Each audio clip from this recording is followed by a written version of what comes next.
Hello and welcome here, day 2 at the Manchester Major, and today what we're going to do is the funnel job of sending some people home. Get out of Manchester, the greatest city that we'll ever see. But we're missing a few important parts. We're not missing him, he's here to make sure that nobody dies. The things that we're missing, well, we're missing the heart, the soul. There's no one around here that's worthwhile, that brings anything good towards the product. At this point, we don't even need them. What we do need is players.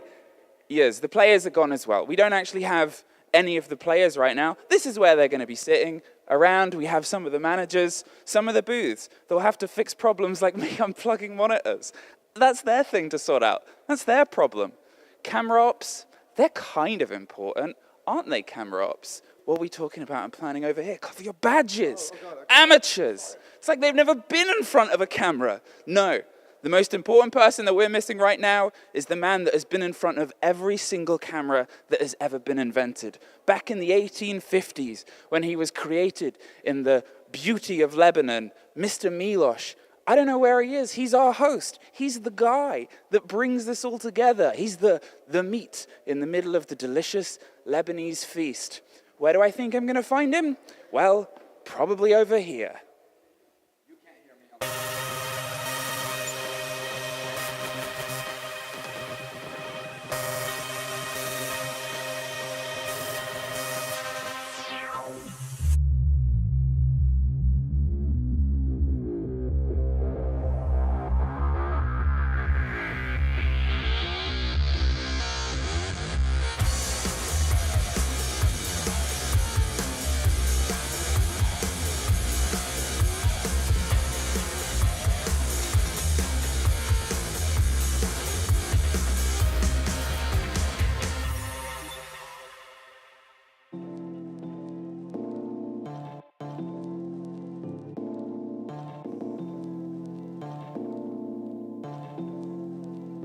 What? Are we live?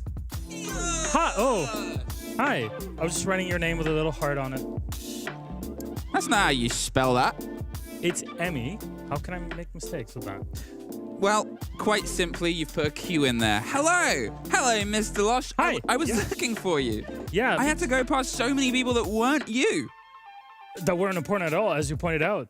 None of them. Wow. What do they even do? I don't know. You know what they always say? The crew does nothing. It's very pro-worker of you there, Emmy. Very good to hear. But hey, welcome to the show. We're going to have a lot of fun today because we got 3 best of 3s to cover. I'm going to be casting, so that's going to be fun. Yeah, that's probably the coolest thing. And we've just thrown it out there. I don't know if I call it coolest thing. You know what's coolest is that I get to cast with you. Me? Yeah, it's going to be a lot of fun. You know, cool stuff, a lot of them happened yesterday. I want to go through things one by one. First of all, here's our games for today. I said 3 best of 3s. Actually, quite simple because if you lose today, you're pretty much donezo, right? Like, if you're in the lower side of that bracket, it's done. Geekay, Liquid will play one another. FearX and G2 will play, but that is a survival game, right? Then Bleed, SSG will play for kind of that upper side of the bracket. And then Cyclops will play Cruelty to see who gets eliminated from the tournament. Of course, you play in upper and lower and make it only the top 4 out of the 8 will actually get to playoffs, which is technically the real beginning of the major, if we're being honest, where the top teams from each region will be represented there. These are the regions and the teams that you've kind of watched throughout the stages in different regions, be it in Brazil, in North America, or in Europe, where you cast, Emmy. That is true. That is a place that I cast, and that is a place where you will cast today, as we were going to be covering at least the first game, the exciting one that brings us all. But let's be honest, the danger that comes through from the end of this is 4 of these teams, they're gone. They're donezo. They're out of here. They're booked. Bye-bye. Get on the plane. Maybe it's NA on it, but that'll have to be, 2 games to lose to get to it because you have 2 lives here. And since SSG did not lose yesterday, that kind of gives them an extra set for today. So let's take a look at, though, what happened yesterday specifically, because if we were to, give it buzzwords, that's something that people like, right? The moment, the monster is, and the must-see. Look at it. Whoa. The moment, the monster, and the must-see. So if we go through them one by one, the big moment of yesterday, and I really want everybody to see those photos because holy hell, Our photography space here is just, They're useful. they're really, really They good take at what photos they of us. do. Yes, genuinely, our 3 photographers and videographers that do this are incredible. Palu with the moment. A 2v1 or 1v2 clutch on Clubhouse, if I'm not mistaken. Hell. I wasn't casting it. I know you were not. There it is. Take a look. But they were. No, that was another. Okay, there it is. That was the Uno bit where Uno clutched on Bank, and this is kind of what sent things for G2 over in map 3. However, the fact that he survived for this long, Diffuser actually planted, genuinely must-see. sending the You know how I Yokai would over. describe that? A must see. Yeah. You got to see it. You got to listen to it as well, because it's Tim casting and Genuinely. Demo very loud. I think both of them are low on the volume today, just because of how. Tempoed. We put Tim in a hyperbolic chamber so he can recuperate, rebuild his strength. Yeah. That was a must-see. That's Absolutely. a beautiful moment. Uno. Insane, even though. They lost. Spoiler alert, they lost. Yeah, but I'm sure they can make it, though. The monster on the other side, though, in the middle, as you'll see, it is Reaps from Bleed. A big victory for Bleed on the other hand, and that you got to see yourself, I mean. This I watched, and I mean, one of the best in the world. And there's just no two ways about it. He proved it in the showdown yesterday. He was killing everybody. It was one of those sort of setups where if it had gone longer, even just in the second map, he would have been toeing the line of getting towards the kill record. Wow. It was a long first map, and he ended up about 17, 18 to 4. Some crazy number. Wow. Wasn't to 4. It might have been a little bit more. And then we found ourselves pushing closer and closer towards, well, what was a very expected result, a 7-2 on the second map, where he still was able to get about 10, 11 kills in just that map alone. How big will he get? How big is this monster? Absolutely. Terrifying. Monster under the bed. Or under our table. There was a monster under our table yesterday. He's not there. Well, I'm not going to check this time. I'm really afraid of monsters under my desk and my bed. Though, let's move on from this to our final piece here, the moment of it all. The must-see. There you go. We saw Uno, but the big deal for today is that G2 are 1 loss away from being eliminated from the entire tournament. Imagine this, G2 that made it to main stage at the Invitational, the team that won SI23, they were there the whole time, and now they're barely squeezing by to make it to the major. In the first phase, they're almost out. I mean, he sees it so much, it's touching his eyes there. Absolutely. There you see. And it's worrying. They're a lower bracket run team. They won SI from a lower bracket. They've had success in a lower bracket. You don't want to be in that position in phase 1. No. You don't want to be one of the teams that's battling alongside, let's be honest, you've got Cruelty on their first ever major. You've got, FearX who are trying to rebuild. You've got Geekay on their second ever, third ever proper big performance with the first time they're here with a proper roster. They're the ones that are outpacing you right now, and you're G2. You held that blimmin' hammer. To be fair, G2 did narrowly lose to Liquid yesterday on Nighthaven Labs. That was map 3 in that series, and it went to max overtime. Of course, it's ace casting, so it has to go to max overtime, right? But it was incredible to see it in that way. And, well, there's more for us to explore with G2. But let's take a look at our colleagues on the other side of this wall. We're not going to break this down here because they're already there. Oh, what happened? Demo's there, but we got an even more beautiful man out there. Sorry, Demo. Two brothers. Good morning. Do we look like brothers? Brothers? I'm not sure about that one. What about cousins? Cousins? You look like the people. You're my Northern Irish cousin. So as that works. You're the people at a wedding that would cause trouble. What? That is definitely us. No, I'm a great wedding guest. I don't. It's know British. what you're on about. How's your karaoke demo? Great. Yeah? Yeah, good job. What's your favourite song? I don't know. I don't No? know. I don't know. You're not going to do a karaoke classic for us right ABBA? here, right now? Fan of ABBA? ABBA? I don't know. Would that work? I don't know. But look, B-Stream, obviously here we are, and we're going to be covering some fun games. We've got Bleed SSG, who I personally didn't get to see cast, or I didn't get to cast him, so I was dealing with, the mess that is G2, as I always am. I always am dealing with that. But look, I think B-Stream will keep us really entertained. Obviously A-Stream as well. GK can make a bit of a run as well, which we didn't really expect. Do you know what I love actually as well? I love that today already we're sending 4 teams home. And that might make me a horrible person, right? But it's just the drama of it all already. We've had 1 day to settle in, and there's G2 facing And it could be elimination. G2, I think, for us. It could be G2, which is a scary thing. But look, like we said, you've got A stream over there, we've got B stream here. If you want to go over to A stream, we're going to kind of split it now. They won't. If you want to stay here with B, then stay here with us. So we're just going to go for it now. So change. And now you are on B stream. So welcome to B stream. You haven't really moved, but yeah. Now there is nothing more British. Lead versus SSG. Yep. We have APAC up against North America. Both of these sides won their game. Over the same time of demo, assuming. But He's gonna take it up. there is nothing more British than being in Manchester, a city of so much music, and being asked the question, what do you karaoke? And he says, ABBA. Who are some big groups that come out of Manchester? Milos, do we have time? I am a tourist for the first time ever. I can just be like, I don't know anything about this place.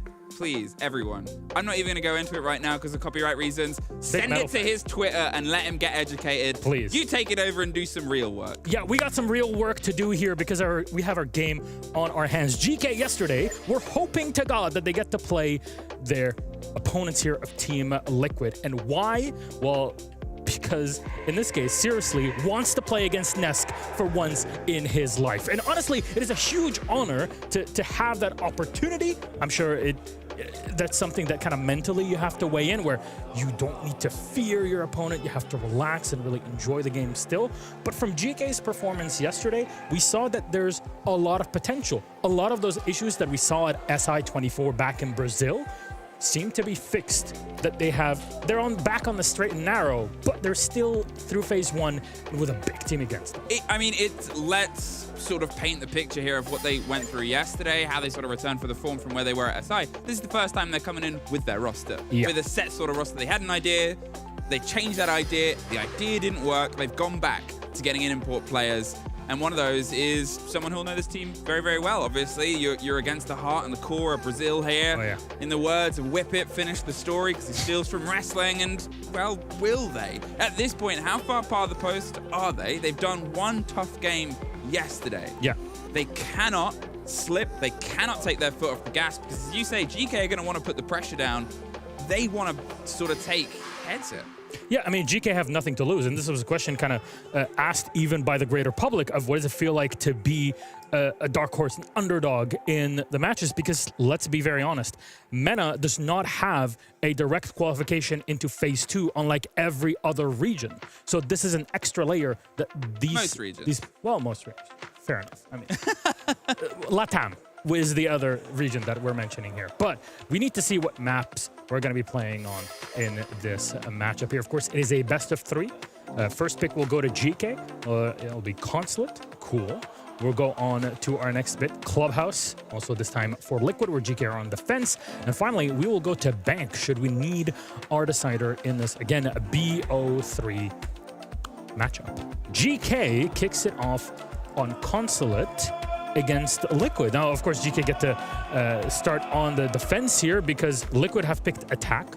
So that's something that we're going to have to work through as we actually get into the game itself, because I'm not yet sure what to expect from both of the squads on Consulate.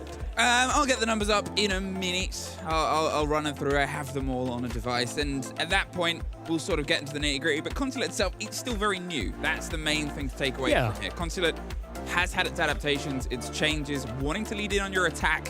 What you're looking at that's happening very quickly based on the time that this map got into the meta and this map got into the sort of pool is we're putting a lot of pressure onto defenses on first picks because the meta was so driven on towards defense. There's such a nailing of simple approaches that can be executed in repetition that also still incorporate some of that new modern siege takes. You're looking at a lot of top yellow, you're looking at dives into the windows, the plants just at the top of the sort of admin stairs. It's something where they've got a good bit of momentum behind attacks. Definitely so, but attacks have a lot of work to do for very specific power positions, right? It's kind of this bit in Siege where you have to understand there's the map as a whole, sure, and how it flows, but it flows around power positions. What do I mean by that? Soda, for example, on the top floor is one of those power positions. Yes, you have a drone hole nearby, you have the staircase at the end of it, you have 2 hallways, or 1 hallway and then 1 room that kind of leads into it from your left-hand side. Those are bits that will be required to have control of in order to push a defender out of Soda and then push them into, for example, the big desk at the top floor and clear them from that area, because it gives you so much map control. But that's on one side of the map. Like you mentioned, diving into windows, well, Console Chamber is kind of purpose-built for it in many ways with the new cubby. We say new in comparison to how it was in the past, where you can plant in that position. So Amaru rushes are quite common, but all of these executions, be it for attackers or defenders, very difficult to hold onto if you're a defender, or push into if you're an attacker, without any sort of vertical hold. And that middle floor, if you're going downstairs to the piano room, that is proving to be a very difficult task for most teams on the attack, just because of the fact that you need to take control of vertical. You need to bring the hard breach. Big map, lots of rooms, you need to drone, take out any defenders that are lurking, make sure that you actually have your drones scouting up, out and around constantly. There's a lot of work, which is why you'll see operators like Dokebi, Lion, and of course Demos played pretty much incessantly with maybe a shield to support in it. I would not be surprised that's kind of the motto for every attack that we see in this game. Yeah, I mean, Yeah, feel free to disagree. It's all Yeah, right. I can disagree. Listen, we'll let them get that. There you go. 3, 2, 1. I'm not shy about disagreement. Go for it. No, I'm not a caster, you know. There is a big conversation about reliance. There is a big point about reliance on things like Deimos. Is how confident are you to play a role that was done before Deimos existed? How confident are you to try and dig your heels in and take engagements without the knowledge of going, I know exactly where they are and feeding that? Deimos is a backline operator. No 2 ways about it. True. Great gun set, but you are actively taking a player out of a firefight to read to other players. At that point, how is your roster structured? You look at Liquid, they love getting in, they love all finding fights, they're huge gunners. Are Geekay the same? They gotta prove it. Yep, they got to prove it. We got Consulate loading up for it, and honestly, because the map is still relatively new and the way that it's structured, the geometry itself, there's still a lot more to discover. I don't believe that we've had enough events to really give Consulate what it deserves, and having read that map completely strategically, and of course, addition of Deimos changes into the meta, changes it into shields, that has an impact on every single map, and I think Consulate is one of those affected probably more than others. But we're setting up here. Geekay will have the first operator ban. And which will it be? There's been quite a bit of shield play again on the Liquid side. Monty and the like. Not always has turned out into a result, but Dokebi will be picked up, or at least taken away here by Geekay. Not surprising, given what we were just talking about, Emmy, right? Dokebi does have a pretty big influence on how things would go, just because of collecting information. Ying to blind defenders on the site, and of course you can use it vertically as well. Not surprising, the Ying ban here. Valkyrie maybe, no Fenrir, another incredible operator on Consulate. Again, tight rooms, tight positions that you're rolling through. Fenrir can close those off pretty easily, but also site support, flank support. He can pretty much do it all. So, what will be our last operator? A ban? Valk, maybe Mira or Nazami, a Valk. How will be the case in this situation? Fenrir, you can kind of still consider him a flex op in terms that he gets you information, but he kind of also does other stuff, whereas Valkyrie more suited for that plant denial with the Nitro, and of course the Black Eyes that give you intel in those beautiful positions that so many pros have figured out are quite effective for defenses and also flank watches. Here we are. The board is set. You ready? It's our little D&D sesh. I'm letting you just go off. You know what? You don't always get this opportunity. No, actually, the fact that I get to do a full best of 3 with you is going to be a lot of fun. Not just because I would consider us friends. I don't know if you do. No. Absolutely not. Rivals. Absolutely. So we are rivaling one another in who can But like do a good kind. Like a fun kind of rival. a fun rivalry. Who can scream and shout the loudest. But here we are, and the first site has been chosen. We'll be on this top floor in console and projector. All right, let's see how it goes, Emmy.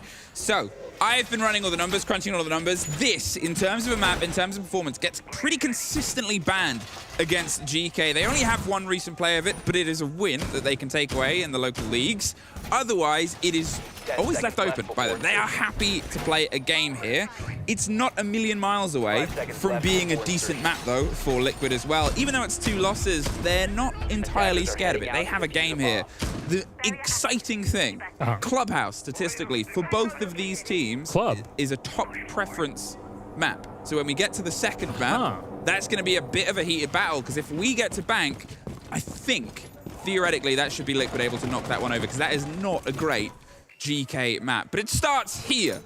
And to my money, GK needs to get a strong opener and see if they can try and lead this in. Blaz not going to have too decorated a firefight around the bottom of service. Instead, find his way in towards Visa. He's looking for an opening engagement, but the play against admins is a slow and steady take with the hope of planting at the top of the stairs. You don't want to be baited out into that kill. That's a quite common position that you found Maya in here on the reverse repel, but Blaz yesterday for GK was the spearhead. The man was collecting kills left to right and center, and I would not be surprised if he's a big linchpin. But let's remember here, Liquid are used to playing against teams like that. They were that team back in the day and have had to change that style coming into Manchester just because of how their stage went. So we're going to go a bit more tactically. The drone will tactically fall outside of the window, though. Don't worry about it. It's part of the big plan here that Liquid have. But what are they playing?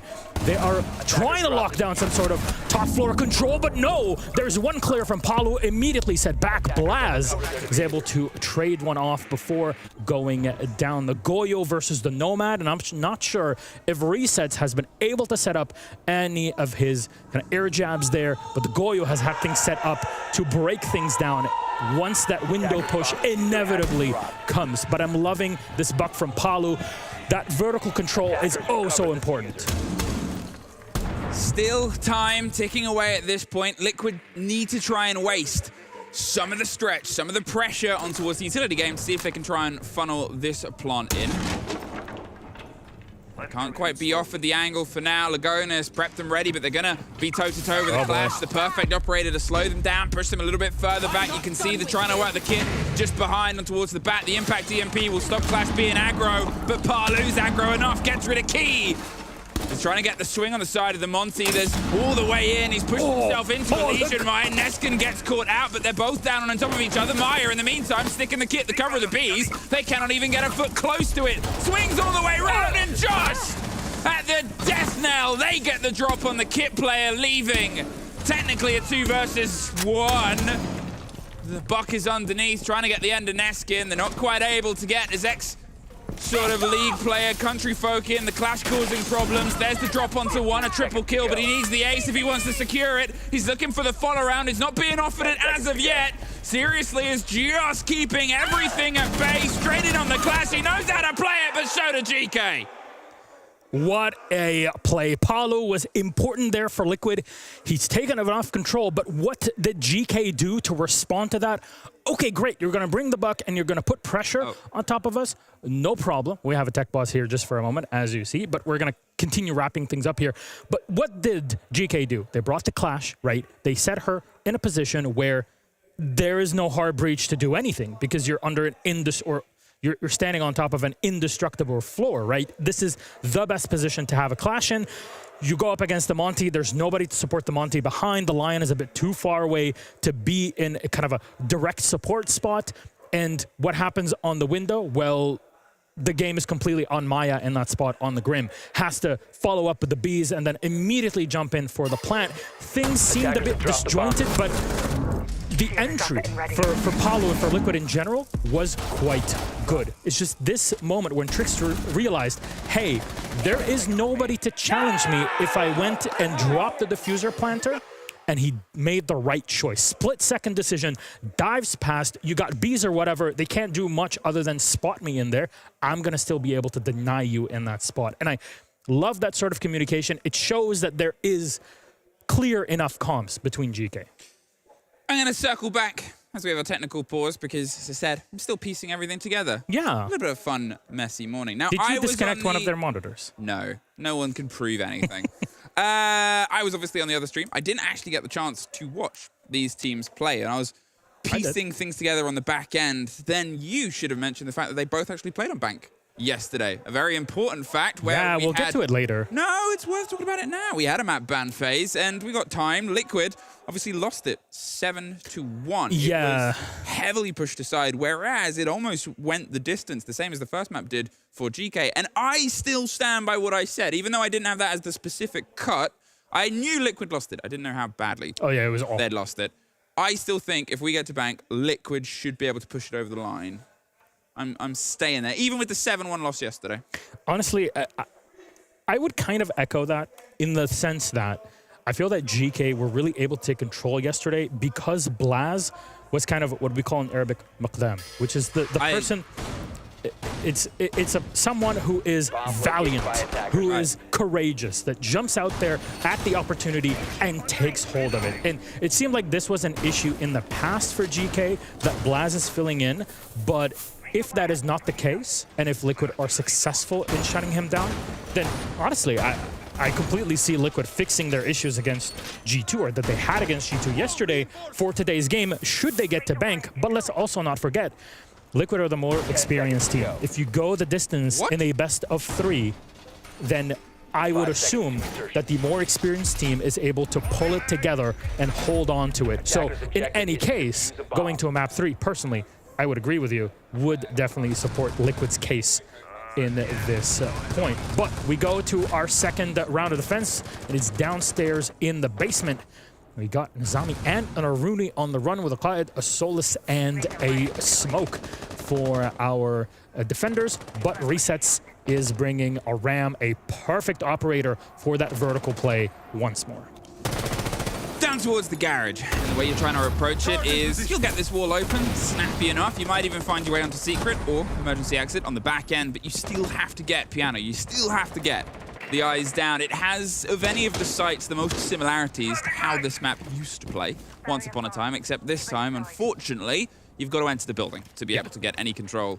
There is Maya, the most recent addition to this roster, the change around that they had just after SI to sort of bring a new turn of force in. It was a slow start, but they've started to pick up the pieces here, and the pieces, well, there's nothing to be picked up. Droned out, admin's clear, there's nothing that's directly fighting him, so they can feel a little bit confident. Yeah, so far, GK are just falling back on site, but what I'm loving so far from Liquid is that players are not afraid to swap operators and roles between one another to fit what is necessary for each site and the task at hand. Maya has swapped the buck here with Palu, but taken down immediately by Seriously, who falls back and holds on to that oh-so wonderful and juicy first kill. Lagonis is waiting to see if there's a trap round on the back end, but with the Kiba barricades being put, you can shoot through it, but it'll take more than your mag, and they know they have the time to rotate and slip their way on by. A lot of time has been gone and removed at this point, and they're having to re-drone, recheck, and re-evaluate all of these positions that once upon a time were clear here. Nesk stepping over the dead bodies of his teammates, but with a lot less to build behind. And you know why? Look how many drones are left for Liquid. With over pretty much a minute and a half left at that point, they were down to only 4 drones. Of course, 3 of them at least have to be set for some sort of flank watch. You have to dedicate any of those flank watch drones to just go onto site to have any intel. So the focus now will be, we need to find a kill from this position here with the Ram. If not, we are in deep trouble. Oh boy, so close! Fight all the way to the back of the red car, and they're able to take the top off, but doesn't matter how convertible it is, the cool energy's got to start to fade away to the heat of hitting the side itself. The wall is open, with the pressure onto the back of pipes, and with the Kiba barricade still slowing you down. What's the cover? What's the play? And what's the ploy? They're pushing Tricks further and further back into the corner. The smoke canister will buy a second, but it's the close fight that they don't quite expect. Sprays onto the second, but they drop the hatch in the same second. Resets. resets the play in the hold. However, you've got to get a plant down. You're now in a 2 versus 2. The crossfire is there, but the Capitao in the middle of the room is the man that has the toughest job. Waiting for 7 seconds. Seriously, he pre-fires around the bend. They've just got to pick up the last, and that's 2 in a row. Beautifully done there. Honestly, like Tricked in a perfect position to make it all happen. And we said it, you need the manpower advantage before you dive on the site. You lost Maya in the early round. You lost so many drones that you could not use to gain intel and information on Geekay's positions. And you were basically face checking every spot. Liquid have to dive in blind. And for the situation they were in, not too bad. Could have been a round win. However, there's too many spots to watch. You cleared the red car, great, but now you have, 17 other cubbies that you have to check. You can't just face check them all. Even though you kind of believe that you can, is you just can't even ADS fast enough nowadays, especially. That entry, genuinely, I believe from Seriously, was a great round opener. I think you would always believe that. You're a believer. I am. You're the meta man. Look, I will say the meta this. moment. I will say this. I casted Liquid winning their Pro League championship, right? And I'm from MENA. you. That was me. I almost fell off that balcony. That was a fun time. Don't do that. No, I didn't, so that's a good thing. But Geekay, of course, are from my home region, so there's that part of the sympathy and the kind of love in it. But I said this to Paulo yesterday in the interview. I told him, Paulo, I'll be honest with you, at this stage, I was a bit of a Liquid hater, but I'm being honest. We're friends. Paulo, I hate you. Why did you say that to him? Because I'm honest. People love Paulo. And I love him too, but I was a Liquid hater for the stage. And then I realized, you know what? If they're going to play like they played against G2 yesterday, that's going to look good. You got me back. I'm on the bandwagon once more. All right. Well, let's see if they can be knocked off the bandwagon. Key wanted the early fight, but it isn't offered to him. He's actually droned out and makes a smart decision of not sticking around and finding out what's going to happen next. We're going to see if they can try and, I guess, push and pinch the player again. This drone game is coming through. They keep sending them in, keep pulling them out, and this is for the take on the top floor as well. This is for the take. It is necessary. You cannot get your boots inside the ground. There's just too much vertical to watch. You have to pay it all the attention and all the respect that it otherwise requires and desires. But here, well, you've got to start trying to force something. Where's Lagonis? Just on the door, just inside the sight of the door. He's got some of the support, and they think they've cleared enough space. I mean, Legion is great in this sort of situation when you have so many small rooms.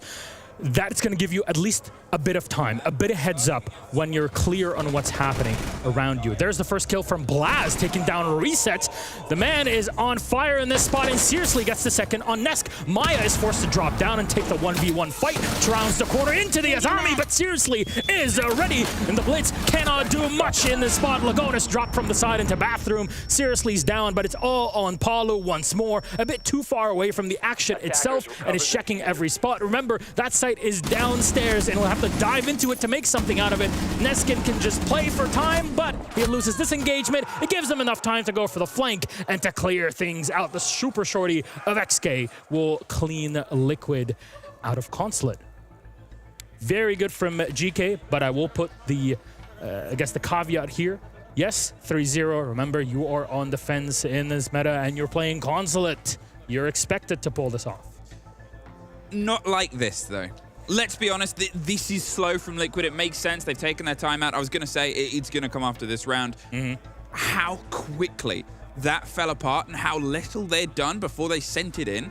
As I said, you see pro players make these plays. The Blitz hopping in with I think it was the Grim on the shoulder cover. That's them sort of going, yeah, we're safe enough to do this. But there's players just round the corner, round the bend. They haven't forced any of the positions. And as soon as they tried, obviously the opening kill came towards Blaz. Very quickly, the others are picked up because realistically, the positions haven't been forced out. You can do a send like that, but you have to have more confidence and you have to go deeper into the site first. You cannot be a little bit of a dawdle with it. And I do like what Liquid have done here, right? 3 rounds in, they call a timeout. They use this moment to their advantage to think, okay, you know what? We messed up. There's something going on with our comms. We're going to need to call the TO and see where things are going wrong and fix it before it spirals out of control, right? Too many teams wait too long or do not actually use their timeout, which breaks my heart every time it happens. But here, Liquid are being more forward with it, which is something I do enjoy. Though it is quite common that teams, after their timeout, had it gone well, they were able to win the round. And on this top console defense, might be potential here for Liquid if they learn that lesson. I mean, obviously, Trix still hasn't died, still able to keep himself sort of going on. The sort of kill game, the setup to knock down game, hasn't quite been consistent. Now, this side, as I said, you know, when we came into this, we talked about what was learned and we talked about the lessons here. We even talked about the Deimos and this particular take that they've got Palu trying to operate onto. But what we're missing is a bit of the support structure for those frontline fraggers. As I said at the start, if you've got everyone firing, you want everyone firing. If you don't, well, then you don't. And maybe this game that they can play against, the early entry game that's otherwise evaded them every single round, could be the Nightmare Blaz. Saw the side of Nesk, and he's the player that is more than happy to adventure out the map, but I don't think you want to do it against Nesk regardless of how slow he's at a start. Absolutely.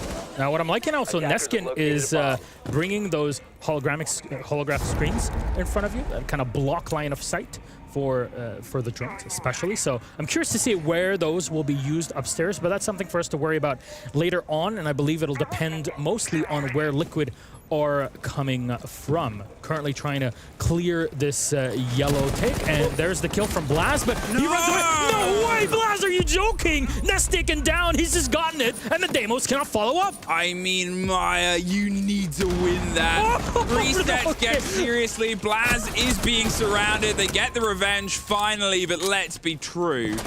That should have been the snappy engagement. The cover should have been there. Blaz being able to get in that position and cause some problems doesn't just take out a player, but also time. However, seriously being caught out elsewhere at the same time by resets does build in. I'm not sure if that was the support structure that attempted to come in place for Blaz in that moment in time, but it's gone. They do still need to get their boots in the ground, and this is that problem that we've seen happen with Liquid over the past few rounds, is actually getting the form around the site to get the execute, to get the ideas in place. And once more, Liquid are down to 3 drones, and we just saw one of them that was set for... One drone. One drone. Wow, that really went down quick. All right, well, there's one left, and you're going to have to rely on the Deimos in this attack and pop the line, of course, with the E1Ds. Before he died, what a kill from Neskin on a Lagonis. I mean, Neskin knows what he's up against. He's traded back and forth. He's on a sliver, and now he's on even less. It's a 1 versus 3. He hasn't died yet. Maybe I've cursed it, because now he does. First round for Liquid to take. First after their timeout as well. It's not the end of the world for Geekay, but 2 in a row. Will they try and double down on the same site? Spirits are looking up here from Team Liquid. Obviously, after that, when it always kind of brings you back into it. You go to a timeout and then you win a round right after. Attacking rounds are worth their weight in gold currently. I think there's no 2 ways around it, especially now with changes that we've had over the past few months. You're going to need to be more, how do you say? You need to have some dedication and will behind moves that you make. Otherwise, you'll be caught mid-ADS, and that's not going to look too good on the resume at the end of the day. But it seems like Geekay have gone back down to that basement. Now, if you remember, a few rounds ago, this site was won off of a kill on the other end of the map where Maya was taken down on the Buck, and a lot of drones were destroyed on Liquid's side. They didn't have any more intel, so on and so forth. Actually, look, we're still in prep phase. They lost at least 2 of them. Okay. I thought you were an optometrist. I'm half blind. I have myopia. You're a really bad optometrist. I can see other people. I can't see my own way. Well, yeah, but if you're looking at other people's eyes... I got microscopes for that. All right. Anyways, we have to put, though, Liquid's attack under the microscope, Emmy, in this case. Uh-huh. Nice segue, right?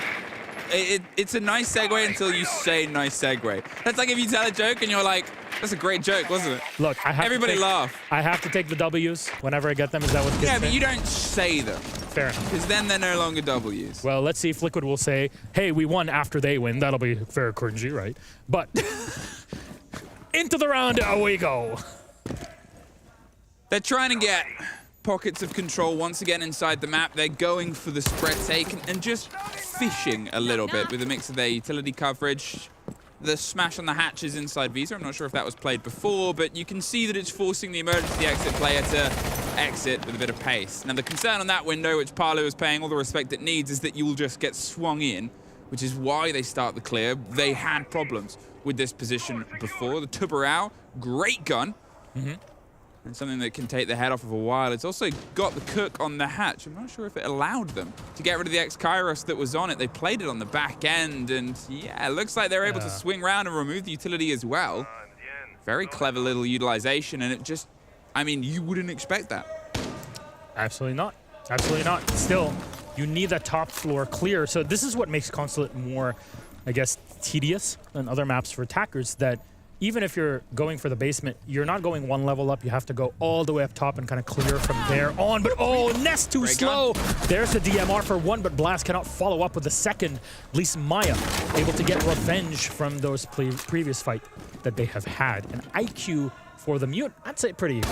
I mean, the position, Palu powers his way through the bottom of Spiral, but the position of Blaz there was a little bit not really cost efficient. I think they wasted a lot of time, but if it comes down to time, I'll congratulate him. Otherwise, I think he just got himself a little bit too tangled up in the approach. Lagonis on the back of emergency exit. They are not playing the breach this time. They realized just how wrong it went last time, so instead let's try and hit them across. They have the one body advantage, but at some point, terrifying things are said. A 7 second to plant does have to occur, and that is when we're going to try and see Geekay utilize the smoke canisters. They've still got 3. They've still got 3 of the Azami barricades. Things to slow down the approach. Yeah. The more narrow that final window is, the more likely they are to just get the single drop of a single player and get it locked. And honestly, that is the best way to deal with a Monty. There's a passive way and an active way. Active way obviously impacts shooting at them and slowing them down, but also bringing Legion. A passive one is putting up more barriers to this. Resets will get 1 kill. With 10 seconds left, you have to walk in and try to go for it. XK will get 1 shotgun kill. As he turns, he's not sure where to shoot. Seriously goes down. XK is last alive. He's got 3 to deal with the Monty planting. Misses the shot, and Liquid get 1 more to follow up. Make it 2 to 3.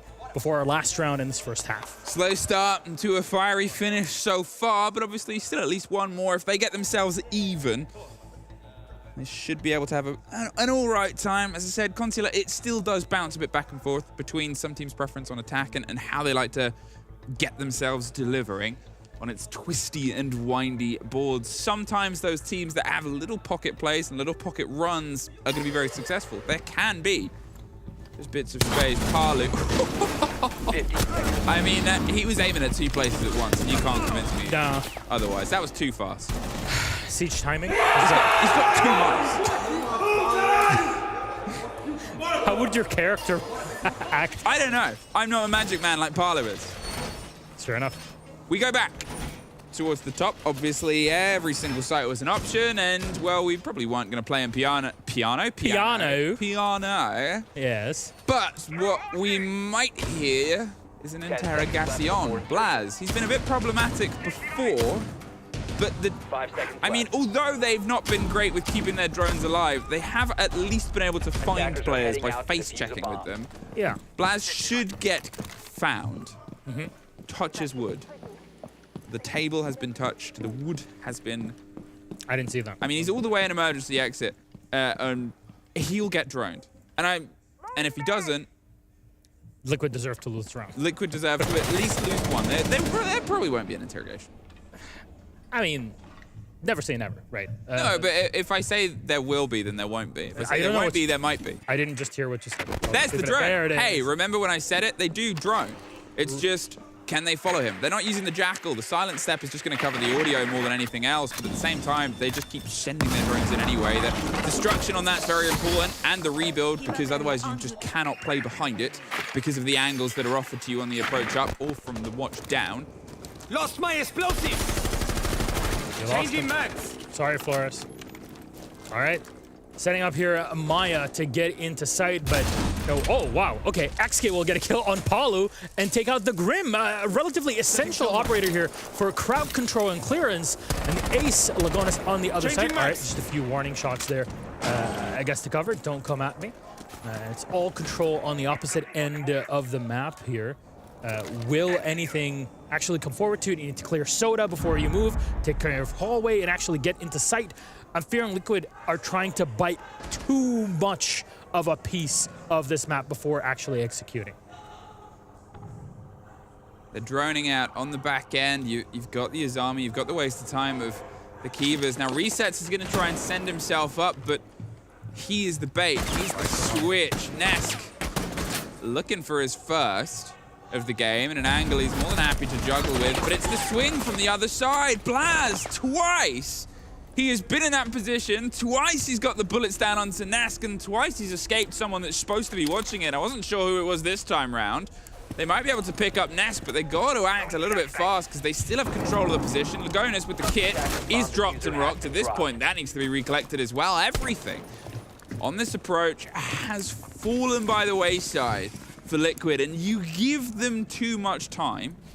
Players like Blaz, players like Keith, players like Trix, they're going to find opportunities to rotate. There is a flawless round, and, well, they just got a bit bored waiting for you, Liquid. Honestly, this is... I expected Geekay to play a bit more scared when they're on their defense, but this is looking incredible here at the half swap. Right, 4 rounds for Geekay on defense and 2 for Liquid on their attack. You know what? I'll give them the benefit of the doubt. You know, I already kind of made Palu sad yesterday by saying I was a bit of a Liquid hater during the stage. I'll give them the benefit of the doubt and say 2 rounds is okay. It's on Geekay. The onus is on them to bring something on the attack. That's the real challenge. We all know it, right? Defense can do it just like Geekay did in that previous round. Sit back, relax, poke here and there, and then wait until the attackers make the mistake. In this case, it'll all be on Geekay to make things work. And there's a lot of work. Gotta work. I'd love to stay and party, but I gotta go to work. You know the song? It's great. It gets you really pumped up for the gym. Is that what you were listening to? No, that's what my wife listens to. Oh, okay. At the gym? At the gym. When she benches 500 kilograms. kilos. Yes. 5 seconds to insertion. Yes. Just Bless her heart. Yeah. She's got to deal with me at home, so, you know, you get what you get. and she benches you. Yes. Yeah. You're not think- 500 kilos. I think that's You're like Stokes' wife that 10? does it. 10 kilos. Yeah. I am 10 kilos. Exactly. But You're much smaller in person. what? Like, whoa. Like in height wise. Like you're like Average. half a foot tall. I'm a meter 78. Yeah. Anyways, we're You know not. that was something that was said about Dez. I know I keep throwing it out. When my friend, the first time they met a lot of the talent team, Yeah. and I specifically Dez, but a lot of the talent team, they go, "You're a bit shorter than I thought they would be." And it's true. be The fair. camera makes us all look very tall. Watching Demo and Tim next to one another. Yeah. It's pretty funny. Parker's 4'2". That's true. You cannot prove it otherwise. You wouldn't think it. Anyways, Blaz now on the line. Of course, Geekay have swapped on to this attacking side. They've not lost a singular drone. I will highlight that there for a moment. I know Jesse is watching right now in the coast stream. Hi, Jesse. They've lost 2 drones. Oh, that's true. I'm looking the You're other looking side. at the wrong side. You're looking at God damn it.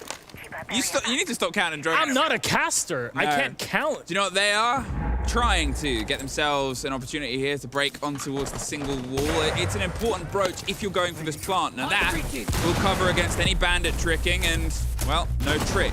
It's not something they want to pass their way through, but you can offer threat. And that presence, that threat means that nobody can get the wide swing, theoretically, onto a player that's planting just inside the cubby of the door. They're quickly getting out of there as the pressure starts to come across because admin is something that is well advertised as we are taking that next.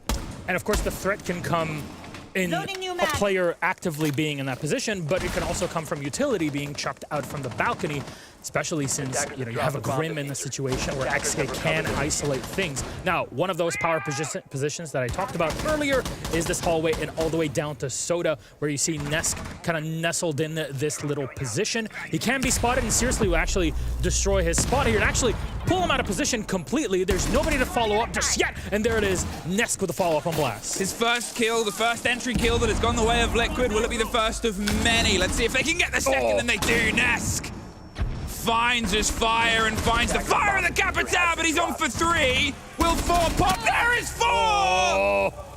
And he's very suddenly almost at an even KD, and this is that sort of danger that you're always only a step away. I wasn't entirely tuned into every single game, but I know that this might not be the first ace. We have had 4Ks. However, if he gets this final one, which he seems thirsty for, oh no! Denied. He's one of a few, but with 5 seconds, the round is theirs, and I'm sure he'll be just as happy. Well, there it is. You can never count Nesk out. The man is 7 gorillion years old and is still able to do it when it counts on the server. And in the moment here, power position held onto, pushed back by the Flores, no problem. I can follow up and get the kill. You cannot overpower me, is what Nesk is saying in that spot. Hey, brought it back.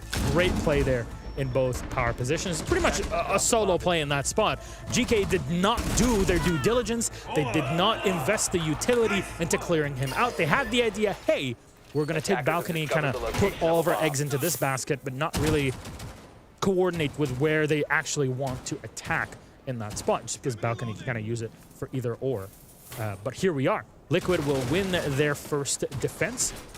And now we'll take us down to the basement where, of course, there will be some control over piano. Reminder, Consulate, pretty big map, not just in terms of square footage, right? But also the amount. I'm not doing. Do you know the exact numbers? No, I think that is great trivia, though, if people want to. God, no, it isn't.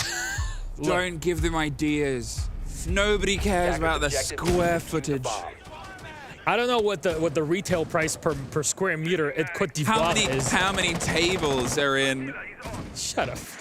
No, stop. That'll be awful. Anyways, you have to clear every single one of them for a drone as if you were giving a tour for any potential realtors that would like to buy off this Consulate here under construction. I guess to get a discount on it. But no discounts on the amount of effort that Geekay have to put in to actually take that map control away from Liquid. We talked about how the caution paid towards the clearance worked against one way. This is a very early opening kill. I was actually going to make comment how the previous round, it was very late. There was about 40 seconds left before the first player actually fell. Whereas before, you know, Geekay, they were very aggressive on their defense. They were trying to find the fights here, cut their way right across, but it seems like the hold is something that is much more attuned to it. Liquid expected the approach and then expected the ability to rebuff them straight away. The fight overside, final catch. Hits Palu in the face, but droned ahead, and Nesk can at least get some revenge, but he's not quite alone yet. Still seeming a bit disjointed here as Geekay, you know, they find that opener, but it's on what? It's on a castle, right? The castle's already done their work. It's Palu, sure, not a big issue in this situation. You're losing time. That's the entire point of a castle at this moment. Once you set up your stuff, you're out of there, right? You can just waste as much time as possible, but we'll say Geekay are just over 30 seconds faster into their soft breach than Liquid were when they were trying to assault this site, when Geekay were on the defense themselves. So that's something, at least, to hold on to. Though where does the Brava and the Buck, in this case, factor into it, we'll yet to see. A minute left, and they're finally trying to find their way down towards the basement. There's the first fight that, I don't know how much noise is seriously going to make. He still has all of his utility, and if he gets caught without deploying any of it, going for a blind swing, it'll be very problematic. And there it is, all of his bees and a drone. We just here hit the feed at the end, and it's just unfortunate timing once again. Geekay's push a little bit off kilter, a little bit out of rhythm and pace. Blaz can put some of the pressure above, but this would be a very suicidal drop, and I don't think Blaz is quite willing for it. Drop the bomb diffuser. Gets one. Neskin follows up, though. Still 3v2 with 20 seconds left. You gotta wait for those drones before you follow up. Blast takes a lot of damage and is taken down of the drop in the hatch, and the last kill comes in for Nesk to clean this round up. Once more, defense this time in the basement. Geekay disjointed. You gotta wait for that drone, man. You cannot just... If you have the drone, just wait for it, you know? Mike's down. Team talk on. They're able at this point. Obviously, Geekay have called it now that it's even. They're not going to wait for the third round, because if the third goes away from them, well, then you're suddenly losing. But also think about the importance of the round that we're about to go to. It's their tertiary site. Yeah. It's the site where, at the point we talked about it, from Liquid's perspective, it should be the one that they have the most control over. It was the one that they were almost flawless on the first time round. Geekay, well aware of that same distance. They're not a million miles away from getting some of that, you know, connection in their approach. They're not a million miles away from having that drone a step earlier, from maybe deploying the bees, just having the Grim in the slightly different position, and it's the Brava taking the direct fight. Obviously, they had the secondary hard breach, but instead of using it, they were like, I can try and sneak in. if you were able to deploy some bees down those hatches, you would have got the reveal on the position, which they'd opened up, and they had that lockdown. And those are the little moments that it's very easy for us to sit here and say they could do this, and that's what the coach is for. That's Absolutely. what he's seeing as well. Absolutely. And this is something that even Geekay talked about yesterday, is that not only do they have Neskin, Brazilian player, on the squad, Brazilian champion. Brazilian champion, very true. But they also have Hellraiser as coach on the squad. That was also, of course, brought up just before the start of Stage 1 in MENA. So there is something that could be done here, because if you've been in Brazil, you've competed in Brazil, you know how things work between teams and within teams in that situation, and you can give that intel to your teammates and, of course, to your players if you're a coach, like Hellraiser is, to set them up for the attacks. 5 seconds to insertion. Within 2 rounds, Nesk now has the second most amount of kills of anyone in the game. Look. And Neskin's the only one ahead of him, which is very funny from just a phonetics point of view. Nesk out, Nesk in. I'd love to see that. Take it all about. Anyways. But it shows how it's a game of 2 halves, even for these players, even for the experience. Sometimes it takes players a map to reset when you're entirely being knocked off. We saw many fights where he usually loves to take those and very often wins those. Couldn't get the connection, whether it's because of the map or not. On his defense, where he's able to feel himself a bit more free, he can play these loose positions. It's just a worry for Geekay, because you have another superstar player stepping up. It's not that the others were a million miles away. So what's the change, right? We can kind of theory craft. Do we actually have some sort of theory right in front of us being played out? Trix is bringing the blitz, right? There has to be support behind him. You got Blaz to also give him that kind of little boost on the Finca. You got seriously just able to kind of lay tracks down to make sure that nobody's flanking. It's, I guess, as good as it's gonna get, but you have to make all those pieces merge at once. And timing is everything, as we all know, even more so in Siege. GK's problem on the attack so far over the past 2 rounds has been timing for all those different bits.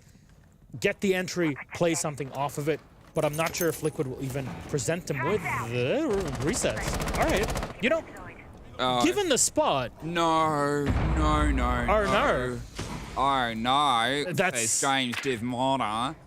Surely they drone it. If they drone it, the easiest, freest kill. If they don't, will reset shoot at the first person? Oh, yes. God! Oh no! Oh, they at least get the stomp, but Nesk found a kill on Seriously at the same time. So they did try the 2-pronged push, and both prongs have fallen away. Blaz, he's massively injured. The Finca could try and hold on for a little bit. Has 2 more pick-me-ups, but Neskin has a knock me down. Nesk now does have the most kills of anyone in the map itself. And as Lagonis is in the middle of a bit of a firefight on the side itself, this is the second time we've seen a snappy approach attempted on this side. This is the second time we have seen it tragically fail. Wow. Again, droning. I'm not going to talk about numbers this time. Trust me, I'm blind as a bat at this. But I will say, what I saw there was clear as day, even for someone as blind as I am. Drone things out. Come on. Like, it's, you drone the entirety of the staircase, but not one of the 2 bits that they could be in. This should be in your default regimen. I don't know if it usually is, but there was clearly the mistake here, and it cost them. And of course, it's going to have, I guess, reverberations. I mean, negative ones on it. Beautiful. Oh my. If Blast has not popped the boost there. The thing is that there's a little bit of an irony there, because that is the exact same staircase. Blaz twice got the kill without the player that was watching for that exact kill to kill Blaz. And there, woe is me, my fate has befallen me. It's almost like there are power positions that you need to watch out for. It's Shakespearean, baby. In what way? I have not read Shakespearean tragedy. Oh, okay, fair enough. I've not read Shakespeare. 10 seconds left. Wow. Yeah. I thought you were a learned man. Yeah, but, you know, I read more like Arab poets and playwrights and not as much. Before you said Arab poet, I was going to make a joke, and when you said I've read more, I was going to be like, Hungry Caterpillar.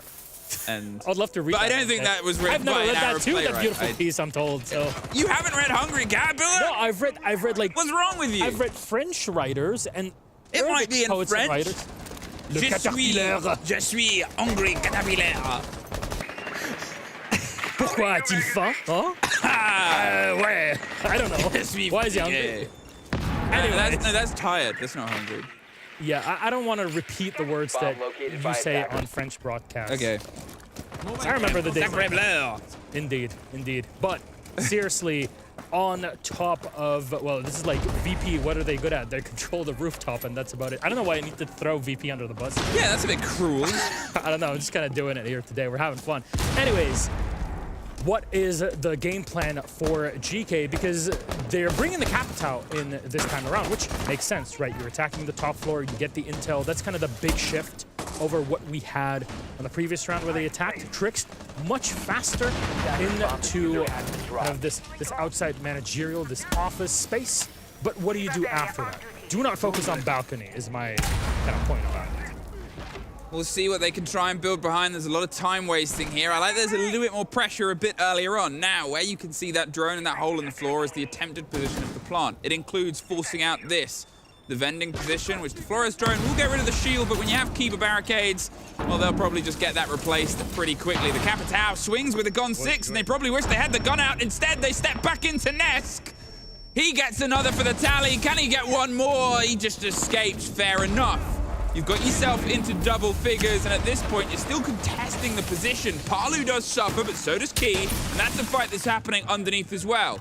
And if Key goes down, they lose the vertical. An important fight for him to win, which he does, and that allows them to secure the plant position. But time is so important here. Tachanka is on the line. Seriously, will take out Maya, but fall down to Nesk again in the power position on the desk. He's flashed, he fires, and he loses the fight against Neskin. Now gets revenge, and is back up on the board, though not as much as we've seen Nesk over the past few rounds. Lagonis is down. You won't have to worry about the Tachanka in this spot, and taken away by Trix. And Resets is left all alone now with smoke canisters. What's in them? It looks like a rough round regardless of how you cut it, because Diffuser is down. One step different. If he was one step closer, he would have been able to throw that and get that to deny Trix, or at least get the kill. There's a player underneath him, and there's going to be the kill from behind him. Finally, after a few false starts, they had their conversation. They have a bit of the pace towards the application. 5 apiece. They keep us level. We now get that same question I asked when this exact round was lost on this exact site, the exact similar way. Will they double down on CEO? I genuinely enjoyed that past round just because of how reactive both teams were to one another, right? You're trying to come in from that admin space, clear into Soda. Great mistake, right? We spotted the Gone 6. Not a good spot to be in when there's definitely players on the other side of the hallway. Okay, you lose one player, but you clear the spot. You get an extra kill on Nesk, who is now set in the power position of that big desk on the top floor, and you follow up. Downing the Tachanka is oh so important. I know Tachanka many years ago, meme, haha, whatever, but... Meme haha? Meme haha, indeed. However, 15 of those canisters does so much work in slowing down GK. What did GK do? You know what? We're gonna 10 seconds. use that time that we have. A minute and a half, we're gonna take things down one by one. And the Tachanka 5 was seconds caught, remaining. if I'm not mistaken, peeking out to try to fire his Shumika launcher to the other side and kind of drop anybody before they're able to push into projector. That's when he was taken down, and the round was pretty much closed up by then. Nesk is the opening kill every single round that we've had on the second half as well. You have just 0 to I think it was 6 Nesk from before the break, and then since then, technically an 11-2 Nesk on the second half. And that is just outrageous numbers to try and throw himself in. Not enough is seemingly the point proven. They found a way to kill him, which is blind him and then get the swing round and hope you can get the kill, but it's a stickier sight. Remember when we were here last time and they were sort of lost a bit on the drones. They're being much more cautious. There still needs to be a bit of a punch behind it, but they're sick and tired of being caught out by a player behind him. Maya, he's able to waste some of the time, waste some of the drones. The Solace is perfect for this role, but I talked about Blaz getting caught out when he stayed a bit too long on his welcome here. Will Maya suffer the same? I mean, imagine somebody droning on the other side, Maya here, and then you kill him. Right? Isn't that how the Maya ha? That's when you kill him. That's when you're really happy about it. There it is. You're going to get the spot. Very good from the Jackal, but Maya is able to run away. There's nobody to kind of clear it out on the other side. No control over the yellow stairs. Nesk will drop down. Remember, you're still clearing that top floor when the defense is kind of this tertiary site on the opposite end of the map where we are here with Maya and the squad. So how do you drop down into it? Are you going to focus on server? Are you going to go for the top split? You still need the vertical play. You're relying on the buck for it. And, well, you lose XK with it. But a refrag immediately from Blast. Good lesson there, good learn. As you said, that we're just getting a little bit more of an immediate response, which we didn't quite have before at this point. Blaz, where's he going to try and decide to push from? They're aggressively holding the stairs that lead down towards server, and he was a step away from a fight, but think about where the site is this time round. Obviously, he's technically in it. They need to contest it, and he's not caught out! Parlu pops the head of the player, swapping between gadgetry. He doesn't have much health left, but still, you need some of the support structure. Why is Blaz just ambling around and 3 players are now suddenly in Visa 4 seconds, 5 seconds later? There's 40 seconds here. Pull this together. Not only is there a Lagonis downstairs on the Pulse giving that intel, but there's a destructible camera, a bulletproof one, that is set right at the top of the stairs to get info directly to Palu when there's somebody entering into the site. Ness gets one traded off immediately by Seriously. There's nobody behind to get through it, but there's still a Pulse downstairs. No Nitro cells to use for either resets or Lagonis, but it's time to plant. Naskin is using the time. They know. Shotguns are going off behind him. There's the drop on Naskin. Seriously cannot get back up in time. You'd have to kill all 3 players. There's at least one, but when they're above you, there it is. unfortunately, just a little bit too late and lost here. Liquid, they're able to pull themselves through on towards map point. This isn't their map, so they might still be able to steal it and get this locked off in 2. It's beautiful to see Liquid reacting to this of, hey, you want to take control of that top floor? Great. Even if you're funneling somebody into server to try to flank, we're going to go upstairs because we don't have any Nitros anymore to deny you, but we have manpower advantage. So if we corner you whilst one is planting, because of course the Pulse has given that information, then you're in a 3v1 effectively. That's as good of a situation opportunity as you're gonna get. You hold on to it, you take out the other player as they're defusing, or if they do plant it, in this case, got it in with the shotgun from below before rotating up and getting the last kill and cleaning up the round. Very good from Team Liquid here on the defense, 6-5. Potential to going into overtime since, this is the site that we saw Geekay win only a couple of rounds ago, but they also lost it a couple of rounds prior to it. So it did require, at least to me, Herculean effort from Geekay to coordinate and bring the proper utility and time them, plus some lucky kills, to actually take control of this top floor in constant projector. I'm not sure if that's going to happen again unless GK learn to take those power positions out. This first engagement could be that deciding factor. There hasn't always been the biggest tell on their defense every single time it went to GK, and the same is true of Liquid. There hasn't been a single round so far where an attacker has been able to get that first kill. There have been very quick trades. We saw the one just before. Maya technically got the first, but Blaz within a second. But it's still not clean. It's still not the ability to get into the site and find a single engagement without everything being taken away. He suffers on the swing around here. They're trying to get the single wall open, but it's nothing too dangerous. He's not being directly contested on the top. The grenades, not quite cooked well here. They're trying to do it, and they've just thrown it and trusted they would land the lineup, but unfortunately, Blaz a little bit missed.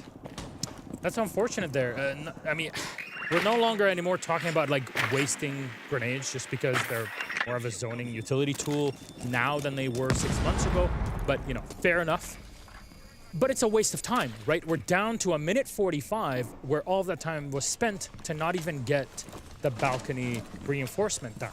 So now you have to kind of maneuver your entire attack back to admin and clear soda once more. What I like is the adaptation. They've realized that this is how they play this. GK will always approach from this side. We'll get the clay claw somewhere. The grenade won't get the catch. That's their dedication. They're not bringing anything else behind it. They haven't really got the full send, and they've got to use the impact EMPs to open up the back end wall to get the admin pressure here. Seriously is having to try and force a fight without all the coverage. There's Ness getting tricked. And there's Maya getting one more. That opening kill is still a statistic. Ness wants his name written all over. Blaz does find resets, and he also finds eyes on the site.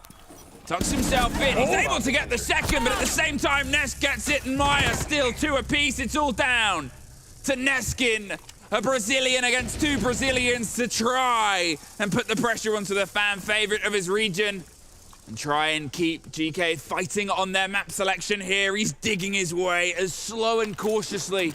With 40 seconds, he has a good balance of time, but he's trying to just isolate engagements. He's not entirely sure and trusting of where these fights are. The pick back up towards the kit. Might at least be able to bait some attention, put his head down, play the audio and pick back up for 1, but the longer he goes back and forth between 2, well, this is maybe the worst position, but it's easy for me to say that when I can see the outlines. I think the only thing that can be seen at this point is the map is won. And we are seeing Liquid take Consulate. It took the whole run, but how do they bounce into Club from this? The writing on the wall at the end there in the rounds, and it all came down to the same issue that Geekay had 2 rounds in a row. One, they were successful with it. The other were not at all. And that is, how do we deal with the power position of Soda? And Nesk was excellent in the spot. Kudos to him. The fact that you're flashed constantly, utility being thrown at you, Papatal bolts, whatever it may be, the kitchen sink even more. What? It didn't matter, because Nesk held his ground behind the shield, and shield or not, is able to run away. He's got support over by the desk. Honestly, a 101 in how you're able to control the flow of the map from that one position that can really lock down and really divide that top floor into 2. I mean that we sort of have a half Nesk, and then we have the other half of Nesk, and one of them statistically the best players of the tournament, and one of them the worst. And that's that sort of consistency that the fact that he got that lead onto his defense, you know, I'm not sure what side they're starting on. I can have a look at my notes in a minute of how they're getting into it, but if he can keep some of that energy, if they're on their attack because it's their map, and, you know, Geekay have opted for the defense start, that's bad. If he goes straight onto his defense after having statistically one of the best halves anyone's had at this tournament so far, that's even worse. So either way, they're staring down a bit of a barrel of a gun here, because if it starts to fall away from them and he starts to get energized, I said Geekay needed to do it in 2. Yeah. Now they've got to prove me wrong, otherwise Liquid are gonna demonstrate why. The long haul is always an advantageous position for the more experienced team. Now, you see 7-5, of course, the scoreline itself does not tell you the whole story, not in any way, shape, or form. Nesk was practically silent for the first 6 rounds of this map, and not until the end of the first half, and technically the second half, that he was actually activated and got it all done. We got the beautiful audio in the back that's really giving you like a theremin kind of thing. This is the music of Manchester, right? But here we are, Geekay unable to pull it across the line. Liquid, great control, great recovery. Both teams have actually played a timeout and the proper timing that it was required. Liquid made it out. Well, we'll also make it out as well. We're gonna go to a quick break before we're back with the next of this series.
Welcome back, everybody, to Blast R6 Major Manchester. Of course, in Manchester. Yeah. In the United Kingdom. I believe so. It is so. Yeah. It is I don't so. know why I'm putting on more of a voice. We got some great matches, of course, in store for you today. There's already one game that's kind of happening in the background on the B stream, but here we focus on A. And Team Liquid, on map number 1 on Consulate, were able to just pass across the line against Geekay 7-5, especially in the second half. It wasn't their map as well, and it started, it was a 4-2 opening half for GK. They had a bout of good rounds. There was 2 in the middle that went away from them after attack timeout. But then as soon as we got into the other half, as soon as GK had to start attacking, things started to fall away. It was a bit disjointed. They did pull it together towards the middle, but with Nesk absolutely exploding from being, he may as well have not loaded into the server in the first half. He was 0 to 6. I think he had like a 1 assist over the entirety, and then he becomes the best rated player in the server. So at that point, no one else should have shown up, really. Pretty much. Yeah. I mean, he's really taken control. First half, not even there. But, there was Neskin on the other side. There was Blaz on the other side. Seriously, I think GK had a lot to show on their defense, especially their attack lacked. And that's how I prefaced it before we got into the second half, as in, this is where the real challenge is. You can collect as many rounds as you want on defense, but if you cannot get those couple that are also needed on attack, it is not going to look good. But we go to Clubhouse as our second map. Liquid yesterday played this map and won against G2 7-4. It was a bit of surprise seeing this map being picked up in this matchup specifically, with G2 being part of it. But here we are, whereas GK on the other side did not get to play this map. Of course, they had Chalet, Bank, and Consulate against FearX. Only got to play 2 of those 3 maps. Though bans are in for operators. Monty is clean out. Round number 1, not surprising, right? Garage, or garage, as they call it here. Very good spot to use a Monty. Walk on up the stairs, and a Grim is taken away. Combination of the 2 operators together is incredibly powerful, but Grim on his own, or the Monty on their own, can do a lot of work on this map specifically. Cut it taken out. So that's going to mean there's a bit more work to do when it comes to Heart Breach denial for the defenders. And finally, you got a lot of operators for it. Mira is one of them. Azami, Aruni, there it is. Azami will be the operator, taken away by GK. I feel like this map might be a bit more fist-fighty than we'd expect, just because of the operator bans that we see. Yeah, I mean, it's sort of that position here, because 3 of the 4 of these operators are the same bans that actually played out yesterday. Club is that sort of map. The only change is the Thatcher was what G2 removed instead of the Monty. Exactly the same bans for Liquid. And it is an operator that plays well to them. It's an operator that plays well against them. GK have a decent Grim. Kaid was an operator that was rolled pretty well throughout that map before, but hey, here we are and finding ourselves throwing ourselves in. The trouble now is, again, a couple of questions that I raised before. Are we going to get second half Nesk from the first half of this? Does he have some of that energy and momentum? How quickly will things become a bit of a pressure cooker? Or, on the flip side of that, how much energy can GK build from what is sort of almost a fresh start on a default map? Yeah, and honestly, this is why, when you mention default map, it immediately should spark this kind of light bulb moment for anybody watching. You might think that Clubhouse is more defender-sided, but it's a default map for a reason. Overall, it stretches out to be pretty much a 50-50 between attackers and defenders. It has been for quite a while. Operators, meta changes, and all can shift it by 1 or 2% here and there, but in general, teams look to be quite comfortable on it. You have to know how to play Clubhouse, and it's quite systematic, is the way the checklist goes for Club, especially on basement. It's all, what are defenders doing? Are they just turtling on the site? Will they roam around? What sort of power position will they play? Will it be here in stock/blue? Will they be in another position on top of the main stairs, i.e. what is Neskin and Seriously doing in this position? Then you have to clear them out before you get to the hard breach. And if you can't clear them out, then you're just having time wasted against you. A bit of a dabble with the pressure, but not an exploration of the map itself. They've sort of drawn the line quite close to their chest here around the top of blue, but at some point they can try and force this fight. It doesn't need to happen anywhere close to where we're at right now, and Liquid is well aware of this. If they get a freebie, fantastic, but otherwise they're not going to go too deep on the fish because there's still hatches to get. There is so much groundwork, regardless of the approach that can be done here. 4 players currently watching around to the bottom of blue. Well, they're worried about something, and it's not quite gonna have the read-through. As I said, the pressure here on towards the hatches, the back end, they'll force some of these player positions out further, not being gifted an engagement as of yet, which is a change because Geekay were very happy to find those fights early last map. And here's the big change. You see Palu, who's bringing the can openers, those heart-rich tools. Same goes for Lagonas because, well, you got the ace, right? You have some sort of fallback, but because of the kitchen fight where you have that hatch and you're waiting to be impact tricked or even nitro to be denied in that position, well, you need something to support the ace in that spot. You cannot rely on the ace to also open up, you know, all the hatches and things like that. But you don't want to bring a second heart breacher, right? You have the option. Bring the Ying, you bring the Capitao. Those operators with their heart breach tools will help you with that setup.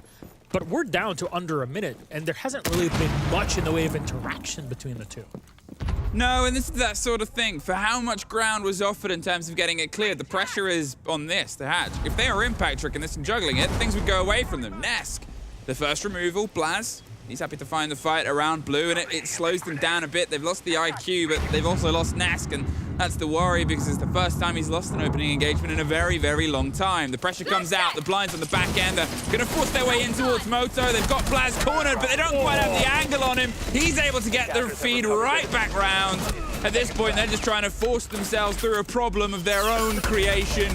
Gets a free one onto Seriously, but with 8 seconds and a distance between him and the kit, not even power player Palu can pull this one off. Very good start here on Church, on the basement in the armory.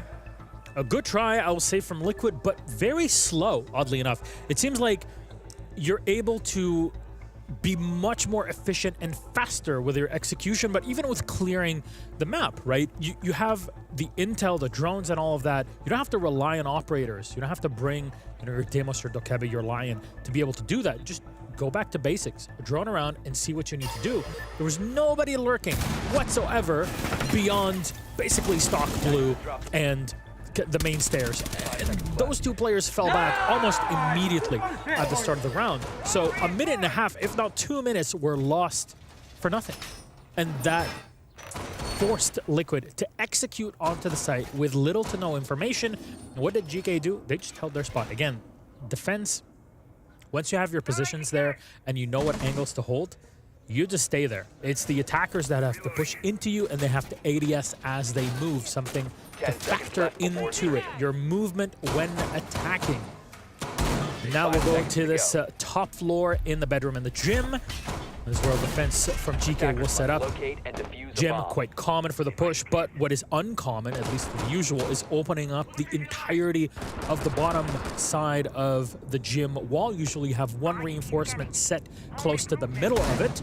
That's one piece where Liquid will have to be careful before they assault into gym should they choose to do so, but a lot of reinforcement in server.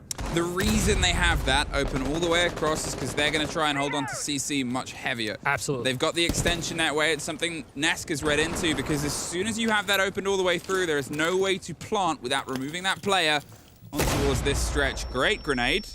Saw some of those lineups suffer before, and great Seriously swings round. That's twice that Nesk has been removed in that early engagement, and maybe those questions are coming home to roost now about which side we're getting once again. Attack just has not hit the ground. He has not been able to get a single kill on Attack across the 2 maps in the 8 rounds of it played so far. Maya just slowly peels his way in. They know the ground they've got to fight for, and Maya's able to get Blaz on the back end. Overstayed a welcome as there's a second. We saw that be a bit of punishment last time round, and that ground has been wrested from them. 2 great shots from Maya. Unfortunately, Geekay did not use their power position here behind the reinforcements or any support from construction to really aid them in this spot. They just fell, they got too aggressive, and what happened? Maya got right the perfect shots into the spot and got 2 kills off of it. Beautifully done from the Ying, not even needing to use any extra utility Bomb in located that by case. attackers. Now Lagonis is awaiting an EMP to breach into Garage, and that's exactly what's happening right now with XK. You're gonna make me assault. Oh, no, there it is. Opening up Jacuzzi, but there's not much follow-up here from Liquid. They're pausing, and GK are just unsure how to react. Oh, great kill from XK, though, on a reset. Bit of a drift around the side and bit of a revenge from Parley on the back line. The gun in the hands of Darkaby there. Now, will the C4 and Neskin get called out? We talk of power positions. The two left of the two mirror windows with the two remaining players holding onto either. But if they can find a funnel way past Neskin, who's actually stepped himself to the other side because he wants to do exactly this. Drift around, but he can't confirm it. Tragic, there's two players. Why are they able to get themselves back to back? Neskin has the smallest amount of health in the world to take out two of the biggest players, Maya and Lagonis. Either side still throwing utility. They can just try and pocket the plant. There's 20 seconds. What they don't want to do is give them the 1 versus 1, though. Where are you taking this fight? Again, two players stacked up. They forced them down the stairs, but they need to cement this. There's the Candelas, and he's gone underneath, so they will secure it. Bomb diffuser. They just strong-armed the player down the main stair set, and Neskin now has to fight his way up, and it's not easy. One apiece, Liquid. They get what is their first plant in this showdown so far. Off the back of great positioning from Maya, I have to say, yes, there was the fight that Neskin lost there, where there was no rhyme or reason for him to kind of be in that spot and not able to finish the kill properly without taking that much damage. But fair enough, still, Maya excellently done there on the Ying. 2 kills at the start. You'll see them right in front of you here. 1 over aggression. You got a reinforcement. Yes, they're going to clear that cast side in just a minute, but you have to give it a sec there. Before you aggress, and there's nobody from behind to help out. Maya gets 2 kills. You swing on the other side, though. Immediately for Team Liquid, they take control of Jacuzzi and dive on into sight into Jim and pull 1 player back Attackers have into located a bomb. the bottom of the main stairs. Easy peasy. Lemon squeezy. Got him. Here we are. 1 apiece, and we have what we haven't had yet in this showdown, which is really traded rounds. It's generally 5 seconds been left chunks, before it's been insertion. blocks until the very tail end of the previous Attackers map. But objective even then, is to there's defuse the still bomb. some cementing here, and I want to see if this gets a bit of continuation. It's always the conversation around Clubhouse. It's one that you'll have with the most experienced teams in the world, and ones you'll have with teams having their first ever major. Now, we've generally got one of the most experienced with a team that's getting a lot of experience in the window they've been allowed to. Yeah.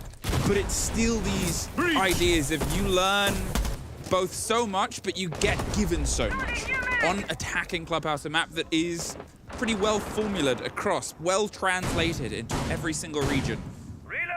At this point, I do still love the push, the pressure, the way that they're trying to reapply themselves. Now, CC was the best, fell out of favor. We talk about this. If we see fundamentals, this is fundamentals. 2 breaches, they can trick half of it, but you still get the work done. You think it looks easy? That's because it is. There's a lot of teams that struggled with that yesterday. And take notes. Seriously, he took the note, and it was a sick one, and now he's off the pitch. You can't really swap them out for anything. That's not how Siege works. Not the same as a bit of footy. Right? But still a good clean there with double EMPs and 2 bits of hard breach on server wall. XK there getting quite ballsy with Nesking taking a lot of damage just behind. This is not a spot that you want to fight, my man. Nesk is ready to clean off your head, but on the other side, they completely forgot about the window this entire time. My friends, you are not just fighting 1 spot. And remember, Garage has already been kind of taken control of at this point. And Blaz, you know, he's isolated. You can see Trisk is trying to offer a bit of an extension and a hand to say, look, I've got this control, but, well, they don't really, but he didn't really know. Resets. He was holding Adam. The physical kind of position as close as we can get, and he's lost it. This is the player, Maya. Kids these days on their phones all the time sitting. I mean, he wasn't even on his phone. He was waiting for somebody to come down the stairs itself, but he just did not hear. Blaz, or maybe he assumed what he heard was on the red stairs, which was Trix, who was doing the same motions. Now, trying to get the execute with what they've built behind. They need to make sure that there's still someone watching out on the breach. They have enough. They force the players towards it. Can they get the coverage of the kit itself? Maya's there on the hop round. They're going to get the single breach. 30 seconds. There's a rotate that's coming underneath, so they've got the watch and the pressure. But as Palu does win that kill, it's traded out. There's one above, one below. So Blaz is going to try and move in, go for the 2 versus 1. A clever bit of motion. They know one is below. And this is exactly the right decision. Force the 2 versus 1 fight. Force Palu to have to rotate up because he can't do anything from below. Brilliantly adapted there by the 2 remaining Geekay players. Beautiful there. This is just back and forth between the two, even within the round itself. We're not even zooming out on the macro of this map. And a great change, I have to say, in terms of just the pure entertainment of it, of what we had on map 1 Consulate. Well done there, and GK realizing, hey, yes, we are equal in manpower, but we have 3 nitro cells that we can use. Worst case scenario, we're running nitros from below to deny a plant. That's great. Best case scenario, we rotate back up the red stairs and we get a kill off of it, which is exactly what happened in the spot. Well done by Blast to realize, hey, you're gonna flash me, I'm gonna push directly into you. And this unfortunate moment that happened, Blaz had capitalized on. Neskin to clean up the last kill. Ah, there it is. I love that they... What does that mean, Milos? I'm not gonna say what that means, and I'm not gonna say the word in Portuguese, but I will say it's wild that Neskin is now teaching Arab players specific words in Portuguese or Brazilian Portuguese. Seeds brings the world together. Genuinely. Here we are. You and me. Look at us. Look at us, having fun. Nesk, he's able to get himself a kill. His first on the attack over 9 attack rounds played, technically, across the 2 maps. But again, if it's something that starts to activate him a little bit more, it's always a danger factor. We're not putting a lot of weight on the player, but we're putting attention to how brilliant his second half was before. There's a start that goes away from him. Palu finds Key, gets him locked out. They were trying to be a bit cute with it, a little bit dangerous with it. Unfortunately, no one's cuter than Palu. Gets the take. Looks for the second fight. That is... Oh, actually won out and seriously slaps him. Absolutely. Well done there on the Warden. But remember, that's a difficult spot to put the Warden in, right? You want the Warden to stay until the end of the round because their value goes up exponentially the more the round continues to flow. And because the Ying was not banned, means that you're pretty much going to see it as a constant from Liquid. And I wonder if that's going to be the same for GK once we get into the second half. But the fact that Palu's been taken down, no more Capitao to use the bolts, and the Warden is still alive for what? Sacrificing the Mute in a Nitro? I would say that's a pretty good deal there, with also the amount of time that GK burned away from Liquid. Minute 30. Things were very late last minute with not really a decent plan B other than try and send Nesk down onto blue, and things fell away from them. The IQ's getting some of the work done. They've got the hatches done, and they got some of the attention paid towards it, but still a lot of work to be completed. And when you've lost the Capitao and you've lost the drive of the smokes and you're the Ying, that's fair enough. You've got a lot of coverage on the back there, but are they just going to try and go for the hatch drop again? Because at that point, you probably really want at least some smokes to offer some cover. You're forced into having to go a little bit more flat with it, a little bit more direct with it to take particular positions. And the particular position to take is here, down onto the back of blue. All flashes in to try to clear any Wamai discs that are in. You already see Blaz had quite a few set up near the generator in blue. A singular nade down just in case, and I think that was to spot and destroy one of the barbed wires, the barbed wire set that was down. With 38 seconds left, the Ying is throwing her utility into sight. There's one Nitro cell left on defenders with Neskin, but you're going in blind with little info here for Liquid. Here's the fight. Send him down the back of blue. There's 3 players looking towards him or close to it, but Nesk is there on the shoulder. Gets 1, cannot get 2, but it's dropped round and Maya on the side. The pair of them killing across the board. Too late to get 1, but how do they win that? Really shouldn't have been gifted to the engagement. Blaz, the prodigy from EU, picked up for his power across multiple regions and is going to see if he can try and take this one, but he cannot get the proper connection on the back of Arsenal, and we asked for traded rounds. And in multiple different languages across these 2 teams, they said, sure, why not? This Is that a direct translation? Yeah, sure, why not? Why not? Why not, indeed? Well, I have to say, Liquid's execution relied on this linchpin of Nesk. And where did Nesk come from? Well, from Brazil. I'll answer that question. But second, from Oil Pit dropping directly. Start of a documentary. Where's Nesk from? Well, Brazil. Brazil. But also from Oil Pit. That drop in the later end of the round, it's something that defenders will always have a difficult time kind of putting in their heads, right? There's so many moving parts when there's 30 seconds left and an execute is about to happen. You're not sure. Is it going to be from Moto? Where's it going to come from in blue? Where do I have to be? Do I have to counter the hatch that's in kitchen? Is somebody going to come in from dirt?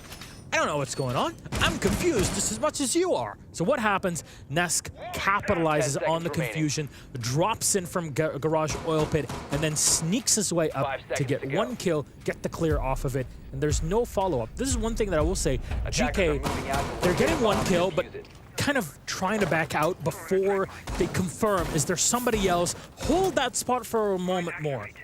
Think about it, and then see if it's worth backing out or getting a second kill behind it. I got a problematic statistic for you, Milos. What is that? Yesterday, when Liquid won this map, they won 2 attacks and then 5 defenses.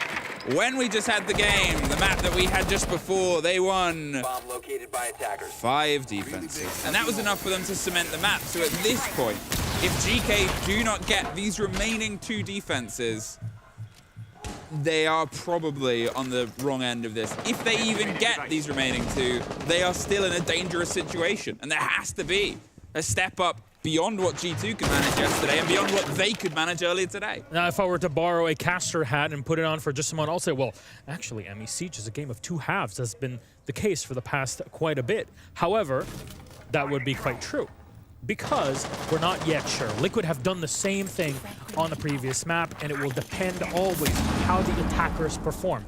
Yes, 2 rounds. To get a third, it's going to get real tough. But the entries are the most difficult part to kind of argue for, right? Every time, this map especially, and the second half of the previous map, Liquid have been getting entries and capitalizing on them, and GK are playing with a foot down. And that's not something that you can factor in whenever you're playing on Clubhouse. Last time as well, the last round, Palu got 1 and then got traded out pretty quickly here. They haven't been given the same option for Blaz. He's going to see if he can stick around, and unfortunately they disagree. Resets.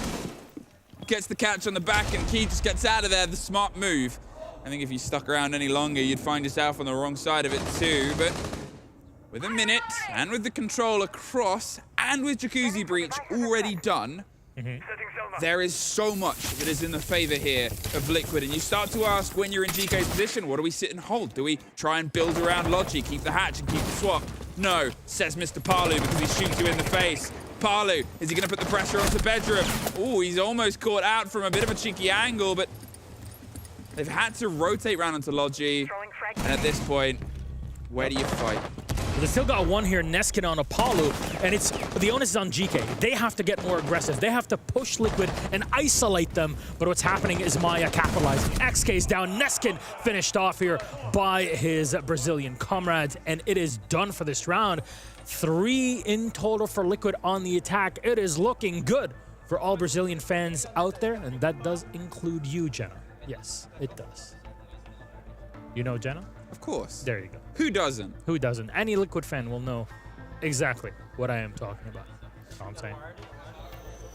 You are always going to have to play the hardest teams at this tournament. And that is a moral of the story. And you can compartmentalize that conversation. You can sort of say we'll play the hardest teams in phase 1, but 4 of us will get out. Liquid, they are one of the hardest teams. That was always going to be part of the conversation. G2 are in that conversation. SSG, GK, in a lot of people's books, are in that conversation as being one of the 4 that really should be, and probably will be, escaping this. However, you will, if you get out of this, even from losing this game, there is a second opportunity. Probably have to play Liquid again. You might have to in a final. That's the awareness you have to have, and that's always that frustration. When you are a favorite to escape this realm, you'll have to do all of this once again and again. And I think they want to just try and find a little bit more of a fight here, GK. If I'm not mistaken, should GK, or the loser of this matchup in general, should be playing against the Cruelty, the winner of Cruelty versus CAG. Don't quote me on that, but it would be either Cruelty CAG or Milo. winner of 2024. FearX versus G2, winner of either one of those games. I think it would be flipped bracket, but it's already flipped. So, do you double flip a flip? How do you double flip A lot flip? of gymnastics over there. Help! There it Nesting is. helps Nest to the opening afterlife. kill. There is 2 and 3. All right, time to What? find some fire. They're looking pretty lined up for an even half here. The one thing that Liquid really have right now is a lot of time, but they have lost one of their hard breaches. They've lost their IQ. They've lost their Thatcher as well to put the pressure onto Hatches that, well, Kaid's not there, so it doesn't matter too much. And there might be mute jammers on, say, Church Wall, but otherwise those positions will still be contestable. At this point, just don't give them anything, GK. Take it easy. I mean, you got a Captel on the other side.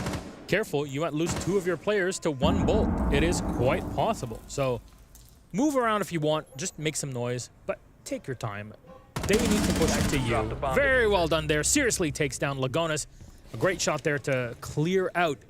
Incredibly important player in kind of guiding the direction of every attack here from Team Liquid. Paolo flicking, going wide, and will get the shot on Seriously for dropping down immediately into XK, who clears out the round. 1 HP, but still is able to do it and push GK to 3-3 at the half. Tight, but still, expectations on Clubhouse is that you need attackers to do as well as they can, but a 50-50 map. Liquid look pretty dominant, I'd say, in most of these rounds.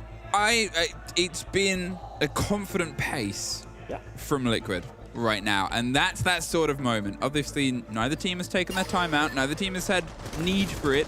Because it's traded, you let your team build in, even if there's smaller mistakes. Unless there's something that's glaringly obvious, or the comms have fallen apart, and suddenly the players are about to fist fight, you don't step in. You trust that they can build themselves into it, or most coaches will. Yeah. Sometimes that might rear its head quite quickly. If we see 1 or 2 rounds go into Liquid's favor here, depending how handy they go, I wouldn't be surprised if GK stopped that momentum instantly. And because you have to remember what happened last time they were attacking, which is, let's be honest, not a lot. 1 round they managed, they weren't quite together, they're helped by it being Clubhouse, but if they are missing fundamentals on Club, that is, Attackers must locate and defuse the I'm not bomb. going to say just illegal, but it shouldn't be done. Absolutely. Frowned upon. It definitely should be. It should be frowned upon directly by the players of both of these squads. Specifically here, the onus is on GK. The cost of sounding like a broken record. There is 2 things to highlight. Not just the kind of basics that you need to hold on to, right? Your comms, making sure that you know the map flow of Clubhouse and how it is in professional play. But on top of it, you need to have a plan and stick to it directly for clearing power positions. Let's see what GK had to offer back on Consulate. What was a lot of failure when trying to push power positions and player out of it.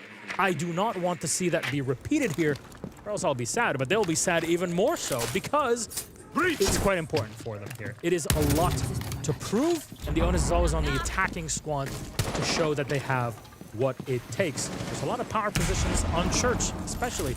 Something that Liquid will be very eager to exploit. Very decent pace here from GK. They quickly realized, well, Liquid has got themselves very claustrophobic, tight to the side. It's a very common way of holding it. All the way in dirt with that extension, might get pulled a bit closer when the punch comes together, but I like that they they became very aware of it. It was a problem for them on the previous map. And again, you're comparing 2 very different maps. You're comparing what is the most familiar meal in the world with something a little bit new and adventurous that you might not be quite to the taste buds of. And this, as I said, well eaten and well trodden seriously, it's just going to get the rotation round on towards the back so you can sort of tuck yourself in. They don't have a direct shield to work behind, but they do have a sense. Not the most common operator seen, but as soon as you roll that down, you can just quickly dart your way around the left-hand corner, put the pressure onto the back of Arsenal, and on towards the default plant spot. Blaz gets Nesk. The first body is gone. The pressure on towards the side of blue. The Candelas and the smokes come to start making a lot of noise. Are they aware of where the drop is going to come from, or the pusher that's going to come round? It's all sort of around them, and there it is. A bit of a hold on the hatch, but they haven't quite operated behind it. It's drawn some focus, and I'm not sure what's slowed them down or what's changed up, but with 40 seconds and more utility sent, Parlu gets the first. Now, they can't offer a lot here. They're trying to, as I said, use these sense walls to do exactly this. Key is in, but is he just going to hold the plant and hope the cover is good? 4 versus 3 versus 3. They weren't quite watching the position. Seriously swings round, and Neskinen seriously. Now all that's left, they're trying to formulate something, but they just could not quite run the clarity and the numbers and the full stretch on the castle, and how much attention was being paid by the mirror window. A single swing is the reason they didn't get that plant, and now with a 2 versus 2, a single swing of resets should be the end of it. There it is. What a way to end it there. That was an incredibly hectic round. Sense usage or not, in that case, you need someone to still follow up or at least give some support from the top floor, and hesitation is your biggest enemy in a spot like this. Nobody to support on top. And we're going to take a timeout. Told you. For GK. Absolutely needed here. That was disjointed. Timing was on point, but the biggest fear was when the execute comes.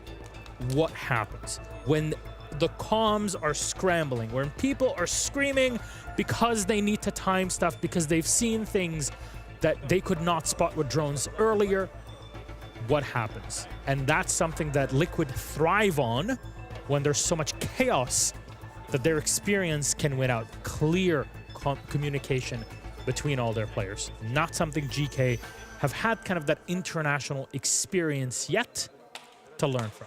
It was one swing from one player that knew what was going on, but that take, when it first sort of started to come out, what we saw as a drive was, you know, with the Oster, they'd try and tuck in, but because nobody was watching resets, that single position is what wins it out. He wasn't being watched from main stairs, or if he was, they couldn't see through the sense wall, and because of that castle wall that was just holding the back of Moto, and they didn't have the utility, as far as I could see, to remove it. There might have still been a grenade or a gun 6 knocked around somewhere, but they couldn't control a player who went, oh, cool, freebie. Because you know where they're planting. You know what they're doing with that take, and there wasn't, importantly, enough time for there to be a different take.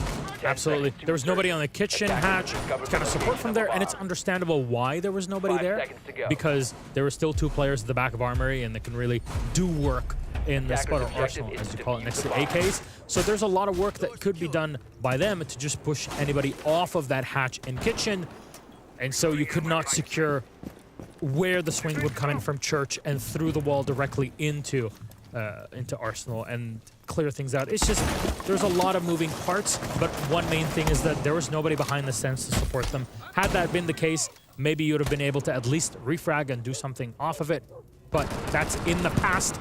Hindsight, all of that. Classic mirror window here from Liquid to try to slow things down and basically annoy the hell out of GK. Potentially will just continue to annoy them. Question is, will GK have an alternative to this? Not quite sure how much time it'll burn. They're trying to discuss what they want to do here. Now, the mirror window will probably get popped open at some point. Yeah. There it is, because now he cannot do this. He is in too dangerous a position, and seriously is going to hold on. They're expecting maybe a C4 to come through, but just that mirror window being opened is enough to say, yeah, nah, you're not putting the pressure onto this wall. Now, it can be done from above, but it's awkward, and it's dangerous, and now you're dead. Maya was watching it. The single mirror window, brilliantly played there, but you look at the left, Milos, what are you missing? A dedicated hard breach. Anybody that can try and offer some extension if they were to bring pocket EMPs, if they were to get rid of those bandit charges, there's still no one other than just sending the Capitao in close, but you're awkwardly pushing against the mirror window. Yeah, you're out of anything for the Capitao in this case, because you've used them to, I hope, get into construction. I'm not sure where the full setup was used there from Neskin in this situation, but you're kind of low on any sort of hard breach utility. You can't swap your entire attack to go through construction and maybe flank from red stairs, maybe put some sort of pressure on garage. It's a tough fight, really. And this site and kind of the way that defense sets up does not help a Deimos in any way, shape, or form get any picks to follow up onto. So there it is. Yeah, definitely didn't. There's Nesk. I mean, he's sort of like happy to track me. Seriously, tracks back onto Maya. Gets him off the board with a run out from Nesk. Once again, a slow start turns into just a heavy defensive side here. I'm really curious if you isolated his attack and his defense, where he would be landing. The pressure comes towards the top of red, and it gets knocked right back out. Blaz all that's left underneath, and the timeout was called before this. With the spray round, a great take onto the first, but with 3 more players to be found, 19 seconds, no breach, no kit, nothing open, no control. I can't see there being much hope. Sounds like looking into the mirror of the future. And what do you see? Well, a lot of death and destruction. In this case, if you're Geekay, how do you recover from it? That's the question. Blaz looking a bit frustrated here. A globe-trotting Frenchman has joined the ranks of Alfama, of course. Our Technically, there's a lot of globe-trotting Frenchmen here.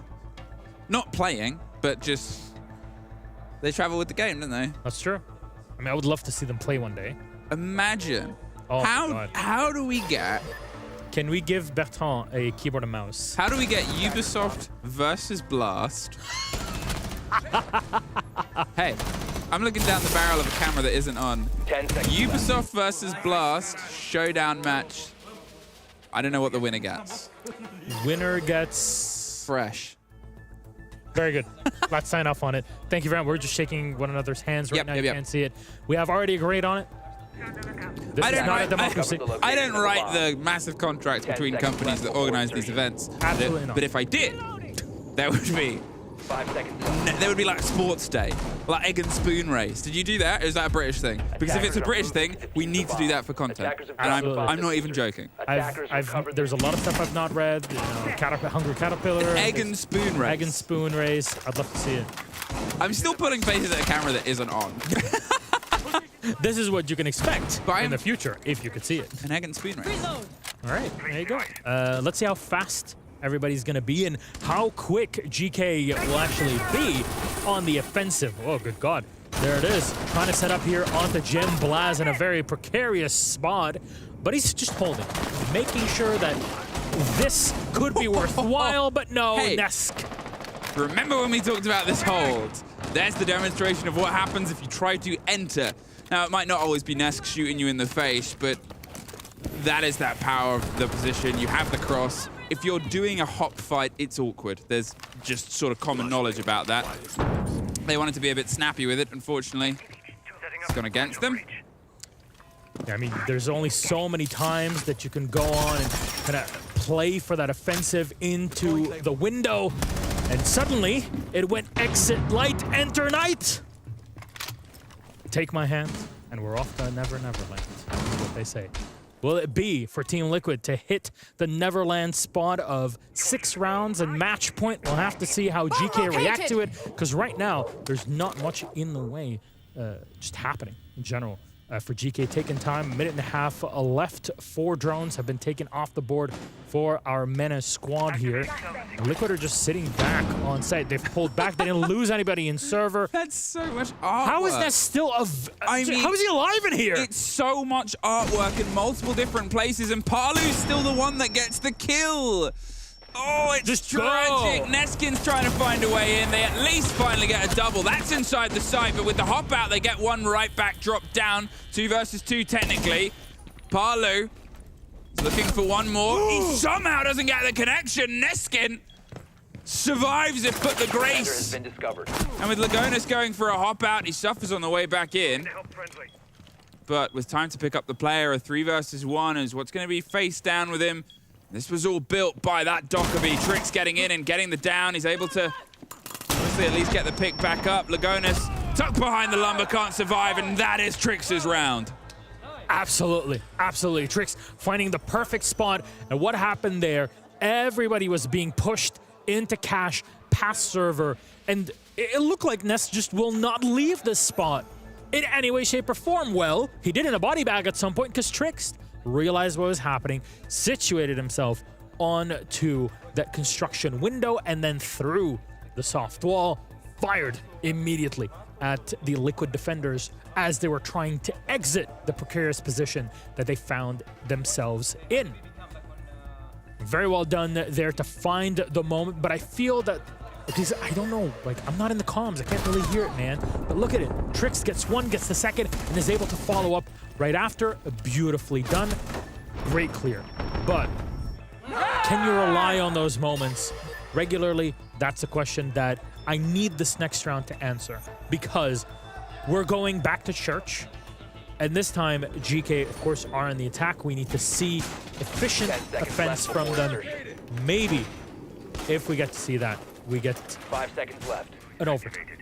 I'm crossing my fingers and even my toes for it, just because this map club, in comparison to what we've had on Consulate, has been very much back and forth, even within the same round. It's very exciting to see, is it not?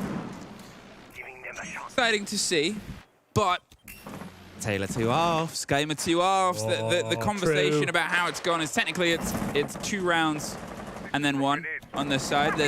If this one goes into Liquid's favor and it doesn't get leveled up, it's tough to imagine it being a fight that contends itself much longer. Obviously, for them, this is still par for the course here. That was Liquid's 3rd choice site. They're back down towards Church and Arsenal. There was a play that was attempted that didn't quite work. The lineup on the left is still a similar aspect, so they think they can make it work. The difference is no mirror, no castle, none of that play against the extension. So are they going to rely on the echo, potentially, just to watch it? We have seen that be very successful just yesterday, where it entirely pulled apart the approach. And it's reinforced as well. Absolutely. They're watching out for it completely. They realize, okay, Geekay, if you want to take control of that front of Arsenal, great, but you're going to have to invest a lot into it. We'll make it nigh impossible. You got Echo, you got Warden in this, and you got a Legion. Also, you got Nitro cells, plenty, 2 of them, but one of them has already been used, so resets is kind of set up for it. And checking cams as we speak. Lagonis gives you extra info. He's got a shotgun in case things get close, which will probably be sitting behind a reinforced shield and just kind of chilling in the back of the site. There's a lot that could be done here for Team Liquid. We just kind of have to wait until Geekay come in. This is a very passive setup that they have. It relies on Geekay making mistakes. 1:10 left here.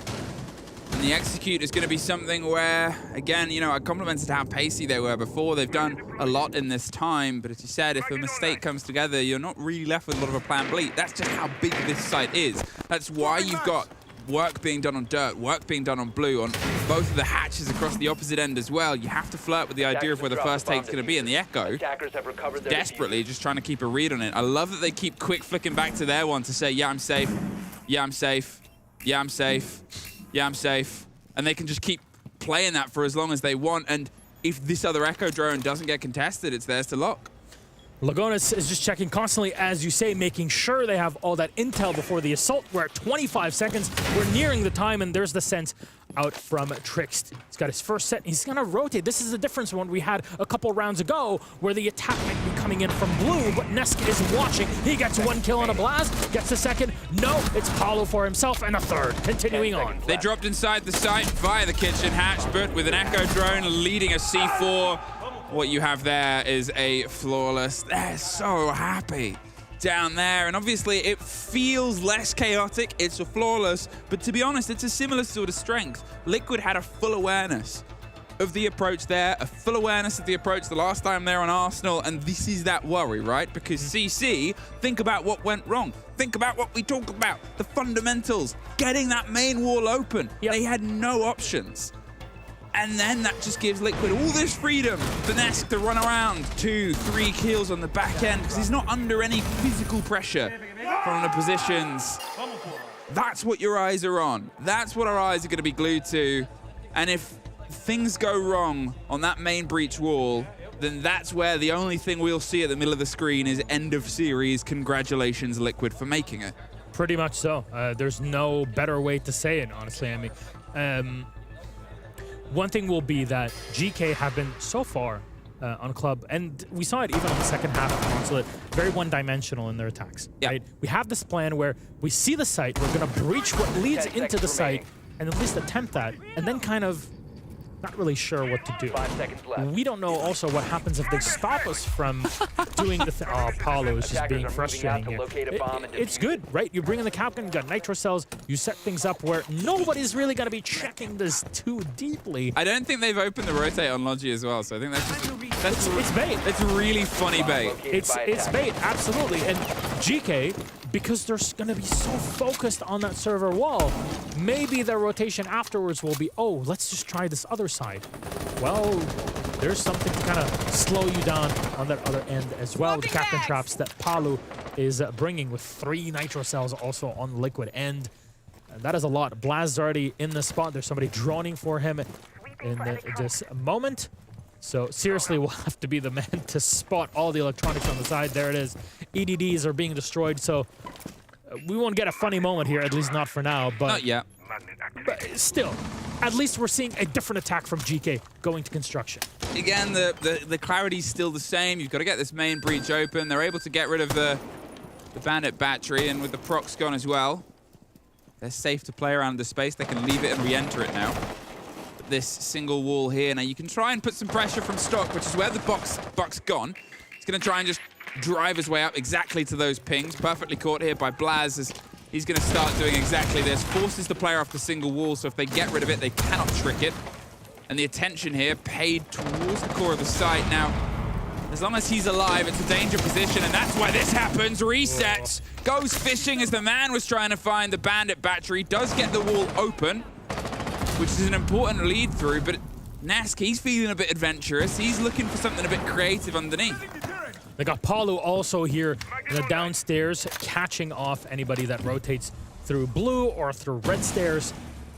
And that's a great spot to be in as the Capcan, because you also have a nitro cell to use in case the attackers have gone into site and wanted to plant. Seriously is putting pressure on this spot, which is very needed, but you did lose Blaz in this spot 30 seconds or so ago. How do you set up for it? More utility is being pushed down onto the site by Maya and the rest of the squad to prepare for the final assault, and it will come in just a second. The Ash charge close on the player won't do enough to stop them or stem them from holding the position. 40 seconds is all that separates Liquid from confirming themselves in the second phase. The swing is one that is almost caught by the Ash, but it's longer than it should have been. 4 versus 3, as Neskin's able to find Maya as well. Seriously charges his way up red, but gets knocked right back down by Palu. On the back end, spray into the door, and it's just Key left. The sole player and a misthrown C4, but at this point with 15 seconds, Nesk, Palu and Lagonis to get through. He's able to find the first, but no more! And we confirm, at least to my knowledge, our first team escaping as GK fall to the might of Liquid.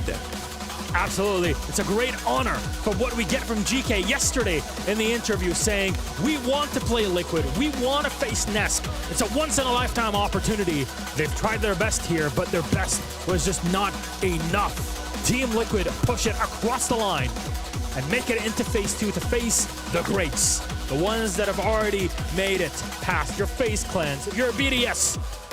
They're all waiting on the other side with Beast Ghost also. Crazy for me to say. You're great. More NA shade there. Is it to anyone's surprise? Now, I'm not just talking about the game, but the result of Liquid escaping. We always had them as a team, and yes, they started slow in their split. The reason that they're here, but remember the reason that they're here is how good their region is. How much their region has won, and let's be honest, how much they will probably continue to win. We will see them throw themselves forward, but I believe we are throwing over to an interview with Palu. Okay.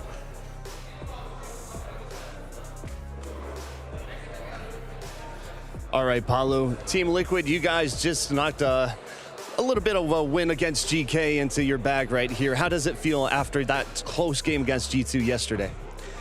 It was a pretty. It was easier the game. Like they play a style that we are used to. More like sometimes they try to put blast playing some offensive, but we knew that a lot. We studied them, and like that's the difference between rounds that they can surprise a lot. Like maybe playing sometimes more aggressive, but as I said, we are used to. And yeah, we just did like what we are used to.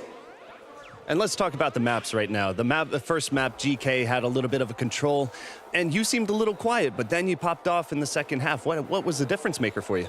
Oh, actually, I was quiet at the defense. Neski was insane at the defense. Like he didn't get one kill at the attacking side, but when he turned to defense, he was a beast. Like he was killing everyone. So yeah, that was basically it. Like on attack, I think I could like maybe find some kills between some rounds that we were struggling, and that helped us to make like 2 points on attack. And Consulate is a really defensive map. So yeah, those 2 rounds I think brought us to the game, and we could finish it. And then looking at map 2, yeah, you said you finished it. You know, it was a little bit of a closer affair. Was it a little bit too close to for comfort? Not really. I think we had like there are some rounds that we throw like we could play it better, but we were playing like sometimes maybe too aggressive. And yeah, that's some knowledge that we are gonna get to the other matches, you know. And then just looking at the match as a whole, and then kind of reflecting back on this Phase 1 performance so far, looking ahead into Phase 2, have you guys been a little bit shaky or just trying to find your feet right now? Or is that just the other teams being that good at taking you to the last map points? Yeah, as I said, like I think we are improving at every game, every match. We are learning stuff. We are getting even better. So yeah, I think we are really ready for anything we're gonna face, you know. Fantastic. Congratulations on your win, Palu. Back to you guys at the desk, Milosh and Emmy. Thank you very much, Mads, for the interview there, our good colleague on the content team. Good to hear from Palu. Good to hear, Always good to hear from you specifically, Emmy, today, because it's been a pleasure casting this matchup with you. And we actually have another game that we're going to be casting together on the B stream. That'll be game number 3 today, so elimination. We're going to have a lot of fun with it. Should we celebrate that? Yay! People are losing. What? Well, you know who the real winners are?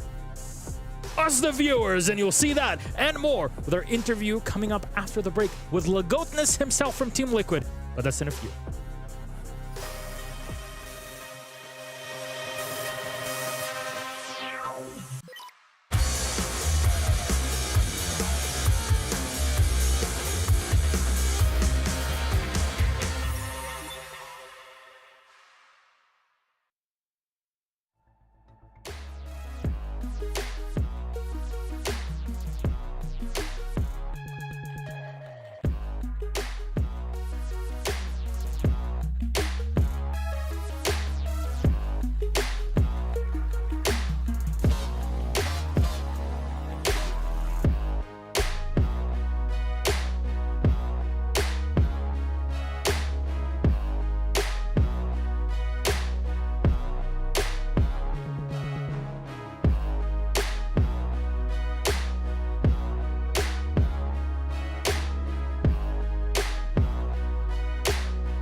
I love it when the music really hits. Anyways, we got an even more hitting bit of content to go through. Lagotinus himself is standing by with Mads, often interviews. Look at me. Lagonis completely. This was just so good for you guys, right? Coming in for 2 wins here in phase 1. How does it feel coming out on top? Feels great. Like we've done our job, you know. Yesterday we won against G2, a really tough game, and today 2-0 against GK. So I'm very happy and looking forward for phase 2 right now. And looking at your 2 opponents so far, it's been G2 and GK. Which one was the toughest one of those 2? G2 was the toughest one. They are very great. They are the world champions. You know, they won the 6th invitation in Canada, so they know how to play this, the right siege. You know, so yeah, G2 was tough. And then looking ahead into phase 2, do you think you guys are going to face even tougher opponents, or are you settling into things right now? How does it feel? Yeah, I think we will face more difficult opponents. I think, like because of the intel, we played a lot of maps, so it becomes more difficult because like we show a lot of things, a lot of strategies. So yeah, it's gonna get every time it's harder. So yeah, in phase 2, it's gonna be harder. But let's see, maybe we can do it. But now, just looking at phase 1, you guys got out of it, you know, coming out of a season that wasn't really going your way.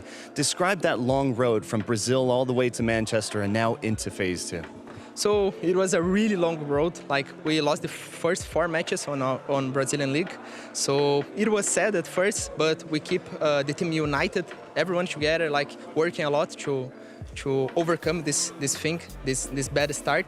And yeah, I'm really tired. Like it's the beginning of the tournament, but I keep tired because it continues to be a big run. So, but I'm happy. Now we have some, like probably one day of like keep calm and have a little bit of studies. But yeah, it was a long run, and I love to be in Manchester. It was a dream becoming to this country, to this city. So yeah, I'm very happy.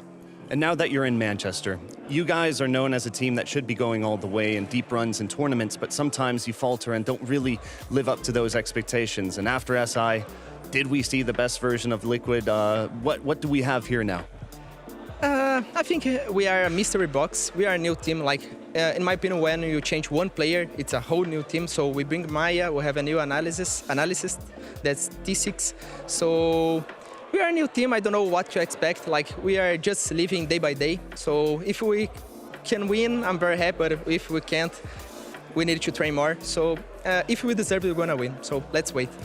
And speaking of winning, you guys have to win some matches going into phase 2, right? Who are you expecting to face off, and who are you most excited to face off against? So I think the team that I am most excited to play against is probably FearX again, because like they were in the W7 organization, now they became FearX, and they won the last 3 major tournaments. So they are very good. Like we won in the National League against them, so maybe we can win again here. So yeah, FearX, I'm looking forward to this match. And you mentioned Furia. They've won everything in the past 3 events. Are you guys going to take it from them this time around? I hope so. Let's see. Let's see. We need to work a lot, but yeah, let's see. Thank you so much, Lagonis, and see you in phase 2. What a wonderful interview. What a wonderful here. And now it comes back to, we look like a little bit like wrestlers. Do we? In what way? I think you've got a little bit of... I got just the upper chest, but then a lot more here. You got some energy. I'll join Judgment Day. We do what we need to do. But today was Judgment Day, if anything, for Team Liquid, right? I mean, for both of them. Obviously, GK now, they've got one more that they need to play out here. This was going to be the toughest game. They were excited for it, but Liquid, they are what they expected. Yeah. They are one of those few teams that's sort of still playing at that expected level that we know about. They are hitting their stride, which is the perfect time for it, because there's that conversation that happens. Do you want to start in phase 1, or do you want to find your fight immediately in phase 2? They're warmed up.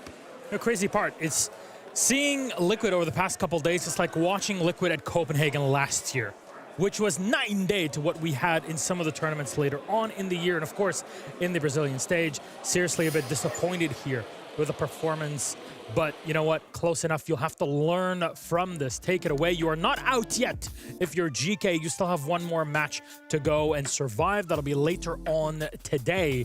But Liquid are through. They're a first team into phase 2 from phase 1, of course. Yeah. Here in our planes. Best player in the lobby today was Neskin, a Brazilian, but he wasn't on the Brazilians team. He had a decent game, and to be fair, that's all you'd really want and expect from him against one of the sort of top dogs. But remember, GK's roster isn't that old. Sure, Liquid also made a change not too long ago, bringing in Maya and getting a little bit new of an adaptation that they built into, but at the same sort of statement, you know, how they found themselves, I think they'll still find themselves pretty later on today, where they play for their elimination game. And GK and Liquid, of course, are the two teams that won their games yesterday. And there's another game happening with two winners themselves, but there can only be one. Bleed and SSG are playing against one another, and it seems like SSG are leading. However, this is map 3 in the series. They're 1-1. We got our casters on the other side of this wall to take you through it, so we're going to toss it over to them and leave it at that. See you in a bit. They want to, Yeah. but it's a slow, methodical style that we just did not expect, but they're doing it. Like you said, you compared them to VP, and they're known as one of those sides that, you know, they made that kind of meta, didn't they? They made that play style. They did. Now, we're into the round. Reap still has a go canister. He did have 2, he's just put 1 down, and Tuz still has a cap trap. So once again, we're not exactly praising the utility side on the side of Bleed. I'm not really sure what's going on there. In terms of the lineup, we've got Forest on the Amaru. So what I'm kind of wondering here is, are we going to see something into the cocktail side? I don't really know where he is at the minute. I'm wondering if we're going to see something fast into the east side of the building. As the round comes in. We've got a lot of repelling going on. We've got Ashen on the Nomad covering off those flanks. Obviously, we saw it in the very first round. The flanks were, you know, I think it was Hoven that jumped out of the restaurant window there. Welcome, everyone from the A stream who is now joining us, as we know that the A stream is finished. If you don't want to hear spoilers in the B stream, just mute the stream now. I'm going to tell you. Liquid are through into phase 2. No Really? surprises there. I mean, it's Liquid going in, of course. I am shocked, That was going to Demo. happen. But here we are on the B stream, as you can see. SSG versus Bleed. First map win in favor of Bleed 7-5. A 7-0 for SSG on Bank. And now SSG set 5-0. 12 rounds in a row. It may be the unlucky 13 for SSG as well. As once again, Bleed just not in it. The kills are always in favor of SSG. Just nobody on the board right now. Nobody stepping up for Bleed. Yep, it's all up to Turd in the 1 versus 4, should I say. And he's been here the whole round. I'm not sure what's happened. He's just allowed his teammates to die around him. Forrest is going to drone the site, SSG are going to drone the site, and it's all going to be up to Turd, who's sitting under the skylight and has remained static under the skylight the whole round. Hasn't moved. This is the hero. Here he is. No, Oh. surely not. No, Just. no. Bro, like, It sums up the game. Just that's it. he also didn't put down his Capcan traps again. Does he like the gun? Like, I don't know. Look, he's getting rinsed in all chat. I will be saying, like, SSG are rinsing him in all chat as well. when have we ever seen like back-to-back 7-0s? No, I don't think so. In the history of Siege, I don't I think. think it. I see. This comes up every tournament, I think. And I remember Pengu saying that I think G2 did it, but not when it was 7. It may have been when they were 6. Penta. 6, 5, something whatever against. it was, yeah. I wanted it was like Barrage Esports or something like that. I don't think we've ever seen it in the kind of current era of Siege that we would see back-to-back 7 for the same team as well. Not just like, oh, they won 7-0 and then the other team won 7-0. It's Like the same team, 14 rounds 14 in a row. Because we've got 13, which might be a new record. I don't know that, to be honest. But, yeah. I'm not sure.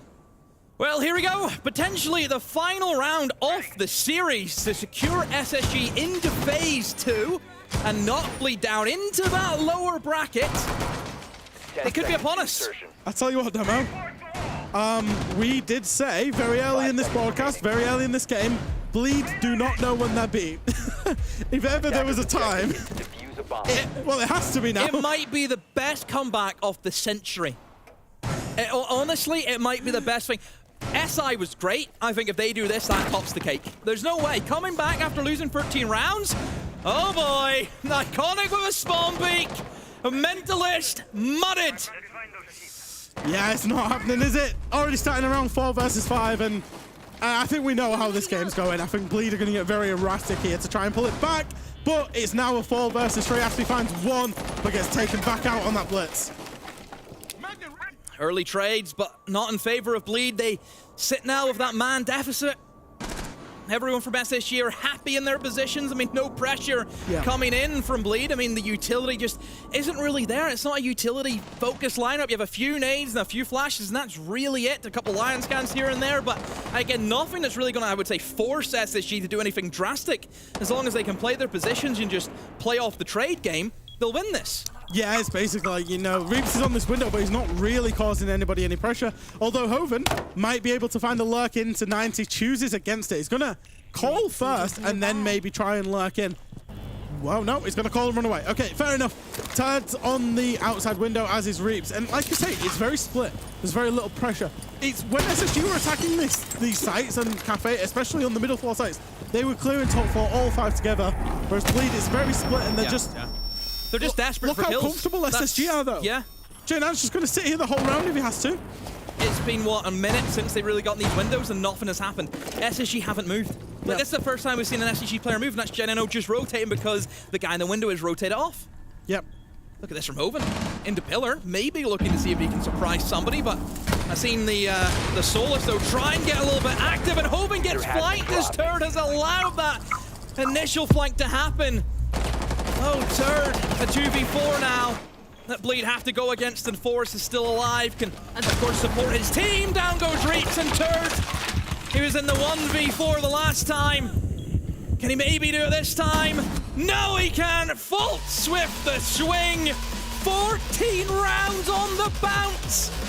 SSG double 7-0 Bleed, and that sends them into phase 2. Absolutely incredible demo. 14 rounds in a row, as you say, and it came from a game on map 1 where SSG, to be fair, looked awful in their attacks. They lost it. It was one of the weirdest clubhouses that I've ever seen. Callout went away in the games between map 1 and 2, and he put a rocket up their asses. Literally a space station. 14 rounds in a row, back-to-back 7-0s. We've never seen it before. Nope. Absolutely incredible. That will send them into phase 2. We will see them on Sunday inside of Swiss.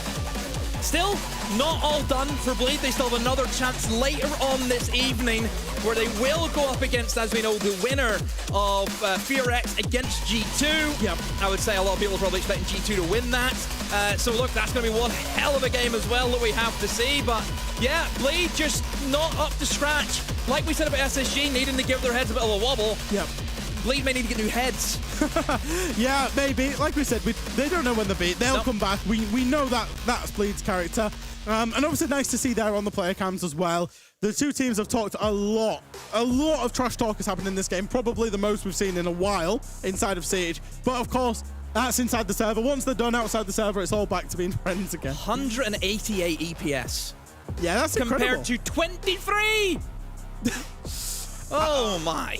Let's focus on Iconic, because I'll be honest, if we get going on the left side of the screen, we're not going to stop demo. Iconic's had an excellent game, and it's worth saying that each individual on SSG has had moments across the 3 games. Faults in map 1 kept them in it. Still didn't win the map, which Still was didn't funny win the as map. well. Ashen map 2 and map 3 had a great game. Iconic won them a couple of rounds pretty much Map 3, single-handedly today. Maybe Forrest not had the best day. J9's been, I would say, okay, consistent is what we said about it. But overall, map 1 aside, SSG are going to be absolutely thrilled with today. You can't go wrong, you know. Even including map 1, really. 14 in a row, it's never been done. It's unheard of, so all credit to them. Look, Bleed really have to go back to the drawing board and think about what they want to do to bounce back. And, you know, like we mentioned about Iconic before, you know, these plays, for example, just making the play, stepping up for a side where, again, SSG with this new slow, methodical play style, you need somebody stepping up. You need somebody just saying, guys, we're taking too long now. We need to do something. Somebody needs to do something. I've gone from thinking maybe SSG aren't the real deal. Like, at the start of today, I was like, SSG are the real deal. Blip yesterday. Then they have map 1, I'm like, they're not the real deal. And then they come back. Bang, bang. 7-0, 7-0. Real deal. Very, very impressed. Yeah. Very impressed. Look, whenever you think about SSG now going into phase 2, again, it's that step up of competition. You know, they went from the Mexicans into APAC, and now they're going to be probably up against, you know, some of the big dogs that they're going to have to go up against. So there is always that fear to see how SSG are going to deal under the pressure. But that's going to be us done for this series of Siege. Again, we still have more games coming up, but before we do go to break, Jack, I need you to go and run that over to Bleed, please. So I'll you go over and do that. We'll go to the break. GPS satellites, unmanned drones, fucking laser sights, the more crutches you have. The more it hurts when they're kicked out from under you. If there's one thing I know for sure, it's that a 6-inch blade never loses reception.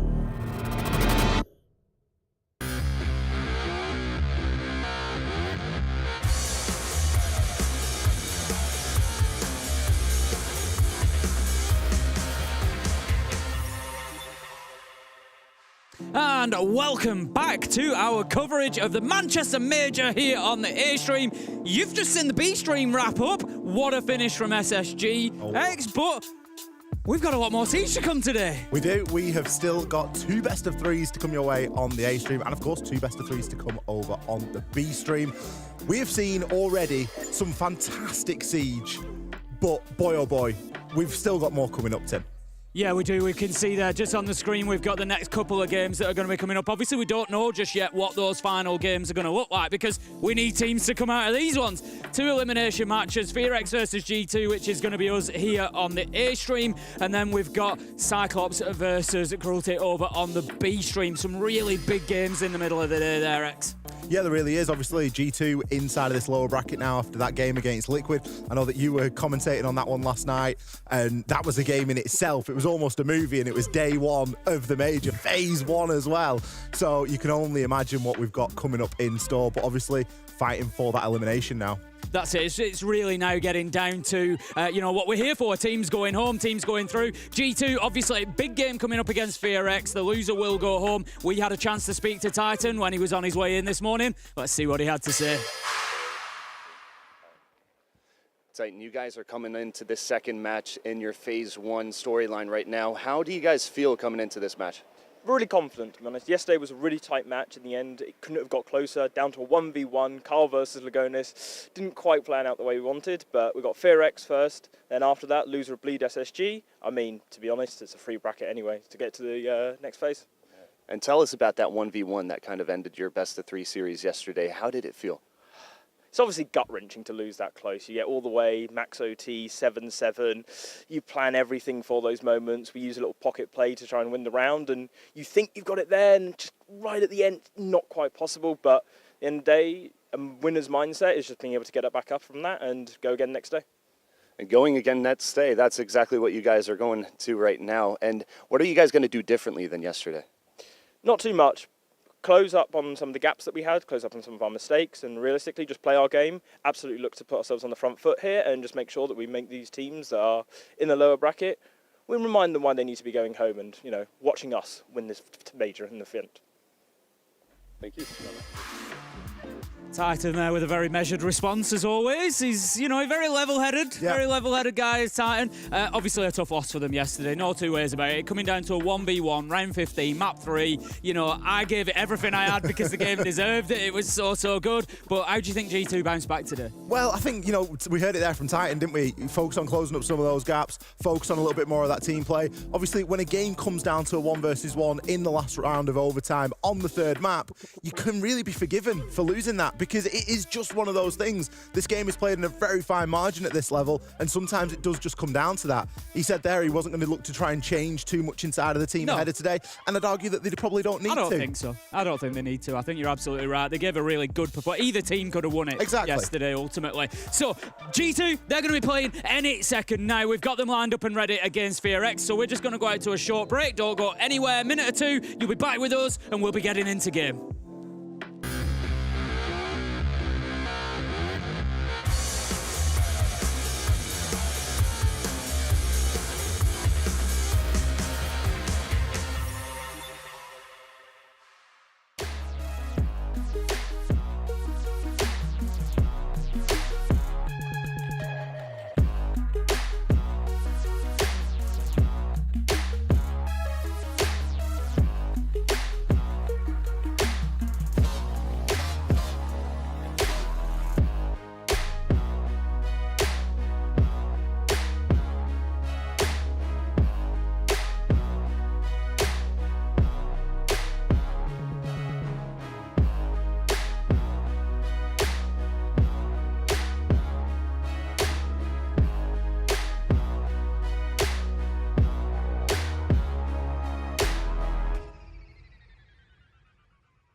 Welcome back to the Manchester Major. You've got me, Ace Pyrite, joined by XR Troika, and we're going to be covering FearX versus G2. We can just see the FearX players arriving a little bit earlier today. It's fair to say it's going to be a tough game for them today. I think G2 looked pretty good, really good against Liquid. It was a team of two great, it was a game of two great teams last night. So FearX definitely got it cut out for them today. They really do. Let's not forget who they played up against. Obviously, yesterday they played Geekay, a game they were unsuccessful in, hence why they are here in this elimination game here in Phase 1, Day 2 of the Manchester Major. We can't stress that enough. The winner here will go through. The loser will drop out of the competition. G2 just arriving as well. I think it's fair to say, G2 I'm sure have got to come in with a little bit of confidence today. FearX yesterday against Geekay, I covered that game, and one of the things that they struggled with, was coming out on top of those heavy mechanical situations. We had Blaz wandering into sight, finding 2 or 3 kills, and they just had a little bit of a problem keeping, control of the game in that sort of sense. And I think that's going to be difficult for them today against G2 because it's kind of like ramping that difficulty up even more. You've got players like Doki, players like Alamo, players like Benja who are just going to win and get kills for fun. Yeah, if you think it's difficult playing against Blaz, wait until you're playing against Benja, Doki and Virtue. It is not going to get any easier. Obviously, we need a map, so let's have a look and see exactly where we are going to be headed for this best of 3. It's going to be 4 bans, 2 picks, 2 more bans, and then a decider. So we're going to kick things off on Bank. That bodes well for G2, given what we've seen. They had a convincing win against a good Liquid side there yesterday, so that's not going to be an easy start for FearX. G2 picking that one up, and then FearX taking us to Consulate. We have a couple more bans come in. Oh, and a decider on Skyscraper. That could be an interesting finish for us. FearX having the choice there between Chalet and Sky and choosing to take us to Sky. So maps-wise, it's kind of... I want to say, I look at the maps and I think G2 have got a bit of an advantage there, but I think we've got to call it as we see it, and it's fair to say G2 have got a bit of an advantage sort of overall anyway. I don't think the maps mattered too much. I think the social prediction knows that G2 might have a little bit of an advantage here as well. 87-13. It comes down to map pool, Tim, and G2 have got a deeper map pool. So wide. FearX were never going to get away from a map that G2 is really confident on. The fact that they've let Bank through maybe is in part due to the fact that they played that yesterday. Of course, we referenced earlier the game against Geekay. It was a 7-5 to Geekay. They didn't win it, but they played it yesterday. So maybe it's a map that they're more comfortable on than others out there. But it does just so happen to be G2's most successful map at the moment. They're on a 6-map win streak on it, and I don't know. I don't see anything that's going to slow that down. No, I'd agree with you. I think FearX, I don't want to downplay them too much. They're a great team. They're here at the Manchester Major. Demic and Mephi particularly yesterday played really, really well. Good Boy and Rin had their moments. For me, there was a couple of problems. There was the game away from site, their extensions was fine. They played them really well. We saw them have some really successful roams, but then we'd see Blaz wander into site and they just weren't taking account of the house, really. They weren't taking account of the actual site, and they'd walk in and get a couple of kills in the back and stuff. So they need to tighten that up a little bit, because otherwise G2 will exploit that sort of space. The other thing for FearX that we saw yesterday was they were kind of switching off. They get to round 7, round 8, and it'd maybe be 4-3. It'd be a really close game, and then GK just go round, and they'd get 3 in a row, and FearX just looked like they were nowhere. So that's something else. They've got to make sure that they can maintain that focus throughout the game, because otherwise G2 will run away with it. There's no two ways, especially looking here. G2, they start on the attack. If FearX switch off around the halfway mark, G2 are on defense, it's just going to run away from them quickly on Bank. It goes even deeper, doesn't it? Because then you start thinking about how G2 are able to attack. There's multiple layers to it. Look at what's available. We've had the bans come through. We've had a Monty removed by G2. We've had a Fenrir removed also. A Ying and a Cave ban. Now, you're kind of forced into the Ying ban as FearX because you don't really want to be giving that away to G2. But what does it leave open? Things like a Grim, things like a Capitao, and immediately those two have both been chosen. They're fantastic disruptive operators, and they're operators that G2 love to run, as do most teams. But with those tools comes quite a bit of responsibility. You've got to still get in and do your homework. Those gadgets aren't going to do it all for you. Let's get into it then, round 1. We're going to have FearX on the defense. They're going to kick things off, unsurprisingly, down in the basement. That is where we are going to begin. We've got Doki out on the drones at the minute, just having a little look across that top floor. G2 going to be looking to take that ground. Benja's already in on the book. Is going to move across and start clearing out underneath to try and get to those hatches. Something that I want to keep a bit of a keen eye on here is going to be Virtue on that entry. He was devastating on the entry yesterday, picking up 5 opening picks. Currently one of the highest rated players inside of the major after the first day of play. Rin's going to be heading up the stairs looking for that first challenge onto the marble stairs. Not going to be able to just get quite high enough up to have the challenge onto Doki. Maybe not sure that we would be wanting it either. FearX definitely needing to keep themselves plenty alive. It's interesting that they played this much more as a turtle site. Like I said, coming in, we're seeing this a couple of times. Mirror window on the breach wall, get the glass out of it, and just make it difficult for the breachers to go and approach it, place anything on there. Interesting little technique. Absolutely, it's not going to yield any results there. You typically do that and try and play an impact through it, or just to deter people from coming through. No impacts on the side of FearX. Instead, they've gone for some heavy and significant denial here. They've got the Vulcan canisters, they've got a couple of C4s, and all that is things that are really going to start to choke this round up when push comes to shove. G2, the pacing isn't too bad at the moment. They've got top floor control, they've got the flanks on lock, and now they can start to try and work these hatches and remove some of that utility. Good Boy is going to be in position with those toxic babes. We did just see that flash up then as well. Demic, cautious of what could be happening through garage, but the player to watch here is always going to be the man with the case. Benja then just going to be holding the long angle through that open hole and just having a look if he can pick anybody up around the door or into red corridor. Time is going to become a factor here for G2X. It's ticking by at the minute, 35 seconds, not quite in position for the plant yet. Virtue's just waiting to deliver that utility that's hopefully going to provide that sort of 3-2-1 goal moment. We've got the bees going in from Grim as well to prevent too much movement. There's the smoke, and in goes Alamo. Gets one, gets two. Can he find a third? No, going to be cut down by Demic. But Uno now has the space. He's got the opportunity to put this diffuser down. He's going to have to restart it, but won't need to finish it as the kills just come in one after another, and that's going to be a round for G2. Had it not been for Alamo there dropping the hatch and picking 2, that would have been extremely difficult for G2 to get anything going. The diffuser was going down quite late as well there. I'm not sure if Uno was actually choked out by some toxic gas at that moment and couldn't get in to get a plant down, because I'm seeing Alamo in the site picking kills, and I'm thinking, why is the plant not going down? There's a bit of a problem here. What's going on with Uno? I think he was maybe just a little bit choked off there. The understanding there from FearX in that they can just sit back and relax was fantastic. And I think had they been able to shut Alamo down as a trade, it would have been very different. It just so happened the trade came through a touch late. You can see there, Mephi swung out from Vol, and it was just a fraction late. Doki, his job was always going to be to sit and watch the flank there as the Grim. We knew that that was where he was going to play. He'd set up there quite early on, never needed to aggress down the stairs. A great start from G2. Yeah, it was, at the end of the day, it's showing exactly what we said coming into it. Bank is a G2 map, 6 wins in a row on here at the minute, and they're just showing a great understanding of it. Basement is going to be your most difficult attack. They've gone in, I'm not going to say they've made it look easy, but they've just shown a real masterful approach. Yeah, they understand where every single danger is there. They've got the utility to deal with all of it, and they've just gone in and done the job. And that's exactly what G2 fans will have been wanting to see. So let's move on. We're going to be heading into round 2. FearX this time going to be defending open area, not choosing to go up to the top floor, instead having the preference for the mid floor. They do have the player, you can just see the silhouette there, led prone at the minute inside of CEO.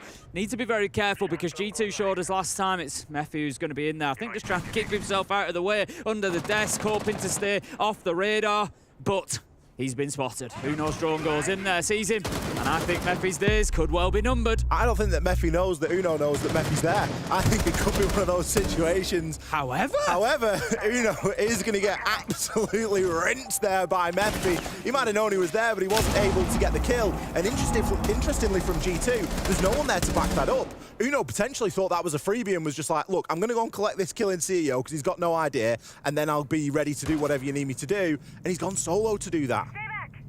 Yeah, you've really got to wonder, because the top floor clearance in the first round from G2 was really effective. There was nobody there to challenge, but Benja was in there quickly. He was moving across, taking space. He had support from Doki as well. But this time, like you say, Uno goes in on his own. They lose the Lion. Couple of E1D scans go with him as well, being so early in the round. They won't have been available, won't have been used. So it's a big loss, really, for G2 at the beginning of things here, because ultimately that's one of your operators that could have directly helped to track down that Roma and get yourself the top floor control. At the minute, G2 still have no top floor control. If they don't deal with Mephi, he opened up the soft wall to top square as well with a Nitro earlier in the round. Could be dangerous for them, really dangerous. I wonder if Alamar's misdroned him here, because Alamar droned all the way through CEO, he droned Elevator, and Mephi was just hiding in double-double the whole time.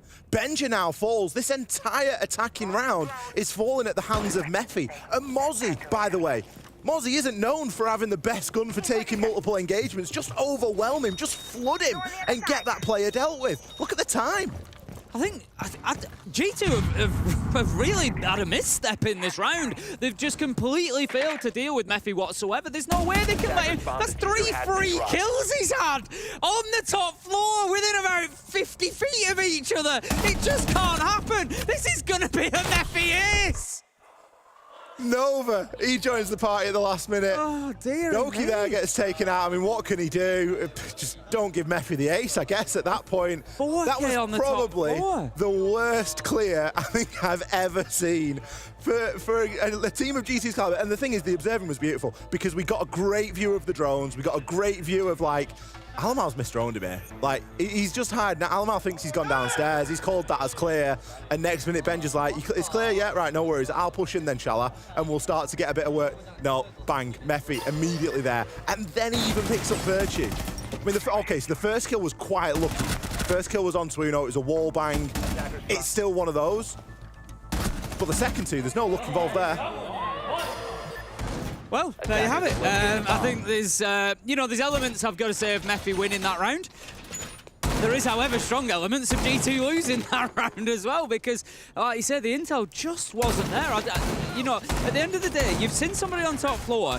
You've got him droned, you know exactly where he is. You've just got to send 2 in as a minimum. When Uno goes in, even if you lose one of them, you get the trade. You've got your top floor. It's just so strange. However, let's move on. G2, a little bit of a wobble there, I think. We'll see whether that continues or not. We've definitely seen much better performances from them and top floor clearance as a bank. But this time they're going to be attacking onto the top floor itself. So we would expect to see that repel presence. We'd expect to see them. They need to clear out stock corridor. Stock corridor and janitor are the 2 big key factors for getting this site done, for getting in there and being able to put that diffuser down, because they'll have the mirror window inside a janitor looking out towards this repel, so it's going to prevent them being able to go in and plant where they want to until they've got that position cleared out. You can see it's Mephi playing in there on the warden, so he can't be flashed, can't be smoked, can't be anything else, and that's why he's there. So you need to get stock corridor first, get this cleared out, get the shield done, and then you can pressure onto janitor. There's options to deal with this position. You can, of course, deal with it from below as well. Yep. You've no book in the lineup, so it's going to be a bit more difficult, but the same premise remains. The Flores could be your friend as well, as we now start seeing Doki hurling a load of util over in that direction, but we know that there is a Warden playing in that location. The EMPs, however, will stop that Warden gadget from activating. Bit of jump out there from Good Boy. He's going to take down Alamar. Benja immediately there for the refrag, but you've lost your glass, so any pushing power that you were looking to have through those smokes is now no longer a thing. Big loss, but Benja's going to pick up a big gain as he manages to find a nice headshot onto Nova. Doesn't know that the mirror is just on the opposite side of that soft wall, and knocking the Kiba barricade is going to give his position away. Rin almost caught on the rotate, but caught is Benja, catching a C4 almost in his lap as Good Boy sends it out and takes him down. Uno, however, with an opportunity to potentially put this diffuser down, is reliant on Doki's cover. Activating diffuser. Well, the diffuser will go down successfully there. I'm not sure where Virtue was, and it's likely that Rin's going to pick himself up one here, but no, misses the shots. Uno, he didn't have a lot of health to begin with, Tim. He only needed 1 or 2 shots in. He now will be finished off. Good Boy on for a triple demic. maybe eyeing up a bit of a jump out here, but he needs to be cautious. There's G2 players on both of these rappels, and they are both going to be watching the defuse. It's almost impossible right now if G2 play this correctly. Doki is going to commit and hop himself in. There is a player long-arming right now with a jump out that goes through, but Doki, fortunately, was able to pick up that final kill onto the player defusing. Lucky that the Claymore was there. Obviously, time was running out as well. I don't think that the jump out would have been able to get back inside. Bit of a salvage there from G2, and I think they saw a little bit of good fortune. Picking up that kill onto Rin. Rin's going to be looking at that one in the mirror. Well, I mean, look, we all know if the glass is broken on Square Skylight, it can get a little bit windy in and around that area. If the double doors open, you've got a breeze coming through. There's obviously been a little bit of something going on. We know that Rin doesn't usually miss those shots. Unfortunate. Oh, just a little bit. It's not looked any better on the second time round. I'm going to be honest with you. I was trying. I was really trying for Rin there, but unfortunately, look, it happens. We miss shots. But yeah, Uno managing to pick up that kill. It was actually really smart play from Doki at the end there as well, because the Claymore is there and it gets the kill. It depends, and this is something for you when you're playing at home as well.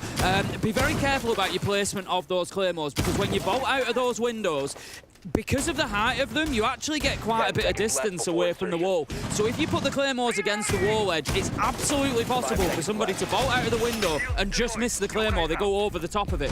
And, had something like that been the case, and the reason I highlight that, it shows how these rounds come down to tiny little details. It's real fine margins. And so the Claymore was well positioned. You want to be putting it, about 4 or 5 feet out from the wall, and then it catches the man coming down. Things go differently there. Doki gets caught on that jump out as well, and all of a sudden you've got a different situation. But Doki, heads up play, had gone in through the window already and was in a position to deal with it in the 1v1. So well played from G2. They're 2-1. I think they'll be happy enough so far. They won't be happy with that round 2, but overall, they're doing what they need to do. Absolutely. And they're now attacking back down into the basement, somewhere that they are relatively familiar attacking. Of course, they showcased a beautiful attack here in round number 1, and it's gone for a very similar setup again. The setup, however, does differ on the side of FearX. They brought a castle, they brought an echo, and they are looking to hold on to open area for a little bit longer. The Tuberau is going to assist in that as well, with those Zoto canisters just keeping the stock hatch nice and cold for the time being. But it isn't a forever fix, and he is going to have to drop out of here eventually. With the hatches open, that's kind of the idea behind it. That's good enough for him, though. Picks up a kill onto Alamau. That's not only lost your bees, but it's also lost the crucial player that dropped the hatch last time and picked up 2. Yeah, it's a really big pickup, is that, from Good Boy. And I love to see that use of the Tuberau in there in open area, recognising, what's my real key task here? What do I need to do? I need to burn as much time as I can. If I take somebody with me, brilliant, but time is the big factor here. And so doing that, using those auto canisters to keep that hatch closed, keep yourself in position, and then taking the challenge onto Alamau as well. And he couldn't have asked, I think, for a better operator. Takes the Grim off the board. That's going to give them a lot more freedom in sight when we come to that final execution.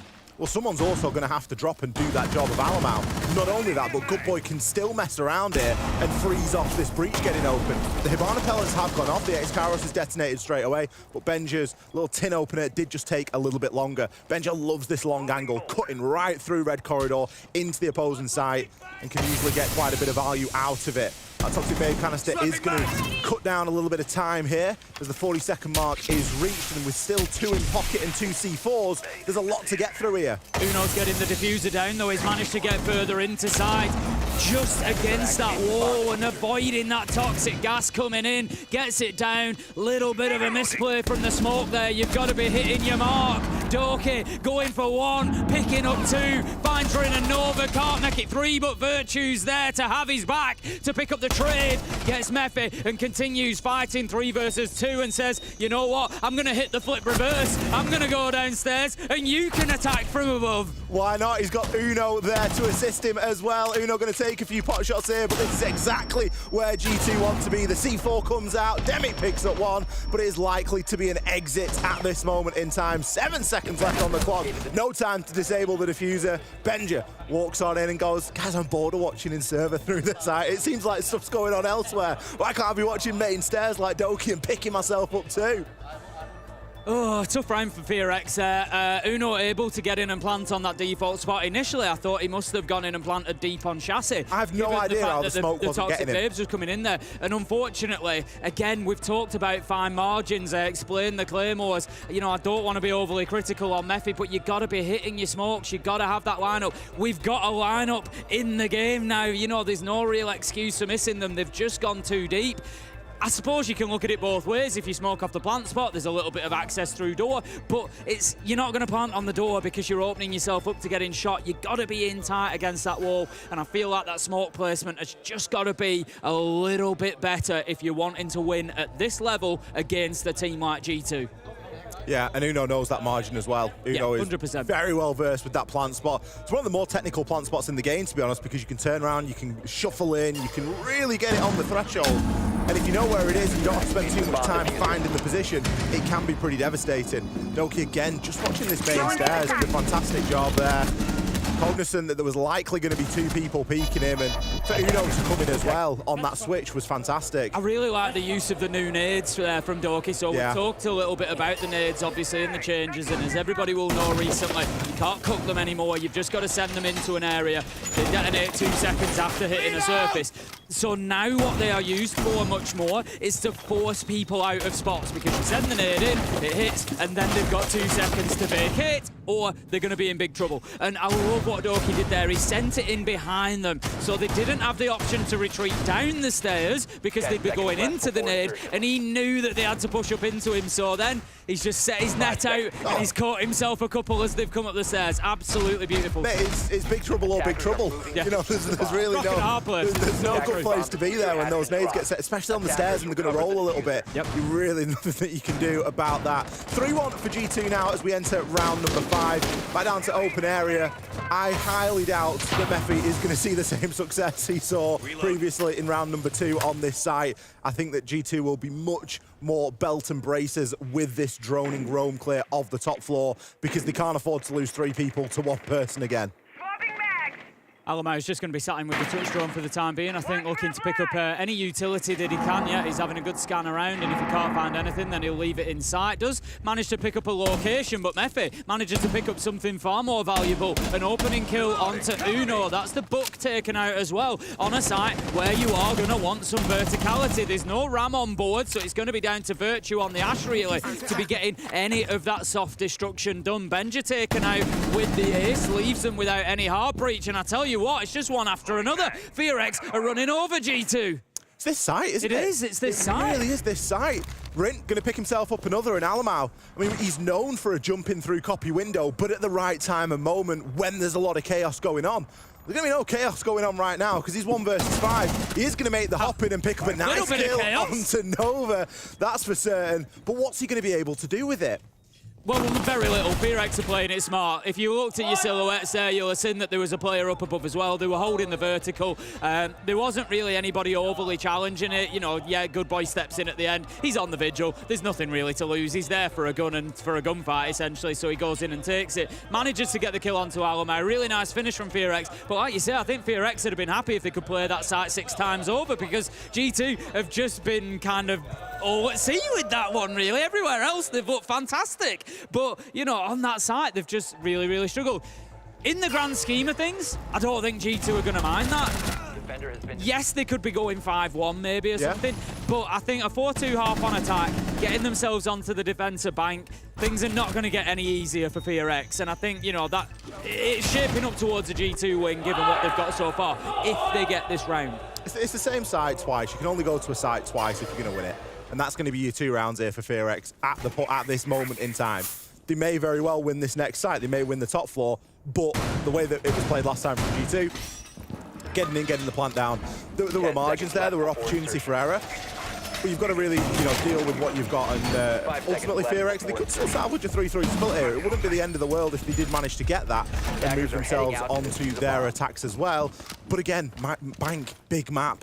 Players like Benja, players like Virtue, players like Doki, you're giving them a lot of space on the defense, and you do want to be milking these rounds for all that you've got, and that's exactly what we're going to see here. Rin, he goes in and takes down Doki. It's going to be Uno with the refrag there. Doki lost out on the IQ. Thank you, Uno, for showing us the perfect Claymore placement. That's the sort of distance you need away from the wall that I was talking about earlier. I appreciate that. Very good of it.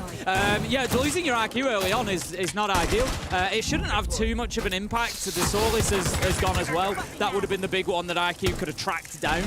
Obviously, yeah, you can have a look for that gadgetry, but there's nothing like Valkyrie cameras to find. There's, you know, nothing that's going to be so desperate. So it's not the end of the world. G2 are looking pretty good. They've managed to get some good damage onto Good Boy as well, who's kind of got himself a little bit stuck, but does manage to scramble away, manages to get himself into a slightly safer position here to be able to play to prevent that repel coming in. But 1 minute in, and we've had some real clashes so far in this round.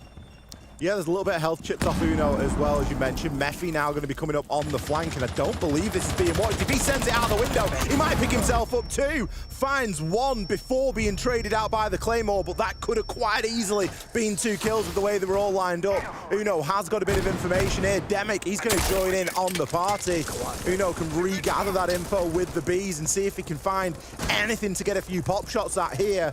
But it isn't looking fantastic. Virtue, he's going to be over on lobby repel, so he's really out of the action at the moment. It's a really good job that Uno put that second Claymore down, that he replaced it, because otherwise, as you say, it could have been absolutely catastrophic. Still not looking great for the round though, 2 versus 3, both players out on repel, no presence inside of the map as of yet. Uno nearly half health. It's going to be a difficult one for G2. FearX just need to play this smart, to be honest. Just hold themselves in the positions and just wait for those repels, wait for those pushes to come in. Don't get overexcited, don't overpeak it. Virtue does manage to find Nova, but Good Boy onto Uno. It's going to be all up to Virtue. Drops down onto the gold stairs, and here comes his push to try and find those last 2 kills. Got quite a bit of work to do, but he knows where one player is going to be, and with the lobby doors being barricaded to ATMs, this might be a freebie. It must have been another jump out. It was. Good Boy jumped out again, and he took out Uno, because obviously Uno's only got 2 Claymores, so there's only so much he can do. Virtue is in a 1 versus 1 on the site right now, but he doesn't know where Demic is, and that's going to be one of the big problems, and all the time that he gives away to Good Boy to allow that rotation makes things a little bit easier. Yeah, diffuser down too much info here either. He can go and collect the diffuser, but 15 seconds. So, I mean, he might actually have an opportunity. FearX are maybe not holding this quite tight enough at the minute. He's gone in, and I think Virtue's likely to complete this, to be honest, before he's challenged. So he's going to be guns up, and that's a little bit of a misplay from FearX, we've got to say there. Virtue shouldn't be being allowed that much space. It's a 2v1. I know they don't want to give the kill away, but still, you can't let him go in and get the diffuser down, because now you're on the back foot as Virtue manages to pick up Good Boy. He finds himself in a 1v1. It's all up to Demic, and Demic is against the clock. He has to push, and Virtue right now can just hold his angle. He sees him coming, but somehow he doesn't find the kill. Demic hits him on the reverse. Just got to find the diffuser. He manages that no problem, and FearX, really shouldn't have let that plant go down, but somehow still come away with the round. 3-3 half. You got one of the slowest games in the world versus one of the quickest. You've got the SMG11, the fire rate is brutal. It is devastating in the right hands. Dokubi's DMR, equally devastating. It's a fantastic weapon, but when you're in that close range 1v1, you've got to land your shots. Unfortunate there, it was a round filled with jump outs. And I think that if FearX had lost that round, you would have maybe said, well, the jump outs netted you a few kills, but it would have been nice for you to have a few more bodies on site. I think the fact that they let Virtue get the plant down in the first place is disgraceful. Virtue's played an absolute blinder there to isolate those into 1 versus 1s and get the plant down. It's just unfortunate for him, at least, that he wasn't able to win the clutch. But for FearX, fantastic work. They've leveled things up at 3 rounds apiece, and we've got a bit of a game on our hands here. We love a game on our hands, to be fair. And like you say, FearX, I'll be honest, I think we're going to see something a little bit different in the second half. I think it's going to be more difficult for them to go up against G2 on the defense. I'm expecting a little bit more. G2, I've got to say, there's been a few mistakes on the attack there. I'm not really saying dying to the jump outs is necessarily a mistake. They netted a couple of kills from the Claymores as well. You know, you can't always sort of plan for a team that's going to send 3 people out of windows in 1 round. It's, you know, it's quite rare. So I don't think that's the issue there. But there's a couple of rounds, you know, particularly the open area attack in round 2. It's not even necessarily they should have been winning. We should have just had better performances in the round. So yeah, I think 3-3 half still suits them in terms of the overall map. I think they're quite capable of a 4-2 now to finish this off, and some good defenses. FearX are really going to have to bring something to the table. And if you remember what I said yesterday, FearX get to about round 8, round 9, and they start switching off a little bit. Well, that's what we saw against Geekay. So hopefully that's going to be something that they've fixed today. One of the things I love about this G2 basement setup is the relationship between some of the gadgetry that they choose to bring. They bring the Aruni, and that gives you the laser gates, which, placed on top of the hatch, might look like a little bit of something weird. However, once something is then sent onto the hatch like an explosive, Doki can walk away, the laser gate will activate, and the gadget will be destroyed. We might actually get to see that here now. Rin, he had the Exokairos launcher out in his hand then, and he just saw it. He was like, there's a laser gate on that. We need to try and come away and figure this out. Exokairos put down. Doki can now see, they're getting put on. I'm going to move away, and the laser gate is going to reactivate. Of course, the laser gate is always inactive if a friendly is near it, because then you can throw your own utility through it. It doesn't do too much, but combined with the 2 brow, it is just going to chew through a little bit of time. And we see that time being chewed away. They're going to have to wait for those to clear before they can start getting those Exokairos pellets activated. We will see then server hatch taken out. Doki is going to be wedged in position here. We saw him playing this yesterday. He was a little bit lucky yesterday. He tried to reapply this keeper barricade that was in front of him, and it actually nearly got him stuck as somebody was trying to push into him. But Nova on the blitz yesterday was a little bit less than maybe as effective as they would like to see that operate. We're going to have a little bit better today, and it's not going to start out well. Doki manages to get a kill with a keeper barricade. Well, I'm not sure if that's maybe Azami's knife. It is, it's the knife. But yeah, maybe, yeah. Either way. It must be a melee attack. You shouldn't I don't be melee believe in a he's blitz. thrown the gadget. You shouldn't be melee in a blitz. It's going to be the melee, surely. Fair play, though. He's gone for a 1-for-1 trade, and he's played his life. He's wasted so much of the round. We've got 35 seconds left on the clock, and only now we're starting to see presence here inside the site. Mephi's actually going to push deep, though. Not able to actually get this down. The smokes come out, and it's exactly the same as we saw when Uno was planting. They're going to be ineffectual, and with 4 left alive, FearX should definitely be able to hold on to this X. They've got multiple hatches to work from. They're hitting long-angle shots. Demic onto Uno to take him down. This is looking great for the Korean side. Rin, Demic getting another one apiece, and FearX are about to take the lead on Bank. Alamau, a lot of work to do, 20 seconds to do it in. A couple of players are quite low, and he's going to be able to find himself one, but Rin is there for the cleanup. FearX, they were laser focused in what they wanted that round. They were really not interested in too much. They wanted hatch control, open area control, and they wanted to force through blue. Mephi's plant location, fantastic. There was still so much utility that was flying in. A really well-placed EMP gadget as well coming in from the Thatcher to deny anything that was getting thrown in at that moment in time. If there'd have been a C4 there, it wouldn't have detonated. You would have then been able to shoot it. And the Toxic Babes, as we saw from FearX, they just weren't in the right spot. Something about these smoke players tonight on Bank isn't really going too well. Well, I mean, it was essentially exactly what I thought Uno had done. You know, it was in deep and behind the bomb chassis instead. But yeah, you've got to recognise that. And you've got to make sure that that utility is getting deployed into the right location, which they were unable to do. So G2 going to move on, not going to try the basement again. It's going to be up to top floor instead. Uno's on the mirror, which would suggest the presence inside a janitor. They don't, however, have a warden on side. So that does give an opportunity for potentially for FearX, if they have some smoke, they can just smoke off that mirror window at the time where they want to go in and maybe get a plant down. So that's something that G2 definitely need to be aware of. Well, FearX have gone for a full 6 pick there. Everybody on the roster choosing something different. Whenever Amaru's in tow, it always sends a shiver down the spine because you know that they are sending it through a window somewhere.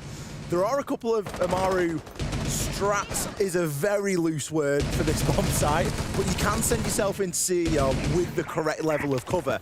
Now, I'm not sure if a Grim alone is going to be enough to do that with. It's more likely that we see Mephi use that at a little bit of a later point in the round, but he does certainly seem to be eyeing it up at the moment. In terms of setup from G2, we've got Benja playing in that mid-floor on the Valkyrie, trying to provide himself with a little bit of information, and of course the cameras and that C4 to try and make something happen with. Bench is just going to be creeping up the blue stairs. Don't know if he's been picked up on it down in the basement.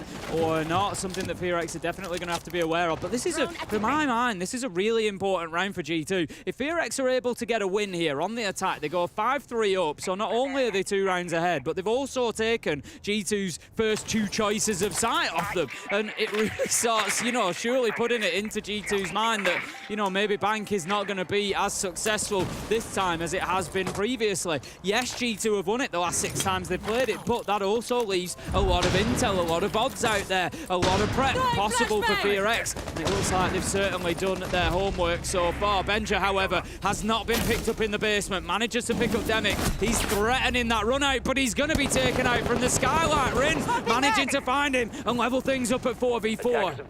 Benja would have been better off just sending it straight out the skylight there instead of hanging around for a second and trying to place for that C4. Mephi, he's going to be able to recover that diffuser from outside.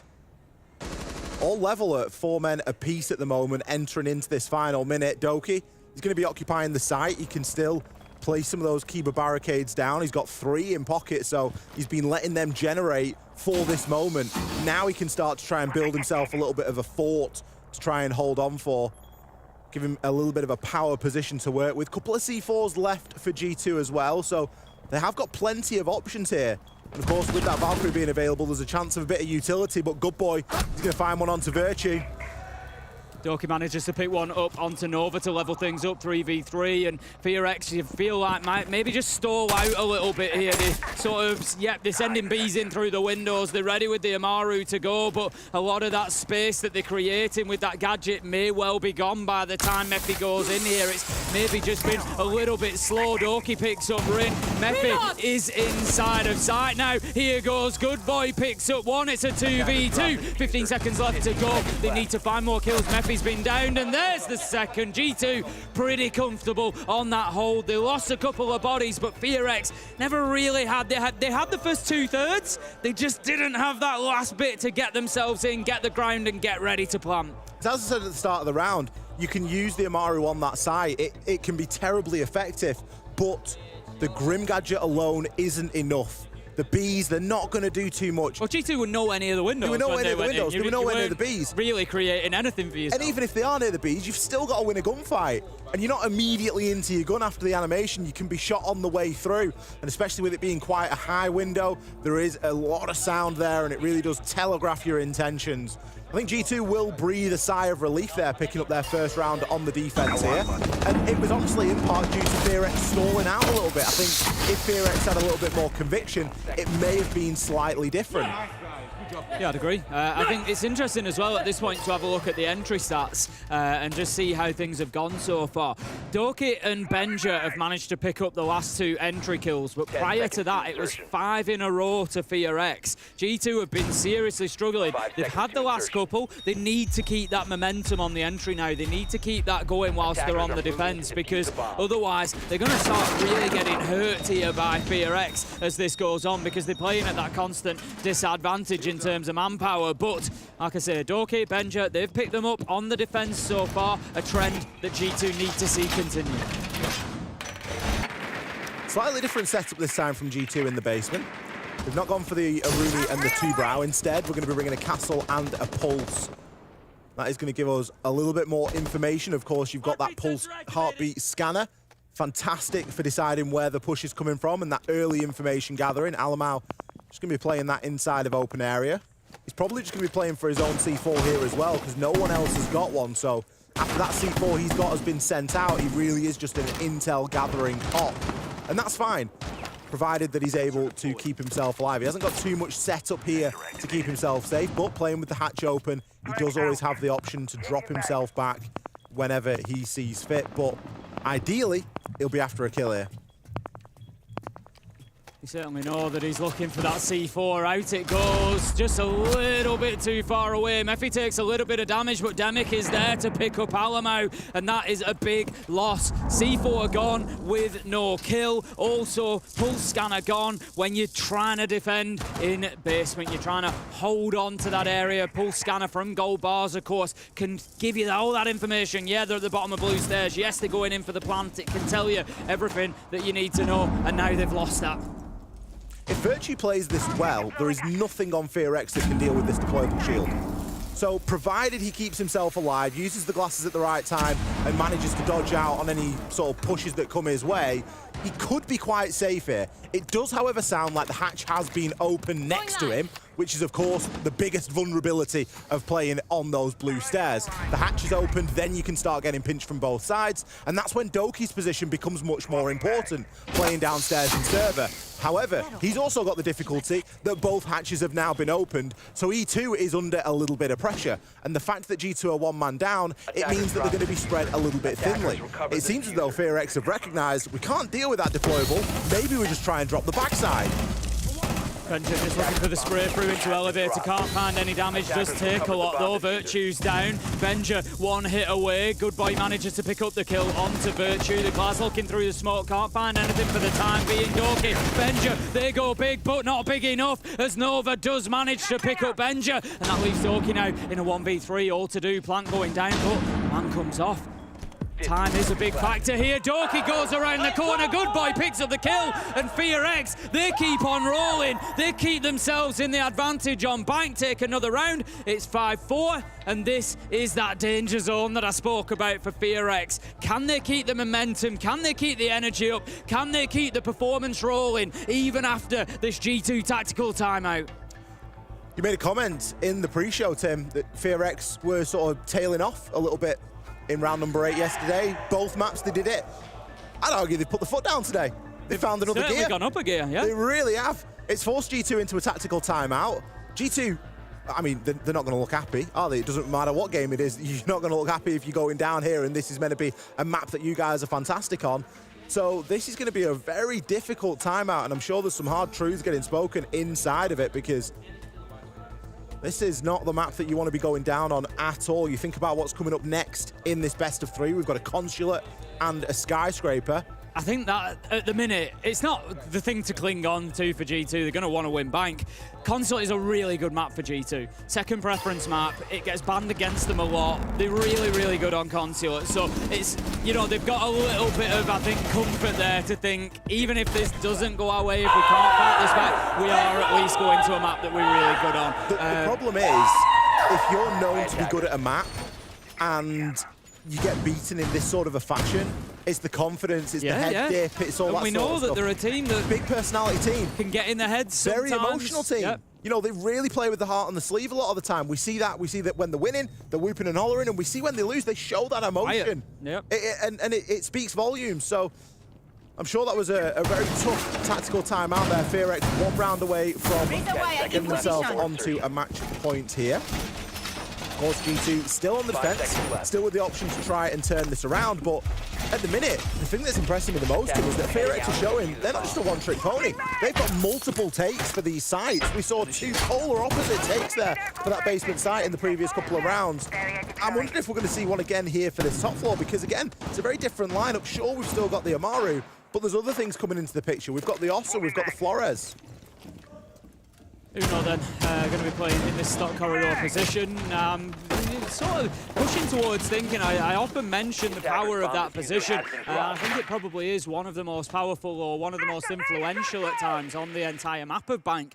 You know, there are of course other strong spots, but you know, quite often we will see rounds pivot around the control of that area, whether it be for using the hatches, whether it be for a top floor hold and preventing that push into Janitor. You know, there's all sorts of stuff goes on around that stock double door, and for the time being, G2 are going to be holding on to it. Mephi gets straight up the blue stairs and is looking to open that wall. Essential work being done there, but they got a problem. They haven't dealt with Benja to begin with. Benja loves playing Archives as well. You can bet your bottom dollar that if G2 are defending anywhere but the bottom floor, Benja is going to be in Archives, either on a Valkyrie or like this on a Mirror. The opening pick still going to go FearX's way, though. That's more success that they are seeing on that stat line. Very aggressive play here from Doki, but he will be rewarded. Takes down Nova, and finally we see something traded, Tim. Yeah, that was absolutely needed. Doki just getting in there, because you saw the reason that the Selma charges went off. If you're thinking, why didn't Benja just shoot them all off? It was because of the Osa in electrical. He was concerned about being challenged from there. He didn't want to overextend and give up archives. It wasn't really worth it. So long as he got the one that kept Doki safe, that's the position that they wanted. Keep Doki in there. We saw it against Liquid yesterday. Doki was in that position. He was able to deny Lugonis moving in, trying to get a plant down. So that's why they want to keep him active there, so they can prevent any plant behind counter. So Benja did exactly enough, but didn't give away too much. It was nicely played from G2 there. Rin's got himself in on the top floor, and he's trying to find a little bit of vert, but I imagine the player he was looking for was Benja, and well, Good Boy has kindly dealt with that. The top floor is now in possession of FearX. Gonna have to set up some drones and keep a close handle on that, because there is potential to rotate and take it off, but Doki's going to get punished there. He doesn't really need to be there at that point in Electric, and he's going to pay the price. He's going to fall, and he's going to leave Alamau and Uno in a 2 versus 4 here. But there's only 30 seconds left on the clock. There is still a little bit of hope here. Alamau does have a C4, so depending on how well these two can choke out these attackers pushing in, and of course where these attackers choose to push in from, because time really is of the essence right now. The SMG is kind on the first, but the shotgun it's scrappy on the second, and Mephi will take Alamau down. Uno wasn't there to assist, wasn't there to help. Got caught out inside of Stack, and the plant now will be confirmed. The pressure firmly back on Uno's shoulders. Maybe go for a bit of a rotation here, but the pre-fires will give the game away. Finds it down onto Rin. He knew there was a player hiding out there, and he's looking desperately, just trying to confirm that and remove that information away from FearX. 28 seconds left to go, and a post plant now established. A prone there from Demic is all it takes. Map point here for FearX. Yep, FearX looking good for this. Again, another good round from them. A good attack, taking key positions away from G2. As soon as Doki loses that position inside a triple wall, you can see, Uno recognizes that on the Azami. He wants to get over there. He wants to retake that ground, because otherwise he knows there's likely a push and a plant that's going to come down. But in that 2 versus 4, it's then very difficult, because what you do, Uno moves across to prevent any plant coming in through double door behind kitchen counter, behind the counter there. And by doing that, he gives them the space to plant under the hatch. Like, you just can't really win in that situation. Alamau just finding out the difficulty of SMGs, really. Empties the mine, has to try and switch, just kind of gets caught fumbling between SSG and Shotgun. Not SSG, SMG and Shotgun. Just can't quite get the right weapon in hand at the right time to be able to continue the challenge. And FearX doing very, very well to get themselves onto 6-4 on Bank, and they're looking good. If things are going bad, 10 seconds left. when you play Siege, Attackers have located which a is bomb. probably quite regularly, because I 5 play seconds Siege a little left. bit, we don't know what goes on.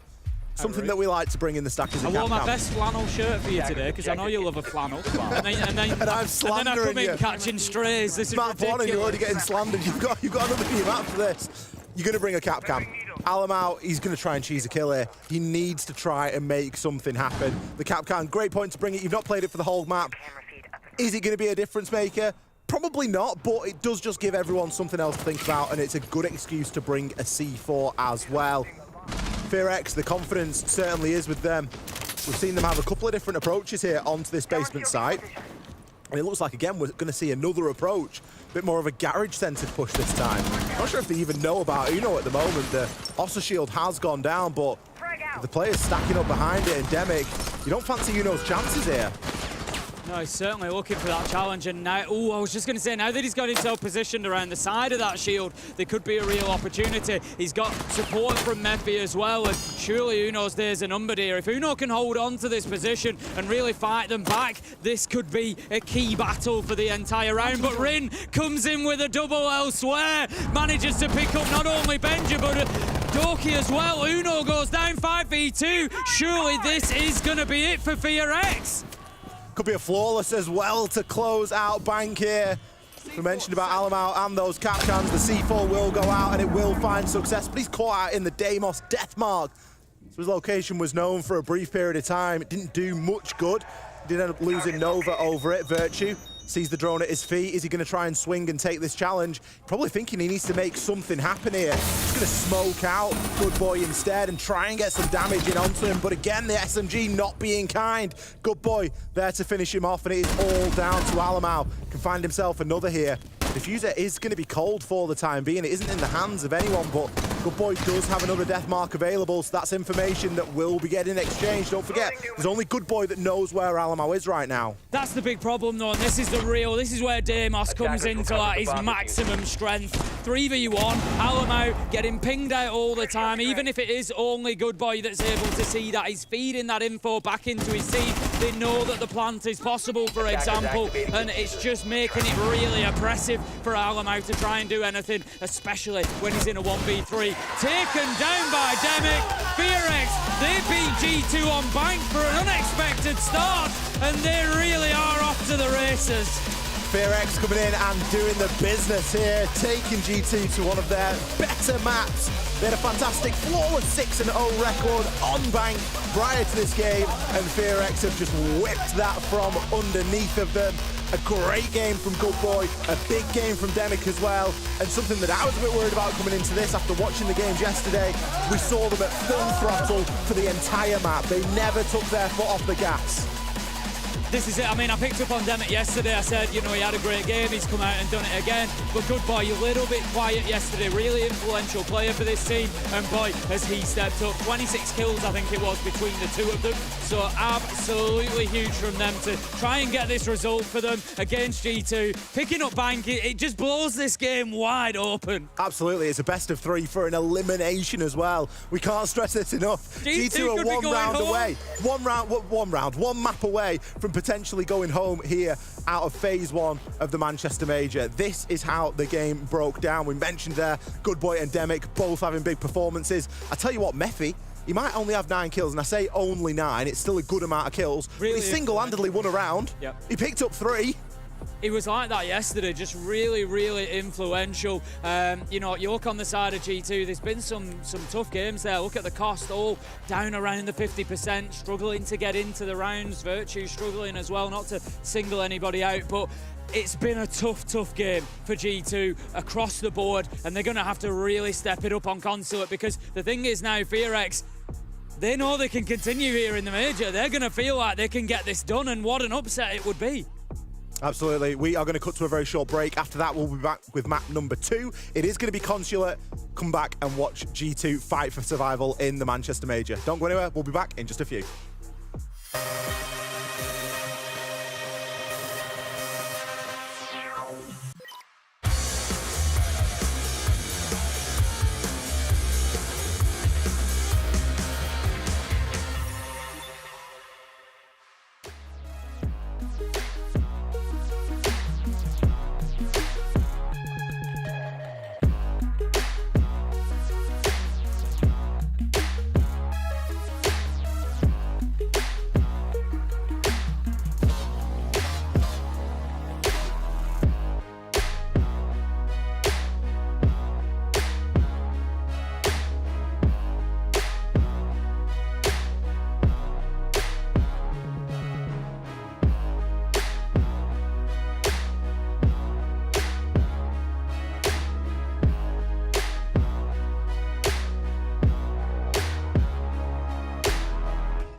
Welcome back to the Manchester Major. We've got some reaction scenes coming in from FearX, and you can just tell how excited they were with picking up Bank against G2, and they deserved it. You got to say that. They came out and they won that game. They really took it out of G2's hands at moments. And there was a little bit of everything, Tim. We saw some fantastic individual play. Mephi, round number 2, picked up 3 kills. We saw some incredible team play and some brilliant coordination. And you can just see exactly what it means to the players on the screen. However, the job isn't done. This is a best of 3. So GG's, congratulations FearX, you picked up map 1, but there are more maps to come in this series. And I think I've already mentioned this, but it is an elimination match. This is it. The loser will go home. It will be the end of the Manchester Major for them, having lost 2 games back-to-back. And at the minute, G2 are certainly on the back foot. I think there's going to have to have been some strong words, some, definite inspiration, motivation, whatever you need in between these 2 maps to get them back into this, because they've got to make sure that the heads don't drop. They've got to come into map 2 Consulate with a lot of belief. It is FearX's choice, but we know G2 are very good there. Well, Bank was a choice that G2 made, and look at what happened there. It really didn't go their way at all. However, as we were talking about during the map bans before the start of map number 1, G2 do have a slightly deeper map pool than FearX, and that is obviously what you want to look toward inside of a best-of series, especially with it being a best of 3. You've already mentioned there that G2 are very comfortable on Consulate. Now, I almost don't want to say this to curse G2, because they had a 6-map win streak on Bank. They've got a 3-map win streak on Consulate, so whilst it's not as impressive, it's still a second preference map for them. It's very often banned against them. If we're looking at the stats, the real pickup, the real key takeaway here is Consulate second preference, Skyscraper third preference. Consulate banned against G2 11 times. Skyscraper banned against G2 12 times. These are maps that other teams in EUL around the world consistently do not want to play against G2 on. So it's not to say that it's not possible for FearX, it's just to give an idea of the scale of the mountain that might be ahead of them, because it's not going to be easy. G2 do have a platform to bring this one back, but what I will say is G2 on Bank, that is not their best performance. That is not as good as we saw them yesterday against Liquid. If they want to win here, if they want these to be the dominant maps that they can be for them, their performance is going to have to change. They're not going to win just because they're on Consulate. Yeah, you can't rely on the fact that it's a good map for you at all. You've still got to go in and put a performance. FearX on the flip side, they have only played Consulate twice of late, winning it once and losing it once, and it's commonly banned by them, and it's commonly banned against them. It probably just isn't that popular of a map. So in reality, a little bit of an unknown coming into this, because there aren't that many VODs on them, there isn't that much footage on it, and it might be something that they're looking to try and keep a little bit of a tight hold of. As this is an elimination game, you're going to want to bring your best dancing shoes, you want to bring your best maps and give the best account of yourself. I actually got a blitz ban this time, Demo. Demo? I called you Demo. I went into like... I took one stray earlier. I know. And you said there was going to be more to come. I didn't think it was going to get. I didn't think it was going to get that serious. I know. I cast the Demo yesterday. To be fair, we had a good bit of fun. Did you call him Des? No, I didn't. Oh wow. No, I didn't. Just me then. Just you. Literally just Attackers you. need to locate. Anyway, I'd never do that to him. You'd never put him through it? No. No one would want to be called Des anyway. Let's go down into Consulate then. It's going to be round 1, FearX versus G2. If you're just joining us, do not adjust your screen monitor or whatever device you're watching this on. We're correct. Up at the top of the screen, FearX, they won on Bank 7-4. A little bit unexpected, it has to be said, but they've certainly come back with a better performance than they showed us yesterday against Geekay. They've turned up, they've won rounds, they've won gunfights. Good boy Demic, they're the 2 to watch out for. 26 kills between them on that one. Fantastic performance so far. They're going to be hoping for more of that as FearX tries to lock this down. You mentioned there we've got the Blitz ban, Fenrir ban coming from G2. We've got a Ying Solace ban coming from FearX.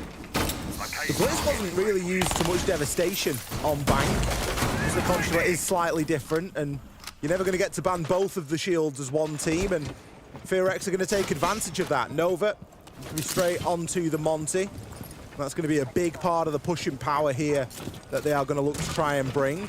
But they're not done there with shields. They're also going to bring Blackbeard. Now, Blackbeard is a pretty niche pick at this point. We don't tend to see that much Blackbeard knocking around, especially with how many powerful ops we've got on the defense. But look at this for a stack up at the moment from FearX. They've got a lot of attention toward this spiral side of the map.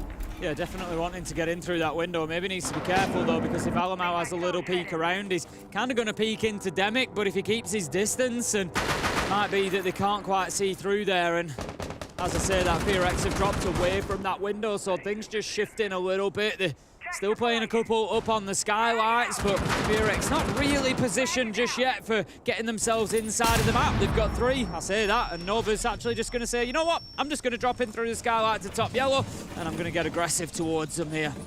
It's the worst position to be in as Alamau as well, because no point looking at the Monty. You're waiting for what's coming behind it. Thankfully, a smoke's come out from Virtue to just push that back a little bit. Nicely timed there. Mephi's got himself on the rappel, and he can look to start to apply a bit of pressure, especially with those bees moving through. Alamau not taking his eyes off the prize there, though, but the information will be getting exchanged at the moment. Probably time for another Toxic Babe canister to be coming out, as we do see the Monty just threaten to push through into Connector. There is, of course, a hatch in that room as well, so any vert is possible with the C4, but G2, they're doing a good job of battering this back for the time being, and they are burning the clock down. Yeah, the problem that they're going to have is what happens next, because Virtue is now out of Toxic Babe canisters, so it's going to be difficult for them to do anything about this. As we can see, the Monty now marching on forward. Needs to be careful, though. Nova just exposing his rear side a little bit there, and it's an easy one for Alamau to pick up Good Boy, but the trade is there as Nova manages to brute force Alamau to the ground and find the kill with the pistol, but Penja is coming in towards trying to take over Bathroom and just get onto that flank. He manages to pick up Demic, and again, Nova is left all alone on the shield. No overreaction there from G2 either. You might have said, well, why is Alamau not coming to help? They didn't want to give up any of those other locations. They were more than happy to say, look, Alamau, play your life, pick one. Yeah, you're going to get bashed by the Monty, but we can deal with that at a later point. The worst thing to do there will be to give yourself up to a crossfire, rotating from A to B, and then get caught out in an unfavourable gunfight. I think G2 did a great job there of not overreacting and just let FearX push into them. You're still a defender, the clock's still working down for you. Brilliant bit of team play and synergy from Alamau and Virtue there, just to keep the Monty at bay at the top of those yellow stairs for as long as possible. We've seen a bit of Monty's devastation there, but it needed backing up a little bit more by the rest of FearX.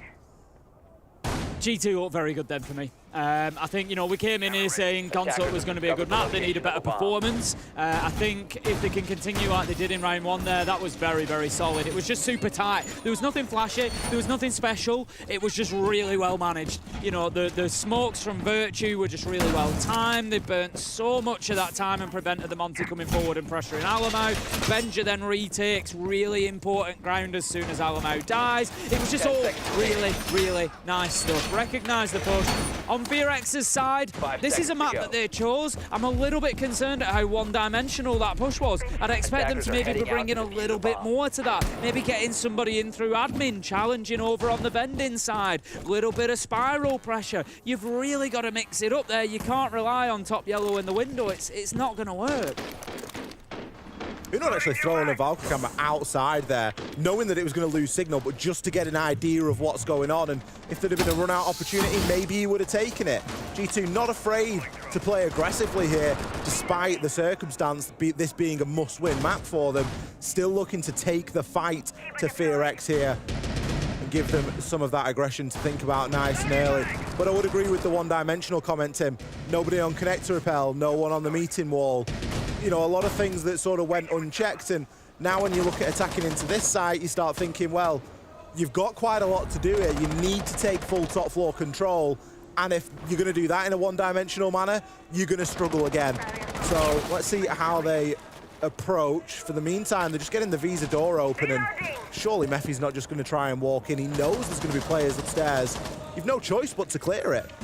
That's it, they need to be going in and getting themselves sort of boots on the ground in admin and working their way across, but it's just not happening at the minute. Going to pick up the mute for the time being, so that's going to be Benja that they've got targeted, and that's telling them now, FearX, everything they need to know. There's at least one on top floor, and they're going to be trying to hold down vertically into Piano and then drip down from there. Hold Piano, hold site, and just hold the whole lot from the top. And if FearX try and ignore this, it could cause them a big problem. At the minute, they're just trying to sweep across towards Exposition, towards Piano, to try and get in and get that verticality, but it's going to be very, very difficult for them to go directly if they don't get that top floor. Nova going to be in the service corridor and trying to open up that site wall. It is going to get opened without a hitch, but without the vert, it really isn't You can't much plant good. without taking the top floor. You can't do anything with that, and GT know this. They've got set up upstairs, they've brought a couple of shotguns, they've got the lines of sight open, and it's really a case of come and shift us out of meeting. You look at the positions that are being occupied at the moment. We've got Virtue upstairs. He's going to be holding that angle down through. We've got Doki. He can make more angles for himself with that Deagle as well. Do have a target and a Doki be called, so could be a bit of a push here, but no one's really in too much position to do much about it. Nova's going to find an opener over onto Doki, but it's immediately traded out there by Benja. The problem is how late it is as well. With 20 seconds left to go, and they're only just picking up entry kills. They go in, that's diffuser down. Alamau manages to pick it up. He recognises that straight away, and he's just going to sit in this spot for the next 10 seconds and try to close out the round. Demi, he manages to get Uno, but there you go. Alamau 1, Alamau 2, Alamau 3. It's as easy as ABC as Alamau takes down FearX one after another. They fall like dominoes. I was panicking a little bit there for Alamau. We saw him on the SMG 11 on Bank. This time with the SMG 12. He loves running that circular sight with the little triangle in it, and he was as accurate as ever. 3 kills, easy as you like. No missing this time. FearX, an early timeout there. It doesn't surprise me because, in all honesty, compared to what we saw from them on Bank, they're nowhere near here on Consulate. I'm kind of surprised that it's their map pick because they're coming in and it's almost like they don't quite understand how to attack. They look timid. Yeah, they look timid. Yep. It's 50 seconds to go and they're only just pushing the top floor players. That's got to be priority number one if you're attacking onto Piano and Exposition. You know, yeah, go and get the site wall open, give yourself a little route in, but you're not going to get a plant down unless you get meeting locked off as a minimum if you're coming in from Expo side. You know, if you're wanting a plant in Piano, then you're going to need CEO, you're going to need the hatch, you're going to need all that side of stuff. So, yeah, very, very tough from FearX if they're not going to commit to those clearances of those key areas. And yeah, they've definitely looked off the pace here so far on Consulate. G2 just having a field day in the first 2 rounds. Especially you got players like Virtue and Doki foaming at the mouth on that top floor. Come and push me, you know, give me something to do. I don't just want to sit and look through Vert for the whole round. And it's Alamau to pick up 3 and get all of the glory. But again, great patience from G2. This is what we want to see from them. We don't want to see that head loss just yet, because obviously with the way that Bank went, there's always potential for it not to go too well in that second map, but it's almost as if Bank never happened at this point. The 2 rounds clear. FearX are looking pretty lost at the moment. We do get to see them attack a fresh site now because G2 have won the previous 2. They're going to be attacking down into basement. There's loads of different ways to approach this. There are a couple of things that are non-negotiable. You've got to try and get a little bit of a regardless. However, once you've got the wall open, you can choose to push the backside, you can choose to ignore the wall altogether, push yellow. It really, you know, the world is your oyster when attacking into this site. Looking at the lineup, we've got the Maverick as the hard breach, so you're going to be expecting a few lines of sight to be made. You've also got the Glaz. There's a nasty combination with that Maverick and the Glaz. Smoke off the wall, get the Glaz in there, and let him pop some heads, let him have a couple of pot shots on through. Pushing the shield then straight on into yellow. Nova, as I've said, had sort of mixed success with the shields. Actually had a good round in round 1 on the shield. It was the rest of the team really didn't have that support that he needed. They kept kind of dying around him. We're going to see Virtue just trying to go there for the Nitro above, but doesn't pick anybody up on the Tubarao. He's going to be playing close to that wall to try and deny any Breach coming in. We can just see the smoke is there. They are playing the glass through, but Virtue does manage to pick up a nice one above, and Alamo is still above. FearX again just failing to deal with that vertical X, and Alamo one for everyone at home to keep an eye on as this round progresses, because he could have a huge impact. You can't go direct if you're going to leave players above. If there's someone above, you've got to go and deal with him. Maybe that's what we're seeing happen right now. I think it's Demic that's just hopped in there to close it, but another kill comes in for Doki. He's able to take down the Monty. Great set of headphones on Alamo there with the swing over onto Rin. Obviously, Gridlock being one of the heavier ops, they are a little bit louder than most, and it was Demic that had hopped in, and Alamo, easy as you like to deal with him. Direct the Monty. It just doesn't matter if you're not doing your basics, if you're not covering off your angles, and if you're going to leave somebody upstairs, well, you deserve everything you get. I think Alamo's here in colours right now. He's just absolutely unstoppable, isn't he? Cannot do a thing wrong. If you remember, beginning of the round, who did I pick up? Alamo's in a dangerous position. FearX haven't dealt with him. He gets a 3K and he wins the round. 2 brilliant kills, to be fair. The first pre-fire around the corner onto the Gridlock, and then the spray through the soft wall on a bit of intel as well. Absolutely beautiful stuff from Alamo. A great couple of rounds from him that we've seen so far. I think it's 6 kills across those 2 rounds. And it's just really powering G2 forward. 3-0 now, full defensive rotation. FearX are in a bit of trouble here on Consulate. Holy shit! Daddy is here. Yes, Doki. I like listening to what Doki says. It's great because the mic's always, their down the line shot always has him first. So the mic's always near, so you always get to hear what he's saying. It usually is some sort of expletive, but that's just Doki and we love it. We're going to be moving on into round number 4 now. G2 with a 3-round lead, although, sorry, we are in a technical pause. It seems that the round was underway, but there has been something that's gone wrong inside, so we are going to just pause for a brief moment, get the lobby rebuilt. This might be the sort of momentum shifter that FearX needed, because things aren't going their way. They need something. They've used the tactical timeout. They've just lost 3 rounds in a row, which is a full rotation. So now, maybe just 30 seconds to a minute give them a bit of an advantage to straighten their heads? Yeah, I think let's be honest, it can't hurt. It's not going to go any worse, is it? You know, they haven't been anywhere near any of those 3 rounds. G2 just looking like a different team to the one that was on Bank. They sort of just casually walking through this map, and this is more the G2 that we might expect to see. So yeah, FearX, as much as they can't talk to each other in a technical pause, we've spoken about it plenty of times, but if you're not aware, the technical pause is very different from the tactical pause. The coach and the players, they're not allowed to talk to each other. It's just, essentially downtime to wait until that problem is fixed, and then they'll get themselves back in. So it's just kind of you sat alone with your own thoughts at that point, and there's 2 ways of looking at it. It all comes down to the mental resilience of the players, doesn't it? This is what I often say. If you're the kind of player that can sit there and think, right, forget about that, I'm the best in the world, I'm going to go in and I'm going to smash these to pieces, and you can genuinely get yourself to believe that, then yeah, it could be great for FearX. Is that what you do in the mental? No, I'm the other one. I'd sit there thinking, oh my God, I'm terrible.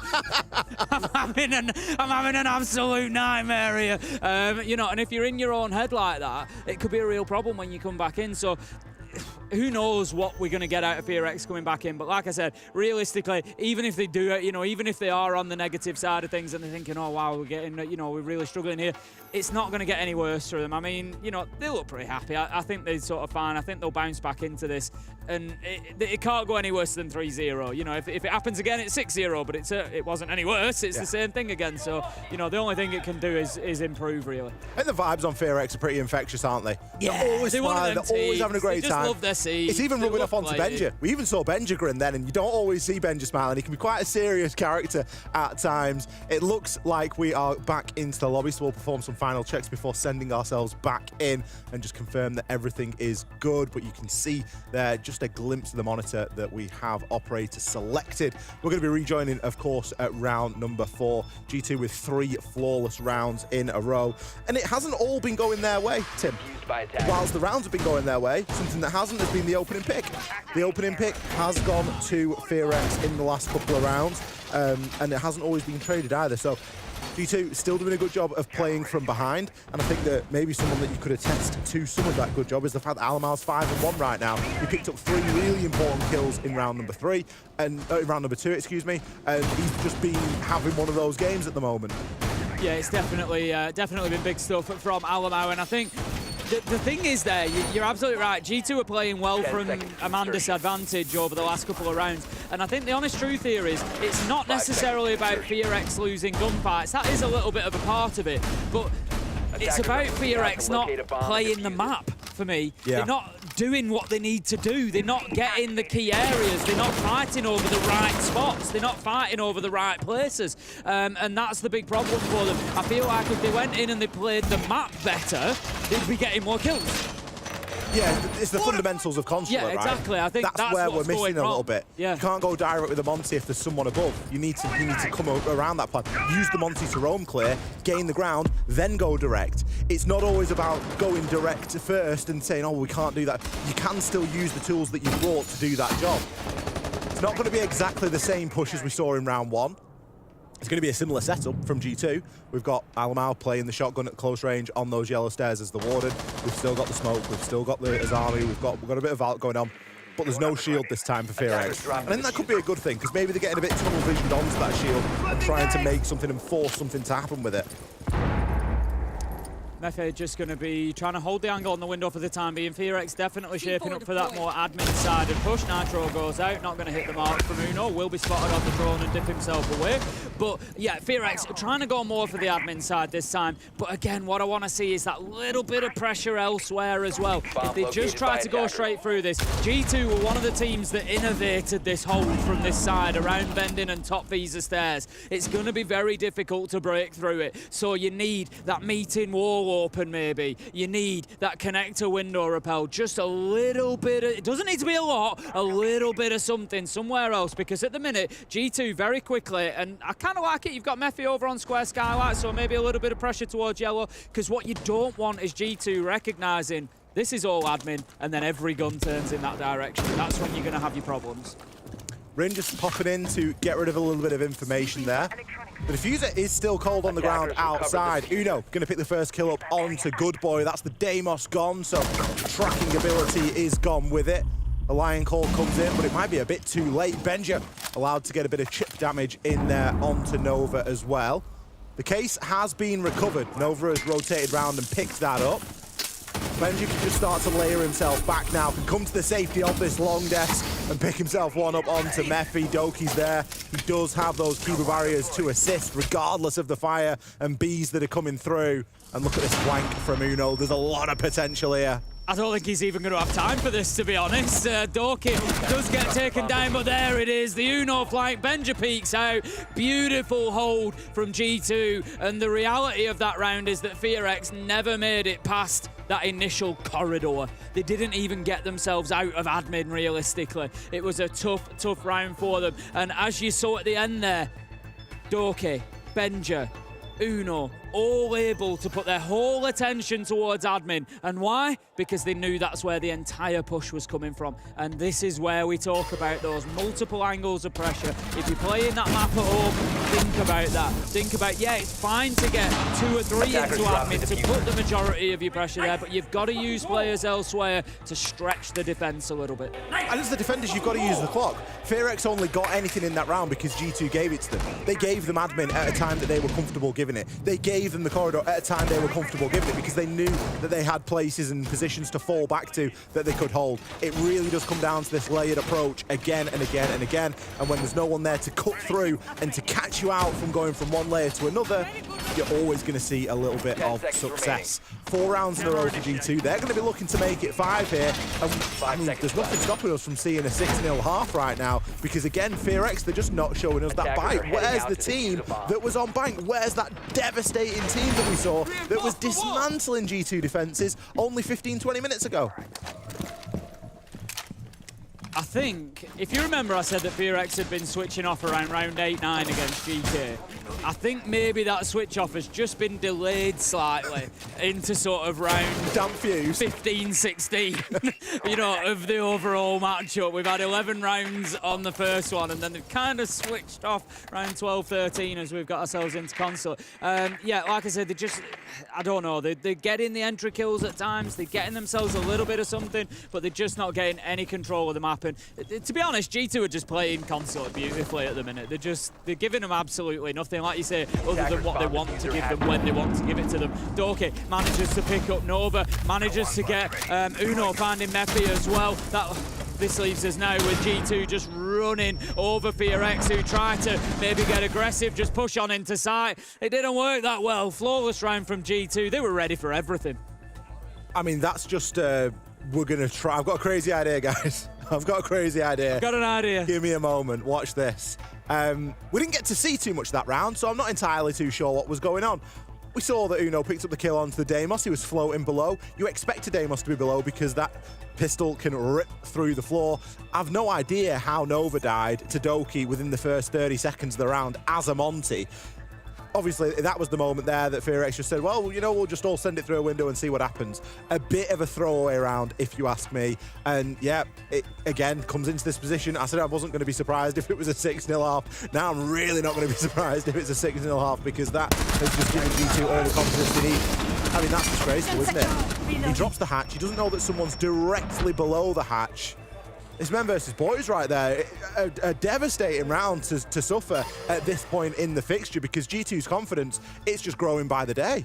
Tactical timeout has already been taken by FearX as well, so there's absolutely nothing that they can do realistically to stop this runaway train that is G2, other than find a couple of rounds, try and break the momentum. But like you say, they're now attacking onto that basement again. They didn't really get anywhere near it. You know, the players inside of sight were not challenged at all last time around. It was G2, it was Alamau up above, getting himself a 3K. Going to be a big ask for FearX, and honestly, I don't see any way that this isn't a 6-0 half. We've got 2 tin openers. Surely not. Oh my goodness. Meppy, you won't fall for that one again. Benja with the C4 over through the yellow skylight hatch. Benja's nitro throws. He's got so many of them. It's such a nice lineup. It's a freebie. So that's the roam game dealt with. You've got rid of the jackal. You can now roam at your leisure, as you may wish. I was just going to say, before that wonderful C4 came through, you look at the site that they're going into. They're attacking basement. They've got 2 tin openers on a book. Your book should be upstairs opening the floor. Okay, you've got the RAM, so that can be done as well. But what are you going to get open with 2 tin openers? You're not going to get anywhere near as much as you need. Easy to trick, easy to impact off. There's all sorts of options here. So, Benja, could it be a Benja round? Finds himself a second Rin. He's going to close Doki down and pick himself up Benja and friends. A little bit better here, but still, with a little hop in, you do worry about the pacing. Half of the round left, and Benja and Doki have just been allowed to do whatever they want. Yeah, and this is it. G2 are just using the spare manpower that they've got. Absolutely beautiful stuff from Alamau. So in that 3v2, they know that they can leave Alamau out in the map, because they've got, even if he loses his life, it's still a 2v2 on site, so it's not the end of the world. Alamau knows where the last man is. He's not going to give this up. He wants the kill. He's going to keep fighting it, and there's no reason that he shouldn't do, essentially. You know, Demic has to go through and try and get this if he wants any hope of getting anything going in this 1v3, because why would Alamau give up the vertical? He doesn't need to. He can just play above as an absolute nuisance for the longest time. Demic comes around, and this is it. Alamau's just going to keep him fighting, keep him burning time as much as he can. Demic just overswings that a little bit. He had Alamau white flash, but he's not going to be able to get anything done. Over to the pistol. Going to be the one tap. That's going to be Alamau closing out the 6-0. And G2, they look a little bit more confident than they did on Bank. Little 360 there from Alamau. I don't think it had the desired effect. It wasn't the cleanest, but certainly gets the job done. This is just an aside point, but Nomad had 3 air jabs left at the end of that round. It's just an aside point. I just thought I'd point that out. Maybe didn't need to be chasing round after people. Yeah, it's one of those things you possibly could have air jabbed. I mean, it's a 1 versus 3, isn't it? You're not going to win it. You know, it's unlikely to win at that point. And 3 air jabs aren't going to make the difference. But the thing is, if you air jab off that side, Alamau's just going to go down. He's just going to run the other side, yeah. Through and then you go into a side that's got, you go into a 1 versus 2 on side. It's not favourable regardless of anything, but it does speak to the way that FearX haven't been using their utility very well. And you know, what are they bringing the air jabs for if they're not going to actually try and slowly and surely take top floor control, thoroughly drone it out, find out where Benja is, find out where Doki is, pinch those players, and then start to move through the map when it's a little bit safer to do so. Tell you, Bank feels like a million years ago. 6-0 half for G2. Map point. We're primed and ready to go to a skyscraper here. Certainly looking like it. I've got to say, astounded at this point. If I certainly don't want to talk 5 seconds FearX left down. They had a before good performance on Bank. This hasn't been as good, and I would be astounded if they were able to bring it back realistically. G2 certainly looking more like what we would have expected from the outset, and almost certainly, like you say, going to be taking us into Bank. It is going to be their first attack, and they're going to be looking to maybe get quickly into the basement here, but Virtue needs to be careful because he's going to be coming up against some opposition immediately. He's got Rin down there, he's got one playing the vertical up in Piano as well, just above. Meffy has actually moved off a little bit there, doesn't have the floor open at the minute, so not really in a position to do too much, but that's just going to be a bit of phantom pressure from Virtue here as he moves away from that breach. Reloading. Something that's been troubling FearX this map so far has been the kills. Meffy, yet to pick himself up a kill. Good boy, 1 kill. Rin, 1 kill. It's been a real night and day difference from what we saw over on Bank, where all of those players were having big moments and contributing to rounds in massive ways. Getting themselves onto the defense here. I'm not saying it's going to be the difference, but it might give them a chance to just get a couple of gunfights under their belt, because at the moment they are really a little bit flat. Obviously, we have had a rehost. The stats are a little bit different. Good boy, they're going to find one onto Benja. It's a good start to open the account here on the defense, but when it rains, it pours, and G2 respond with 2 of their own. Obviously, we had a game earlier. If you missed it, it was Bleed versus SSG. First round, first map was taken by Bleed, which, you know, not necessarily unexpected, but SSG, you know, there would have been a lot of arguments to make to say they would have picked up that first map, but then they came back in rather strong fashion. We're seeing somewhat of a mirror here as Virtue, Doki managed to pick up one apiece, and it looks for all the life like just like that other game, we're going to have a second map as a 7-0 because Demic, he's taking damage, he's being tracked. It's certainly a matter of time. Doki's on the hunt with the Vendetta, finds his man, and that's going to be G2 closing it out. 7-0 on Consulate. We knew it was a big map for them, and they've just proven it. FearX, you're going to have to take it to Skyscraper if you want to back up that win on Bank, but G2, they are not making it easy. G2 barely broke a sweat there. They got it done in the shortest amount of time possible round-wise. Really doing a fantastic job of getting that one over the line. Obviously, with it only being a 7-round game, there wasn't huge numbers being thrown up, but there was some very important stat lines being thrown up as well. Alamau, for me, a fantastic player inside of that map. When Alamau is doing well, when he comes online, he can be devastating, and we saw a little bit of a glimpse of that there on Consulate. The question is, of course, for G2, whether they can carry that form forward. Skyscraper is another great map for them. As I said before, third preference. It's something that is regularly banned out against G2, so exactly the same as Consulate. We're expecting another strong performance from them. If they can keep Alamau firing particularly, he's a confidence player, and his confidence was up there on Consulate. He was absolutely all over it. Some beautiful shots. I'm sure plenty of these are going to be coming in from Alamau. Doki had a great game as well, and G2 just looking fantastic there on Consulate. Something that stood out to me yesterday when we watched G2 play, and it was a long series yesterday, they all hit a good rating, they all hit 100 EPS. And that's one of the things that you look at this G2 roster and go, they've not been able to do that inside of EUL. It's been very inconsistent. We've seen big highs and low lows from a lot of the players, and usually it comes down to a solo carry. We saw a little bit over of that on Bank as well. The ratings obviously weren't fantastic. You flip it around into Consulate, I understand that it was a 7-0 sweep, but they've all played a part in it. Alamau 11-1 at the end of that map. It's incredible stuff, and it doesn't stop there. Benja 6-2, triple positive. Doki 7-3, over double positive. Virtue 3-0. It just seemed like FearX couldn't buy a kill. If you remember, I picked up on the cost ratings from Bank as well, and about the best it got on G2 was around 55%, you know, ranging down to Virtue in the 20%. This time, look at it, Virtue, 100% cost. He's bounced back massively, as of the rest of G2. Everybody's above 70%. Everybody's giving something in this one, and it's been a really good performance from them. Well, on the flip side, obviously not too much to discuss there, as it was a bit of a sweep, but that does mean that we have another map coming up. I knew I'd get 3 mappers with you. You just bring that sort of energy into a series. We will be headed to Skyscraper. We're going to take a short break, set the map up, and then we'll be right back.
Welcome back to the Manchester Major. We've just seen G2 have a serious resurgence on Consulate as they came back with a strong 7-0 against FearX after losing Bank to level things up 1-1.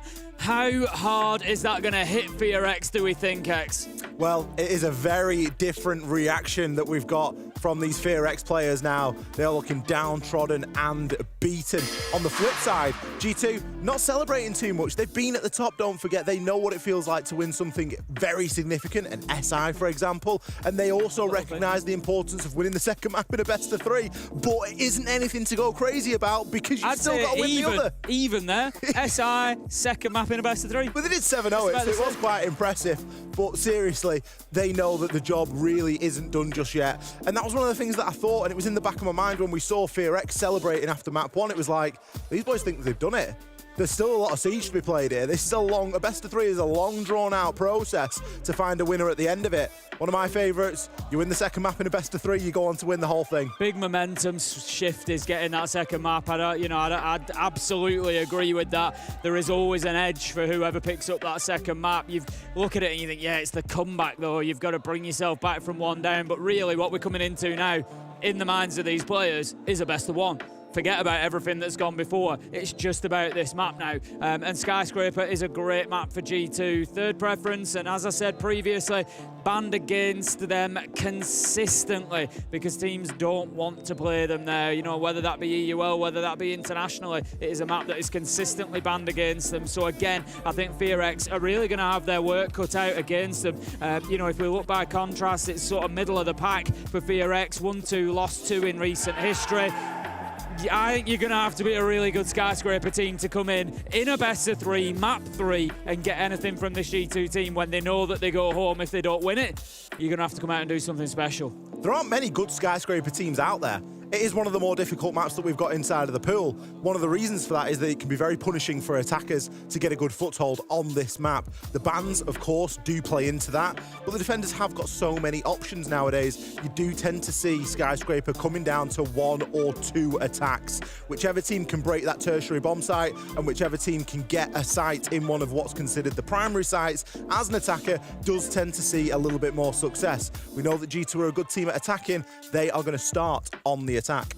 This is it. FearX desperately need to get themselves. There's 15% of us. I've just got to cut myself. There's some very, very serious FearX fans out there, and I love them for it. They are backing their team. 15%, but 85% weighing in the favour of G2, and that just goes to show you the weight of the task that FearX have ahead of them now. But we thought that coming into Bank, and they were able to get it done, so we'll see how much they can grab. But G2 are going to be coming in, and as I was saying just prior to that little interlude for myself, FearX need a strong start, no two ways about it. On the defence, minimum 4-2-half for me here. They need to be picking up both top floor sites.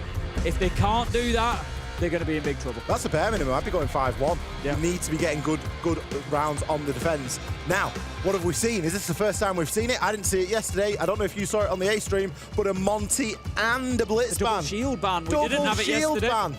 It's goners. Didn't have it yesterday. Now, this is one of the maps you might be thinking. No surprise, you've got top black stairs for a You've got T black attack. stairs. You've got...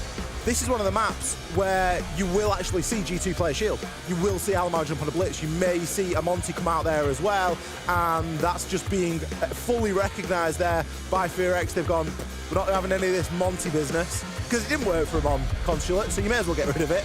And G2 have gone, well, you know what? We don't want any of the blitz business either. But what that does is massive. Ying is open.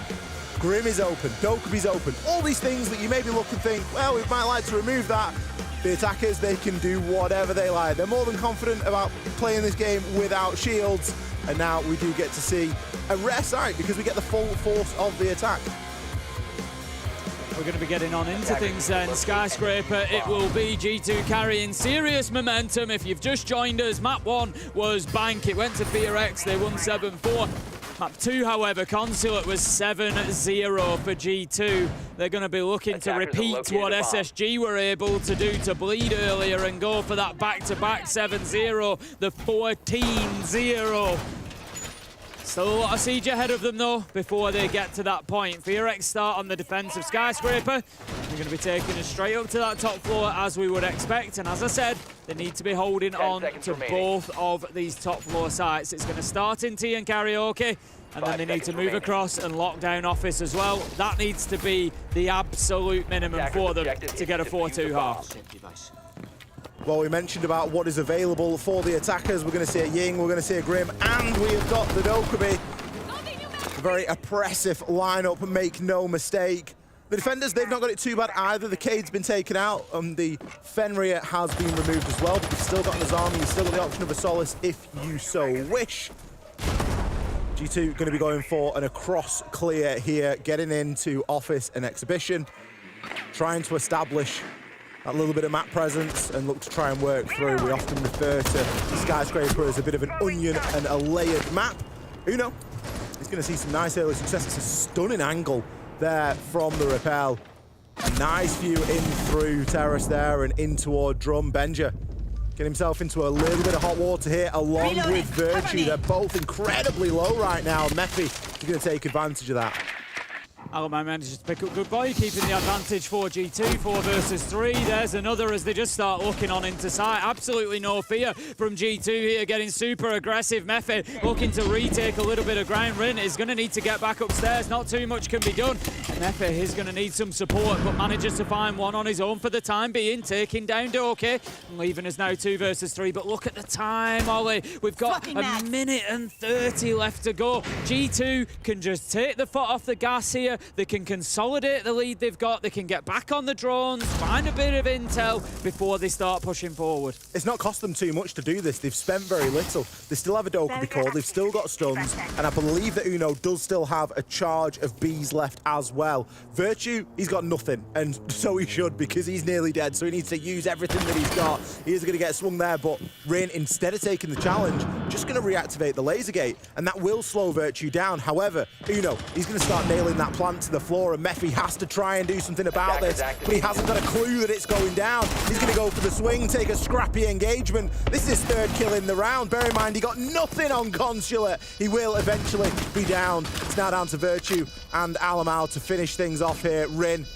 got a bit of information. You can see the red pings coming through. Might go for the revive here, or is it potentially a bait? Picks one onto Alamau. Alamau's down. Virtue, he was only 1 HP. Rin picks himself up 2 kills. An incredible clutch to start things off here on Sky. Huge 1v2 coming in from Rin there. Mephi down, just left him all alone. The little bait play as if he was going to pick his teammate up, and then goes and takes the challenge. And I'm not going to say he gets a little bit lucky, but getting onto Alamau first. He's the high HP player that G2 have got left. So by getting that kill, you're then going against Virtue, who's one shot. And it just worked out absolutely beautifully for Rin. And G2 know it. You can see it on their faces. That's a round that they should have won. 3v2, diffuser down. They just got to hold on to it. We might come back to that round later on and say that was the round that was the difference, because that's the one that you should be walking away with, ideally. We talk about this being a map of fine margins on the attack, and G2, whilst they've not squandered around there, they have lost it. Rin played it very well, and I think he probably couldn't have played it too much better, to be honest. For me, Mephi, commented, he didn't get a single kill on Consulate, and he's picked up 3 in the first round, and technically didn't die, because he never actually got finished off, he was down. So he's maintaining a nice little KD moving into Skyscraper. FearX breathe a sigh of relief. They've picked up around there and can now look to try and make something happen. That's going to be the first round in a long while as well, Tim. It's going to feel good for him. Yeah, I mean, Mephi had a great day yesterday, and like you said, definitely quiet. I mean, let's be honest, all of FearX were quiet on Consulate. But yeah, great bounce back to get himself back into this and pick up the triple. So we're going to move across to the other side of the top floor as expected. Good Boy's looking to hold on to Geisha. Got plenty of utility there. Opens the hatch as well to give a little escape route if needed. Couple inside a sight from FearX. I'm liking this setup. They've got themselves out towards VIP and Shrine as well. It's all looking good for them. Certainly, I don't know how much of this you can hear at home, but it sounds like something definitely some crazy excitement is going on in the Cruelty CAD game right now. I've no idea where it is, but certainly hotting up here inside of the venue. Toxic Babe's there, just going to be used to try and keep the flow at bay. And a quick exchange as Alamau is taking the bull by the horns. He's got himself deep there into VIP, and he's going to pick himself up too. Toxic Babe tries to slow him down, but he's going to be able to dodge out of the way of that as Doki makes that vendetta work quite nicely for him. Mephi getting called out here. He's going to get picked off as well, more than likely. He's getting pinched from both sides. The big problem here for FearX is that the two remaining players have been pushed back onto the opposite side of the map. So G2 have got complete control of the site. Good Boy manages to pick up one. It was a matter of time until that push came in from Virtue, though, to find that final kill. G2 had actually a massive opportunity to put the diffuser down as well. They were in control of the site for about 30 seconds there, and they just chose not to take it. Went instead after the kills, got the round done 1-1, and that is, you know, probably much more what we expected even in round one when G2 had the advantage. They've come back and bounced themselves back to a win in round two. And that's really how the first round should have gone as well. Yeah, it is. It should have been very similar. You know, they get a very good control early doors. Fantastic at getting those outside to win kills. And Alamau, he just walked in. He's one of the best opportunity spotters that we've got in the game. When he sees a gap, he is more than happy to put himself into it and pick up a couple of kills and just rely on that mechanical ability. And to do all that whilst being a primary shot caller on the side as well, it does make it quite impressive to do so, because it's not always easy to be able to run in and then, you know, direct the troops at the same time. Obviously, he'll have a bit of assistance in doing so, but fantastic play, and it's not the first time that we've seen him do that here in the major. 10 seconds left. Going to have the third choice site, interestingly, rather than going back to office. FearX choosing to go downstairs this time. Going to be in kitchen and barbecue, so a lot of verticality from above. We see the holes being opened up there, just trying to prevent any access into site, but the majority of utility is up here. We've got reinforcements, we've got mirror windows, we've got deployable shields, we've got verticality opened up, we've got absolutely everything stacked towards keeping hold of that top floor. The big, I won't say problem with that, but the big question mark with that is they have to keep hold of it. If they don't and G2 goes in there, you're going to find yourself very, very light on site. You've no mirror windows down there because they're both on the top floor, for example. You've very few reinforcements. If G2 get control of that, we hear a mirror window opened actually to begin with. If G2 get control up here, FearX are in beyond trouble.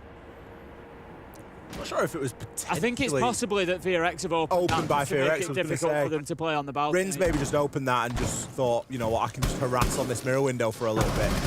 The importance of keeping upstairs control is even more so because of the C4 situation as well. There's only one in the hands of Nova, so they're not even going to be looking to drop back and play vert. When you open all those angles, you have to keep control for as long as possible, because as soon as you give those angles up, you've essentially given the defenders 40 seconds where they will be using that time to open the angles as well.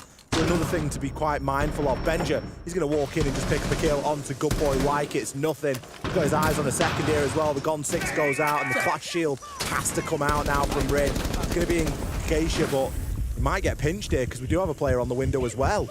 Yeah, the Clash is going to be the next big question for G2, and how do they deal with that? Because until Rin has been moved, they're not going to have that top floor control. Mephi is going to be taking down Rin's all alone now. There's no way that this Clash survives. There you go, dealt with a knife from Benja. That's a triple in the round.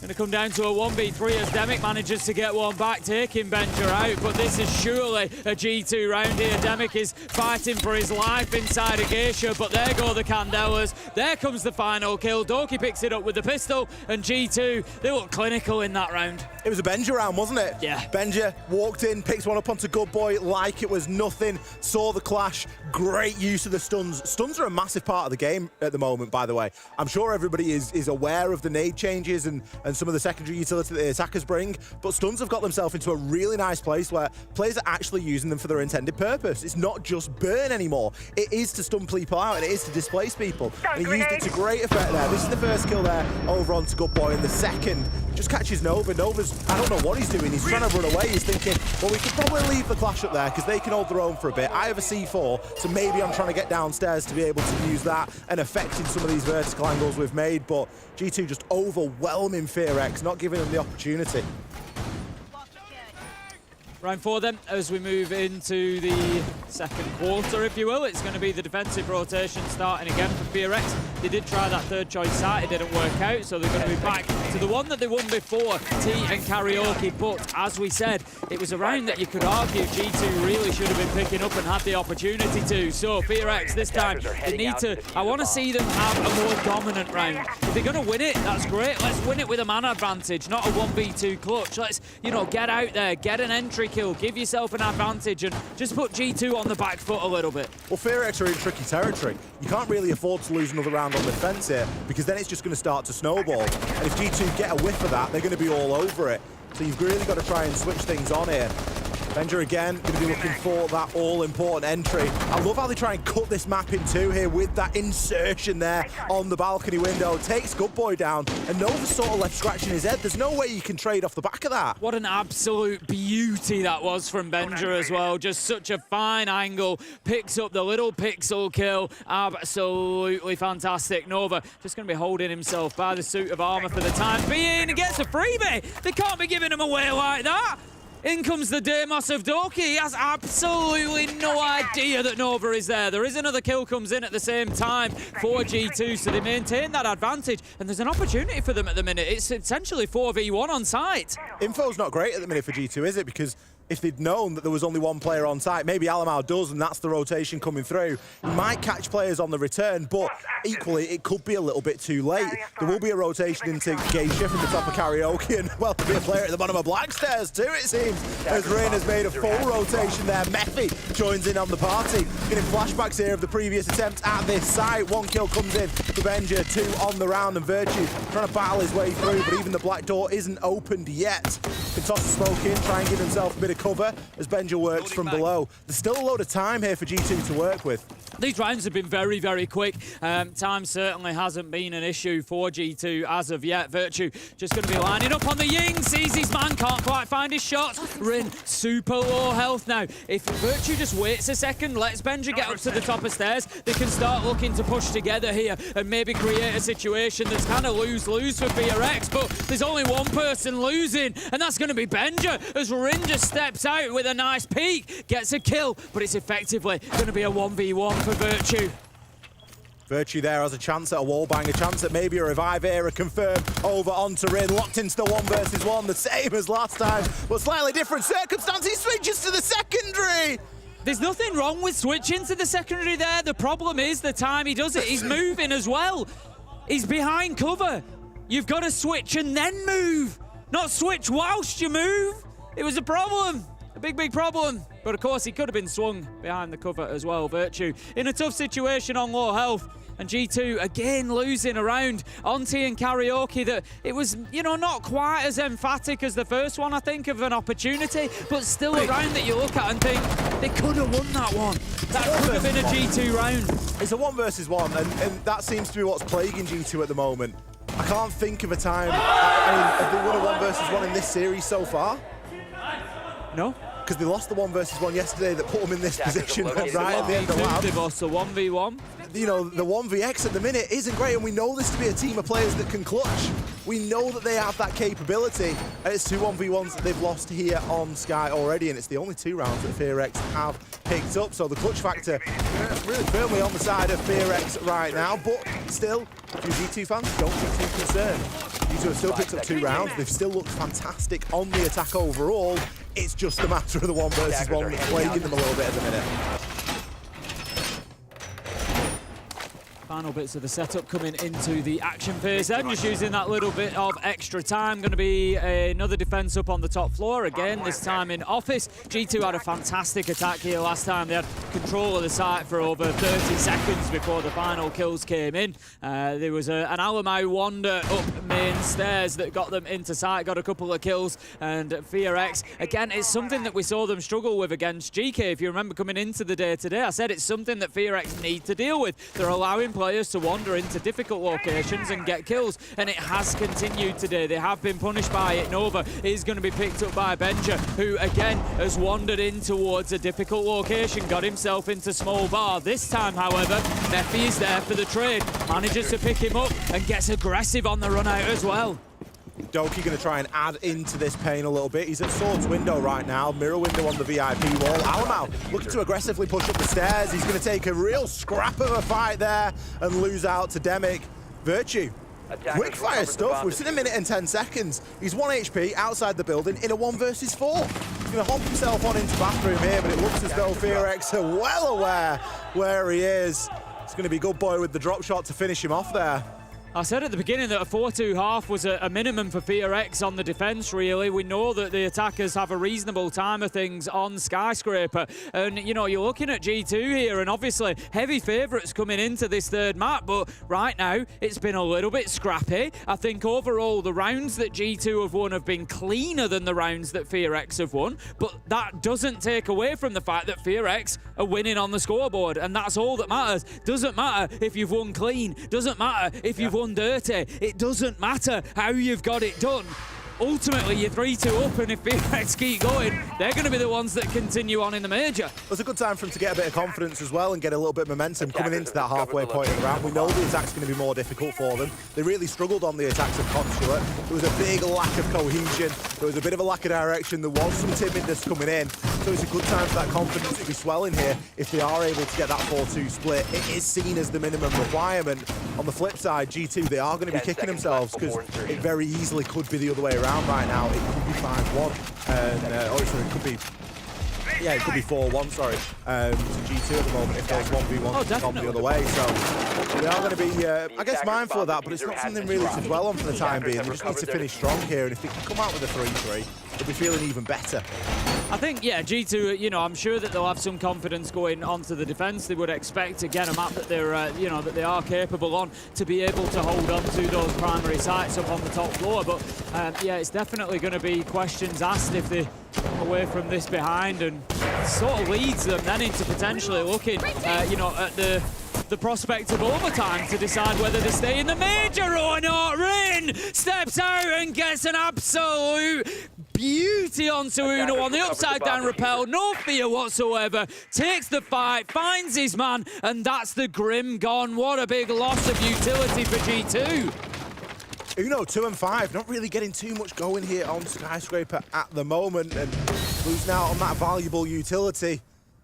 Even more devastating, Benja. He's been fantastic on the opening. It won't be an opening kill for him this time, as Rin saw to that nice and early, but he's still going to be holding one of his skinny angles, trying to get something happening. Another kill going to go unanswered here. Mephi takes Doki down. G2, they're going to be fighting from behind here in round 6. Certainly looks like it could be a 4-2 half here. Rin steps out, takes a lot of damage. FearX need to not get over-aggressive here. They've got the man advantage. They can just play for space. They can play for time. They don't need to be taking the peaks. Rin looking for a second off the rappel. Can't find his man. But again, it's just creating that situation whereby there's a bit of fear on the side of G2. They know that they can't push Geisha yet because there is a hard challenger there right up against that window, not allowing them anywhere near it. FearX need to make some serious mistakes to lose this round at this point because it's a 3 versus 5. Yes, Nova and Rin are both low, but G2 can't be everywhere at once, and especially with only a minute left.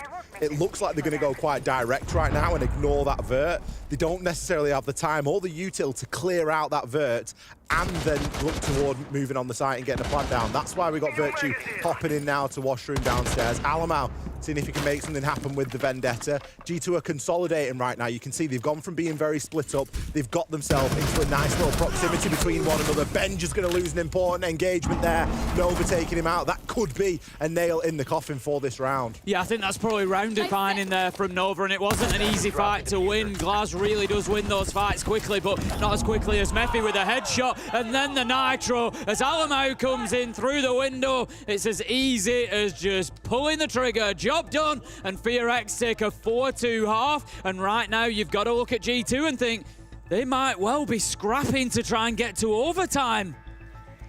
Something worth considering is that timeouts are available for every team at the moment.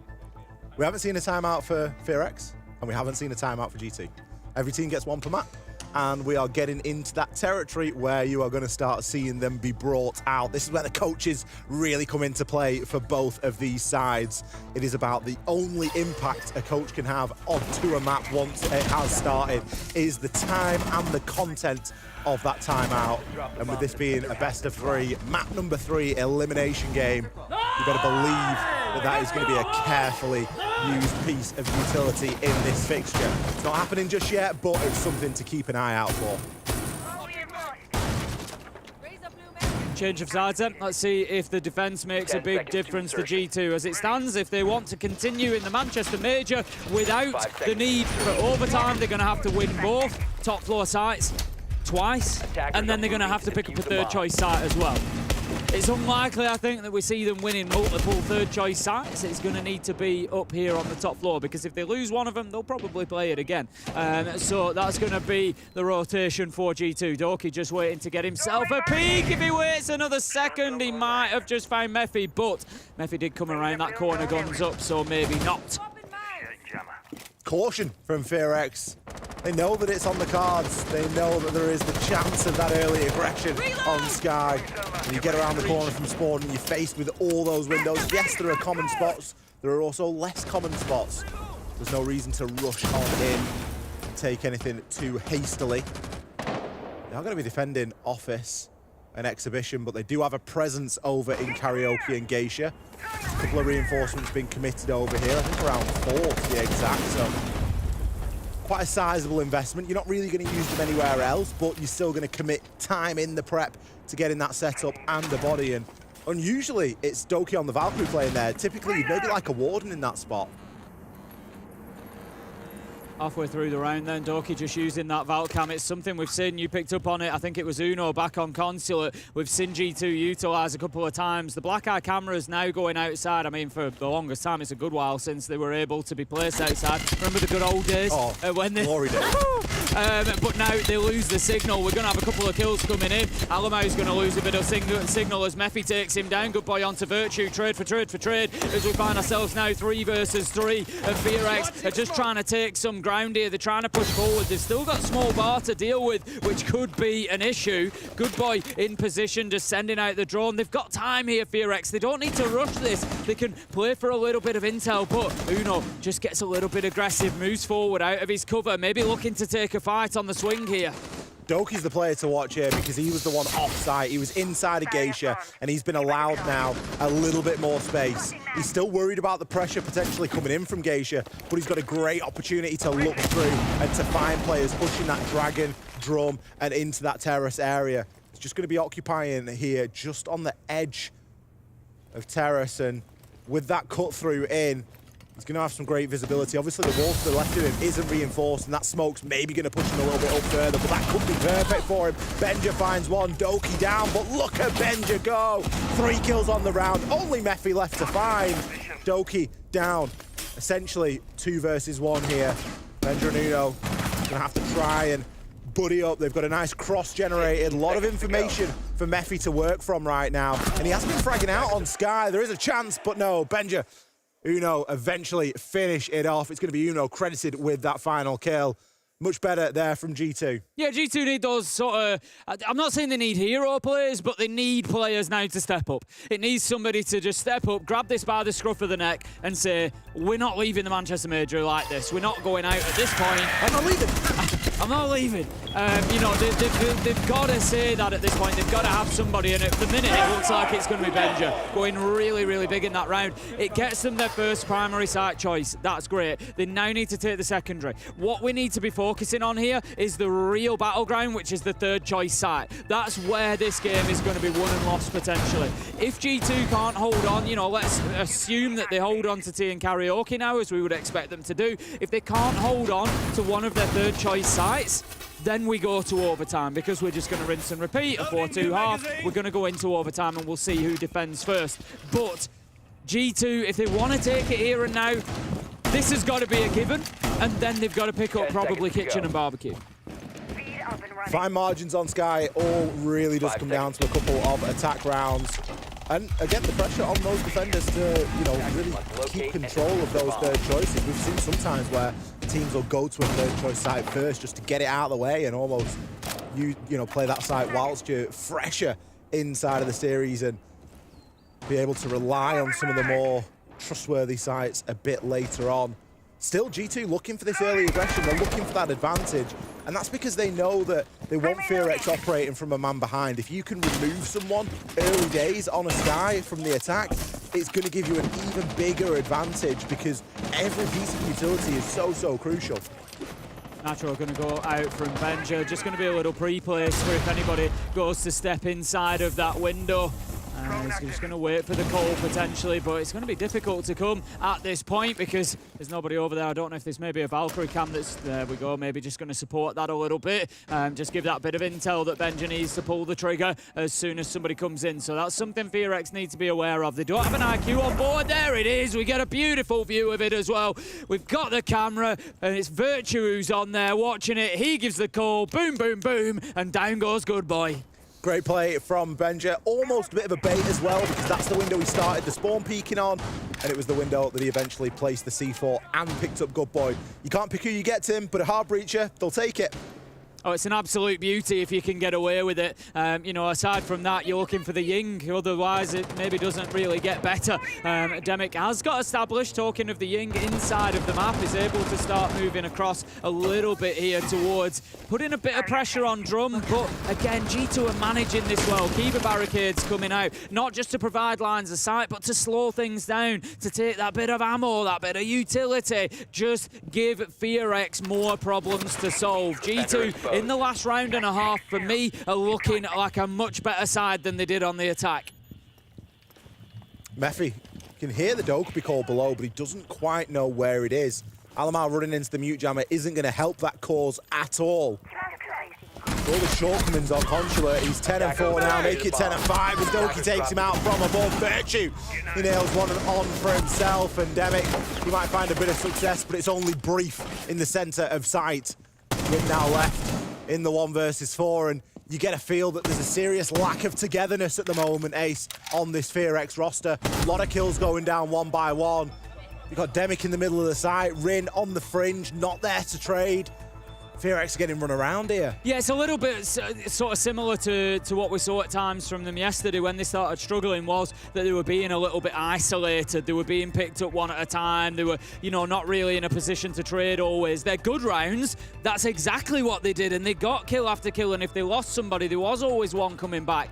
But not really what we're seeing at the minute. G2 able to just pick them off and find those numbers advantages. So much so that FearX, they're going to pull the trigger on a tactical timeout, deciding that they need that interjection from the coach just to try and slow down G2 a little bit. That's 2 successful defenses, but the next round is the key in so many ways. As I said yesterday, FearX against Geekay seemed to slow down about that round 8, round 9. We're in that territory. You love a round 9. We're in the danger zone. I for think FearX. If your favourite round could be defined, it would be round 9. Love a round 9. And this time, G2 are going to their 3rd choice site. This is probably where the game's going to be decided. Absolutely. We say that the timeouts are so important, and they are.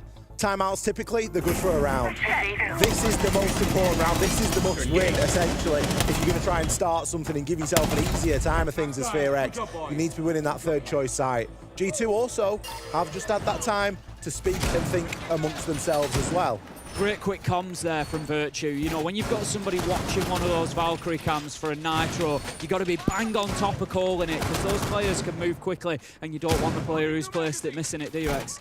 Well, you've got to pick a short word, and you've also got to be able to click the button that activates the Nitro quite quickly, and try and not get yourself too busy if you're waiting for the call to come through. So true, so true. If you can't tell, there's a little bit of personal beef between me and X there.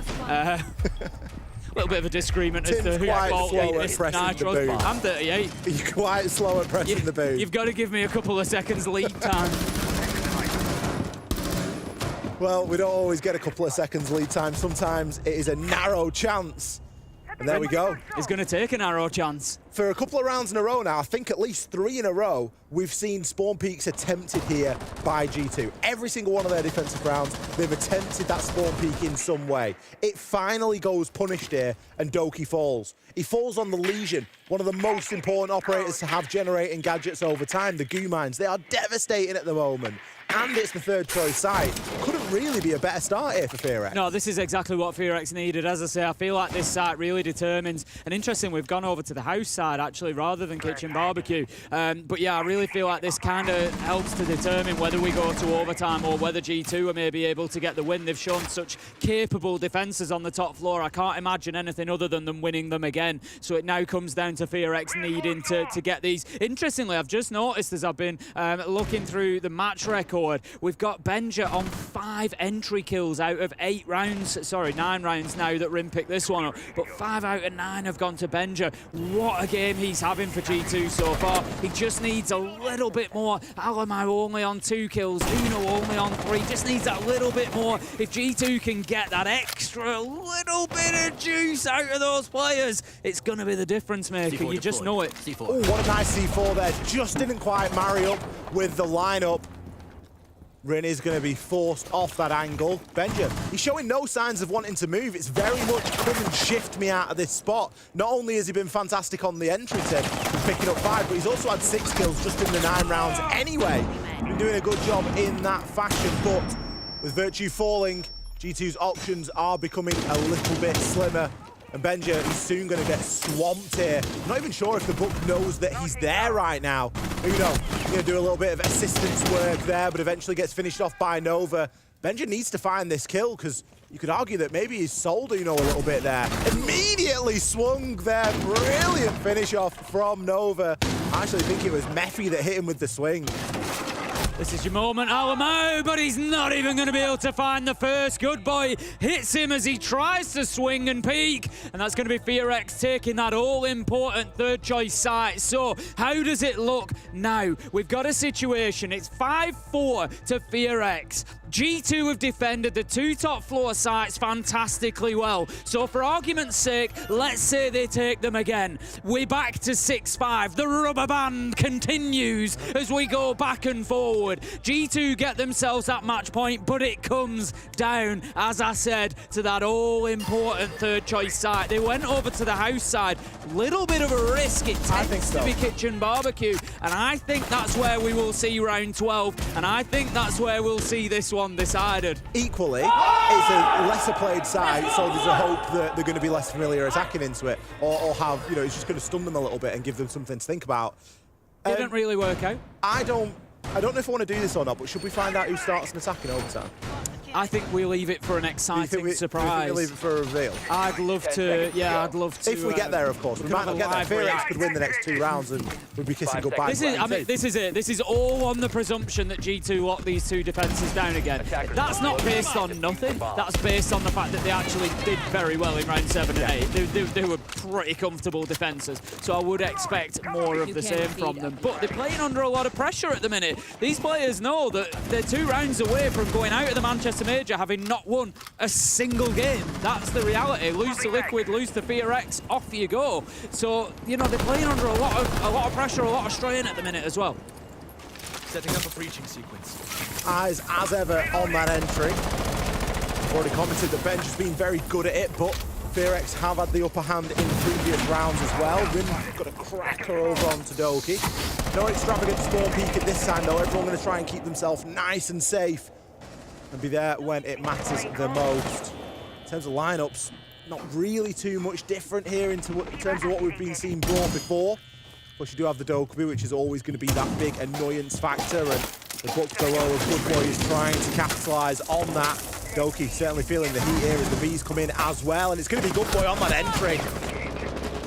2 kills now for FearX as Rin doubles up and manages to find Doki. And this is not the same sort of defensive performance that we saw from G2 last time. They haven't got the entry this time. They've been cut down to a 5 versus 3. Alamo, you can see he's on the cams. He's doing what he can to IGL the team now to get the information and to try and get them the next couple of kills. G2, the next kill particularly, is essential for them to get. They cannot go to a 2 versus 5.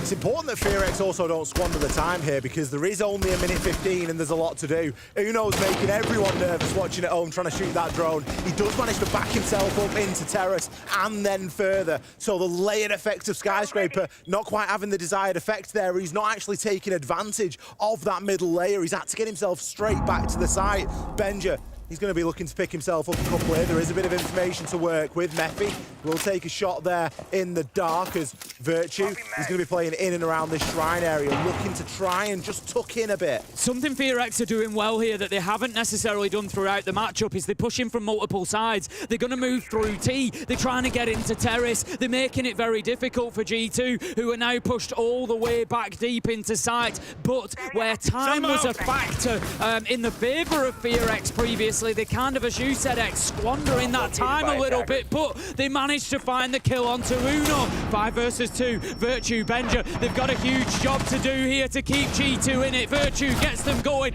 with one onto Good Boy, but gets cut down. It's 4 versus 1, surely FearX are going to find themselves on a match point opportunity, and that's exactly what happens. FearX take round 10, and G2 stand on the precipice of going out of the Manchester Major.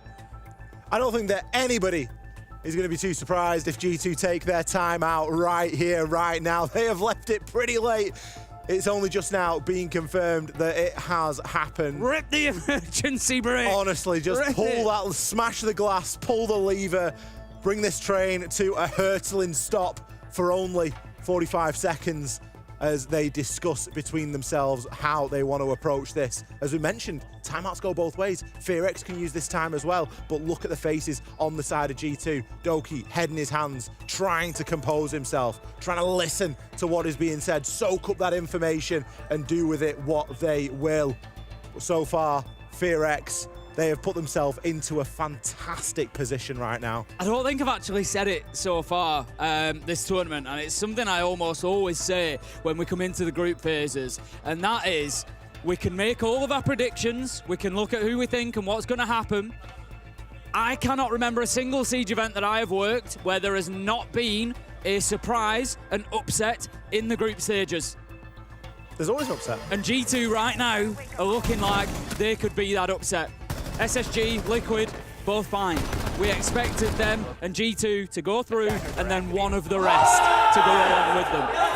It's looking like that might not be the case, but let's not count G2 out yet, because if any team in the world can do this, G2 are one of them.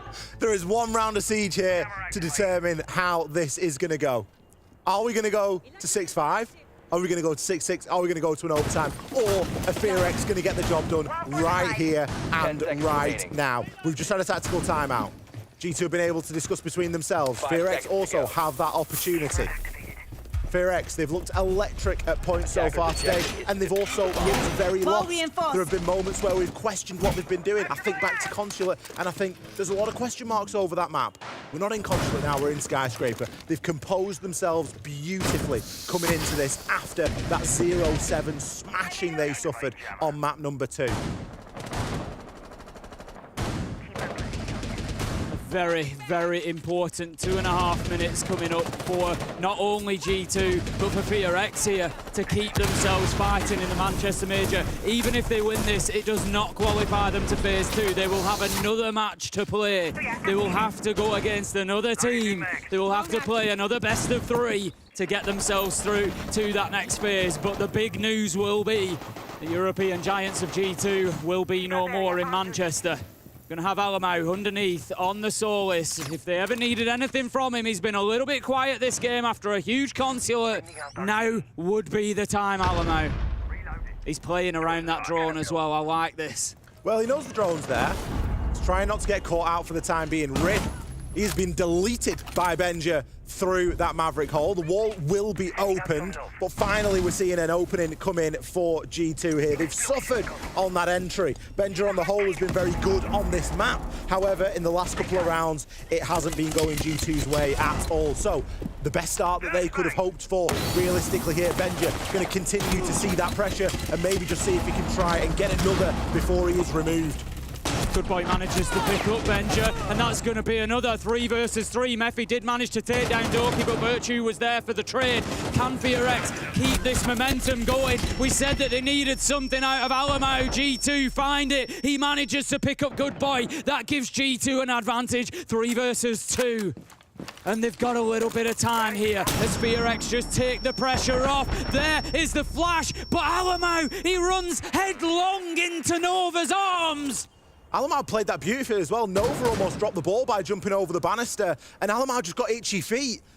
Unfortunate position to find himself in, but again, it goes to show the power of these stun grenades. I was mentioning it a little bit earlier on. Benji used them to perfection, and it's a fantastic use there from Nova. Doesn't have any left, however. Demic, no smokes left. They will have a little bit of information. There's a couple of drones kicking around, but there is only 35 seconds. Virtue low, Uno, full health, digging himself in right now. They need to try and hold on as best they can. Nova, he's got the kit. A little bit of last-second information gathering here, and with the DMR, they're going to make their way in through to Geisha. I'm almost sure that that should have been heard by Uno, and he will turn his attention to that direction. It's looking like a good chance that there's a 2 versus 1. Nova's managed to find him, and they're going to cut him down.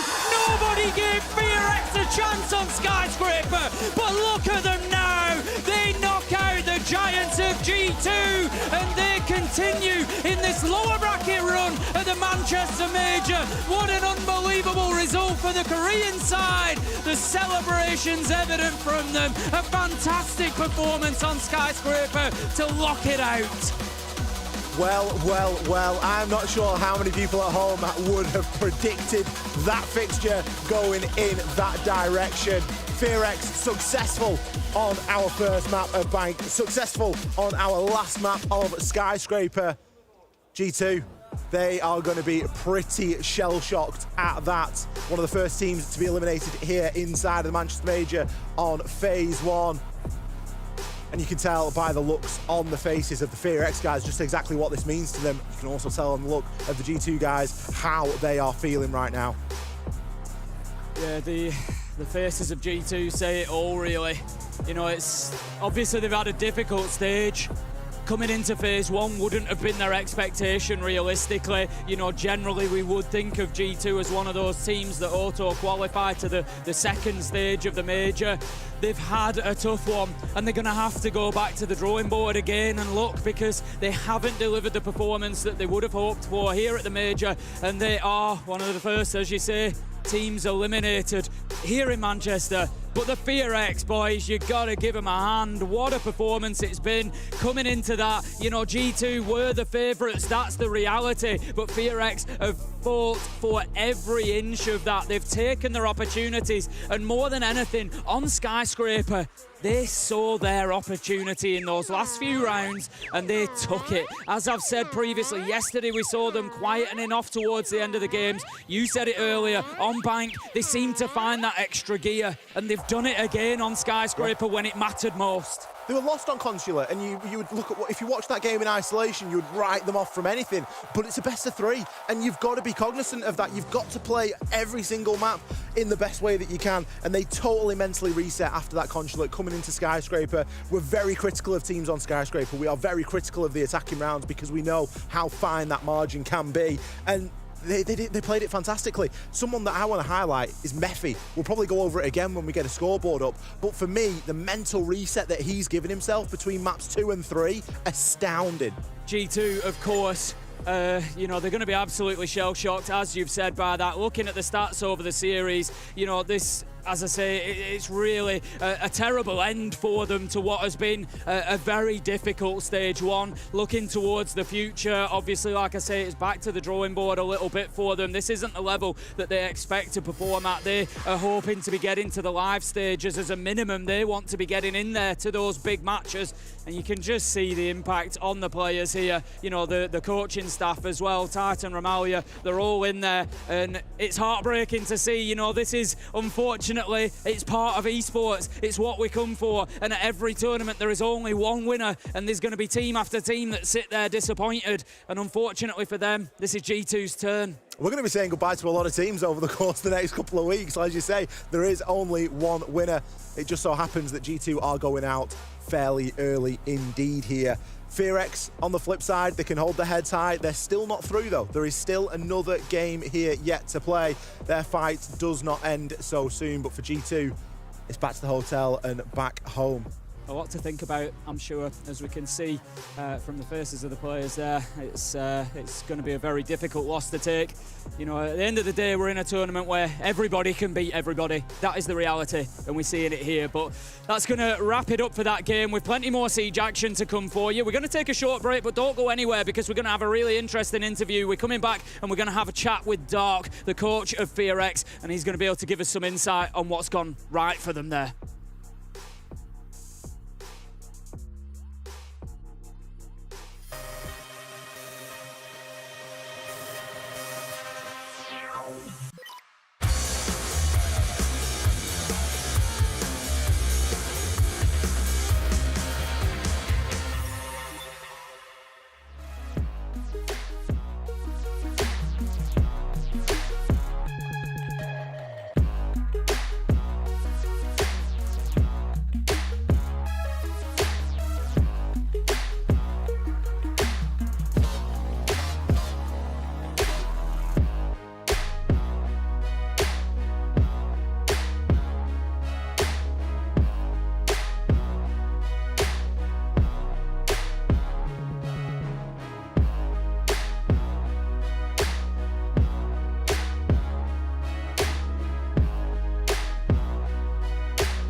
Doki, shaky season culminated here in Manchester with you guys having a little bit of a surprise exit, first falling to Team Liquid and now FearX. Can you describe a little bit about the season and your experience here at the Manchester Major so far? I mean, I don't know, just last couple of weeks have been really tough for us. Yeah, I don't know, just played really bad as a team, bad individually, just things that we're not used to be doing, and yeah, that's not good. Losing to FearX, like you can't, they played really good. They really did play good, so congratulations to them. I hope they go far. But yeah, that's not something I thought I'd be doing. Looking at your recent event points on LAN, you guys have fallen from grace of sorts, you know, at SI going into the semifinals and now at the Manchester Major not making it through from phase 1. How is this G2 team right now? I mean, like when we are scrimming and stuff, it's going good. Like we are learning things. There's still a lot of problems that like keep creeping up and biting us in the back.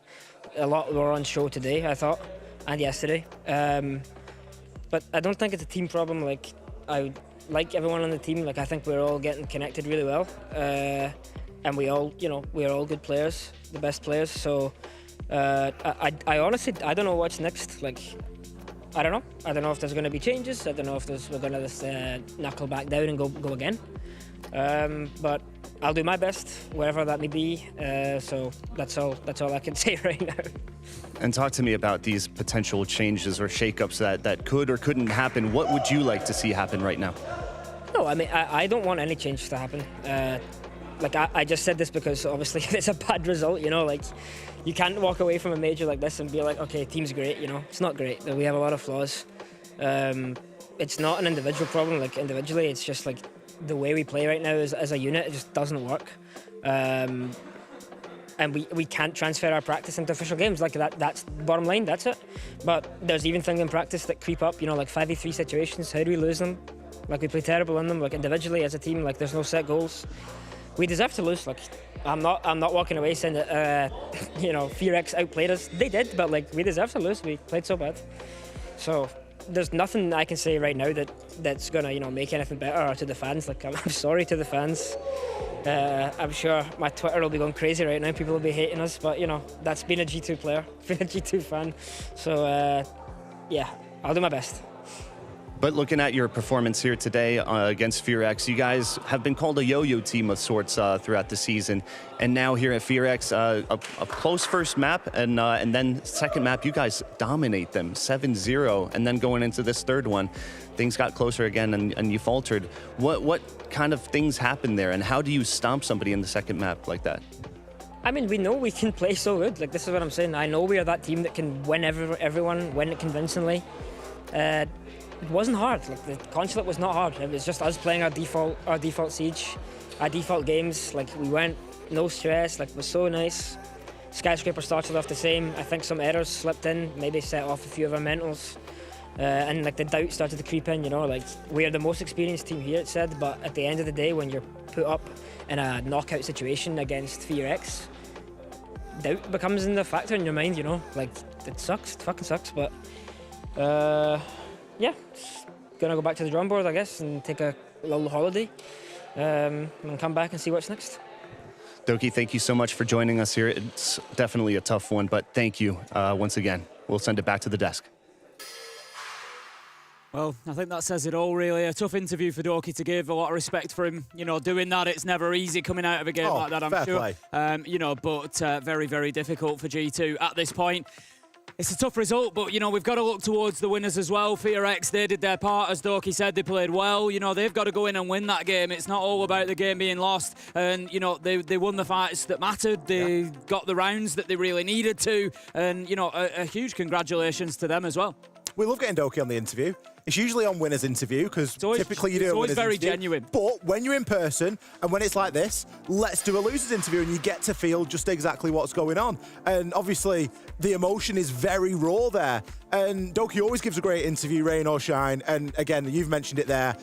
big pat on the back to him. You know, thank you so much for coming on and doing it, because that is not an easy interview to give, and especially under the circumstances, there's going to be a lot of questions and a lot of answers yet to be found over this result. But ultimately, the top and bottom of it is that G2 are now out. FearX, of course, are going to advance through, but Tim, it doesn't mean that they're all the way through just yet. Nah, there's still a bit of work for FearX to do, of course. This is the lower bracket. They've got more to do, as we see the graphic up on screen there. So now they move on to play against Bleed. Bleed suffering a tough loss to SSG earlier today, but that is not going to be an easy matchup for FearX. They're really going to have to bring their best. But like I say, we've got a little bit of a surprise now. Everybody thought G2 would be in there. We have, you know, going to be two teams that are maybe a little bit unexpected. But I think talking about FearX, we have got that interview ready that I promised. Dark is available to speak to us, so we'll see what they've got to say. Dark, congratulations on a highly expected win against G2. Does it feel unexpected for you guys? A little bit, but of course we show the work, right? We work for that. We don't want to be a team who go to the tournament, just travel and go back to home. And of course that goals we have, right? And talk us through the whole match, because map one, a close little win for you guys, then you get absolutely stomped in the second one, and then you take it here in the last third map. Talk us through that whole process. Yeah, okay. The first map, we are very good in that map, and I know G2 have a very long series wins in that map.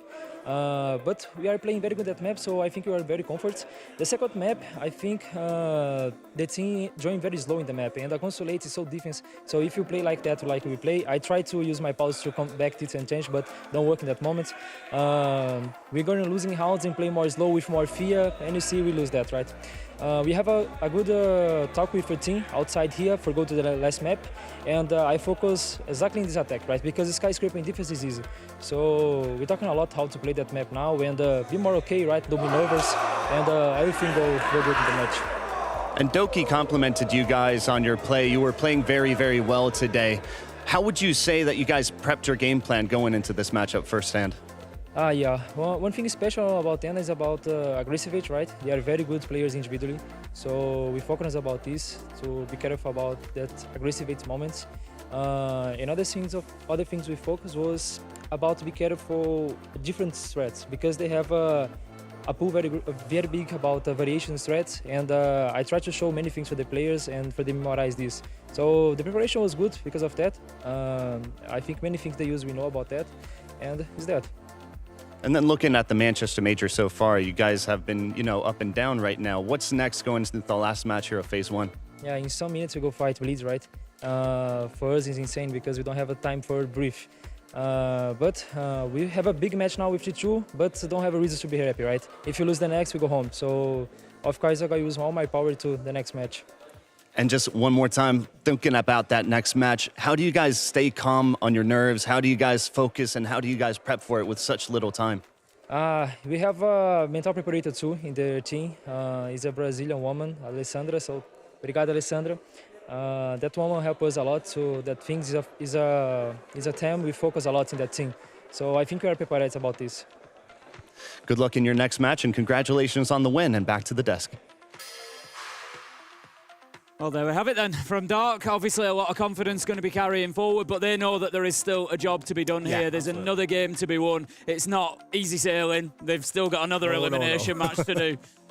Well, it's going to get even trickier now as well, because this is yet another elimination match for them. We've already seen them have a little bit of a wobble, and they're going up against another great team here at the Manchester Major. Yeah, it's going to be very, very tough. But we are going to have a short break here on the A stream, but there's plenty of siege for you, because there you go, other side. We're going to have the B stream coming along. We've got Cyclops versus Geekay. That's underway at the minute, so we're going to play that out here until we're ready for halftime show. And then, of course, we've got that final matchup that's going to be coming live on the A stream. It's FearX versus Bleed, so stick around. Watch Cyclops versus Geekay, and we'll see you in a little while. The point to allow Key the space to move in on the back. And there you go. All the Bs have been expended here by the Grim, just to kind of push, and that is XK, by the way, just pushing people out of range of the mirror window, but nothing to follow up on it. XK's now moved on. He'll be heard in the spot, and even more Bs to push his opponents back. Attitude, they know exactly where he is. He's gonna have to fall back behind the reinforcement, but Blaz is looking for a kill. He is on the hunt. Well, what we're on the hunt for is just finding new viewers and friends, and that's all coming from the A stream as Shuri gets rid of Tricks. We are looking at an elimination game and a salvation game. The winner of this series, not this match specifically, will find themselves into the next stage. The loser is gone. There's a bit of damage back done by Blaz, swinging around to the shelf. He's able to get himself a bigger impact on this map so far than he was against Liquid, and you're sort of questioning the decisions by Chibisu there. The C4 does get two. Black Ray, once again, able to start getting them into a position here where we've seen a 2 versus 5 clutch. That was the previous round, Milos. Kag pulled it back then, and here, from a single C4, they've suddenly got themselves to the 2 versus 2, and one of them is Anaton on a shield. And you have to drop into windows in this case, either through a hatch and down a window to get into the site itself. You're going to be faced with just a shield right in front of you. You got a mirror right behind, and of course, the Vector just shreds through players up close and personal. There's XK in pretty much the unlimited range here. At least they're gonna get some intel with the bees. Black Ray somehow alive with barely any HP. Anitoon is slowing down the entrance of the Grim, swapping off the secondary and just continuing on the frustration of facing the shield. But where is Neskin? Help it here, please, for the love of God. But Kag has gotten the round, slow things down, and they cannot even believe it themselves, Emmy. It's 2-2. 2 rounds in a row. GK, lessons learned from, as I said, Liquid, their game earlier. Now, both these teams, for context, if you've missed them, played this map earlier today. It was lost by GK 5-7 against Liquid. It was won by Kag 7-5 against Cruelty. And you sort of, when you get the double down, when you get yourself back into it, especially as it is GK's decision to bring us here, your eyes are on them more than they're on Kag at first. Yeah. And those attacks was where things fell apart for them against Liquid. Different teams, different mentalities, but 2 rounds the same way of getting that body advantage and having it ripped away from you. Not as tragic as the first round, but still a consistency that you don't like to have. No, honestly, it is incredible. Black Ray was in the right place at the right time. And that is just part of Siege, right? We call it Siege timing for a reason. Right place, right time. Great Nitro Cell had the proper reaction and could throw the Nitro where it was needed. You take out 2 players and suddenly that 4v2 disappears in an instant. And with a shield against you, especially when it's a clash, it is not an easy one. XK doubled up upon Shuri to close out and get 1 kill. And Chibisu trying. Kag know what's up. We need to destabilize GK. Kag are cagging.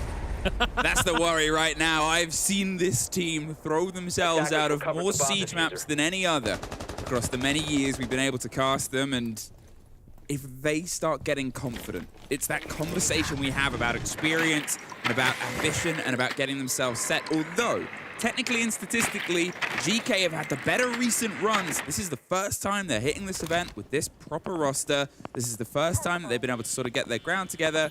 And for some of them, like Blaz, it's the first time playing a major ever. Yeah.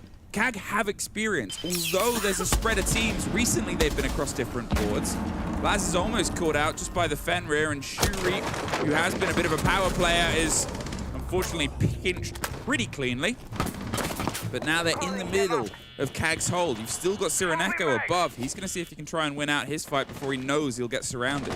Good kill there to take down the Fenrir. That's something that's going to frustrate you as the round gets deeper and deeper, though. Cyrenaica is still at the top floor. You heard the pause from the Dopevi, so Trixton and the team should know what's going on here. And Chibisu is hiding in the bathroom. Is there somebody that's going to walk into him? Somebody's going to hear and do something about him? No! Chibisu gets 1 kill on Blaz. He looks for the second. Close to getting it.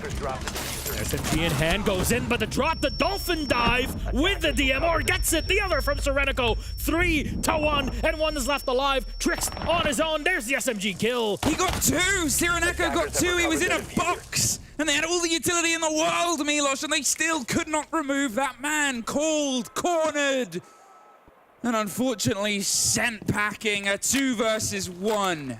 Now, we've seen man body advantages be thrown asunder and put to his side before. Still very possible. A lot of time and a great gun in the hands of a great gunner here. But how How can he try and isolate these two players? How can he try and force this into two engagements? That isn't the best way of doing it. Through the fire and flames is what Geekay is going to have to do to take down CAG. This is what we were talking about. You do not know what Cyclops you're going to get. No matter the game, no matter the round, no matter the map, no matter the day even, it seems like there is a secret sauce. And when it hits, CAG just look like the best team in the world. And when it does not, it's awful, which is why we're talking about CAG'd and the like. In this case, Geekay looked more disjointed than we've seen them through this entire game. And frankly, if they lose this next round, I think they should have already called timeout at this point because it's clear that there's issues. This is the half that has plagued me all day. Now, we do get to obviously sort of pre-phase this with a couple of conversations. One of them is the fact that Geekay are here because of a game that they lost much earlier on in the day against Liquid that confirmed them about 2.5, 3 hours ago at this point.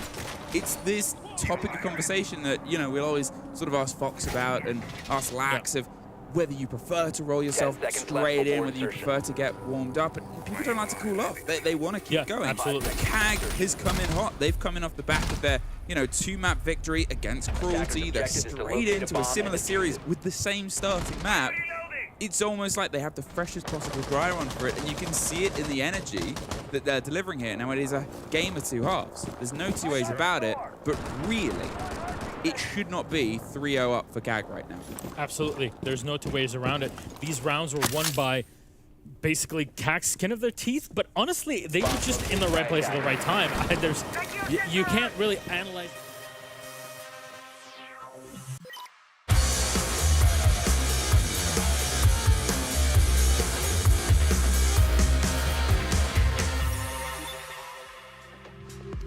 Hey guys, I've been hiding behind the microphone all day. Now you get to see my face and hear my beautiful voice, but I'm not going to be here for much longer. This is time for the halftime show. Jake, Sky, you guys take it away. You know what? I'm just going to leave you. Yeah, all right. Hi everyone, my name's Sky. I'm one of the in-game observers here at the Manchester Major. And what that means is I operate the camera inside of the game and try and catch as much action as I can, which sometimes I'm pretty unsuccessful at, unfortunately, but it's a lot of fun, and I've been doing it for a while. And I'm Jake. I'm one of the stats operators. The graphics you see at the end of the game and at the start of games, that's my stuff. So yeah. How did I get into this role? So probably like 6 years ago, I'm from Australia, Oceania, and I was attending a local LAN. And I saw on Twitter that they were looking for an in-game observer. I didn't know much about what that was at the time. I knew a little bit because I've been working in the local scene. Had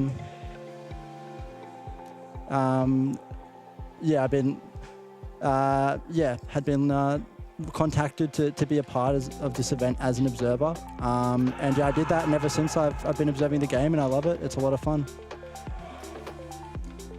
Task. Drink what is in front of you and answer the question. All right, let's see.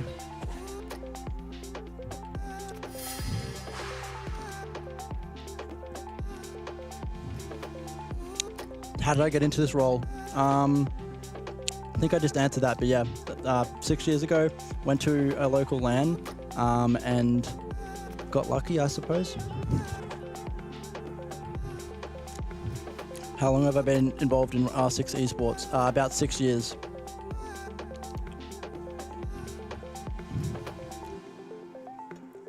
Okay. I'm going to leave that to you. You can indulge in the Red Bull. Leave that to me, okay.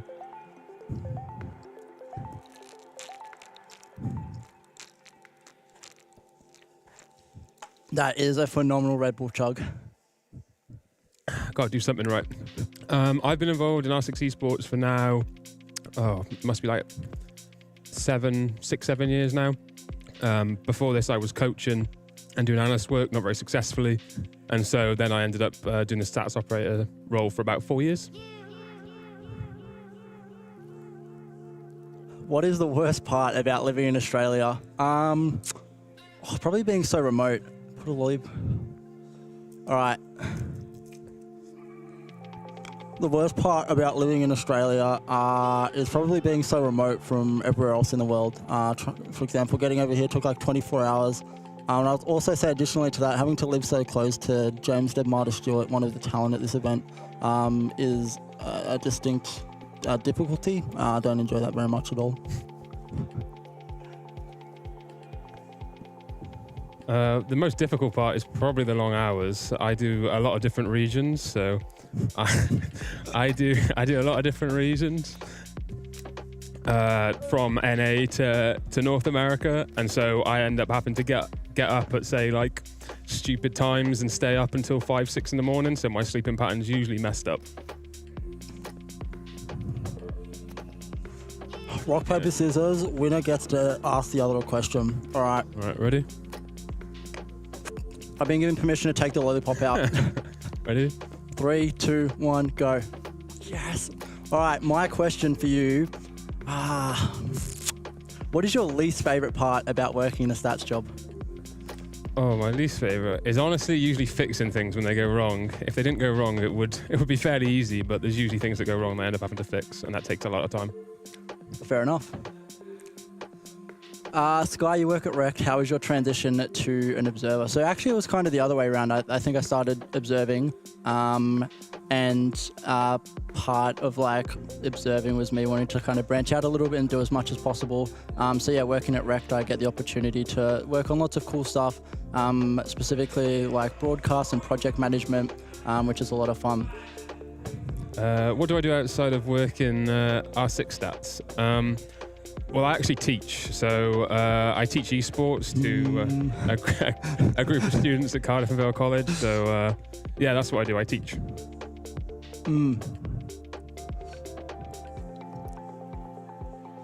Sky, what's it like working and traveling at your first international event? It's pretty awesome. Yeah, I've been, like I said, working for 6 or 7 years. So it really is a privilege and such a great opportunity to be able to work an event like Manchester. And it's something I'm not taking for granted. And yeah, I really want to try and prove myself and do my best.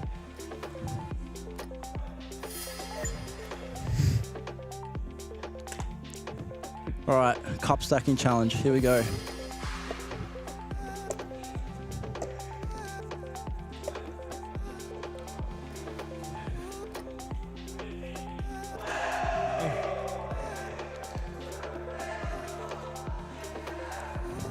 I could have gone higher. I've messed this up. I had to adapt halfway through. Oh no! Oh no! I'm thinking about high. This is horrible. I think I maybe might. I think I've just got enough. Oh, this is horrible. All right. Yeah. That's mine then. I'll ask you a difficult one then. Who do you prefer, medics or easy? Oh, that is a difficult question. Medics and easy, for those that aren't aware, are my observing comrades in the production room. I've got to say medics. I'm sorry, Stefan, but Stefan he's a great role model and leader, but sometimes he can be pretty harsh. And he needs to be harsh because that's his job, and he needs to kind of, show me the way that things are done. But I don't know, medics has an aura about him and a peacefulness that I like. We've lost the laptop screen. Oh no. It's back.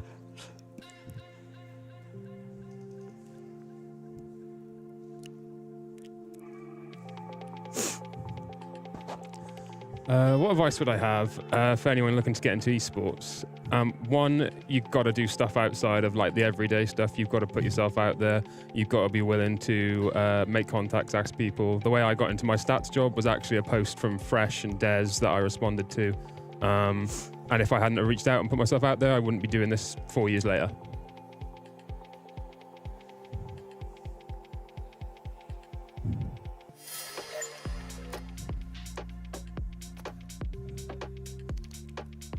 All right, do you want to go first, Jake? Yeah. I'll figure out what's in this mysterious bag.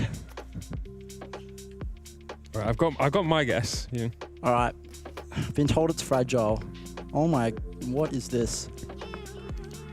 I actually have no idea. It feels like a little goblet, but that's my guess. A little goblet. I'm gonna go with that as well because I'm genuinely perplexed. I have absolutely no idea what is in this bag. Do you want to do the honors? Go on then.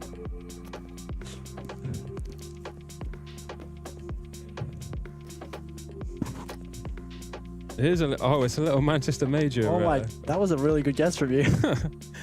Looks more like an egg cup. Yeah, no, that's a miniature trophy almost.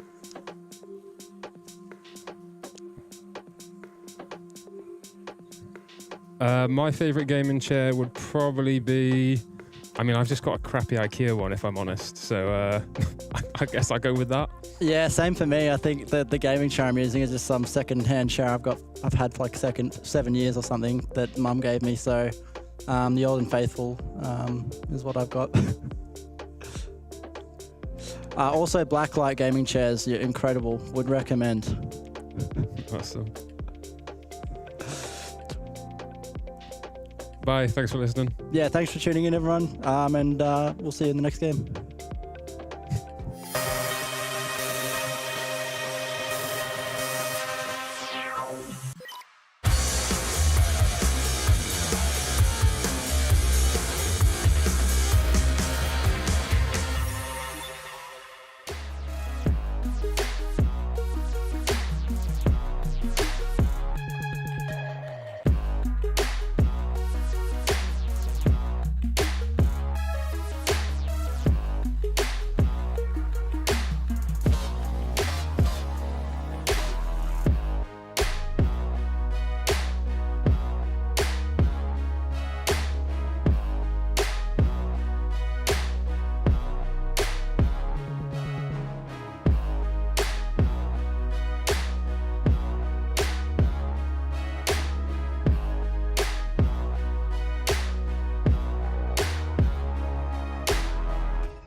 Welcome back to the Manchester Major. As promised, we return with yet another best of 3 for your visual pleasure. Ollie, we've got FearX versus Bleed. This is going to be a big one. The winner I love these games. The winner goes through, the loser goes home. Everything is on the line. It really is, Tim. Everything on the line again. We've been treated to 2 elimination matches today. We've already seen FearX come through victorious out of upset. their elimination Gotta be match against G2. For anyone that didn't watch it or hasn't seen You on heard that socials, right. you have heard it correctly. FearX did knock out the mighty, or I guess not so mighty at the moment, G2, and they will be going up against Bleed right here, right now, for that spot inside of Phase 2. And we look at the age-old question, don't we? You know, which is best? Bleed have had a little bit of time off. They now come into another game, they've had a rest. Or is it better to be FearX, just sort of back-to-back, straight into it? You're warm, you've been warmed up, you're going straight at it. In terms of where it's going to be played, we've got a bit of Oregon, we've got a bit of Clubhouse. This is looking very, very default. We've got Chalet as the decider. What a set of maps. I am so excited with that, X. Clubhouse, I know, was one that was a real sort of battleground between Bleed and SSG, so that's definitely one for FearX to watch out for. I'm very surprised that Oregon has been allowed through, given that it's FearX's #1 map choice. Now, obviously, it's a default map. Everyone's expected to play it, but they're on a 9-win streak here, Tim. This is incredible. They played it as recently as 27 days ago, so it will be to the end of their stage. And I think coming into this, you've got to give them credit for managing to squeeze that one through. On the flip side, if we look toward a team like Bleed, we're going to see that it is their 3rd preference. It hasn't been played recently, and it's banned by and against quite often, so just not a popular map. What I like about this map ban is I feel like sometimes you get map bans where teams try and play teams on their bad map. Yes. I don't feel like that's what's happened this time. I feel like they've just been allowed to come out and pick maps that they love, that they want to play. I feel like we've got maps that the teams themselves are going to be really confident on, rather than thinking, well, look, we'll play Border because they hate Border. We're all right on it. It's very much, FearX will play Oregon because we love it. We've got Bleed, we'll play Clubhouse. It's one of our top maps. We had a great game against SSG on it earlier. It's just one of those map bans that we've got everything that the teams want, I think. Bans come in for the operators. We've got Ying, Dokubi, Kaid, so no major surprises there. Just going to open up the hatches a little bit with that Kaid ban, going to make things a little bit quicker, a little bit easier for the attackers. Mirror going, always an interesting one, of course. Very powerful on Oregon, particularly in the basement. There's some really, really strong mirrors. Also, if you may be playing Dining as well, there's some really strong mirrors that you can use. So mirror's going to be taken away, and that is our operator bans rounding up. There's only one thing left to do, and that's to get on into round 1 and play this thing. FearX versus Bleed. The winner takes all the marbles. The loser packs a bag and goes home. It literally is that simple. It's a long way home into it for both of these two teams as well. It is a long way home. Of course, South Korea and Japan, it's not exactly round the corner, so they are going to be looking toward making a stand here. And what better place to start? We're probably going to come to the whole momentum and sort of player longevity, Tim, quite often inside of this series, given that obviously we have just had a short break. FearX, some of them will have had a slightly longer break than you and I, given that we stayed on and did a little bit with the interviews and stuff afterwards. So it was only Dark that stuck around for that interview. So as a team, they have had a little bit of time to breathe. But there isn't a great deal of time in terms of getting some food down you and starting to, think, right, actually, we need to be setting ourselves up and getting in the right frame of mind. We've won. Enjoy the fact we've won. Enjoy the fact we've knocked out G2. But let's get focused for this matchup against Bleed.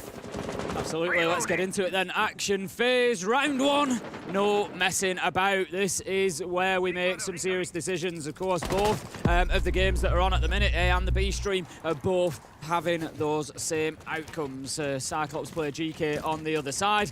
And in about 3 hours' time, we are going to know our 4 teams out of the 8 that have made it through to phase 2. And it could actually be a really good lineup for that side of the world, to be fair, Ollie. If Cyclops make it through against Geekay, I don't know the current score over there. We'll maybe try and get you an update as we go. But if Cyclops are able to beat Geekay, we've got a guaranteed team from here that's going to be from, you know, I know it's sort of broken down regionally, but if we call it that APAC region, so we're going to have like 4 teams. You know, we've got Talon, we've got Scars that have already made it in. We could potentially have FearX or Bleed. We're going to have Cyclops maybe. You know, there's going to be a lot of representation there that have made it through some tough games to be there. But talking about tough games, there's going to be one to get through here before they make it. Asfi is going to be taken down to kick things off. That's the Azami gone. A big loss with those keeper barricades. And no, you can't miss your shots like that, Mentalist. Good boy on the Vendetta is able to find the kill and close that out to give us now a 5 versus 3. Not ideal to lose 2 players defending the basement here on Oregon. This is your bread and butter site as a defender, and you are expected to come away with rounds down here. Now, it's not impossible, given that you're in a 3 versus 5. It just makes it much more difficult. Look at what's available. Kind of glossed over the bans moving into this one, but we'll run through them quickly now. Ying Do could be removed from the attack. What does it leave open? It leaves a blitz, and Nova, he's going to be straight into blue here. Gets caught out in the FNAP, but that isn't going to slow him down. The impact's not going to do a lick of damage onto him, and with Deimos bearing down as well, things do start to get quite pressured here. Yeah, Reaps and Hoven just being forced deeper into Freezer, but managing to get a little bit of work done. Hoven finding Nova, that's the blitz gone. That could be a big pickup, but whilst they go for the collection there, Good Boy's able to get in and take down Turnster, leaving us now in a 3v1. It's Rin to go in and find the final kill, and that is cold inside a Freezer from FearX as they pick up round 1.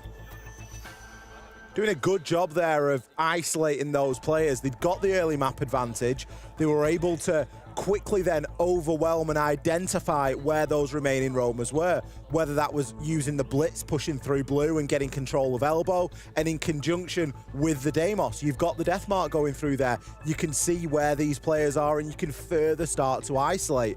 Bleed did a good job of trying to hold on, and they got themselves a few exits, but they were never really going to have much bite there after losing 2 players on the roam for not a lot of expense. Rin's just walked in and picked that one up there, and for Good Boy to get that, considering he was in for a full sprint animation, to get out of it and into ADS, it just goes to show how devastating that Vendetta is. It is, and in reality, I think, you know, we've got to call it as we see it, and that is Mentalist should be picking that kill up. You know, like you say, he's sprinting towards him, he's not in ADS. Mentalist is, he just missed a couple of shots. It happens, but if it continues to happen, it could be a growing problem for Bleed if FearX managed to pick up round after round. As I said, coming in here, it's always that age-old discussion. Does it help to go back-to-back with only a short break? FearX, they've just had, you know, one of the toughest, one of the best warm-ups they're going to get realistically before a competitive game. They've gone against G2 for 3 maps. If they're not sharp right now, they're never going to be. So, you know, it could be tough. Bleed have been sort of sat around for a little while, waiting for this match to come along, waiting to see who the opponents would be. And, you know, maybe that will take its toll. We see that Mentalist a little bit cold, maybe, just missing that opportunity. And FearX maybe just need to hit them kind of hard and fast and get the win whilst the advantage is there for them. I think if Mentalist is cold now, he must have been frozen this morning because he didn't do too much against SSG. On the series in total, he went 11 and 22. So, again, a little bit underperforming, you could say. Obviously, that SSG game was a bit of a war between them and Bleed, and it had similar notes to the G2 FearX game that we saw as well, with the second map being the big defining factor of SSG going on then to win 14 rounds in a row. But Bleed, that'll be in the rearview mirror as far as they're concerned. A difficulty, as you mentioned, not knowing who you're going up against here, not knowing really what to prep. It does force these more default maps, and this is where we're expected to just see good siege. Again, they're a little bit concerned for me for Mentalist. He's stood inside of bunker, just around Tarps. There's a Twitch drone sat watching him, and he hasn't picked up on that. He hasn't seen it, he hasn't taken it out. It's still there, it's still active on the map, and as is the information, they know exactly where he's playing because of it. It's not the end of the world, there's nobody in a position to be able to push, but again, it's just that attention to detail. It's those fine margins that are going to win and lose your games, and Mephi is going to pick up Hoven with a Vulcan canister kill. They're using their own gadgets against them. That's not really meant to be how that works, I'm afraid. Nova is going to try and push down aggressively. He's already through the smoke, but an instant shotgun there, but a direct trade. Demic playing over the Blitz's shoulder. It's the only way to do it. Blitz might be great up, but if he does get shot and taken out, you need someone there for that refrag. Rin, he's picked up his second on the round as well, and Turd now has a bit of info here. Does have the FNAT that he could choose to play around, but instead goes for that challenge. Yeah, and it's a good one to pick up. Brings it back to a 2 versus 3, makes it a little bit more winnable, but look at Mentalist health, really, really low at this point. It is going to be tough. It's sort of 1.5 against 3, but I guess Demic is a little bit low as well. There's Deimos scans are still available. One has now been used, leaving one remaining just on the activation at the minute, giving that information out. As you can see, they know exactly where he's playing now, in there at Pillars, and there's the kill from Mentalist onto Mephi. And I tell you what, Turd's lucky to survive there at Pillar, but it wasn't for long as Good Boy peeks out, finds the kill, and that is it. In this 2v1 situation, with that information, it's always going to be difficult. He knows exactly where he is. Pre-fires with the Vendetta. Beautiful stuff, showing the real power of Deimos. The irony there is you don't need to peek. Deimos knows where you are. Especially when you scan. It can be like Schrodinger's cat. You know there's a cat in the box, but you don't need to open the cat. I'm both alive and dead here. You don't need to open the box to know there's a cat in it. You don't need to peek the corner to know the Deimos is on the other side, because he knows where you are and you know where he is. You've just got to try and keep yourself alive. Put the pressure back on. The clock's working down in your favor there. It's 2 rounds now that Bleed have lost down in the basement. It really doesn't bode well in terms of an Oregon, and it's enough to force them into a side clear. They roamed in round number 1, they didn't roam in round number 2. The result was almost identical. You can see their Mentalist just swinging out. Obviously, the Deimos ping is delayed slightly, so Deimos gets a very accurate ping onto you, you get a slightly delayed ping onto the Deimos. Maybe that's why he's made his swing. And Mentalist with the low health, he knows that he's one shot to the Vendetta. Let's be honest, he doesn't have, you know, a myriad of choices there. No. He's got to make a play, I guess. You make the play makes you. It didn't happen in that case. You know, Good Boy, a great round from him. I think we've got to focus on that as well. 4-0 so far, and I think we're really starting to see why FearX are feared on Oregon. You know, why teams don't want to play them here. It is their map. They are really, really strong. They're showing that with back-to-back basement wins. Bleed, they need to get something going soon because this one's going to run away from them quickly. Mephi got a good bit of intel there inside of tier 2. He knows that Asfi is going to be playing down there and maybe try and disrupt him somewhat. Hoven, and yet taken out there by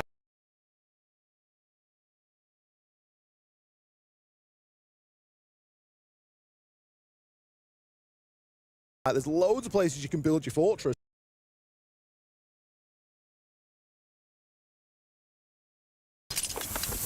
Using that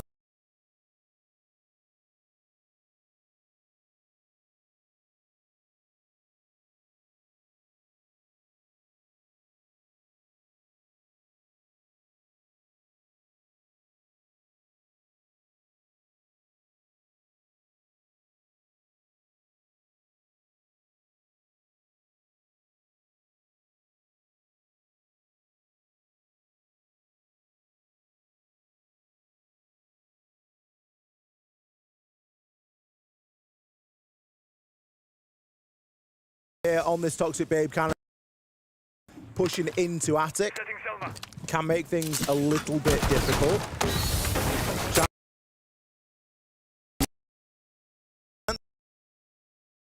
Will get ripped. The plant does get stopped.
Switch on.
First map, Ollie.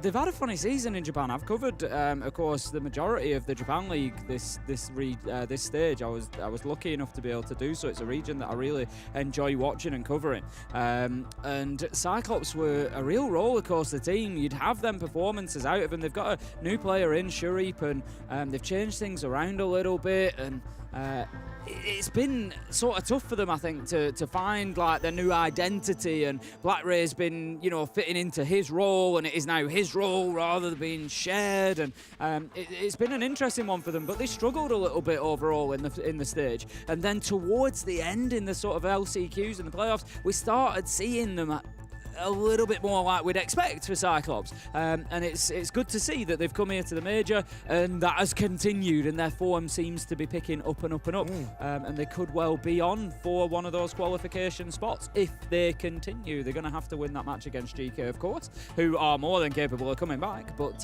yeah, the winner will go through, as will the winner of this one.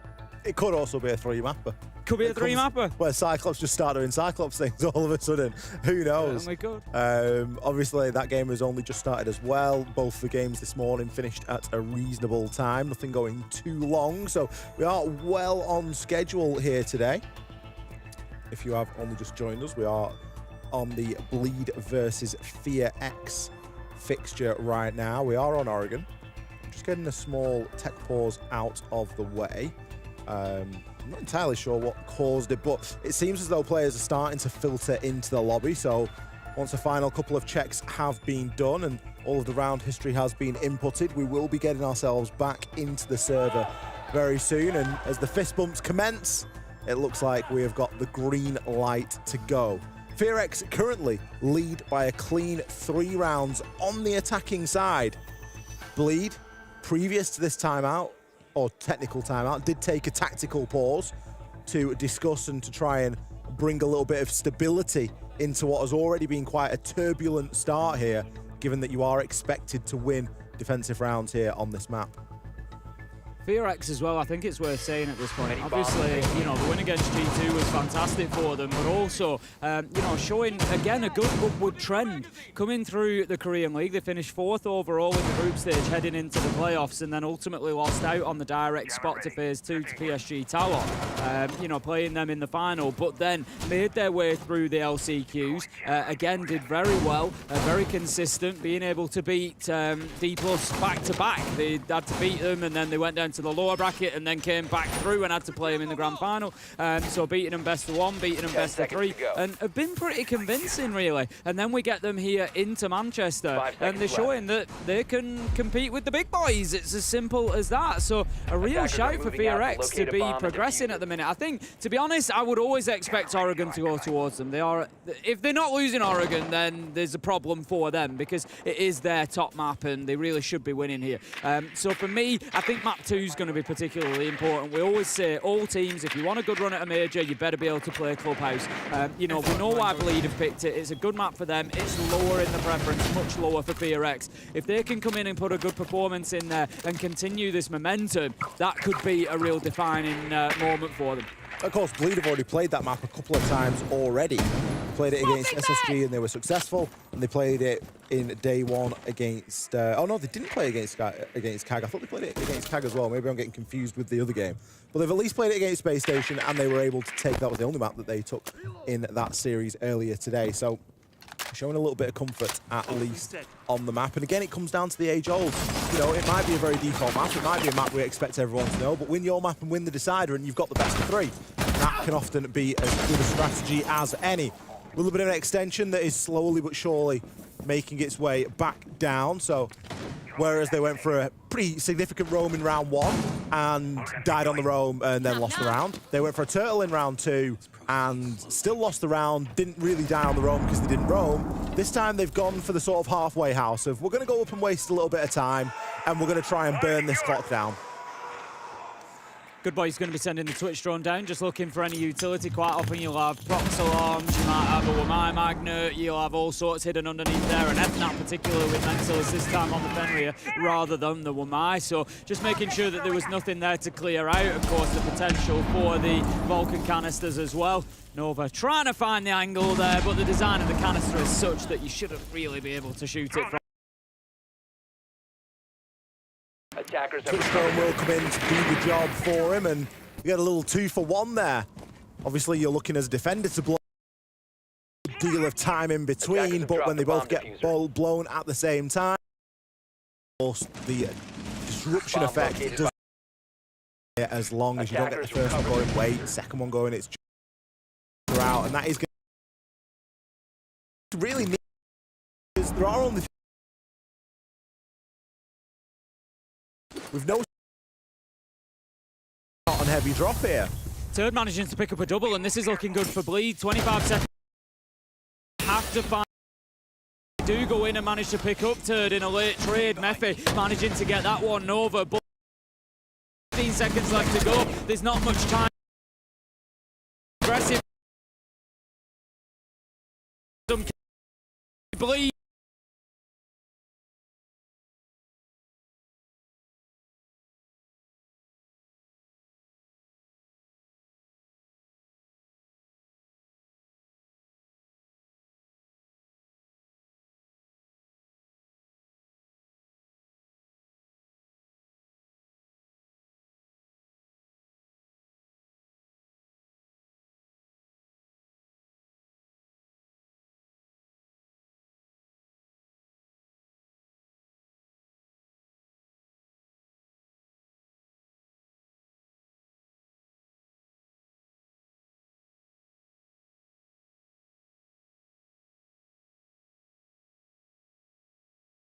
Allowed to get that kill over onto Good Boy, but Mentalist picking 2 there. The Monty as they not after D-Shield, but if you lose the guy on your shoulder, you've not really got too much choice, and you're better off trying to capitalise. Bleed finally get themselves around, and they can look towards starting to chain a few together now. Now, interestingly, Tim, they've not actually gone for the top floor. They've not gone for kids. They've gone for a third choice site. They've actually gone for kitchen and meeting. I was going to say Keating then, but that's actually a singer that no one. Attack. Let's get into it. Setting barricade.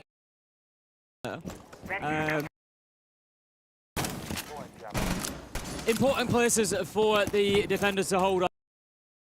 They're going to want to keep hold of that verticality down onto rear stage. The Ossa has not been brought along by the attack. There is, of course, the age-old, straightforward, nice and simple attack of opening up the attic wall, opening up the rear stage wall, play the Ossa shields on both, and you can basically hold and get a plant down. They're not going to go for that this time. They do have the glass, so I think a little bit of smoke play again in behind that Monty. Try and push forward, get control of green, and work from there. Maybe try and get the wall open between main lobby and just around where split is, main lobby in through towards meeting. Maybe try and open that little area up. Although saying that, no hard breach brought along. Oh, sorry, they've got the thermite. Unlikely, I think, to try and push in with the thermite, though. It'd usually be an ace that you would use. You want your thermite at rear stage, is more what I was thinking. Nova does need to keep himself cautious here. There's some serious aggression being shown by Hoven. Not afraid to get right up into that Monty's face and to ping it out. We do still have Reaps up above as well. Maybe looking in for a bit of a hop in here through green window. The smoke's certainly gone out, and Mephi's going to put himself into that smoke and see if he can make use of Glaz's scope. But with no one clearing attic, you can't just walk yourself into meeting like that. Like I said at the beginning of the round, attic is one of your first ports of call. If you're going to breach this wall and you want to plant on the stage, you better get control of attic, because otherwise Reaps is going to sit up there and have an absolute field day. And it feels like FearX have just got ahead of themselves here. You know, you can't push in like that. I think maybe Mephi just sees the opportunity. He knows that the smoke's only just left, so if I just push in, I might get him. But you're just asking for trouble, and to be honest, he got exactly what he asked for, and that was to be killed from the attic hatch. FearX have to deal with that, otherwise Reaps is going to win this round. It's not even been Rio'd. Attic isn't even reinforced from tier 2 to attic. Rin will find himself one on an aggressive swing, takes down Turd.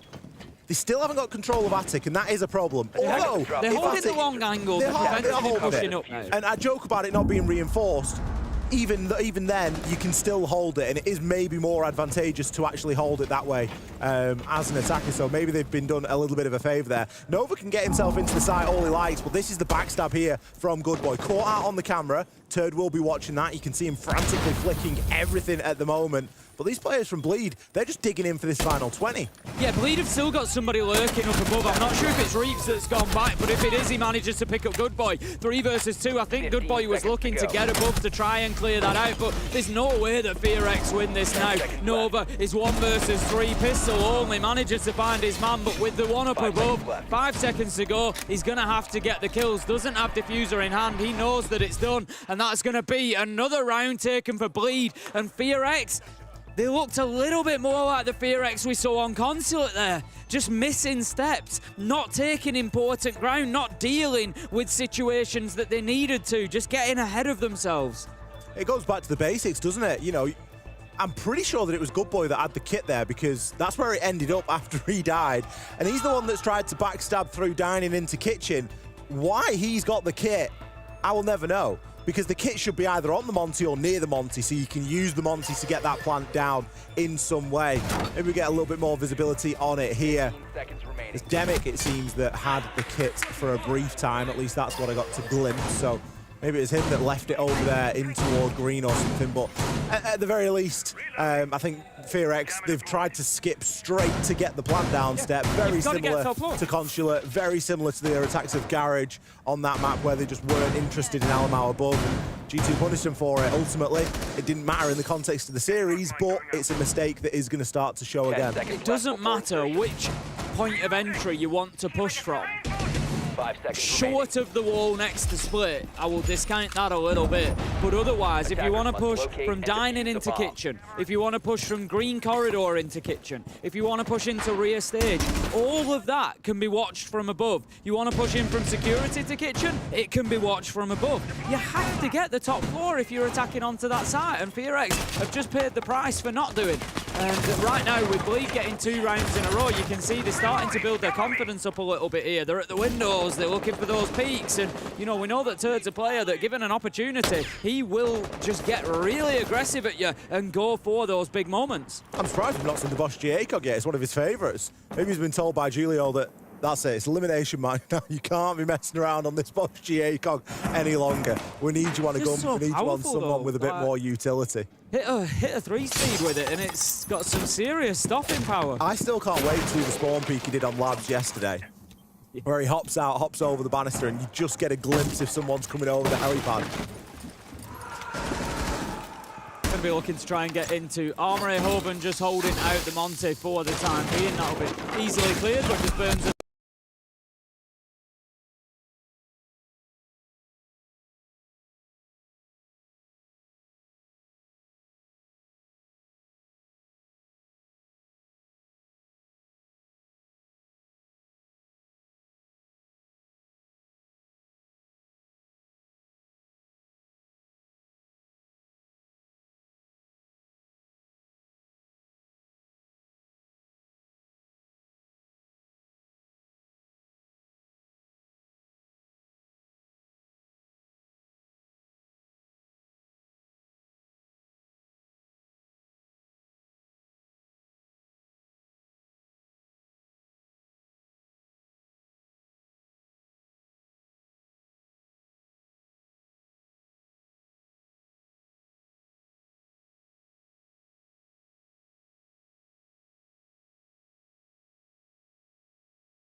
welcome back. See, I promised it wouldn't be too long. We've got that turned around pretty quickly, I think. Obviously, technical issue has been resolved. We're going to get back live with the game just as soon as we can do. Round 7 was finished up. I believe it went to bleed, so we're currently sat at 4-3. We're just getting all the players finalised and ready to go, and we'll be getting back in, but pretty much everything is set up, so we should be back there. Sort of 30 seconds a minute, I think. We'll be back into the action. Absolutely. Unfortunate, but these things do happen, especially when you've got a live event in what Amy was calling yesterday was an air hangar.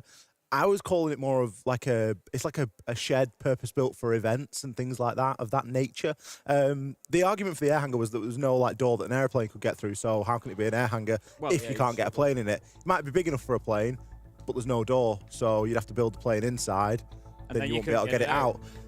Bit of a problem that if you're going to try and build a plane, but we're not building the plane. We are going to talk about some Siege here, and we do have all of the players in the lobby. We are just performing some final checks to make sure that once we start this train, it ain't going to stop again until we have finished Oregon. We can see the fist bumps go out there, and we are back into action. As Tim has already said, FearX, they lead 4 rounds to 3 right now. The couple of rounds that we missed to bring you up to speed, Bleed obviously have been successful in round number 7. FearX did get a 4-2 split at the start of things, and Bleed now on the attack and looking to try and level up that round count. Bleed picking up round 7 is actually really big because it's their first attacking round, and coming in, I said, you know, a 4-2 half on the attack for FearX is great. They're going to be confident of getting the defense locked down. You know, it's their map. I can't see them sort of losing basement, losing top floor, but Bleed have been able to come in and take one of those sites away from them. I would assume that it was basement and that they're going to be trying there again. It may well have been top floor. We'll try and get that confirmed for you as we progress through. But what we do know, round 8 coming in, it's going to be basement. FearX trying to hold on to that. We've got the Fenrir on side. Quite a lot of play, given that he's not banned out this time. And a great operator for down on this basement. The Amaru tries to go in. Takes a lot of damage, but Rin, no! He thought he was down. Rin thought that they were down and are going to be punished by Asfi. Oh, dearie me, that is not a mistake you want to make. It can sometimes be difficult to know if you've got a down or not. But Rin was so confident. Just floor bang it. It's all soft. You don't. When he getting up the ladder, I'm like, what's he? No one gets up that ladder at that point in the round. Deadly stuff. Asfi can breathe a sigh of relief there. The opening pick is going to go in favor of Bleed. And when you're attacking onto the basement, there is no better op to remove than that Warden. It's going to make all of those stuns that little bit more deadly. We've also got some smokes on the Jackal as well. And with the roam clear focus that Bleed have got right now with that lineup, they are going to be given a little bit of assurance that they've done a decent job of this roam clear. That's it, a couple of smokes, 3 flashes, plenty, you know, that can be used, that the Warden would have been a large help to deal with. So we'll see later in the round how impactful that is, whether it's something that Bleed can take advantage of or not. For the time being, they're not getting carried away here. They're doing the due diligence, they're going in with the drones, they're getting their intel, they're taking map control before they try and push on towards site. They're going to now be getting the hatches open. We're at the halfway mark, and this is pretty well timed for them so far. However, Mephi is going to find one onto Reaps. That was down at the bottom of Freezer Stairs. It's the Jackal that's gone, and it's some of those smoke canisters taken off the board. So that loss of Warden might not be quite as big now. 2 flashes left on the side of Mentalist, but that is all they've got that the Warden would have been useful against. Turd going to be spotting out a bit of utility here as he is discovering the location of the FNATs. Seems a little bit redundant when you've got the IQ kicking about as well, but you can never be too careful. They haven't really got anything to directly deal with those apart from nades and obviously shooting them. There's no twitch or anything of that nature to get it done from afar. So it is going to be a consideration moving into this final 30 seconds. We've got Nova looking to push up a little bit more aggressively with the shotgun. Asfi, he's going to find one. He's still not done out of this round. Don't forget, he's been on 1 HP for the majority of it. Eventually shut down by Mephi. A C4 ripped and sent, but a close peek is going to be punished there. Mentalist, he's going to fall. Mephi's on for 3 here, leveled up at 2 men apiece with only 14 left to go. A great nade. It is going to force a little bit of a reposition, but with Hoven falling to Nova, there's a lot for Turd to do in only 6 seconds. Tries to pre-fire around the corner, but the shotgun reigns supreme on those close angles, and Mephi is able to close out the round. FearX take themselves up to 5 on the scoreboard. 5-3 is going to be, and this is dangerous territory for Bleed now. They managed to get that first attack, but we're heading up to another popular site. It's going to be Dorms now for FearX. If they're able to hold on to this defensively, it puts them on that map point, and yes, Bleed may be able to get the third choice site, but then FearX have got their choice of where they can finish things off. So Bleed, for me, this next one, he said I love a round 9, it's going to be an essential win for Bleed. It's all about the round 9s. Drop the bomb diffuser. Mephi again, a couple of really big multi-kills. Doing a fantastic job keeping his team in it. He's not the first time he's had a multi-kill in this game. He also got one in round 4 on the very same side, just they were on the attack instead. Another 3K that was round defining. For all that he's had a good deal of success, he's still not fragging out on the leaderboard. 7-2 at the moment. By far and away, the most contributing player kill-wise on FearX at the moment. On the flip side, you still get the feeling that Bleed are just on the back foot, a little bit cold here, Tim. They've never really got their going here on Oregon just yet. You can see Rin here getting aggressive right up at that master door. Wants his peak, takes a little look, can't find Hoven, who is just going to reposition on the rappel, not going to give anything away too easily. Could do with taking out that main door, really just helps cut down the rotations around that bottom floor, so they're not having any of the defenders pushing sort of underneath them or coming back up armory stairs later in the round, for example. Just makes it a bit more tricky to do that, but it's going to be tricky for Mephi to do anything, and that's a big loss with the Soulless going down. A great opener for Asfid, but Good Boy is there to level things up, managing to find Reaps. Good Boy again onto Mentalist. Turd finds Demic. 3 versus 3 as we have an absolute flurry of kills in the mid-round. Not a lot of time gone off the clock and already plenty of action. Asfi's got himself into Kid's going to find one onto Nova. He's already put shots in as well. Nova eventually going to finish off yet another. And with Rin, the only player surviving here, this is surely a Bleed round, but the players splitting themselves up into 1 versus 1s. If he knows about the player just on the other side of the bunk, which he doesn't. Asfi finishing off that final kill. Bleed showing that they've still got a bit of pace here in him on Oregon. Asfi's had a real couple of rounds on the Amaru there. He's, got that initial kill onto Rin a couple of rounds ago where he's gone into top floor and Rin's thought that he was down, but he wasn't. And then there, gets himself right on into sight and has such a huge impact when in there. So great stuff from Asfi using that Amaru. And as I said, important round for Bleed to pick up there. It means that they're only 1 round down. It doesn't put FearX on map point. And now FearX have got to go and do the same again, and in honesty, they weren't even really kind of close to holding on to that sack. But Bleed, I'm sure they're going to be confident they can pick up another one here and level things up, but they're always going to be kind of fighting against the tide here at Bleed, because FearX are just waiting for basement to open back up again. They're then still going to have Dorms to come back and try again. They're basically always going to be, it's something that Dev Marta said to me a few weeks ago when we were casting Japan together. What's the reward for winning an attack on a primary site? You get to go and do it again, and that's what Bleed are going to face now. And especially with that 1 round advantage that FearX have got, they've got that buffer, they've got a little bit of wiggle room. What you've got to really do is win 2 primaries in a row, and then you can start to think about mounting a little bit of a comeback, obviously depending on what the round count is looking like. But for Bleed, I would say that a win here is crucial. FearX, they would be put on a map point if they were successful up here, and as we've already mentioned, they can go back down to Laundry. So that you've really got to be cautious of. There was a red ping there. I think the default might have been left open for just a little bit longer, and it's given Rin an opportunity at a peak, but he's not looking to play that too heavily at all. A little bit of an in and out, and gets himself safely into the body of the building. Good Boy just going to be feeding that information in from underneath, and this is becoming a real intel battle here as the Azami of Mephi is going to be picked up by the scan of Demos. It's just going to be a little bit of a battle as to who can use that intel better. Asri manages to find one with the nade, which is unusual, but explosion for explosion. Good Boy underneath on the pulse, manages to pick up the trade, and that's going to be the Demos off the board. The Grim gone as well. A real big loss of utility for Bleed. This is FearX's moment to get this site locked down, and then they can go straight through to basement for map point and just get it locked out.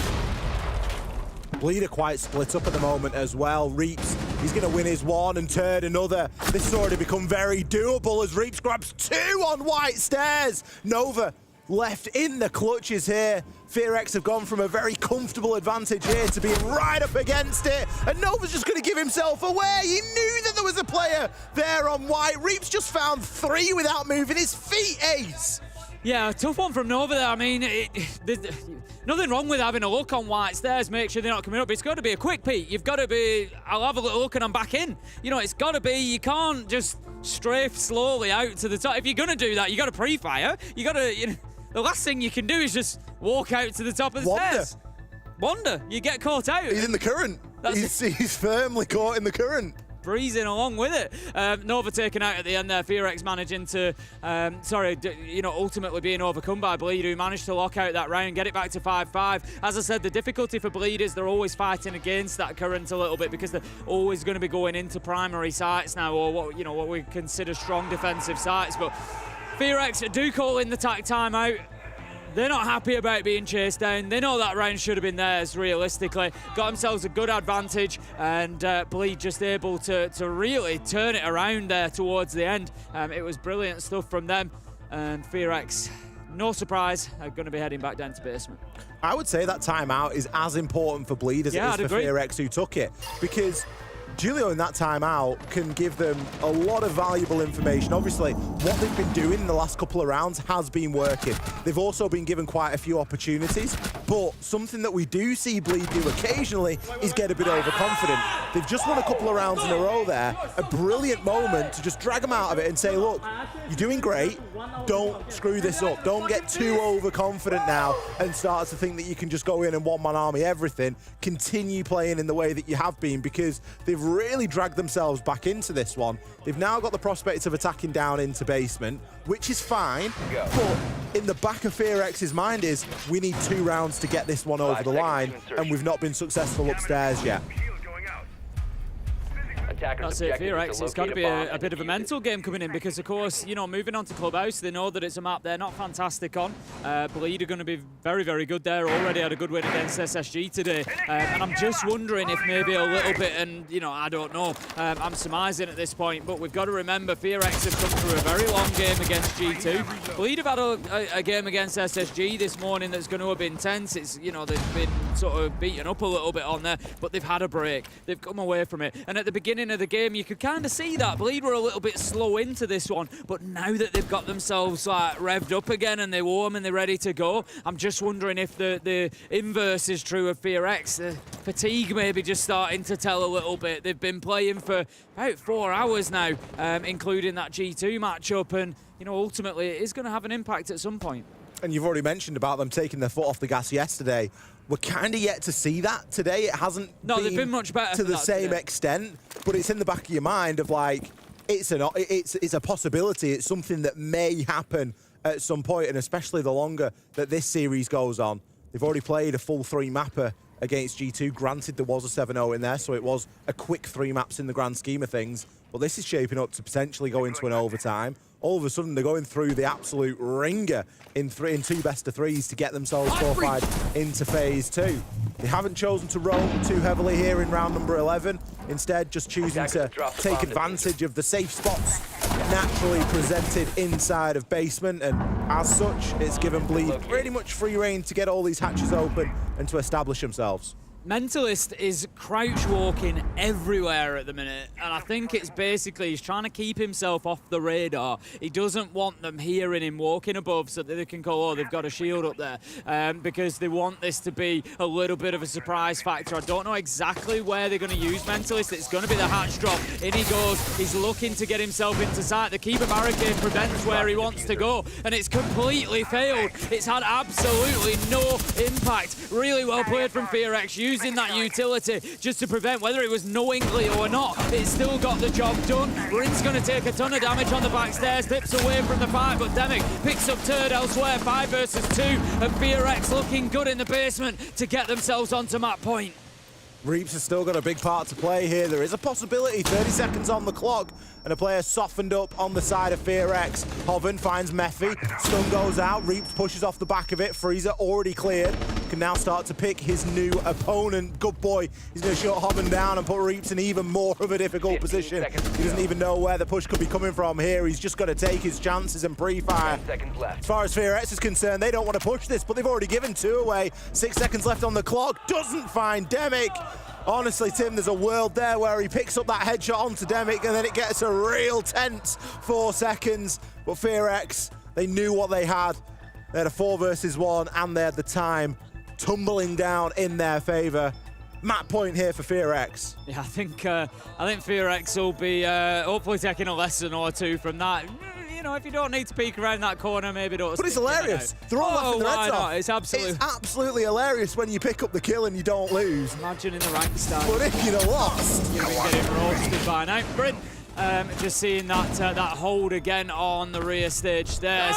Demic closing out the round. And this is the thing I love about FearX. You know, regardless of the situation, it's 6-5. They're not absolutely walking away with this one. It's a tough game. It's an intense game, but they're still clearly enjoying their siege, and that's what is just. It makes it so easy to get behind this team and to enjoy them, to watch them play, to tune in because they're fun to watch. I think both of these teams. Yeah, I'd agree. I think that's true of Bleed as well. You've got FearX, who, on the face of it, are one of the more energetic, smiley, you know, happy-go-lucky teams. And then on the flip side, you've got Bleed, who are a bit memers. You know, they've got Joel, they've got the fish blanket, they've got the chip blanket now. They've got everything going for them. And both of them have got a lot of things that I think they pick up a lot of neutral fans. Yeah, I'd agree with you. I think, you know, along the way, they certainly have done. And there's definitely plenty of backing for the both. We will see whose fans are going to be happier at the outcome of this one. FearX now have a map point opportunity. Instead of going up to the top floor where they haven't had any success so far, they are instead going to take themselves to meeting. So they're going to be trying to hold on to that top floor. Let's see if Bleed learned the lesson from their success last time around, where they were able to dominate from this top floor and themselves go in and make sure that they take away that space from FearX. Nova going to be hiding out there at the bottom of white. He's got a nice skinny angle, assisted by his Kiba barricade. Tons of them to find those nice little, almost one-way angles where there's no chance anyone's got anything but Asfi. He loves this T3, doesn't he? He often finds himself there, regardless of the op he's on. There's a fear this time. He's been up there on the Amaru, but he's caught out Demic on the rotate, and he's taken down the smoke ace. That's a lot of time that's been burnt out now. It is a lot of deniability that's gone along with Demic. It really feels like this could be heading towards those additional rounds. By contrast, FearX have not really tried to hold on to Attic. They've reinforced the hatch instead. They've given the ground up. Bleed are going to open that up, and that should give them what they need, really, to be able to get in, get control over that rear stage, and think about putting the plant down. But Good Boy is in a position that he's going to try to hold them off for the time being. The question is, does Asfi know about Rin?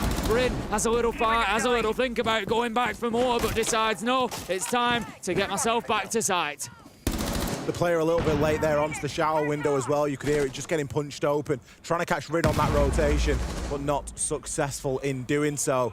About a minute left, and we've still got Bleed struggling to get access into the building. They could probably take it if they wanted to, but they just don't feel confident or safe to do so just yet.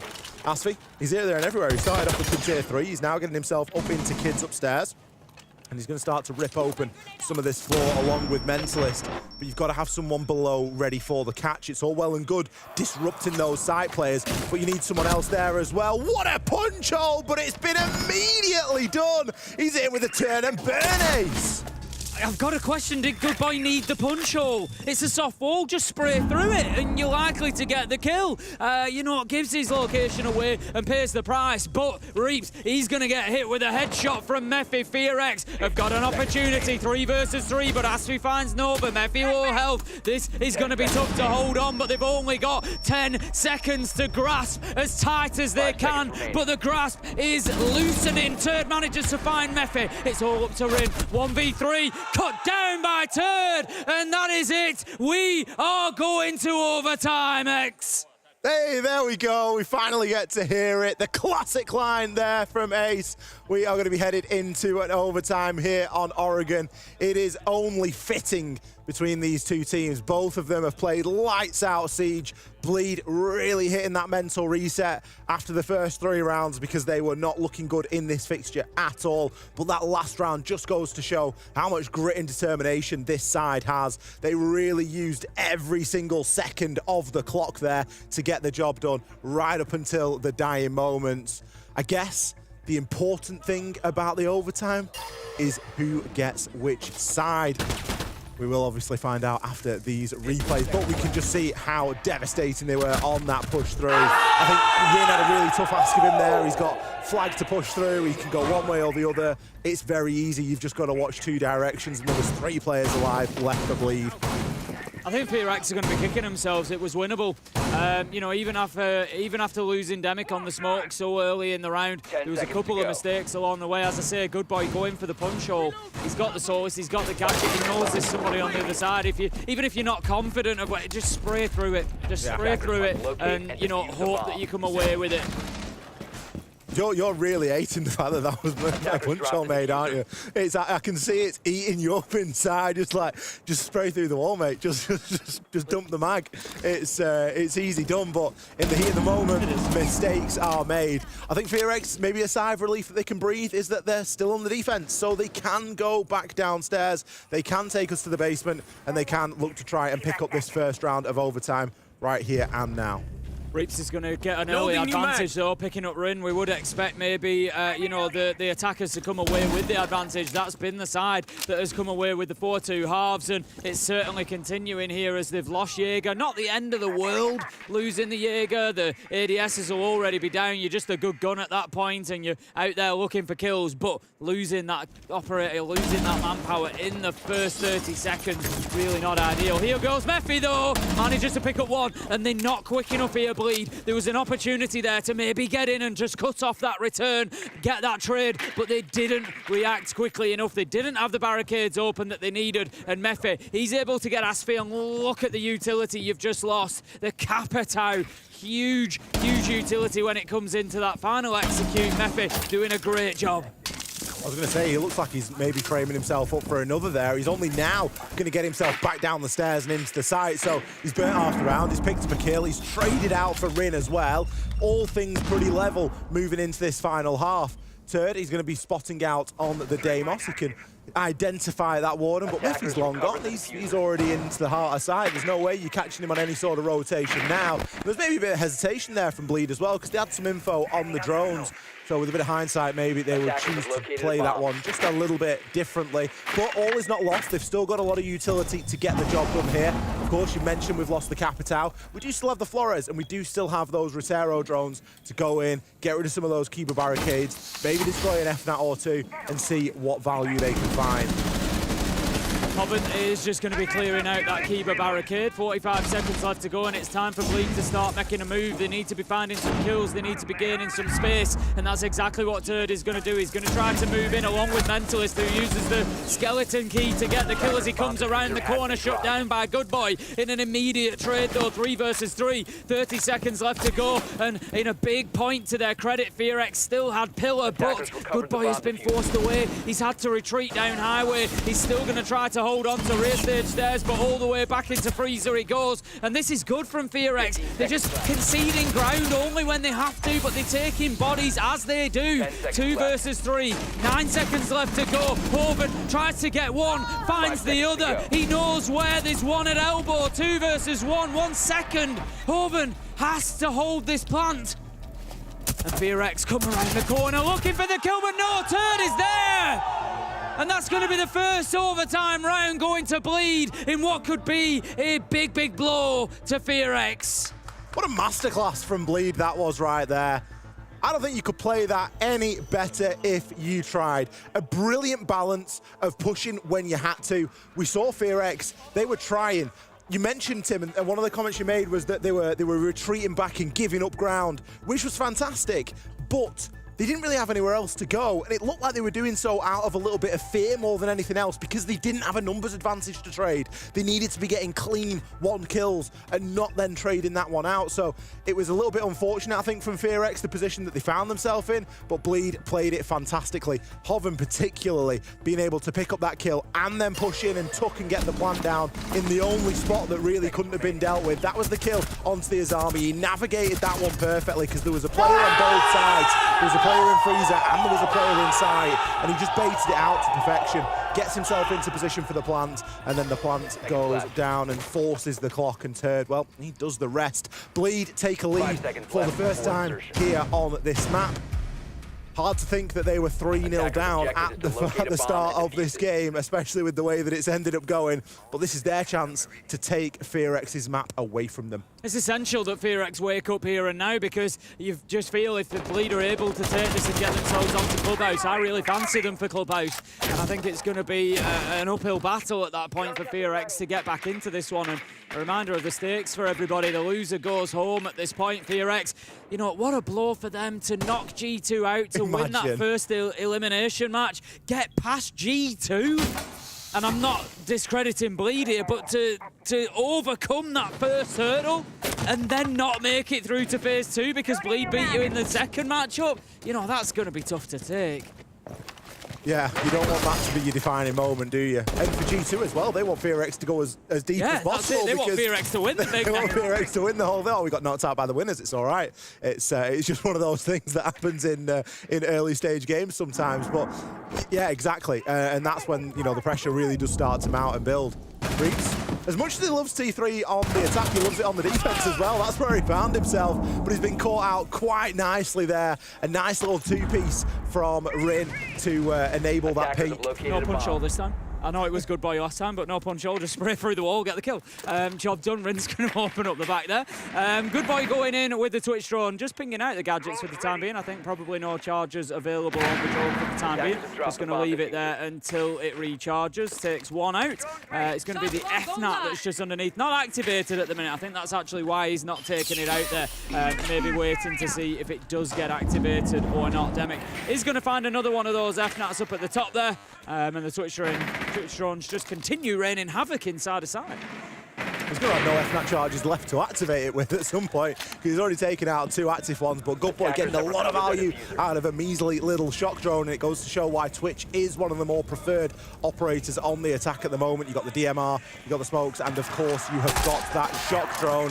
Mephi is going to try and make his stand here in blue, and he just sends out some bees just to push any of those Bleed defenders back and give himself a little bit of room to work with. But time's running a little bit strange in this one. It's really sort of caught up with us. Bit of a drop comes through. Rin's on for a double as Hoven unfortunately suffers a team kill as he takes his teammate Mentalist out there. 2 versus 5.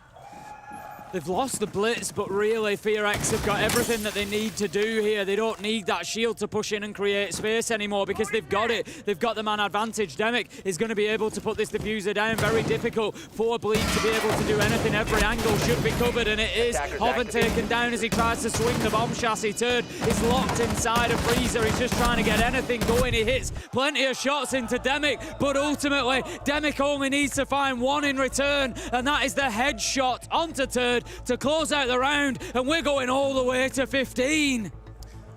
Now, where do FearX go? Do they go back downstairs? Bleed looked pretty good attacking onto the basement. In round 13, they were able to get a win down there quite convincingly. They did win it twice though, round 8 and 11. Both were basement chances for FearX. Yes, they have won it twice previous. And the only logical choice is to roll the dice down there again, and that's exactly what they'll do. I'll be honest though, Ace, Bleed, they were convincing in round 13. It was beautiful. They were, yeah, it's absolutely, you know, fantastic. Everything that they did just worked perfectly well for them.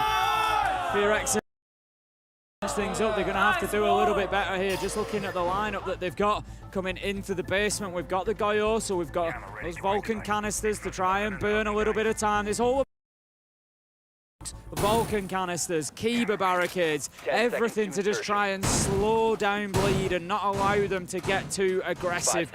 You know, we've seen the barricades into pillar, but oh, there's a Kiba barricade in front of me. There's nothing I can with the lineup, really. Just 3 minutes to decide who is going to take Oregon and who's going to take one between what has been so far two very evenly matched teams and a very entertaining game of Siege. It's been I think this is only map 1. It's a belter, isn't it? We've still got another map guaranteed, and we've potentially got one after that. Give me 45 total. Oh, just lock us in for the night. Locking in the arena, that'd be fantastic, wouldn't it? Just shut the doors, mate. Leave us till the morning. We'll be fine. We'll Still talk be about going. Siege.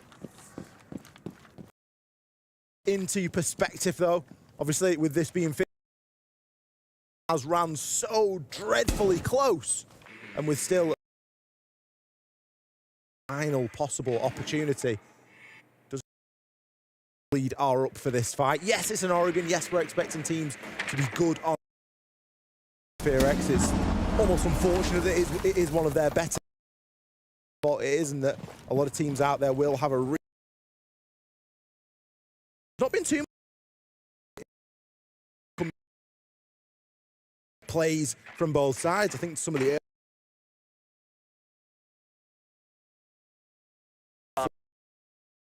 Covered their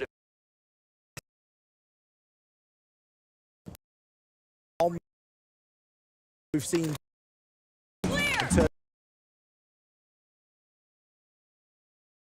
freeze. Really work. To the right.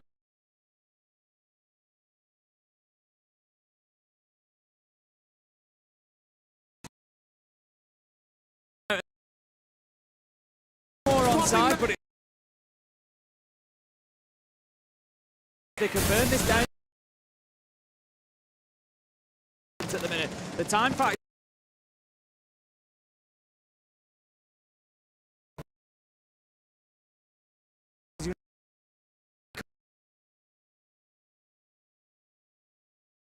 Come down slow.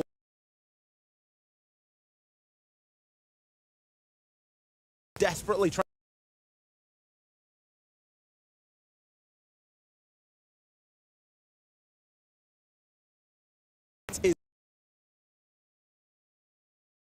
And he can just himself away immediately.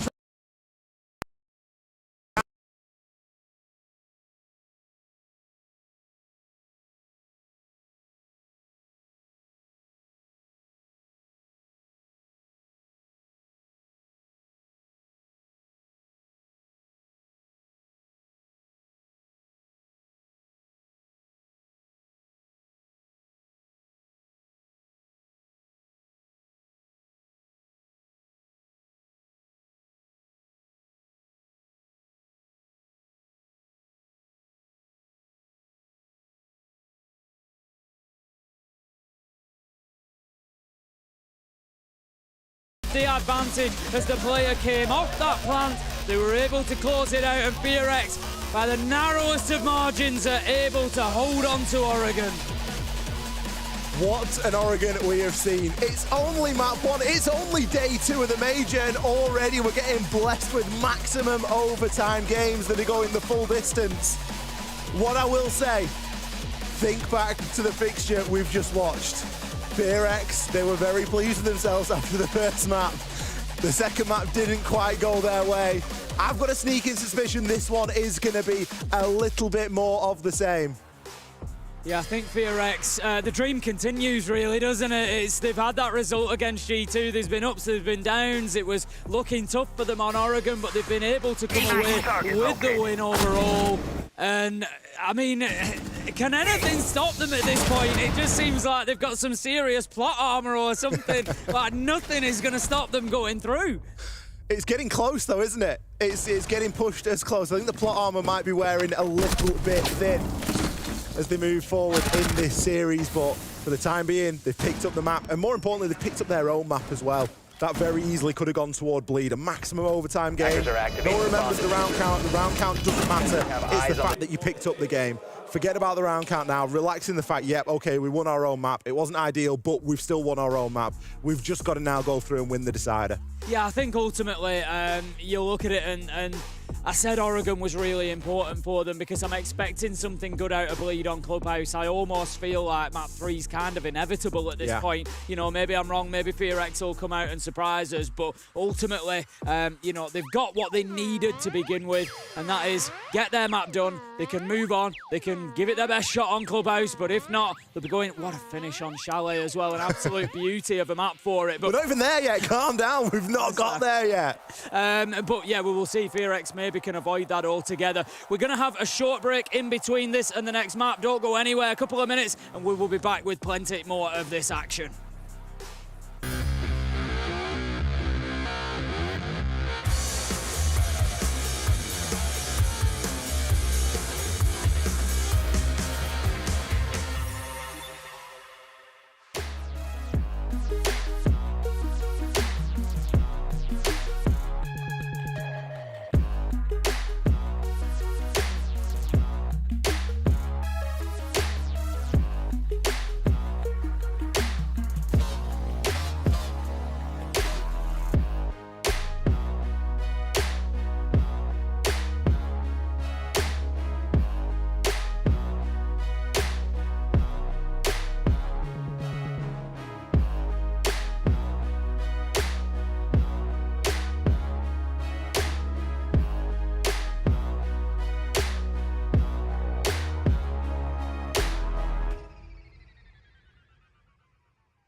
Welcome back to our final game of the day here at the Manchester Major. We've got FearX. They've taken map 1 against Bleed. Having already beaten G2 and sent them home today, they are looking for another 1x. They want to send Bleed away as well and push themselves through to phase 2. Serious conversations going on now before we head into Clubhouse. Who'd have thought that FearX would be the juggernaut?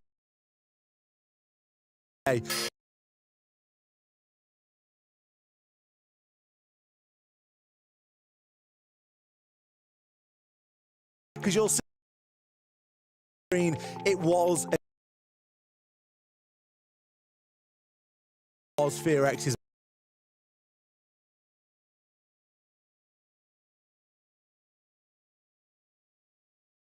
We are getting stuck in now for a long haul. Yeah, definitely. A little bit of shallow.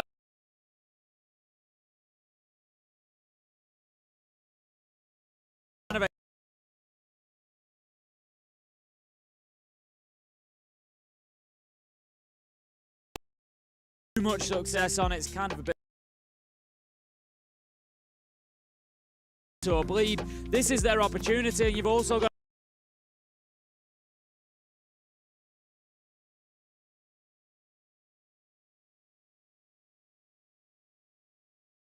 they're fighting for their place in phase 2. One map away. Right there. It's within touching distance. So neither of them are going to be easy to beat. And what I love throughout a difficult day today, FearX in some big games have been smiling, laughing and enjoying playing consistently throughout it. And it is getting the job done for them. We don't know how much fatigue's going to be creeping. Too much of a part. They bring their best, but we'll see as we continue whether it is a factor.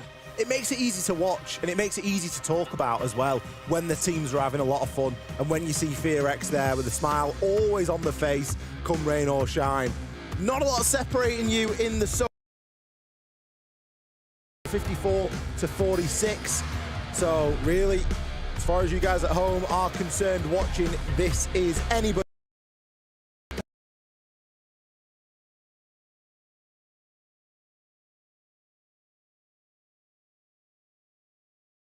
When you jump on into the server. We've seen moments so far inside of the Manchester Major of FearX taking their foot off the gas. We've seen moments of Bleed making a few basic errors. They lost 14 rounds in a row earlier today. It's very doable.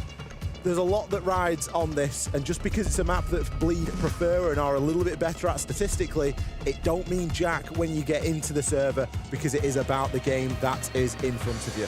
Operator bans come through. We've got Maverick and Monte. No major surprises. Of course, Maverick, one of the go-tos for opening the hatches here on Clubhouse. So that's going to have to be Hibana instead. Tubarão taken out. Again, Tubarão can be particularly powerful, keeping those hatches closed, can burn away a good chunk of time. The Maverick ban pretty much, it doesn't draw out the Kaid ban because, of course, FearX have banned both. But ultimately, if you see one go, you're likely to see the other go as well. Yeah, that denial, it can just really slow things down. And in a game that is all focused around 3 minutes being on the clock, anything that you can use to slow that down as a defender, the better. The Maverick ban, of course, coming in there as well, as you've mentioned, with the Monty backing it up. Monty used by both sides really to reasonable effect over on Oregon. It's going to be a popular ban throughout the course of the Major. Make no mistake on that. Obviously, you can't get rid of both shields. You're still going to leave a blitz open if you choose to remove a Monty and vice versa, but it is at least a start. Bleed starting things off here on the attack. FearX starting things off on the defense. Going to be Church and Arsenal to kick things off. No surprises. I would expect to see FearX all over the map. I expect to see them up on the top floor as well, and just really getting themselves into the mix everywhere. Just to send a message to Bleed to begin with. Yeah, they really don't want to go in without anything less than a full clear start here. Obviously, starting off down inside of Church and Arsenal. No real need to roam on this map, but of course you can always get yourself out there and just pester on the staircases. That main stairs is a great point to start and just base yourself. You can see that's where Mephi is. Got the option of going both up and down. You barricade off in toward bathroom, and you can just be a bit of a nuisance with a very easy get out. Mephi's just going to be taking a little peek around the corner there. I think he knew that Reaps was present, but Reaps gets himself out of dodge, doesn't want to be taking that challenge. John knows it's too valuable with the Ram. They wanting that into that kitchen corridor, wanting it into kitchen itself to use those boogie drones to open things up and see if they can get some movement in sight that they can capitalise on. Mentalist. He's going to be pushing in as well, of course, on the Ossa this time. He'll be looking to try and get himself onto chains. Looks as though kitchen corridor is already entirely open. One of the benefits of bringing the Ram. Reaps has been in there with a boogie and ripped it all open, and with that full map control, they can now start to open up some of those hatches and really start to put a little bit of pressure on. The timing here, Ace, isn't too bad from Bleed. They've done a good job. They've got the map control. They've got things open. They've got kitchen corridor open. Moto hatch is done. I think kitchen hatch might be done as well. And they've managed to push all the roamers back down. Oh, kitchen hatch isn't done just as of yet, but there is still plenty of tin openers that can get that job done. Yeah, they're going to be working their way down now, just trying to get the advantage of that verticality. It's time to start trying to move these defenders around and create new lines of sight, make sure that they're there to pick them up when they do move. That's the important thing. Yeah, you can get them out of position all you want, but you want somebody there to take a couple of shots at them as they go across, as they have to rotate, as they're forced out of those positions. Pick up a couple of kills, and then you've created that space that you need. Demic up inside of Dirt could be a real big factor here later in the round. Rin is going to take out Asfi as the drop comes in. There's the kill from Good Boy. Demic doesn't even need to stray out of Dirt yet, and that's why I say it's important, because he's giving this security to that Warden that's playing in that power position in the corner. 5 versus 3, and Bleed's initial attempt towards sight really hasn't worked out. And all the utility they've spent to do it has kind of just gone to waste. You had all the Candelas available, you had some Capitao, you died as an Ossa because you had just peeked the wrong direction. Reed's going to try and salvage something, but that's all it ever is going to be. An exit frag there as FearX clean up shop. We've got Demic from the Dirt Tunnel picking up those final 2 there. Got one under the hatch and one in kitchen corridor. Great stuff there from FearX. I was going to be quite critical of them, Tim, because they only had tin openers. They only had secondary hard breach gadget to get that kitchen hatch open. And I thought that there was going to be a bit more pressure on the impact trick. However, they did quite a good job because they got the Ram into kitchen, they boogied open the floor, so no one's feeling comfortable to sit an impact trick that. And as such, it does get open.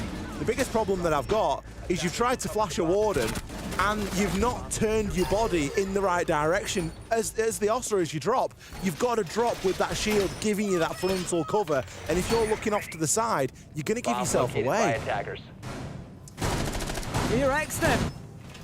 Don't want to get too carried away for them just yet. There's a long way to go, but they come into Clubhouse, which is the map choice of Bleed, a map that they won against SSG earlier today, that, you know, you look at and you think on paper Bleed should have a reasonable advantage here, but FearX come in not only picking up the first round, but doing it in, you know, reasonably comfortable fashion as well. Bleed not really able to make too much of an impact. Yes, we're expecting a strong half from Bleed when they're on the defense, but FearX showing that they've got a defense of their own. Interesting side choice, CCTV and Cash, much more of a third side choice quite often now, rather than gym and bedroom, so a little bit of a choice there from FearX, but I tell you what, if they can hold on to this and then go to gym and bedroom, there's a world where they get a 3-0 sweep to kick things off. Asfi going to try and get that wall open there into CCTV. Mentalist is going to join into the party as well. If there's a surefire way of getting the wall open, it is surely the old Thermite Ace combination. No one immediately trying to bandit trick. Of course, you know that Cade's ban, you know, 2 brows not going to be a thing, so you can get that wall open with little resistance indeed. Now start to focus your efforts elsewhere. You're going to want to get the bottom of garage open. That's been done by Reeds. Part of garage actually being left soft there as reinforcements have been dedicated elsewhere. A clash on the rafters, though. Not the most ideal thing to try and face up against. It's going to be very difficult to clear, realistically. It's going to be down to the Capitao mostly. The Thatcher, of course, is going to be able to stop the stuns, the electricity coming in from the shield, but it might not be enough. Rin is actually going to de-shield and go for the pistol here. He's only briefly going to go for that option. His teammate Nova has been taken out here.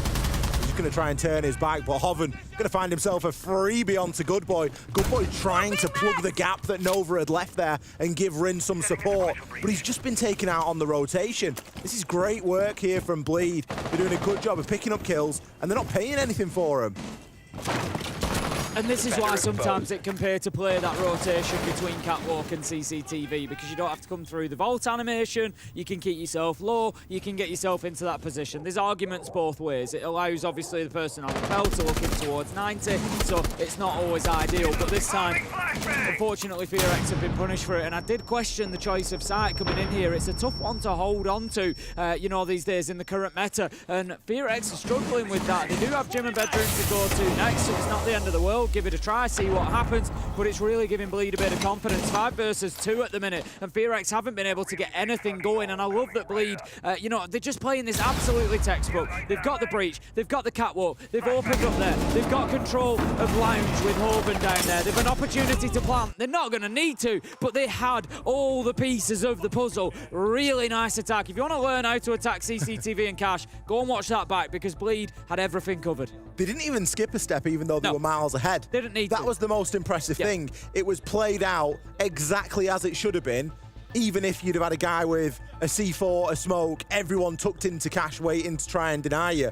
They played it absolutely textbook. Control of Garage, masterful, dealing with the clash, getting that opening pick. All great stuff there, not skipping a single step, not getting ahead of themselves in any which way. Giving too many problems there for FearX to solve. And it was a flawless as well. Can't really ask for much more than that. I think it's very likely, there it is, that we see Gym and Bedroom next. CCTV Cash, it can be a really tricky side. Obviously, you do have the Azami, you do have the Wamai, you do have ways and means of dealing with it, but it doesn't make it any easier.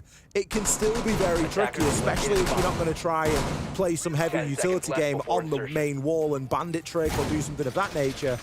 You really can get caught short. It's funny because the way that you defend Gym and Bedroom is usually you defend inside of CCTV and Cash, but the nice thing is you can leave at some point. You've got that option. You've got that option to get out. I've had enough of this. Yeah. Whereas when that is the site, there is absolutely nothing. That is the rock behind your back as you try to push yourself away. Goodboy is going to be on the catwalk to kick things off, takes himself out of drone, but that's going to give away his position. Given his setup there and the fact that this wall is going to be open very, very quickly, he's going to find himself playing his life, essentially. This army is unlikely to be able to get away from here, shouldn't be allowed to escape. He's got the rotation there, the wall has been opened. Goodboy needs to die on this catwalk one way or another if this is going to be a successful Bleed attack. A little bit of drone work going through now. Goodboy still trying to keep control of that Garage. We had a Gone 6 go out there as well. Reaps from below. Might be able to try and displace the player inside of Cash, but Goodboy's going to go for a little bit of a walk here, and he finds a couple of points of damage into Asfi, but can get himself back onto the balcony nice and safe. It's not going to be an easy task to root him out of there. Obviously, those Kiba barricades can be a bit of a nuisance. You might want to rotate your Lion around and use that DMR as a bit of a brute force to get through them. Mental's just waiting for the EMP to head on over, I think, before he can clear out construction wall. There it goes. He will use the exothermic, and that's just going to cut off the rotation back to site. So FearX have really got a decision to make now, and we actually see Demic in the process of making that decision on the Bandit, and that is, you get back to site now, or you don't get back to site, because the danger is you're going to get cut off from that new opening. Goodboy is going to go all the way down into the basin, so he could be on a little flank attempt here. It's a little bit early in the round, so he'll likely hold his position for a little while. Probably wants to wait until about the 40, maybe 30-second mark before he tries to push up, but they need to be cautious here. They need to make sure, Bleed, that they've got those flanks locked down, that they've got the drones there so they know exactly what's going on. A minute left and still 10 players alive. Still with a bit of utility kicking around as well. Mephi, you've got to try and back up out of that, but you're never going to outrun Reaps, especially with him on Buck. C8 is going to rip through you, like it or not. Finally an opening here, and an opening for Bleed. It is exactly what they need. Turnster can now start to rip open some of these barricades and DMR his way through the Kivas. Hoven The next one through. There's a drone working for him here. He knows about the FNAP. He can try and push the way through there, but it's all turned on the windows right now. 20 seconds left to go, but still an entry needs to be found. And Rin and Demic, they're going to start shutting things down here. Quick, sharp. Reaps. Solo survivor, 15 seconds. FearX held on beautifully there. Really nice from them. Good boy partway through when he was down in the basement. Decided against the flank, came back up the main stairs. Did get picked up by a turd off the windows, but that was about as good as it got for Bleed. And that's why I'd maybe expected to see that sight in the second round. But given that it's done, it's not really going to matter too much. We come out the same. 2 wins, 1 loss for FearX as they now head back down to Church and Arsenal. And honestly, they are looking good for this at the minute. There is a potential for them to come in here and take this away. The big question mark is going to be that second half. If they can get the 4-2 defense, great start. How are they going to do on the attack though? Because that's when it becomes a lot more difficult for them as a team that, you know, this isn't maybe their #1 map. That's where they're going to have to, you know, think outside of the box, problem solve a little bit more. It's not their setups anymore. They're having to play into what Bleed are setting up for them. So it's all going well so far for FearX, but this isn't, I think it's fair to say, the more difficult part of the game. Yeah, you've got to be willing to adapt and adapt on the fly. Look at Demic's position in there. There's no way you should get away with 3. It's pretty criminal. I'm not even sure if the Jacuzzi wall got open there in that round. We'll have to go back and rewatch again, but certainly a lack of pressure coming in from the right direction, at least there from Bleed. They did just try and all funnel in, but they did also run out of time. Back downstairs we go. We're going to be attacking Church and Arsenal this time. Of course, with removing the Mav and the Monty, you leave things open like a Ying. The Ying wasn't used to devastating effects last time. He never managed to get the Warden that was playing just in front of AKs in any sort of flash. There was no secondary AMP to disable his gadgets. He was kind of looking the right way. And, well, Mentalist on the drop with the Ossa Shield. It didn't work out as planned. He didn't successfully make that drop fully. It looks like that's the same idea this time from Bleed, but I imagine they're going to try and drop successfully this time and maybe just set themselves up a little bit beforehand. Shield deployed.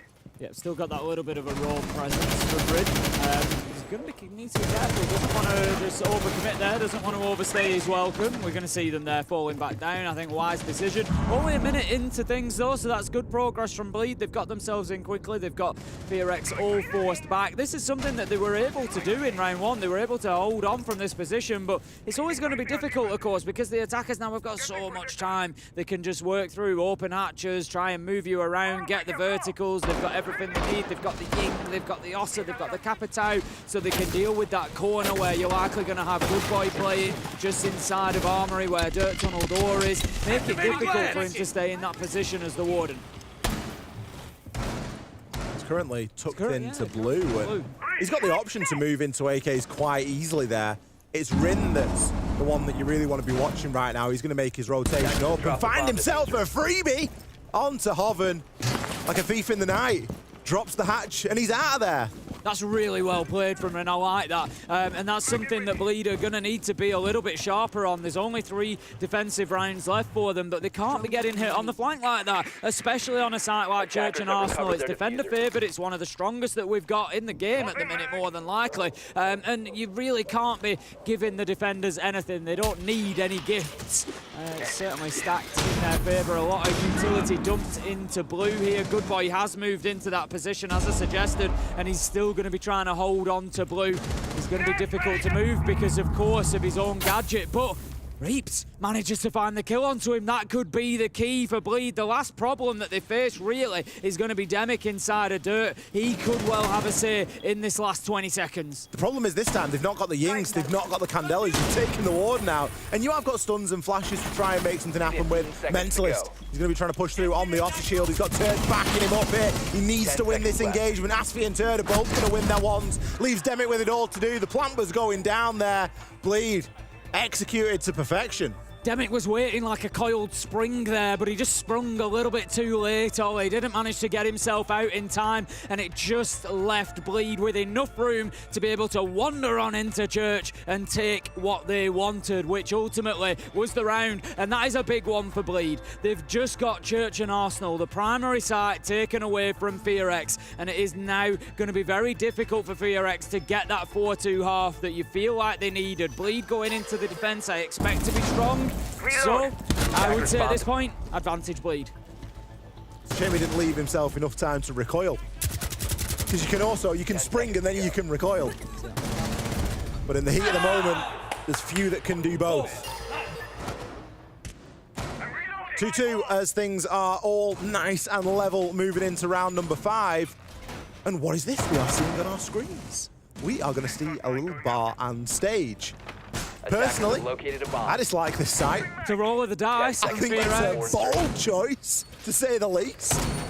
But if FearX are feeling like elsewhere isn't really working for him, then give it a go.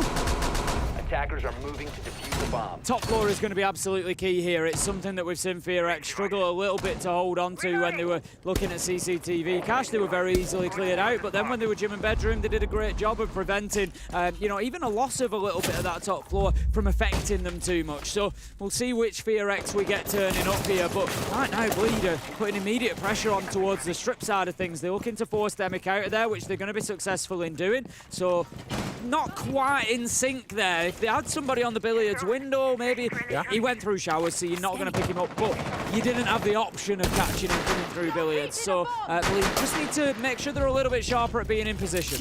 Mephi's taken Reaps out.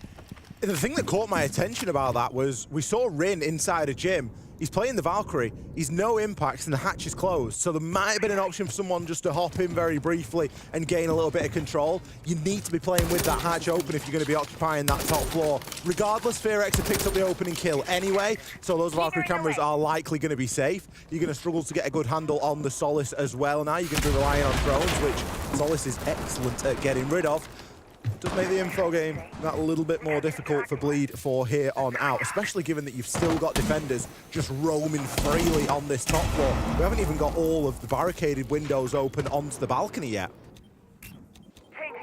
Time ticking by. FearX doing a good job of burning away those seconds at the minute. Hoven has got himself into a pretty advanced position here inside of billiards, though, using the knock scanner to make sure that he's just kept off the radar as he creeps through, gets himself into showers, and that could be tough for this player that's in kitchen now. They've got Demick stuck. There's no way out unless he opens the hatch and drops down to the basement. He's going to find himself in some serious trouble, and Hoven's actually managed to just wander up those main stairs, and they could well find themselves here, FearX, with a knock on their flank, doing some serious damage if they're not careful.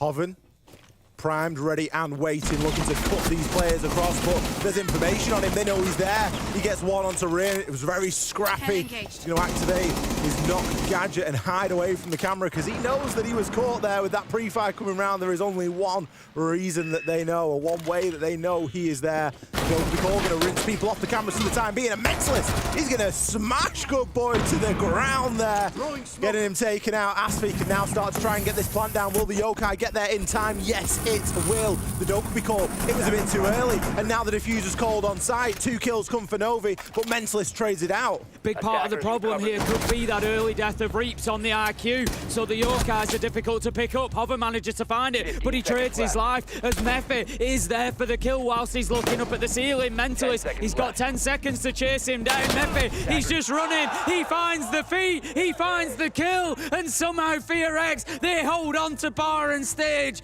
They are not doing anything straightforward here, but they are getting the job done one round at a time. We doubted the side choice. We said it was a roll of the dice. We said it was a bold choice. I mean, it came down to a 1v1. It comes down, and the Blitz loses the 1v1 because the Echo's running in the other direction. There was elements of that were absolutely brilliant from Bleed, but they just kind of got outplayed a little bit. We commented, losing the IQ first and foremost. The Dogby call, it was too early. The plant was going down, but by that time, the call had been cancelled, and we're back into the Yokai drone to deny the plant. Give that player a little bit more time to get in position, then do the call. The plant probably goes down there, and then you're in a post with a Blitz. It's a nightmare.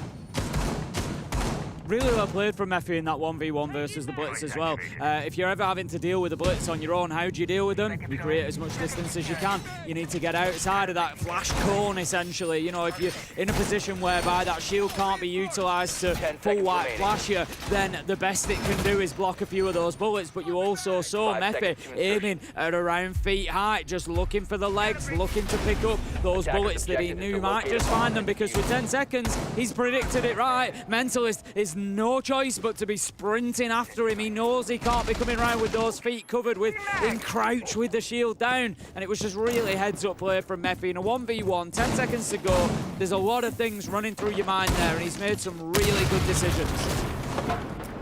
Chance for FearX on a 4-2 split here equally. Bleed could come away with a 3-3. We commented that it was a bit of a roll of the dice going to the bar and stage site. This time we are going to be going back upstairs to the gym and bedroom. Demic is going to be successful there on the trick. Bit of a rookie mistake. You've lost an exothermic. You have also lost an ace, Selma, and an ace. As Good Boy picks himself up too. Not only that, you've lost a Thatcher. The whole kit and caboodle of getting hard walls open has just been ripped away right there. I'm going to make a prediction. That wall's not getting opened. That's not going to happen. They've lost their EMPs. They've only got one exothermic charge left. Reaps gets an absolute freebie onto Good Boy, though. And those are the kinds of mistakes that could cost FearX rounds that should be theirs. At the minute, they're still in the driving seat. 4 versus 3. And as I said, it's going to be very, very difficult here for Bleed to be able to break this defense down, because they're not going to be able to get those walls breached. Meffy just relocating himself at this point. He's going to be looking to hold that angle and now stop them pushing through. And look how much time, how much lives, how much utility has been burnt. So at this point, FearX can fall back fairly comfortably, safe in the knowledge that yes, CCTV and cash might be lost, but they've taken a heavy toll in doing so. You took half the round, you took 2 players, you took half the drones. You're going to be pretty happy with that. Yeah, you've got Turtser who's going to be trying to get something happening here on the windows. DMR will rip through that Kiva barricade. Of course, Azami can keep replacing them as long as they regenerate. And with a bit of control now inside of construction, you can start to see that Bleed are starting to try and salvage a bit of a push here. That bulletproof won't be shootable from the outside. You won't be able to get the angle onto the side, but you might not need it if Reaps just pushes on in, finds one before being traded. This is the advantage that FearX have got. They can trade 1 for 1 all day because they have the advantage right now.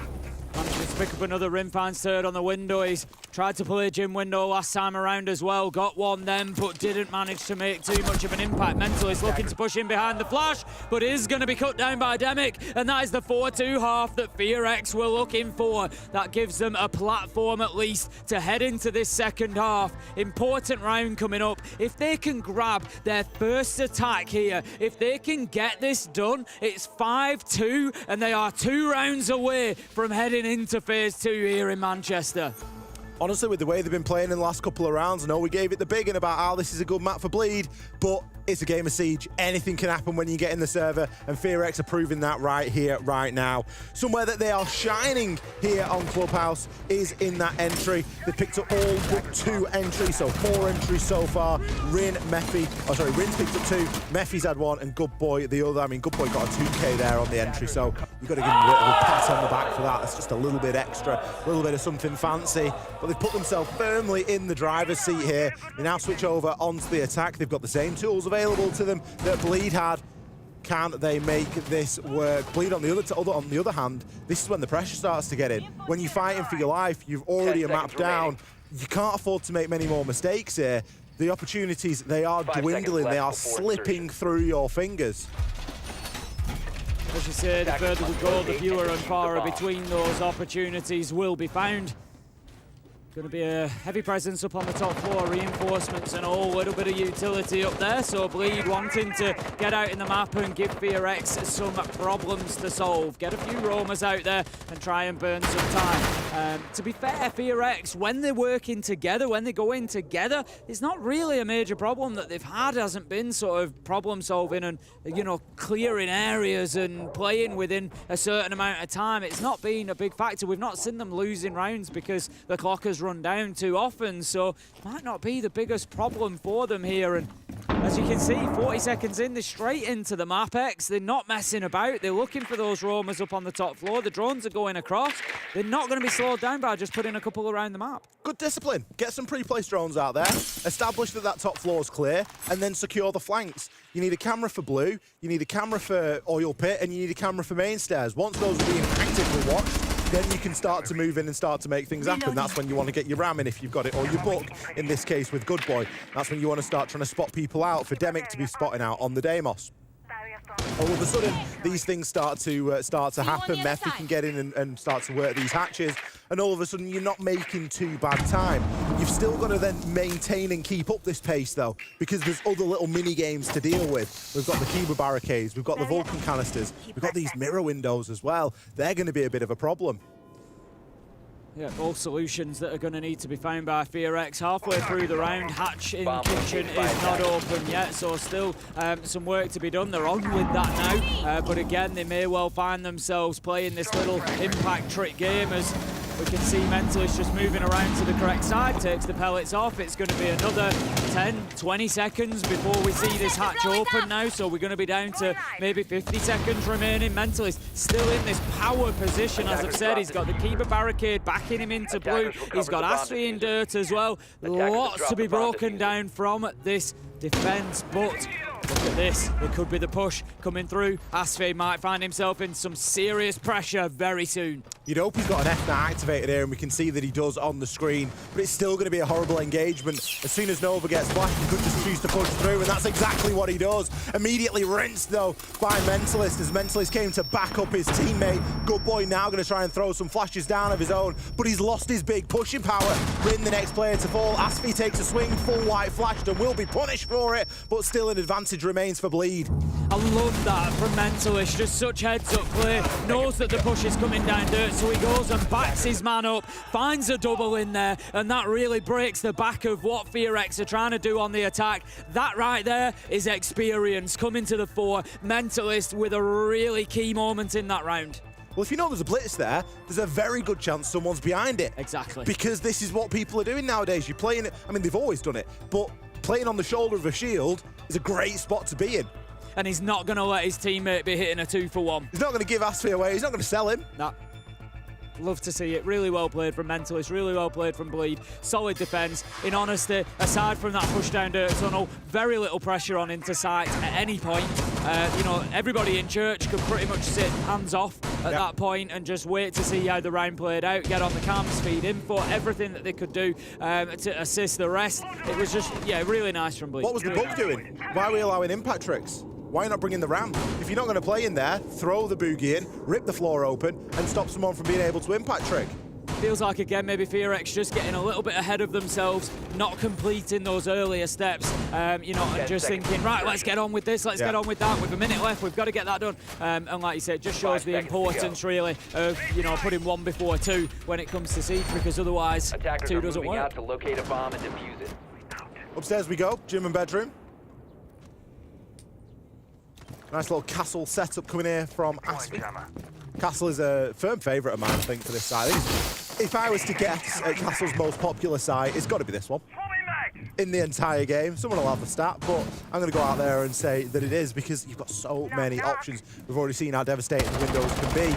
Of course, they are removed, and they have to be removed as well. Those castle barricades, they are going to soak up a little bit of util. You're going to bring the old Habana to try and deal with that. A couple of Excaros pellets is going to get you everything that you wish. You can destroy the castles, you can get the hatch into Logi, but you're not always going to have enough to get everything else open as well, so you are going to have to then start to make a few decisions. Looks like the decision at the moment for FearX is that they want to get a little bit of this jacuzzi wall open. However, Mentalist is going to be in position to trick. Now, he's going to get one off, but he's not going to stop the informed one. He's not going to stop the exothermic. No, and that's why you play one on either side. You know, it's rare that we'll see both of them tricked off. I think we did earlier on in the game. But, you know, very, very rare that you will see that. So, again, if it's something you're struggling with, bandit tricking's been a very real thing lately. You can play them because you can put 2-on-1 reinforcements, so you can kind of play them in between those EMPs. Even a double EMP, it can be worked around. So, if you're struggling with that, try and get your ace, get your exothermic at the same time, bang one on either side. It can work with a Habana as well. It's a little bit more difficult because the Excaros pellets take a little bit longer to detonate. But overall, yeah, definitely doable, and it just really helps prevent that bandit tricking. Turd going to be blocking up these windows now and forcing a couple more X-Kairos pellets to be used. There's only 2 left now as well, so you're left with shooting them with the DMR, or of course with a regular gun as well, or you hit them if you like. But it's all just things to consider, and it's all things that slowly but surely are really chimbling away at the time available to FearX here. There's a minute left, everyone's alive. They've managed to get Jacuzzi Wall open, but they haven't breached that next level. They've almost not got the ideal line of sight open because they've got the long line open. They haven't got the short line. They're now going to try and open up into Shower, but even that won't be successful. A slew of kills as Mephi, he just takes the bull by the horns there, Ace, and picks himself too.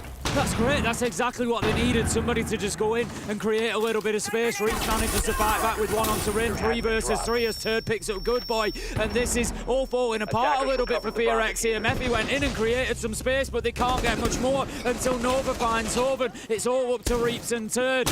Just trying to rotate around here. Maybe Turd trying to get himself into logistics, but no, he hits the 180 and he's going to go back into sight. They tried for the plant, but they didn't stick it. However, they double up on main stairs. Nova, Demic, 1 apiece, and they are 1 round closer to taking Clubhouse and taking themselves into phase 2. FearX, they keep fighting. Brilliant situational awareness from Demic there. I had a smile on my face as he picked up that final kill. He's hiding behind a horrible one-way behind the Akiba barricade. He's an attacker. He shouldn't be allowed to do that. He's got himself so deep into the site, he's now picking people off for free with the very utility the defenders laid to protect themselves.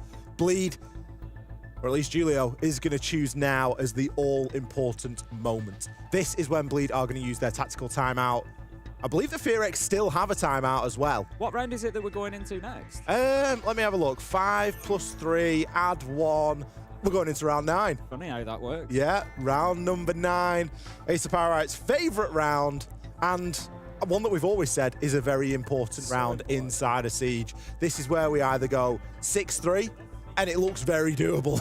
I'm not going to say guaranteed nailed on, but it's getting close. They're starting to print the letter in and get the glue ready. I think if FearX get this round, I think they will be very difficult to beat, is what I will say. I know that's it's easy to say it. They're going to be on that point, of course, but what I mean by that is their performance, their mentality within the team. I think it's going to be, very difficult to pry that place out of their hands at that point, because they will have, sort of one hand looking towards next week, thinking, we're nearly there, we've nearly got a hold of it. Yeah. I think it's going to be very difficult to drag them away from it. I think they'll fight tooth and nail at that point, as they already are, really, but I just feel like it'll give them that extra 10% if they can get the map points. So absolutely essential one coming up for Bleed in my mind.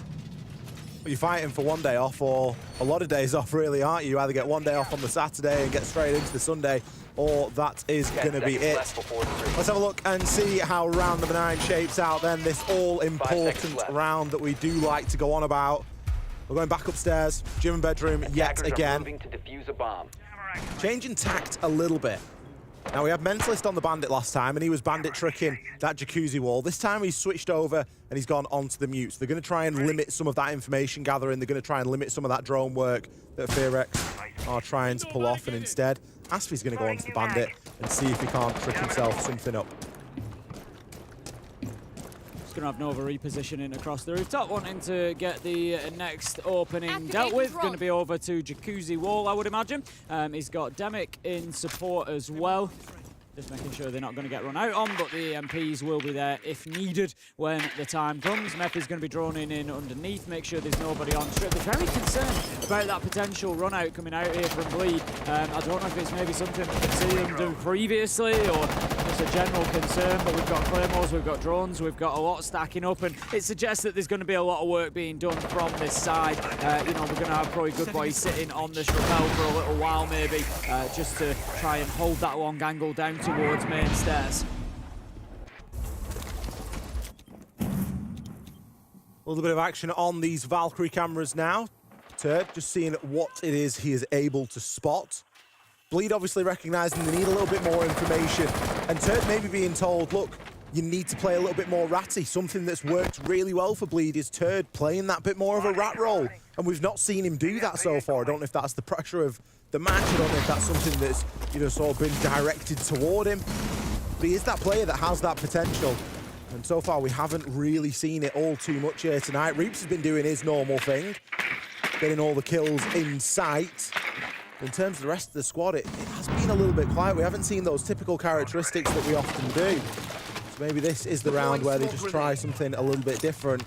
Meffy, gonna try and stun himself in. He got a glimpse there, and he's gonna find him through the smoke. Meffy, he can now charge his way up main stairs. Look at the confidence that he's moving with here. Ashley gonna find one onto Demic, but Meffy can't be stopped.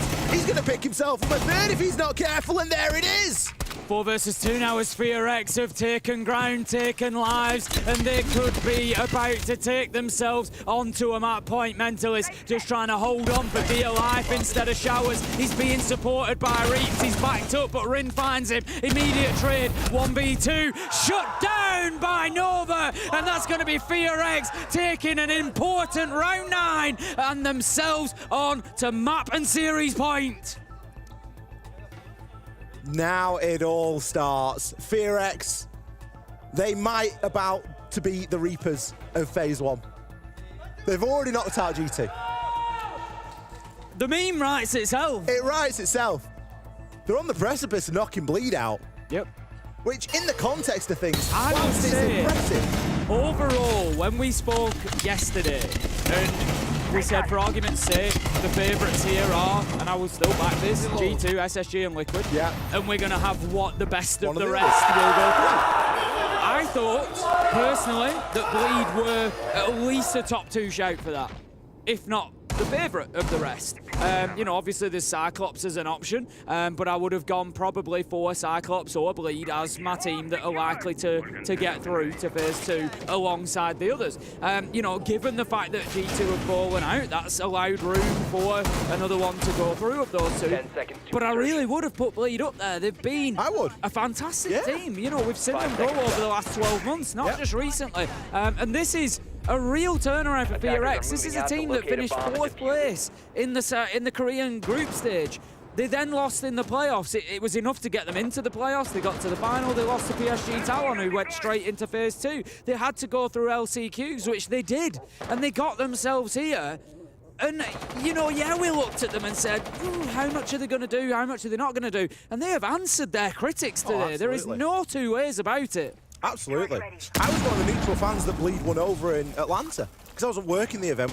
We were doing a little bit of podcasty stuff about it, and they were one of the teams that I was really enjoying watching. I was enjoying all of the content that the team brings along with itself, the Joel getting all into it. And I do believe that they've caught a lot of mutual fans. I think that FearX are doing exactly the same here and have done previously. They've put on a masterful display today, and they now sit 1 round away. We've got a very good chance of getting this done, but Hoven isn't going to go down without a fight. Finally, for the first time in a long time, we're going to see an opening pick go in Bleed's favour. Yeah, they're having none of it. They're going to dig their heels in. They've got the good side. They're down on Church and Arsenal. They should definitely be able to hold on to this. You look at this, you look at Gym and Bedroom.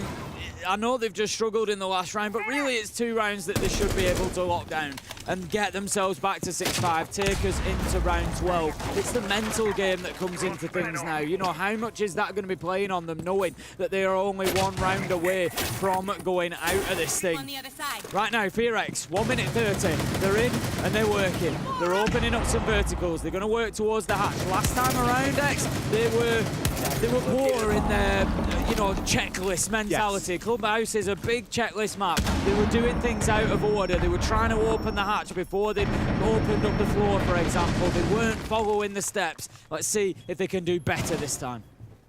Losing Good Boy isn't going to help them too much either. He's 4-10 right now, which is crazy to say. But obviously the Ash has been brought for a very important purpose, and that purpose is to get rid of those mirror windows.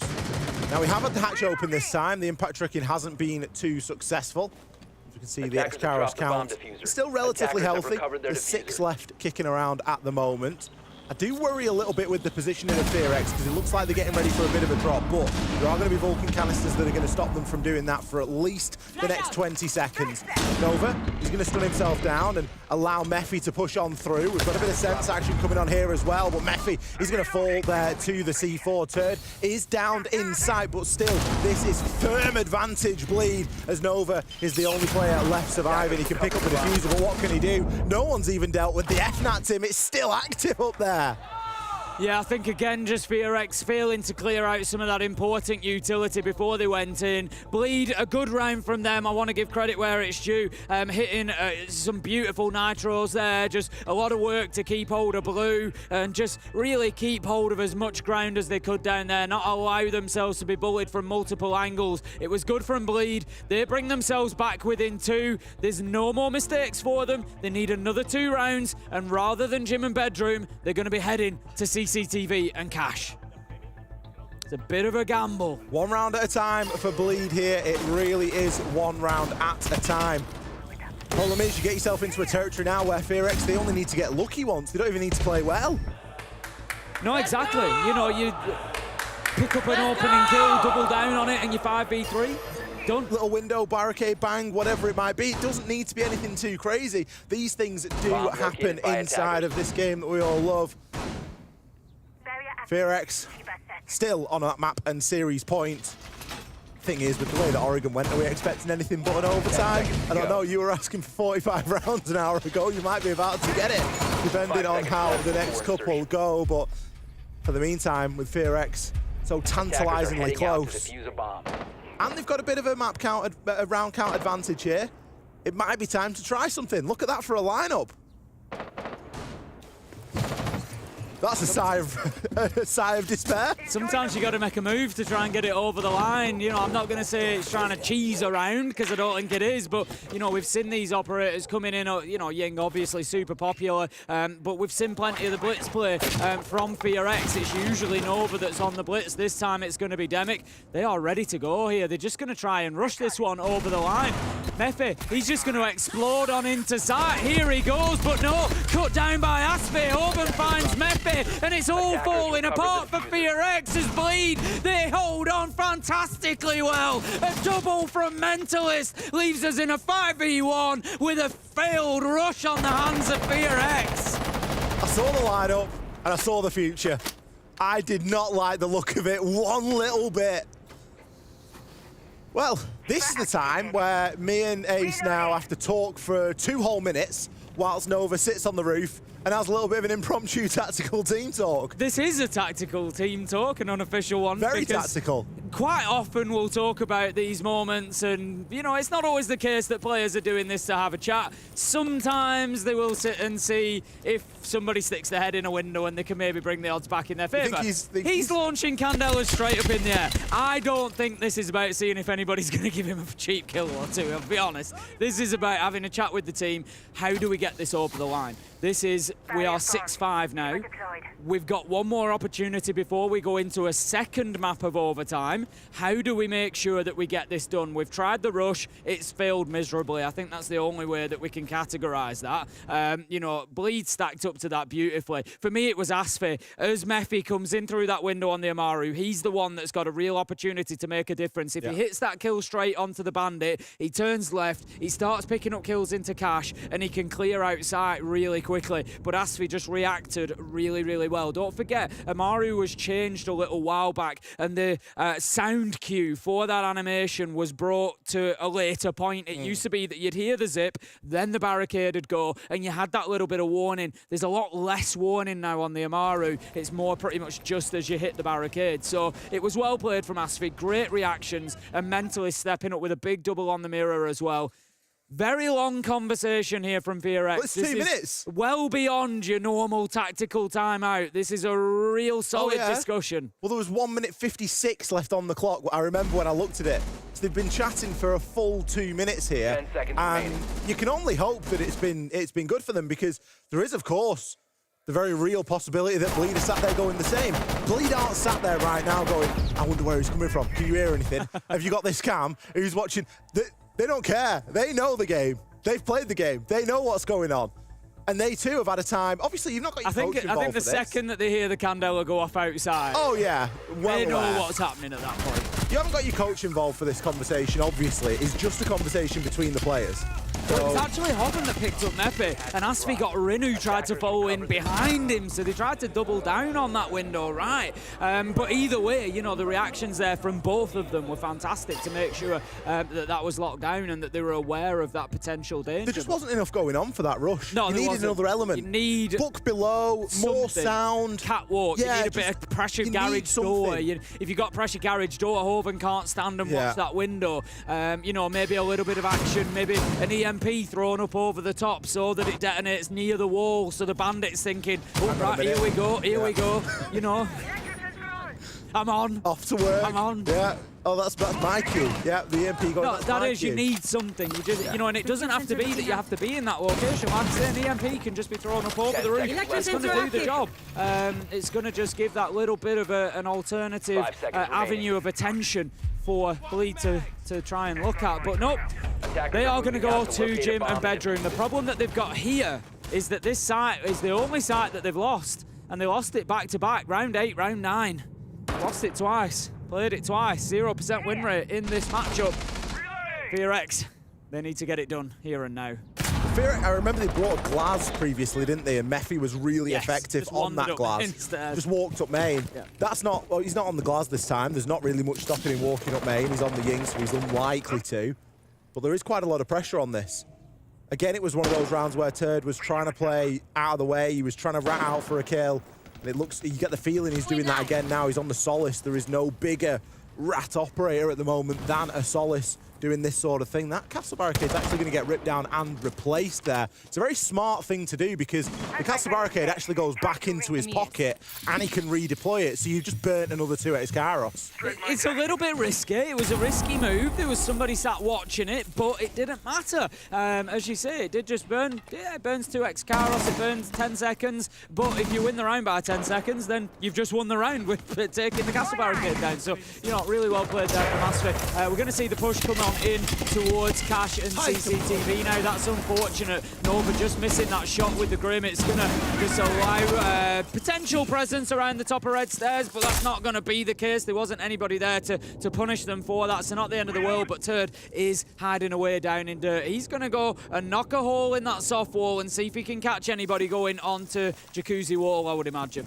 The big problem is that we can see from the overhead no one's there on Jacuzzi Wall, and he's also quite far away from his team. So his team are one-man short on the side right now, and if that is something that FearX get wind of, or even more importantly, they manage to get a kill onto site, then it does start to become quite devastating. We've got Rin out on the balcony right now, just seeing if he can peek and prod and pick anything up.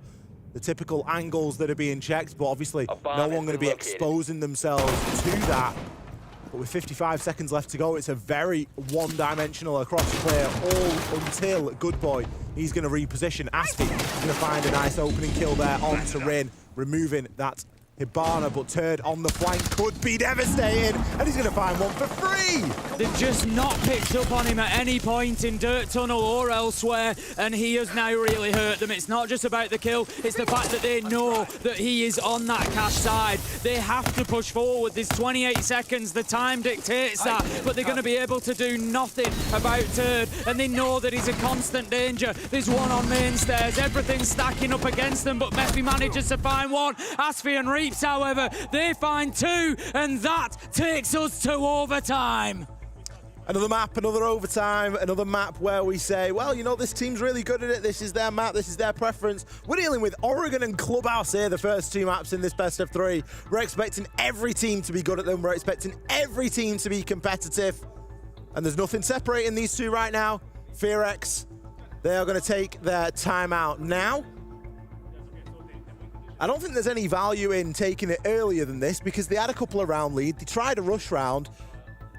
It's one of those things, isn't it? It's always that 2 sides of the coin. You don't want to give that momentum chance away. You're giving it to Bleed, you're giving them the same opportunity to have the discussion. You know, they come in here on the attack. If we look at how the halves have gone, the advantage is with the defenders. So Bleed, you know, they may have something here where they can push us through to Chalet, and then you've got to ask questions if we do go to that 3rd map. How hard does that hit FearX? They've had 3 rounds. They've had 3 rounds, 3 opportunities to close this out and get themselves through. And I look at it and I just think, FearX, got slammed by G2 in map 2 and then came back. You can't and beat question them. the mental. You can't question the mental, but I look at it and I think, are they going to do anything the easy way? No. Or is the third It's map all gonna be inevitable hard. here? It's Is all it going to be hard inevitable? work. You cannot question that team's mental. To go from 0-7 to then taking Skyscraper off G2 was impressive enough. They had a good fight back over in the mid part of Oregon. They've had a great fight back here as well. They're showing fantastic heart throughout all of these fixtures. But I still don't believe they're going to go about anything the easy way. Church and Arsenal is going to be the defensive side of choice for Bleed to kick things off. They won this in round 7. They won it in round 10. In round 10, it was flawless. It's not been an easy site for FearX to try and attack into here. They've never really gained too much ground. Last time around, they tried to push down Dirt Tunnel, as we remember. It sort of fell apart. Mentalist recognised the danger, got himself involved. He was on the Kaid, I think it was the Kaid that time. He certainly had the TCSG. He can't be on the Kaid because he was banned out, but he had the TCSG as he went in. But this time he's going to be on the Warden instead, and he's going to be looking to hold that same position, I would imagine. He's going to be in and around AKs, just trying to use those glasses, hold down blue, hold down kitchen drop, and make life difficult. Meanwhile, FearX straight into the map. They've shown us this previously, an ability to get in quickly, confidently behind drones, take ground, take space, and then use it. They just need to use it to better effect. Yeah, the pacing, it's been a little bit up and down from FearX. And this looks like one of those rounds that could be a little bit on the slower side of things. They seem pretty happy that everything's clear at the moment and maybe just setting up some drones. Good Boy will lose a drone there as Hoven just threatening on that main stair. Very popular position to play in, but slowly but surely the hatches will start to get open. We are going to see the Ram Boogie gadget there. It is going to be destroyed, actually, the first one, but the kitchen one will be allowed to go through, and that is going to deter anybody from getting that impact trick off. It's something we've already spoken about, as Army hasn't got any impacts left, but at this point in the game, FearX probably do not know that. No. They are going to get a lot of the work done that they need then. They've got the verticals, they've got the hatches.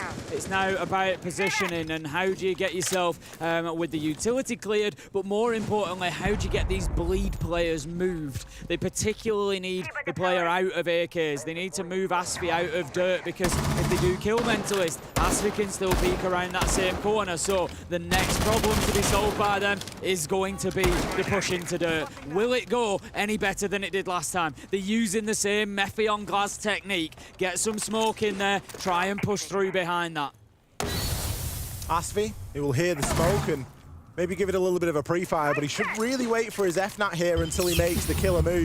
The FNAT, of course, is going to mess Mephi up a little bit here, and he won't be able to see too clearly through that. And Asfi can swing easy as you like. Good Boy will get one in the meantime, though, and Hot Rod comes through, but immediately dealt with Mentalist. He's in the hot seat here. A C4 goes out. Surely he'll find one. No, just a ton of damage over onto Good Boy. Good Boy will find one onto Reaps, though, leveling things out, and he's going to actually try and get the plant down here, Tim. I don't know how good the cover's going to be. Rin is in the perfect position on the hatch, but they just need to move themselves around. There's the kill that they needed. Mentalist finding Rin, and Mentalist finding another. I picked up on Mentalist on the Warden, in by AKs. Super important power position, and he's just shown us exactly why. Triple kill. It's one as they drop. Then can't quite catch the man who goes for the plant, but does eventually find him. Also hits the shot up through onto Rin. Beautiful stuff from Mentalist, locking down that site again for Bleed, and for the first time on Clubhouse, Bleed find themselves in the lead. Seems crazy, because it was very late on in Oregon that they found themselves in the very lead late as well. when this finishes, you mark my words. There's a lot more Siege to be played yet. There really is. That. I've seen a couple of games along the way, and I've got a feeling this one's going to 3. I'm in no doubt. I'm in no doubt it's going to 3. I'm absolutely here for it. But I also think that if we do get to a chalet, which is, let's be honest, looking quite likely, probably be a long chalet. Not a lot separating these two tonight, but this is exactly what we want. We're fighting for elimination. We're fighting for a spot in phase 2. We don't just want to be handing these out to anybody. You've got to earn it, and you've got to earn it against your opponent. And so far, there is only one round separating these two, and there hasn't been much separating them all series long. You can see there in the top right of your screen, Oregon was won by FearX at a scoreline of 8-7. They would have to get the same scoreline here and now if they want to take Clubhouse. Bleed, however, they are on a map point, and they are going to look to try and convert it. They're going to be attacking into gym and bedroom. FearX then, let's see if the mental resolve is as strong as it has been throughout the day, or whether Bleed are able to break them. They got mentally stacked up on that wall. We've seen some successful bandit tricking so far. Will that be the case? This time the Zafir has been brought along. Demic's going for it. Has the second Zafir gone through in time? Yes, it has. And that is going to allow the wall to be opened up. We see Demic rotate himself straight back away towards construction. That's going to allow Good Boy to drop a little bit deeper. Mephi likely to play his life at the top of red stairs. He's just going to be holding with that warden. He wants to take at least one with him and as much time as possible. Mephi will be getting droned out here, and he's conscious that he might not even be able to rotate, so Reaps might be forcing him into a position to play that with his life there. Another drone going to come in, and he really is starting to feel and see this pressure right now. No one immediately challenging him. He just knows that he's getting held this way, that way. He will eventually make that transition and just hop up onto a table inside of Cash. Done a good job at burning a little bit of time there, and I'll be honest, I don't think Bleed know where he is right now. Mephi has actually managed to escape with his life. Quite often the player at top red, will stay there till the absolute death, but halfway through the round decides that his gun will be more valuable inside of sight. So that gives Bleed control over that side of the map. They can get themselves up red, get into construction, start to put pressure towards sight now. But it's feeling a little bit like FearX are in some fairly comfortable control of things at the minute. Yeah, FearX don't seem too worried right now, and they don't really need to be. They've got established positions. They've still got a lot of utility kicking around. We've got a C4 on the mirror. The mirror windows, I believe, at this point are still intact. We do have a heavy establishment outside. Players looking to play from outside to in. I think Demic's actually going to pop his own mirror window there just to give another little option later on into the round. The first down will come through. It hasn't been converted just yet, but Good Boy is unlikely to be recovered. And it's going to be Hoven that credits him with that kill. Rin with an extremely aggressive jump out there. Turd's fortunate that he had the foresight to put a Claymore down for that one. Yeah, certainly got the job done for him. 4 versus 3 now, 30 seconds left to go. And this is as good an opportunity as Bleed are likely to get on the attack. They don't want to see this go to 15. They want it now. Nova takes a ton of damage, and Bleed can smell the blood in the water. They're circling like sharks. They're picking up one after another, and there's the final kill. Aspe onto Nova and Bleed. They take us to Chalet as these two keep battling against each other for that phase 2 spot in Manchester. 2 maps, 2 maximum overtimes between FearX and Bleed right here. We are going to use everything available to find out who is the winner. We might even settle with a coin toss at the end, I'm not too sure. But that is a scoreline of 8-6. Not quite the scoreline of 8-7 that we got over on Oregon, but hey, who's counting? Still incredibly close games. And it does mean that we will be going to a third map for the second time here today on the A-Stream.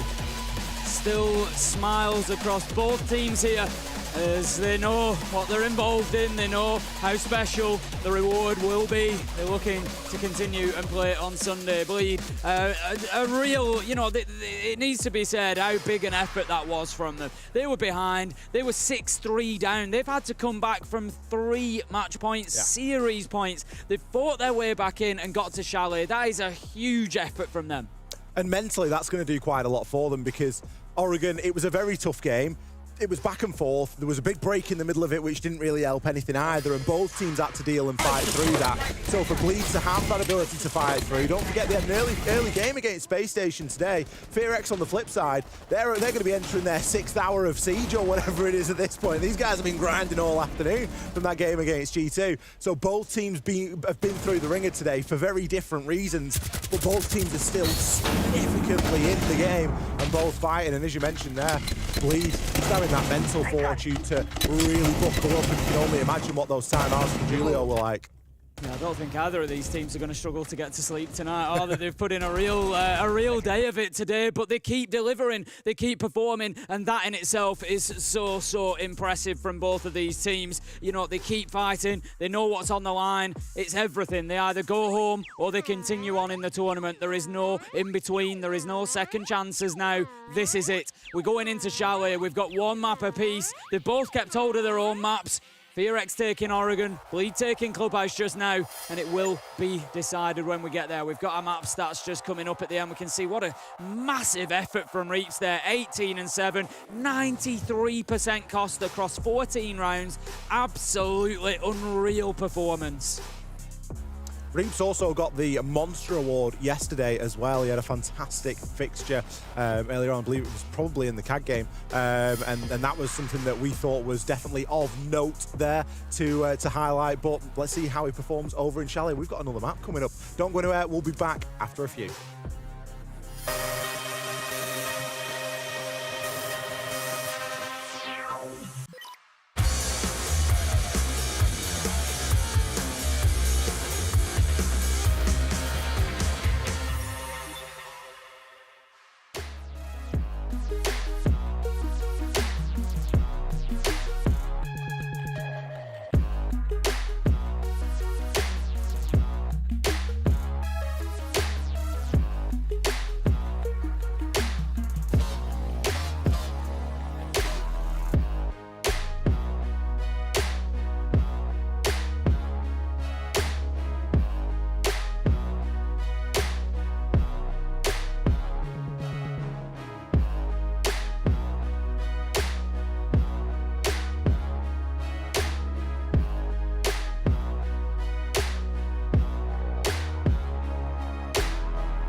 Welcome back to what is turning out to be an absolute banger here at the Manchester Major. It's our last matchup of the play-ins, the last matchup of Phase 1, and it is Bleed versus FearX. We've had Oregon go to FearX, we've had Clubhouse go to Bleed, and now we find out who takes it all on Chalet. We've also had both maps go to an overtime so far. Reaps is a player certainly worth highlighting here, Ace. One of the standouts definitely on Clubhouse, and one of the reasons that Bleed were able to get it over the line. So far in the series, he is 28-17, plus 11 right now. Not only that, he's picked up 4 kills on the entry and has maintained a 77% cost. Now, those are impressive stats, but remember, put it in context, both these games have been overtimes. We've had a 15-rounder, we've had a 14-rounder, so to have that level of consistency over 29 maps, imagine. 29 rounds. It's like my first 2 days in Manchester, to be fair. Oh, to have that consistency over 29 rounds, very impressive indeed. However, we're now in a best of 1. Best of 3 doesn't matter anymore. We might have had 2 close games, but so what? We're going into Chalet, and this is where we decide. Likely to see attackers coming away with not necessarily an advantage, but we know they don't have the hardest time of things on Chalet. But honestly, I think this one at this point is going to transcend between defence, attack. I just don't think it's really going to matter. It's more about the teams, it's more about the players, it's more about, at this point probably, given how much they've played today, who wants it more.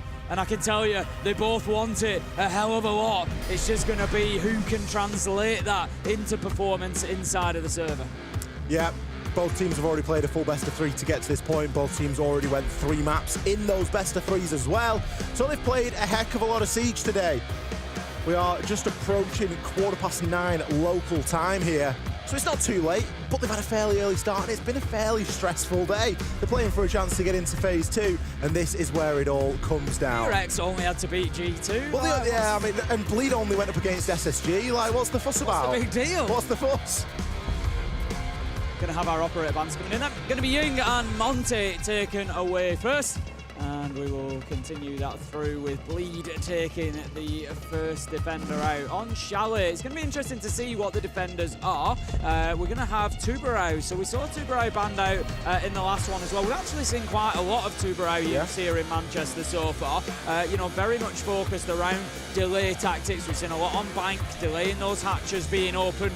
Here, I'm looking towards basement, thinking about, all the breaches that you want to be getting down there. And then the Solace, pretty much a staple ban lately, being taken away, super powerful. Again, a lot of vertical destruction available here on Chalet. You can play underneath for a top floor site, play yourself in dining, in kitchen, look for those denials. You can vice versa, you can play upstairs when it's a dining kitchen site, look to work downwards. So much that you can do with that Solace.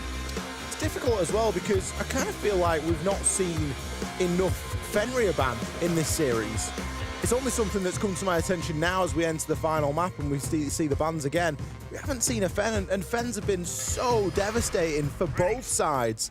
Whether it's been, pushing in from Bleed's point of view with FearX playing the Fenrir or vice versa. It has been quite a large focal point, and Fenrir again will slip through that ban phase and be a tool in FearX's arsenal that they can use here as they start off on the defense. Okay, it's going to be gaming, so it's going to be trying to hold on to library, mezzanine, blue stairs, and keep that trifecta in place for as long as possible. We can see the utilities there already. The my magnets just to try and prevent the push coming in from sort of top Ivy, maybe getting into office, breaching the wall, having the long angle down towards the shield there, just making it as difficult as possible for the attackers to play in there. Interestingly, Demic is setting up inside of office on the Fenrir. He's got the rotate out towards mezzanine, so it may well be that he starts the round in there quite aggressively and looks to play towards that site to begin with. Hoven, seeing if he can get any value out of that shock drone now. He's going to send one up onto the balcony as well. Always cautious of the Fenrirs and when they can be activated. And for the most part, Bleed just seeing if they can find a nice little outside to in kill here as the defenders make those rotations in the site. And in the building, you can start to open up a lot of those exterior windows and often catch yourself a juicy little snack as you find one rotating from one part of the map to another. For the moment, though, everyone fairly dug in on the side of FearX, not being given too much reason to move. Turd might have something to say about that, though. He's going to be on the Deimos, so he's got quite a few options available to him as well. I think all but one of these defenders have been scanned out. Reaps, though, he's going to be the tip of the spear as he pushes into Piano right now. Turd knows there's one above him as well, and just going to try and pre-fire through the floor, see if he can get an accurate pinpoint as to where this player is. Isn't going to be quick enough. Reaps instead will find an opener there onto Demic. It's surprising that they've been allowed to take that much control. Bleed getting themselves the dream start, really. Exactly what they would have wanted here, picking up the Fenrir. They're going to be stuck with whatever FNATs are activated at this point. If they can be taken down, nothing can be switched. So it's just going to give them maybe a little bit more freedom once they try to get themselves in and take in space. But at the minute, they still haven't got that ground established inside a library. We've still got Good Boy here in library box. We've still got one out on mezzanine as well. So still work for Bleed to do here. FearX are able to keep holding on. The flash comes in. The prediction of the push towards the window. Just going to deploy that keeper barricade in time, but Turd manages to find Nova. 5 versus 3 now. Bleed can start using the manpower, but what a beauty from Method. Just picking up Hoven at the main door, saying you will not enter the building. Reaps has really pushed his way through here. He's now got to Ivy double. Can start to further this press, and Mentalist is going to join him now and see if there's anyone that they can try and pinch. Gets an immediate trade down as Asfi finds one as well. Rin, is he going to try and make this long, arduous push up the fireplace stairs? No, instead gets himself back to site, but the death mark is immediately upon him, and Turd is able to shut him down. Good first round then coming in for Bleed, managing to lock it out. It was maybe a little bit closer than they might have liked. They got themselves a good advantage, 5 versus 3, but FearX were able to fight their way back into it, almost leveling things up at times. But Bleed managed to get the all-important round on the board. As we said, the attacking half may not be too punishing for Bleed. They may be looking to come out of this with a little bit of an advantage before heading into the defence, and certainly got their account underway with a 1-0 start. This time, FearX are going to be heading up to the top floor. They're going to be looking to defend Master and Office. So again, there's going to be maybe a little bit of a presence towards kind of Ivy area. They'll likely give up a lot of library. They might play somebody in and around Mezzanine just to try and burn a little bit of time to begin with. But it's going to be probably focused more on a turtle hold, maybe one underneath, somebody out towards Solar, and just invite Bleed to try and push into them if they can. I don't think Bleed need to look to do anything too drastically different to what we saw then in round number 1. I think that the Deimos is probably going to be a staple pick. One of the reasons for that, of course, is just how much destructibility there is on this map, especially when you're dealing with either of the top floor sites. Well, I guess either with mid-floor sites or the top floor side. There's plenty of destruction available. As is being demonstrated there by Nova, I guess. He's going to be ripping through that with the old auto shotgun. It's usually one to turn down a little bit whenever I'm playing and someone's on that weapon. I usually just knock the volume slider down 1 or 2 notches because it is quite obnoxious. But he's going to give himself a lot of lines of sight there in toward Library and make it very difficult to really get in and just hang around in Library. It becomes less somewhere that you would look to try and take and hold an attacker, and more as somewhere that you're going to try and transition through. Saying that, Reaps has already got himself in and is looking to hold those lines of sight for himself. Nova just going to be using the Maestro cam, try and feed any intel, but I think just trying to shoot out any gadgetry as well, potentially. Looking for drones there, manages to pick himself one up. Anything else that comes in may well be able to catch. Going to have the mute targeted as well. Method able to stay in this position for the time being. The bees are going to ping him out this time though, managing to get deep enough down the stairs. But the question is there anybody there to do anything about it? You can put those bee canisters in from the Grim all you want, but if you're not going to back it up, if you're not going to follow it through, you're kind of spending that utility for no return. Demic manages to pick an opener up, taking down Turd. That's the Deimos off as well. We know how impactful Deimos can be in the late round, so that could be a big loss for Bleed. Mentalist just having a little bit of a skirmish there. He's going to take a few points of damage, but it's Reaps again. He's just on a tear on this book. We highlighted him coming into this map, and I've got a feeling we might be highlighting him at the end as well. Able to take down Good Boy up on that top floor, do a little bit of much needed clearance, can now start to skeleton key, open that wall. Mentalist, he didn't win his engagement downstairs, and he knows as well as anyone that that was a mute, so he does need to be cautious about the threat of a C4 here, because that mute hasn't been cleared, and Rin is still allowed to play down there could be information. We've still got Maestro cameras knocking about, so there's a very good chance that he will be called out. Nova, he's going to be able to take Reaps down there on that Maestro. Really big kill there from Nova. It can be a tough position to hold Piano. He's got the keeper barricade to help him, but just manages to cover that swing on Ivy Door, and who else better to take down? We've said already how impactful Reaps has been, not just today, but yesterday as well. Having a fantastic tournament so far, and every round that you can get him off the board is going to be a bonus for your team if you're FearX. So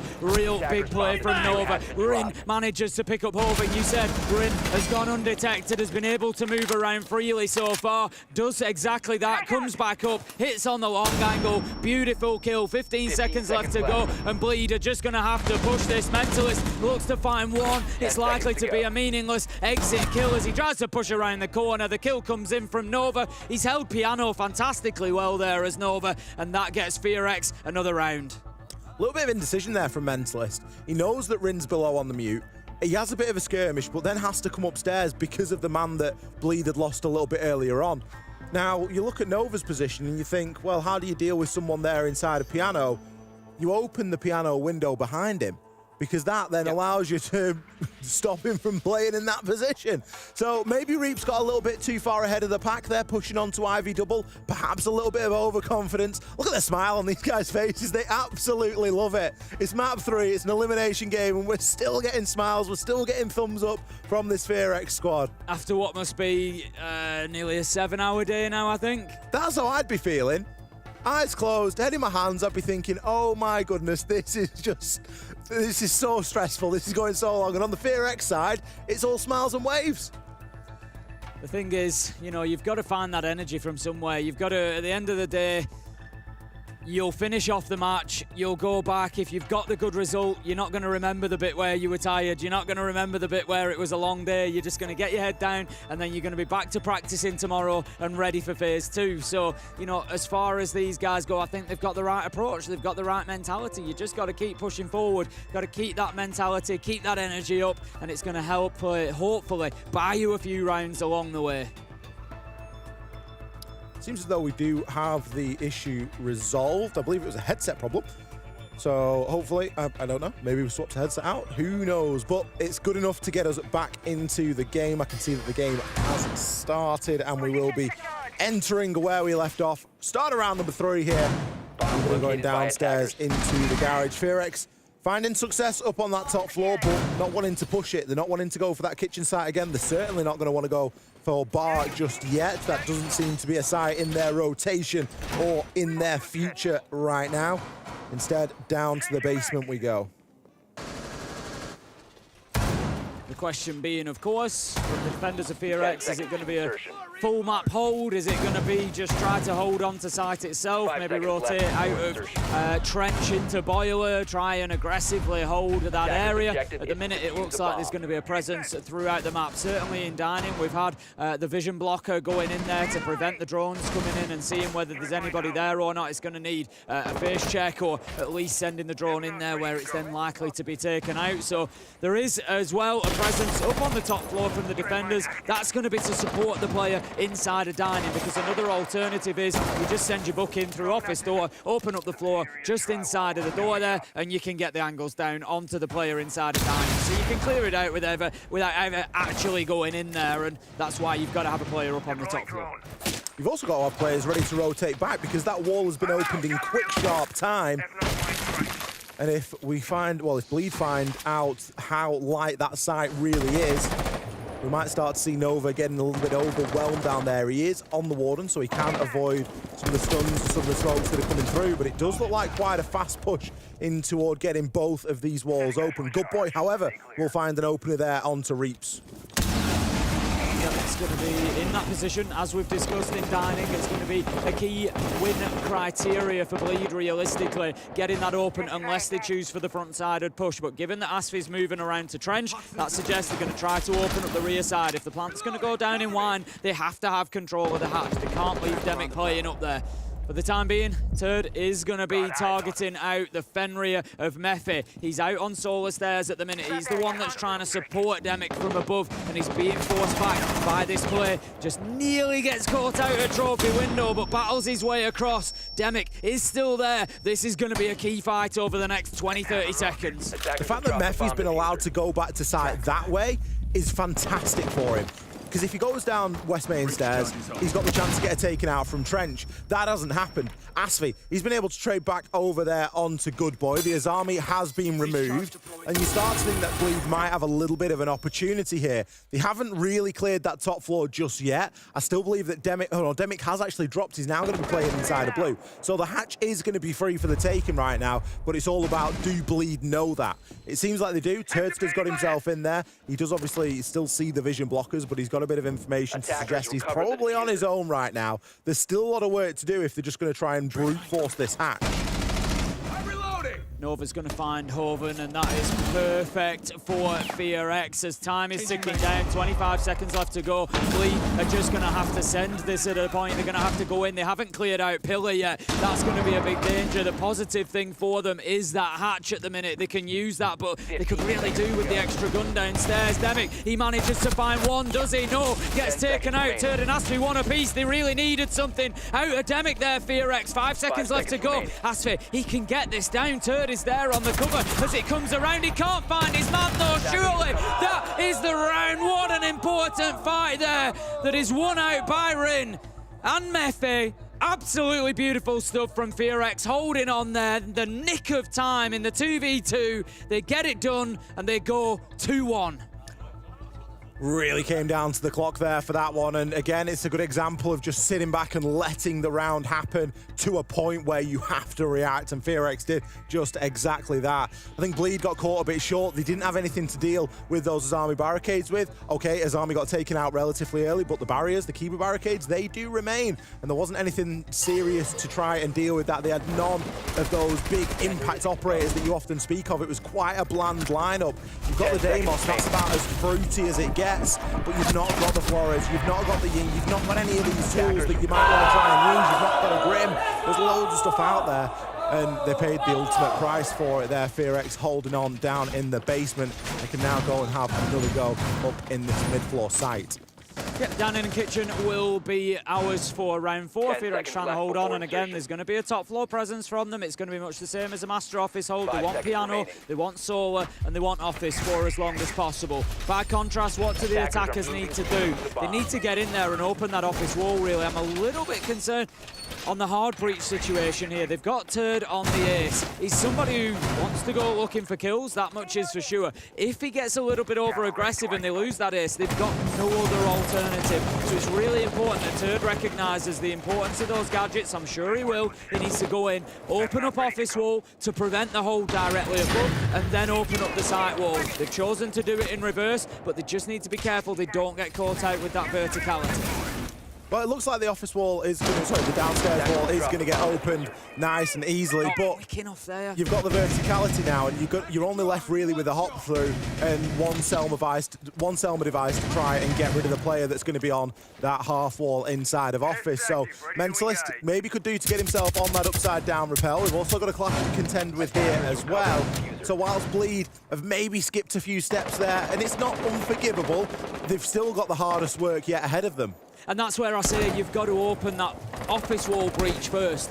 You get that open, and then the Mute isn't able to do that. They were lucky, really, that the Selma was able to double detonate the first one. They could well have lost it without even a walkable rotate at that point. So they've kind of gotten away with it, but like you say, it could be a mistake that comes back to bite them later on.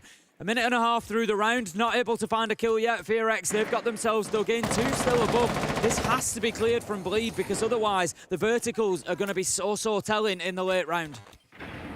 And every second that clock ticks by, the clash just gets a little bit more powerful and a little bit more annoying. Rin doing a great job of keeping themselves out of bother now. They can just sort of float around and gather a little bit of information. Asfi going to try and make something happen here.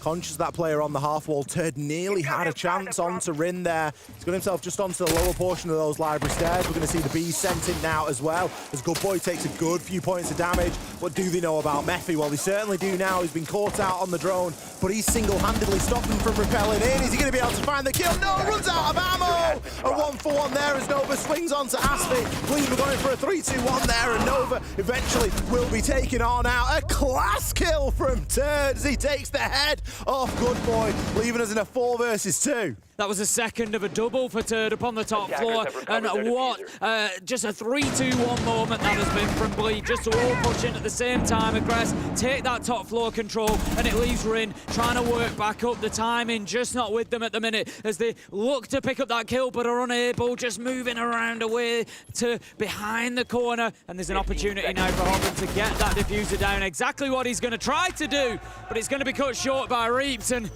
we can see the bit of communication coming in between the teams now as it's all getting down to the sharp end of it. We've played a lot of Siege today. We've played a lot of Siege in this game, and both of these teams know now that this is getting down to any advantage you can get, whether that's getting into the heads, whether that, you know, whatever it can be. Whatever it takes. The difference maker. It's 2-2. I like the top floor clearance from Bleed there. FearX felt a little bit unlucky. He was trying to hit the shots on the rappelling, and they just started hitting he went behind the frame of the window. Is it unlucky? Is it skill issue? You've got to sort of take your finger off the trigger, I think, at a point there and think, I need to wait for him to be coming back. Come in, yeah. You've only got 19 bullets. You've not got a lot of ammo in that Mozzie. You've really got to play it pretty cautiously indeed.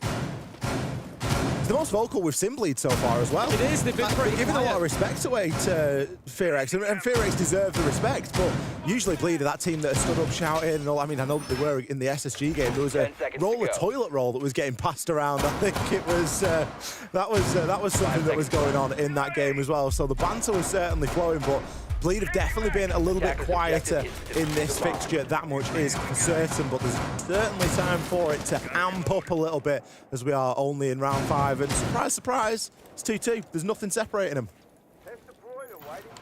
Turd consistently bringing the Deimos as well. As we've said, you know, such a powerful operator, gets more and more so as the time ticks by in the round. Closer that you get towards the end, especially in those sort of 3v1, 3v2 situations you often find at the end of rounds. Makes it very, very oppressive when those tracks start coming in. So for the time being, Good Boy is going to be playing underneath in and around Kitchen. It's a gaming and bar site this time, so he's just preventing any horizontal push coming across. I would imagine we've got the setup in Library and Mezzanine, and at the minute Bleed just trying to get themselves into the map, but Mephi just holding on to Solar Stairs is proving to be the sticking point right now. Hoven going for a little bit more of a direct approach there with the bees, just to push Nova back a little bit and maybe allow Reaps to hop in upstairs. It's a very light hold here inside of Library, considering that the site is directly below. And who better than the Bug to be getting in and starting to rip open a little bit of that floor. The hatch is actually fully reinforced as well, so there was never really any intention to play in there from FearX. Instead, they were going to try and play elsewhere, but that hasn't really worked out for him too well either. Look at Hoven's positioning right now. There's a chance he tries to get the plant down here. Just picked up a big double walking in there, and that's Turd backing him up as well with one onto Rin. Bleed looking like they're going to take round 5 with a minute and a half left on the clock. The diffuser's already planted, and Mephi is having to fight back in. But if you remember, I said at the beginning of things how powerful that Deimos becomes at the end. And yes, he may well have got the kill onto Turd, but his position had been revealed, and the trade was there immediately. And in a 2v4, it makes it an absolute nightmare. You've got 2v4, you've got 2 people trying to work their way back, and one of them is constantly pinged to the enemy. Deimos so powerful and well used by Bleed in that situation. Great round from them, 3-2. A quick round from Bleed too. Yeah. They weren't afraid of getting in and committing quite quickly. Hoven was happy with what he saw on the drone and didn't waste any time getting in there. Surprising to see them give away Library so quickly as well. It sort of begs the question of where were they trying to play, because Hoven just walked himself in. Look, he picks up 1, he picks up 2. He should never be allowed to get that player inside a stock, and that's beyond the final 2 as well. Yeah, there it is. They're going to start getting more vocal as the rounds keep going. You just wonder if one of these 2 teams, as we've said, you know, it's been a long day for them, a long day of Siege. Bleed already playing SSG today and taking a loss. FearX taking a win against G2, but both big games against big teams, a lot of intensity in them for different reasons. They find themselves here now. We're coming up towards 10 p.m. It's, like we said, a long day. And you just wonder, is there going to be that cliff for one of them that, you know, they're going to go over and we're going to just see things starting to slip away from them at the minute. Bleed have got themselves a couple around. Their energy doesn't seem to be a problem. They're getting vocal and really piling the pressure on, and you just wonder, it's FearX, I think, time to pick a round up now. They need to send them a return message here. Absolutely. 4-2 split would look quite devastating at 4 bleed, and maybe it's on the cards. Rin, he's going to fall early. The wall, it is going to get stopped, actually. I think an impact potentially there came out and just stopped that from fully going off. Still an exothermic here in pocket, but you don't really want to be risking that one at all. I think you're trying to get it embedded in now. If you remove some of the soft surface that is on the wall, you can. I think the reinforcement is actually cleared. Oh, there it is. Yeah, we get a better view of it with this, with the zoomed in open scope. soft wall, so they've got their line of sight in there. Asfi knows that there's one playing on the bomb chassis, so he's just going to hold that angle for the time being. Needs to be careful though, because it's a common free fire if you peek around onto the breach. Mentalist be a little bit careful there. There was a player on his left. We saw the silhouette, and he sort of left his flank exposed there as he went back up the stairs, but Nova didn't really have an opportunity to peek around. I don't think he knows that Mentalist has gone here. He's still very concerned about the potential of that blitz, and right now Mentalist is just making a nuisance of himself. He's clearing utility, he's pushing everybody and anybody, but it hasn't worked out as they've managed to stand up to him really well in blue, but the kills come in elsewhere. Turd and Reaps, how many times are we going to say their name? They're just getting kill after kill after kill at the minute and keeping Bleed on top of things. 3 versus 2, and there comes the Deimos scans again to make it more and more difficult. Reaps has found 3 in the round here. You've got to question the play from Mephi there. He's gone ahead of the Kiba barrier, he's gone ahead of the Vulcan shield, and I guess so's Good Boy to a degree. Really giving themselves away quite softly. And look at how much time's left. There's nearly a minute on the clock here. You've got Turdster. He's got the Deimos waiting to go. He's just waiting for that thing to charge up, and he can send it on toward Demic. And Demic, there's not much that you can do, mate. There's no mute in play. You can't hide away. You are going to be exposed, and that information is going to be exchanged. The Vendetta, it is going to rip through the Kiba barricade. Demic, full white flash right now. It's a matter of time. Surely you can see the crossfires coming in there. He was scanned. He was flashed. He had everything stacked up against him. It was going to be a big ask. It was Turd ultimately that managed to finish it off as well with the Vendetta on the Deimos. Bleed have got so much value out of that operator over the last couple of rounds. They've done really well. As I said, in the late rounds, you know, he's just on sort of almost a power creep as the round goes on. It gets more and more aggressive, more and more impactful, and we've seen exactly why. Just used to perfection by Turd over the last couple of rounds. So that is going to lock out our first half of things. Bleed managed to get 4-2 on the attack. Not too unusual for Chalet, but you wonder now, coming in on the defense, are they going to be able to lock a couple of rounds out? If they can get this first one done and go 5-2, you start feeling like, you know, maybe the mountain's too big for FearX to climb. I'm pretty sure that Bleed won the coin toss and chose to attack first as well. So that's really gone well for them. They wanted that side, they got that side, and they came out with a favourable split. Now they've given themselves a slightly easier ride of things. They're 3 rounds away from phase 2 right now, but FearX is going to be standing in their way. They're going to look to use a lot of the old tricks that we've seen already this evening. They're going to be bringing the glass, they're going to be bringing that blitz, and they are going to be trying to cause a nuisance. The one thing that I will say, I don't feel like anyone from FearX is firing right now. There's no one standing head and shoulders. There's no one that's had that big moment, whereas in previous maps, we've seen Mephi have big 3Ks. We've seen them have clutch moments in between. We've seen them, one player streaking away with kills. That isn't happening on the side of FearX at the moment, and it has to happen soon. Going to have a breach opened immediately at that front side, so that's going to be at least a phantom pressure, if not a little bit more. Last time we saw them playing around that breach, just trying to apply some pressure directly in towards the bomb chassis. It did a lot of good work for them. Mentalist was pushing elsewhere on the blitz. But FearX, whether they go down the same road or not, they do have the blitz on side, and they did stick around the main breach, so for the time being they may well. But Reaps, he's really feeling it. He's right up at that window, he's ready. But look, the push might well just come in and take all those roamers out of the game. There's 3 of them off site at the minute. They could just go in here and look to get a plant down. Nova's going to rush in with the blitz. He's looking to just make a nuisance of himself inside a wine. Really what he's doing is he's buying time for Demic, and that has been achieved. Demic gets the job done. He gets out, and now Mephi can hold with the glass. That's a great plant from FearX. Fantastic. They just need to retreat back now and get themselves to a pocket of safety. Reeves has a chance here, but he's just going to get taken out. Aspie, he takes Mentalist down in the toxic smoke. There's only so much of a wall you can build with those keeper barricades. You've got to be looking the right way. Good boy picks himself up too. A very aggressive round from FearX. Bleed.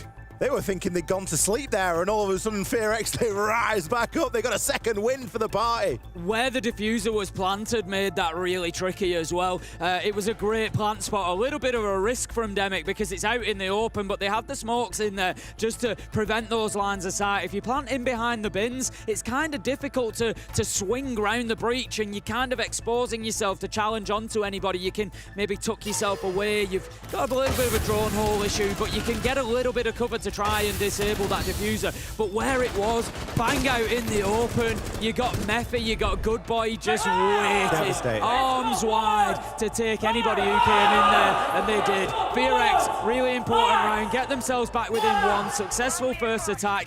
This time, they're going to be attacking onto Game and Bar. You like fun facts? Love a fun fact. Fun fact. The opening pick has been converted, which means that the player that has got the opening pick, that team has then gone on to win the round in every single round bar one. And that is the previous round. It was a trend that we were seeing. The team that got the opening pick, they came away with the round. We call it an opening pick conversion. However, Mentalist, he got the first kill in that last round. It was said that Aspie got it, but it was Mentalist that actually downed the player. And then FearX go on to win the round. So a little bit of a book of a trend that we've seen so far in this fixture. It's probably one that will continue because both teams do quite well from ahead, and Chalet is a map that you can tend to snowball on quite nicely. FearX continuing the trend of moving quickly at the beginning of rounds here. We've got already utility being thrown in towards the sight window, clear off any potential, the cross mats that could be under there, for example. Get rid of those, make sure it's not something that you need to be worrying about later in the round. We now know that there's one inside a library, and that is going to be the next job to deal with. They do have another nade in the hands of Mephi. Could send it in through the single window over the top of the bookcase, but it could well be that that's covered by a Wamai Magnet or an ADS. Ideally, you want a Capital to try and do this, but again, you mentioned the Wamai. That isn't going to help you against, the Wamai is going to help you against the Capital there. Look at Hoven with the aggression. He's going to place a Kiva barricade down and try and buy himself a bit of time, but we have seen a hop-in happen over inside of the library side. Aspie, he's going to detonate that C4 as he's getting tracked as well right now.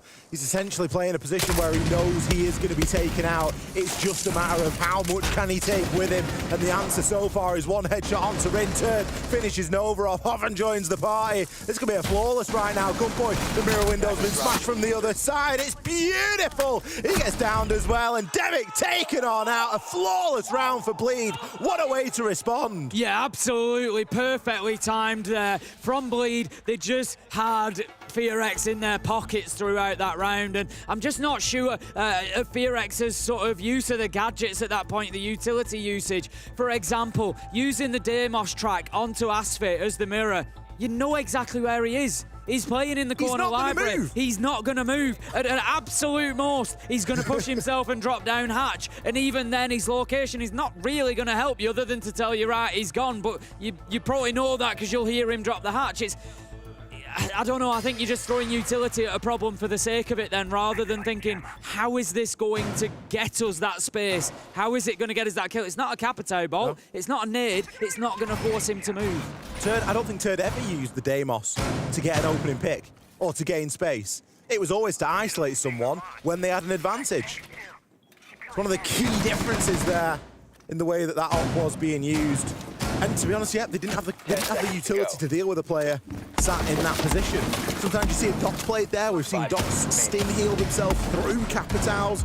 That's always an exciting one. As the mirror, you've not really got a lot. You've got the C4, but you've not really got too much to do. Once you've set your mirror windows up, you may as well play there, because it isn't the end of the world if you're then sent to the cameras and you get taken out, as long as you waste a bit of time or take something with you.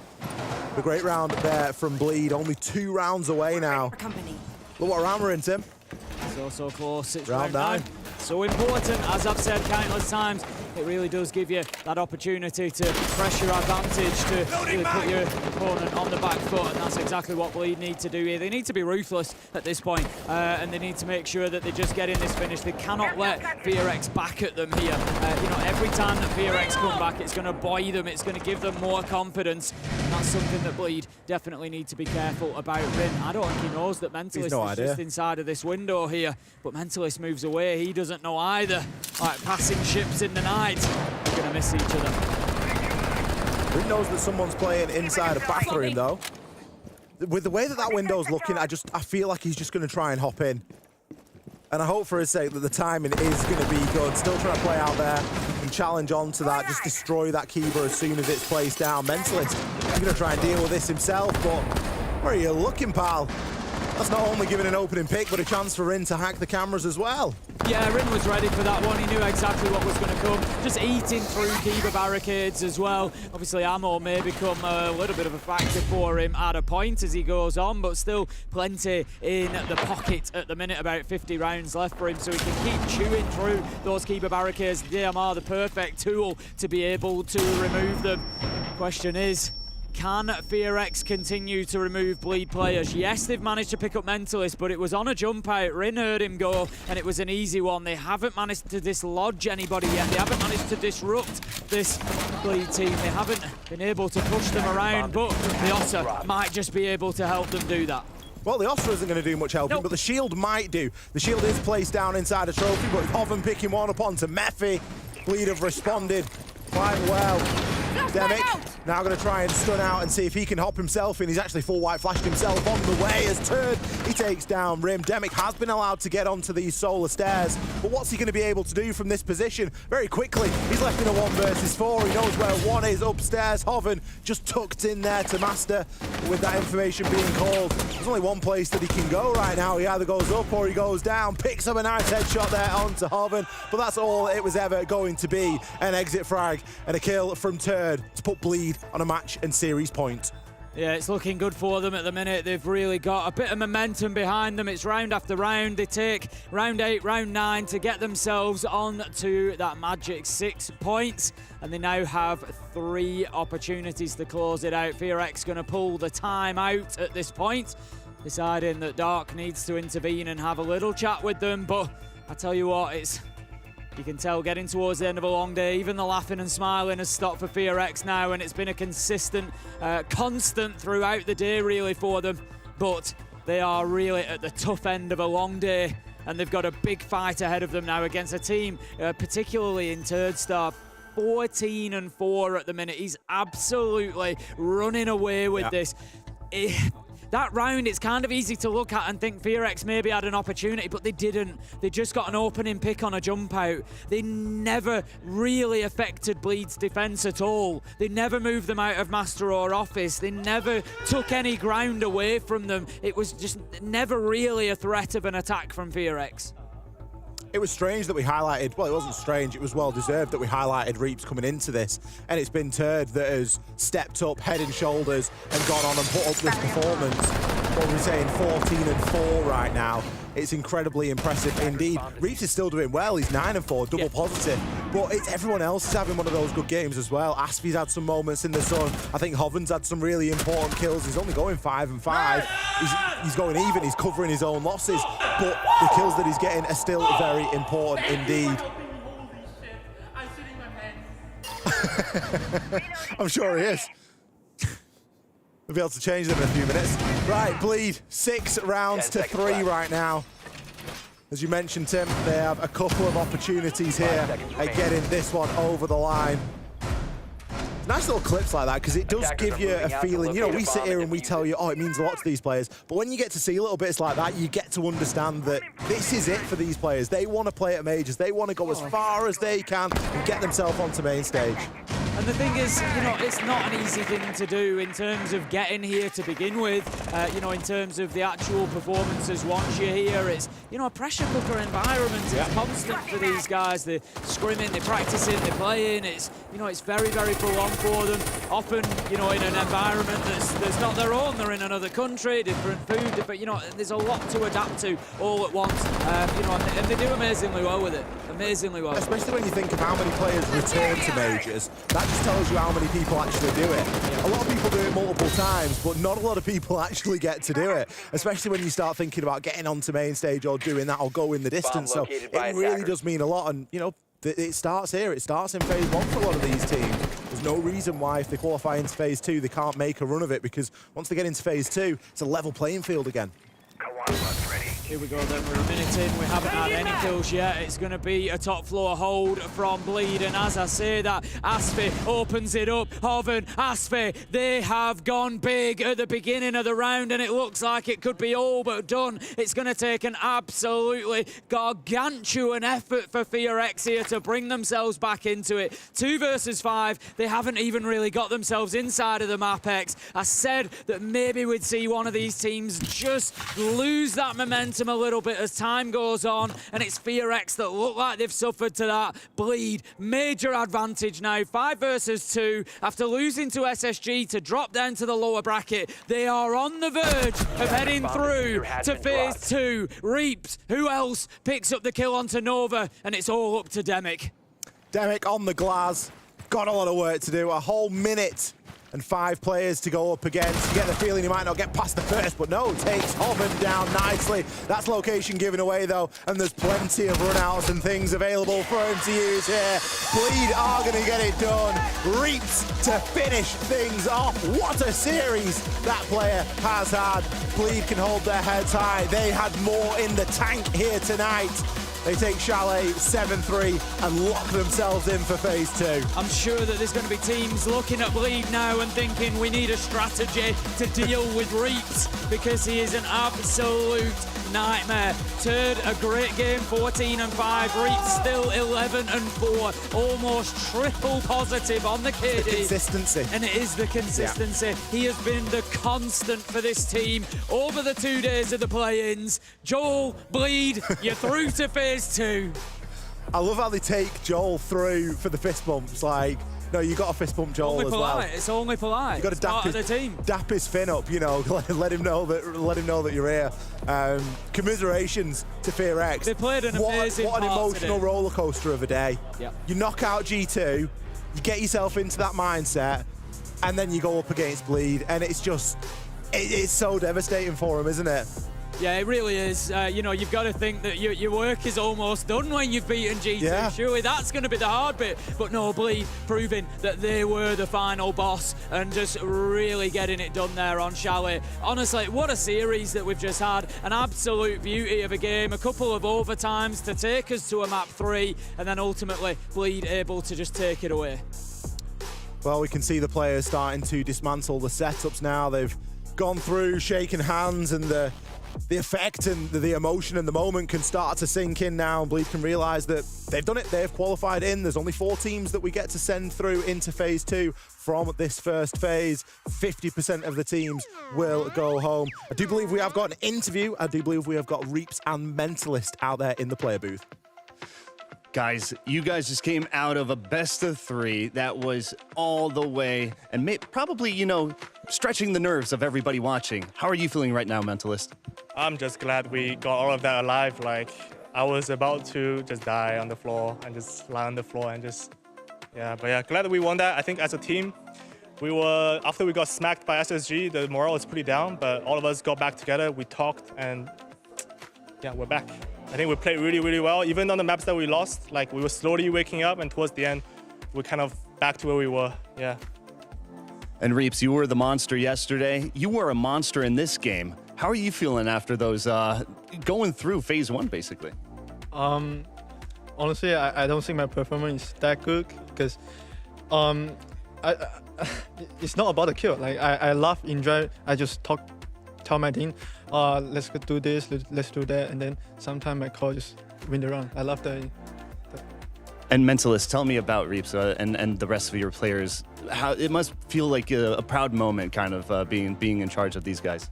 Right. I think throughout the year, the proudest thing that I'm proud about my teammates is their growth. I think every single event, they're showing me that they're capable of more and more. Like today, they've shown that even like after we get smacked, after our morale is really down, they're capable of coming back. They're capable of elevating themselves under pressure. And I think that's the most valuable thing a player can have on this stage. And tell me, just as being part of Bleed right now, how does it feel coming out of phase 1, going out of a match and then directly into the next one, basically? It's really hard because this morning we didn't eat anything. We all when we burst SHG, the second summit, we just like, one guy there. We're so hungry, we cannot think. One guy there, help, we die. And then what happened? we What got did we do? 14 CO. And it's like, what's happening? And then it's like, of course, like we need to laugh it off, right? At that point, in the short term, there's nothing you can do to fix it. Just gotta laugh it off, make sure the mental is good, and we try to fix as much as we can in the short amount of time that we got, and that's exactly what we did. We made sure that we're not too frustrated by the losses, and we make sure we can come back for another game. And yeah. And you guys have more games ahead of you. Congratulations, guys, and we'll throw it right back to the desk. Well, there you have it. Of course, you know, a lot of happiness in the team going through into phase 2. Been a long day of work for them. It must be a huge relief. You can see, you know, on their faces, I think, how happy they are about it, but also, I'm sure it's taken its toll. They're going to need that rest day. You can sense that relief, can't you? You can sense that sort of, right, we've done it, we've got a rest day now, we can take a little bit of a moment to breathe. And it's out of the frying pan into the fire because there's more games yet to play. They're going to be back on Sunday. It's only a couple of days away. Well, this is it. We talk about the rest day for them, but what's that realistically going to be now? It's going to be prepping. It's going to be scrimming if they can, I'm sure. It's going to be doing everything they can to get ready for phase 2 because the work starts now, really. Yeah. You know, yeah, you've got through this, but now you want to go even further. Well, that's it, and there's been teams sat at home or travelling in the last couple of days, getting to boot camps. I mean, they'll probably already be there, but there'll be teams at boot camps that have been watching these games, getting ready to come into phase 2, looking at these guys and thinking, yep, I'm licking my lips, you know, I'm waiting to get going. You've got teams like BDS. There's all sorts of quality outfits that are going to be coming from all over the world. Absolutely. Well, with the team going through, we have a seeding draw to do, and we can have a look at M and Milosh sorting that one out for us.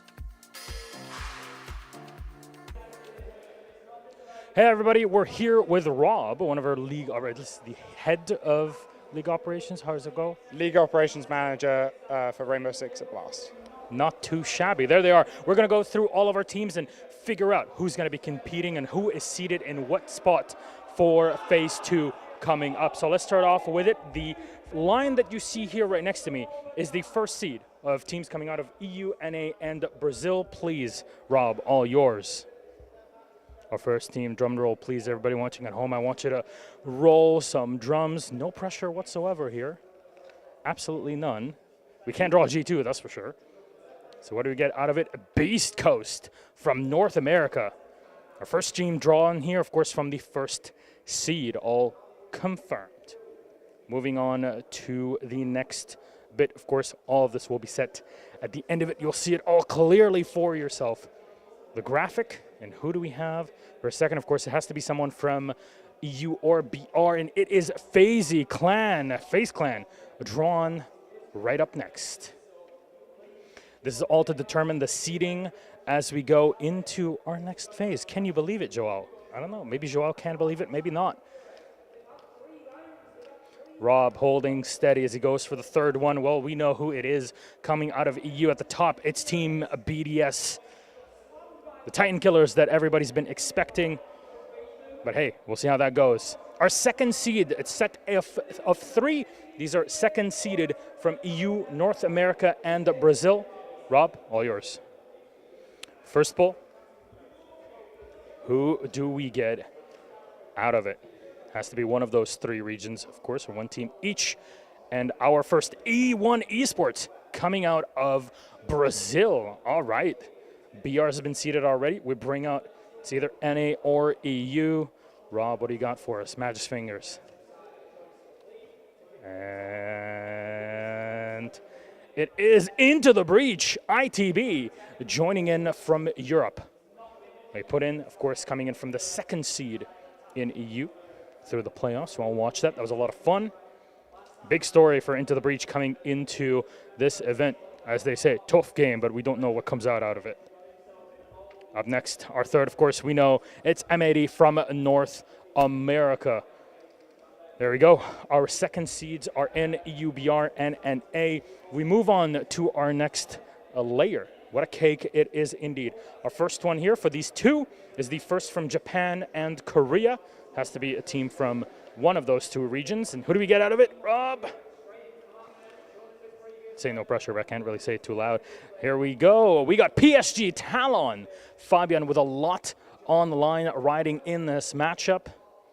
Could be seeing trash talking, maybe potentially. Maybe some weird shirts or weird clothing here and there. Now, next up has to be from Japan.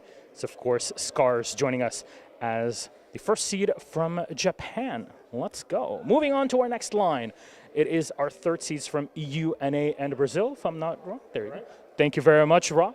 Corrections are always good. You know, put up on the line. Which region will it be? Well, it'll be a tough game. It's Dark Zero. They made it here. They're down in Manchester. Whoop. Getting it all ready. And at the time, we hear some laughing on the other side of the arena, just to be sure. What do we get out of it here? Of course, it's EU and BR that can take us through. And who do we get? Team Secret. Underdog for a lot of teams and for a lot of viewers out there. And they'll be playing. They've already been here in the UK for the past, week or so, boot camping together. Easy trip, of course. Last up is Brazil. And from Brazil, it'll be revealed. It is Furia, of course, the current world champions, victors at the Invitational 2024. Of course, they were known as W7M. W7M has picked up another team in the region, and Furia are pretty much that same squad moving forward. Though, our first from Phase 1. So here, what we've been playing for the past 2 days. Rob, please, Magic Fingers. It reminds me of a time when some person picked up teams that nobody would have expected. Space Station Gaming will make it through. We don't get an EG Penta this time around. It was many years ago, but everybody's still scarred from the days of Atlantic City. To be fair, I don't know if it's New Jersey or the teams themselves. Might as well be both. Anyways, our next team will be from Phase 1. Of course, this Team Liquid went through the gauntlet, taking down G2, and after that, Geekay to make it into Phase 2. Let's go. Liquid on the recovery. We go. The second seeded from Phase 1. Ready to pull, Rob. History is about to be made. Can you believe it? On the edge. On the edge. And who do we get in this case? It is a Bleed or FearX, because the game is about to end right now. So there you go. Right on the edge for it. What do we see now for our last one? Of course, team has already been set and decided, and we put it up on the screen for you to see. It's CAG Osaka Cyclops Athlete Gaming that make it through from Japan. Unfortunate for Mena, but what am I going to do? You know, there's only so much hummus that you can feed everybody. And of course, our 12th seed, which will always be the case regardless, is our wildcard Bliss. Is that correct? Correct, yeah. Coming through as the team that performed the best during the Six Invitational last year in 2024. They automatically qualified to Phase 2 and come in as the 12th seed. Very good. There you go. You heard it here from the admin's mouth. Well, I'm not going to say horses in this case. I'm sure it would be a wonderful horse if that would be the case, Rob. Thank you very much. That is it. Our seating is done. You will see the graphic with all of the team showing up on screen for all the matches officially to start the day after today. Of course, it's Sunday. Make sure you're tuning in to catch all the matches live as we start off with Phase 2 and continuing on through and into next week. Though, with that all said, I think it's time for us to close it down. Thank you again, Rob, for joining us and all the staff here. We'll see you come Sunday. There we have it then. We've got our bracket up in front of us for the Swiss stage that will start on Sunday. That will be our second phase, and a couple of tasty ones lining up there. I'm already spotting BDS versus Furia. I could see the smile on your face. I knew where your eyes had gone. There's some other crackers in there as well. I'm looking at ITB versus SSG. I'm looking at M80 Liquid. Who am I kidding? They're all fantastic.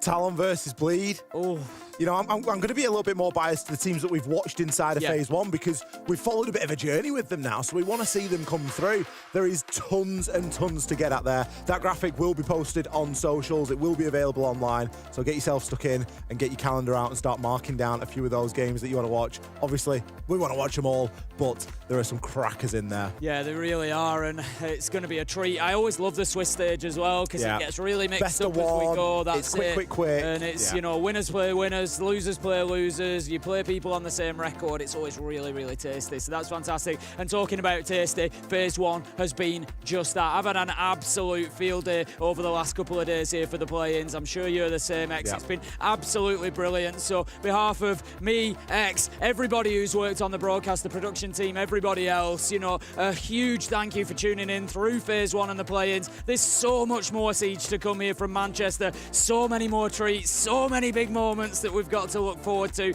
It's exciting stuff, but for now, tonight, it's goodbye from us. We'll be back on Sunday with more action, and a few of our teams, they had some goodbyes as well.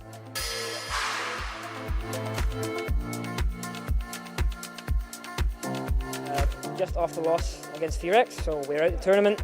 But I just want to say to the fans, thank you so much for all the support. I'm absolutely heartbroken that I'm not being able to play in kind of like my home crowd. So that's a really tough pill to swallow. I'm holding back some tears right now. But yeah, thank you to everyone for the support. I don't know if you've seen earlier, I don't know what's next for the team. I honestly don't, from the bottom of my heart. But no matter what, I know I'm going to do my best. I think everyone's going to do their best. So that's all I can offer you guys right now. I hope it's enough. But yeah, nonetheless, thank you for the support and thanks to my team. Like, I love my team. They did great. We just couldn't pull it together when it mattered. So yeah, thank you for watching and I'll see you soon.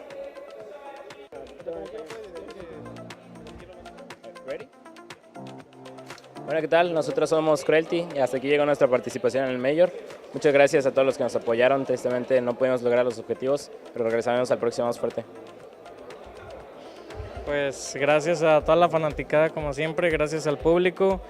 Pues tristemente no se pudo, pero pues bueno, toca seguir adelante, esperar aprender de esto y prepararnos más para la siguiente oportunidad. Gracias.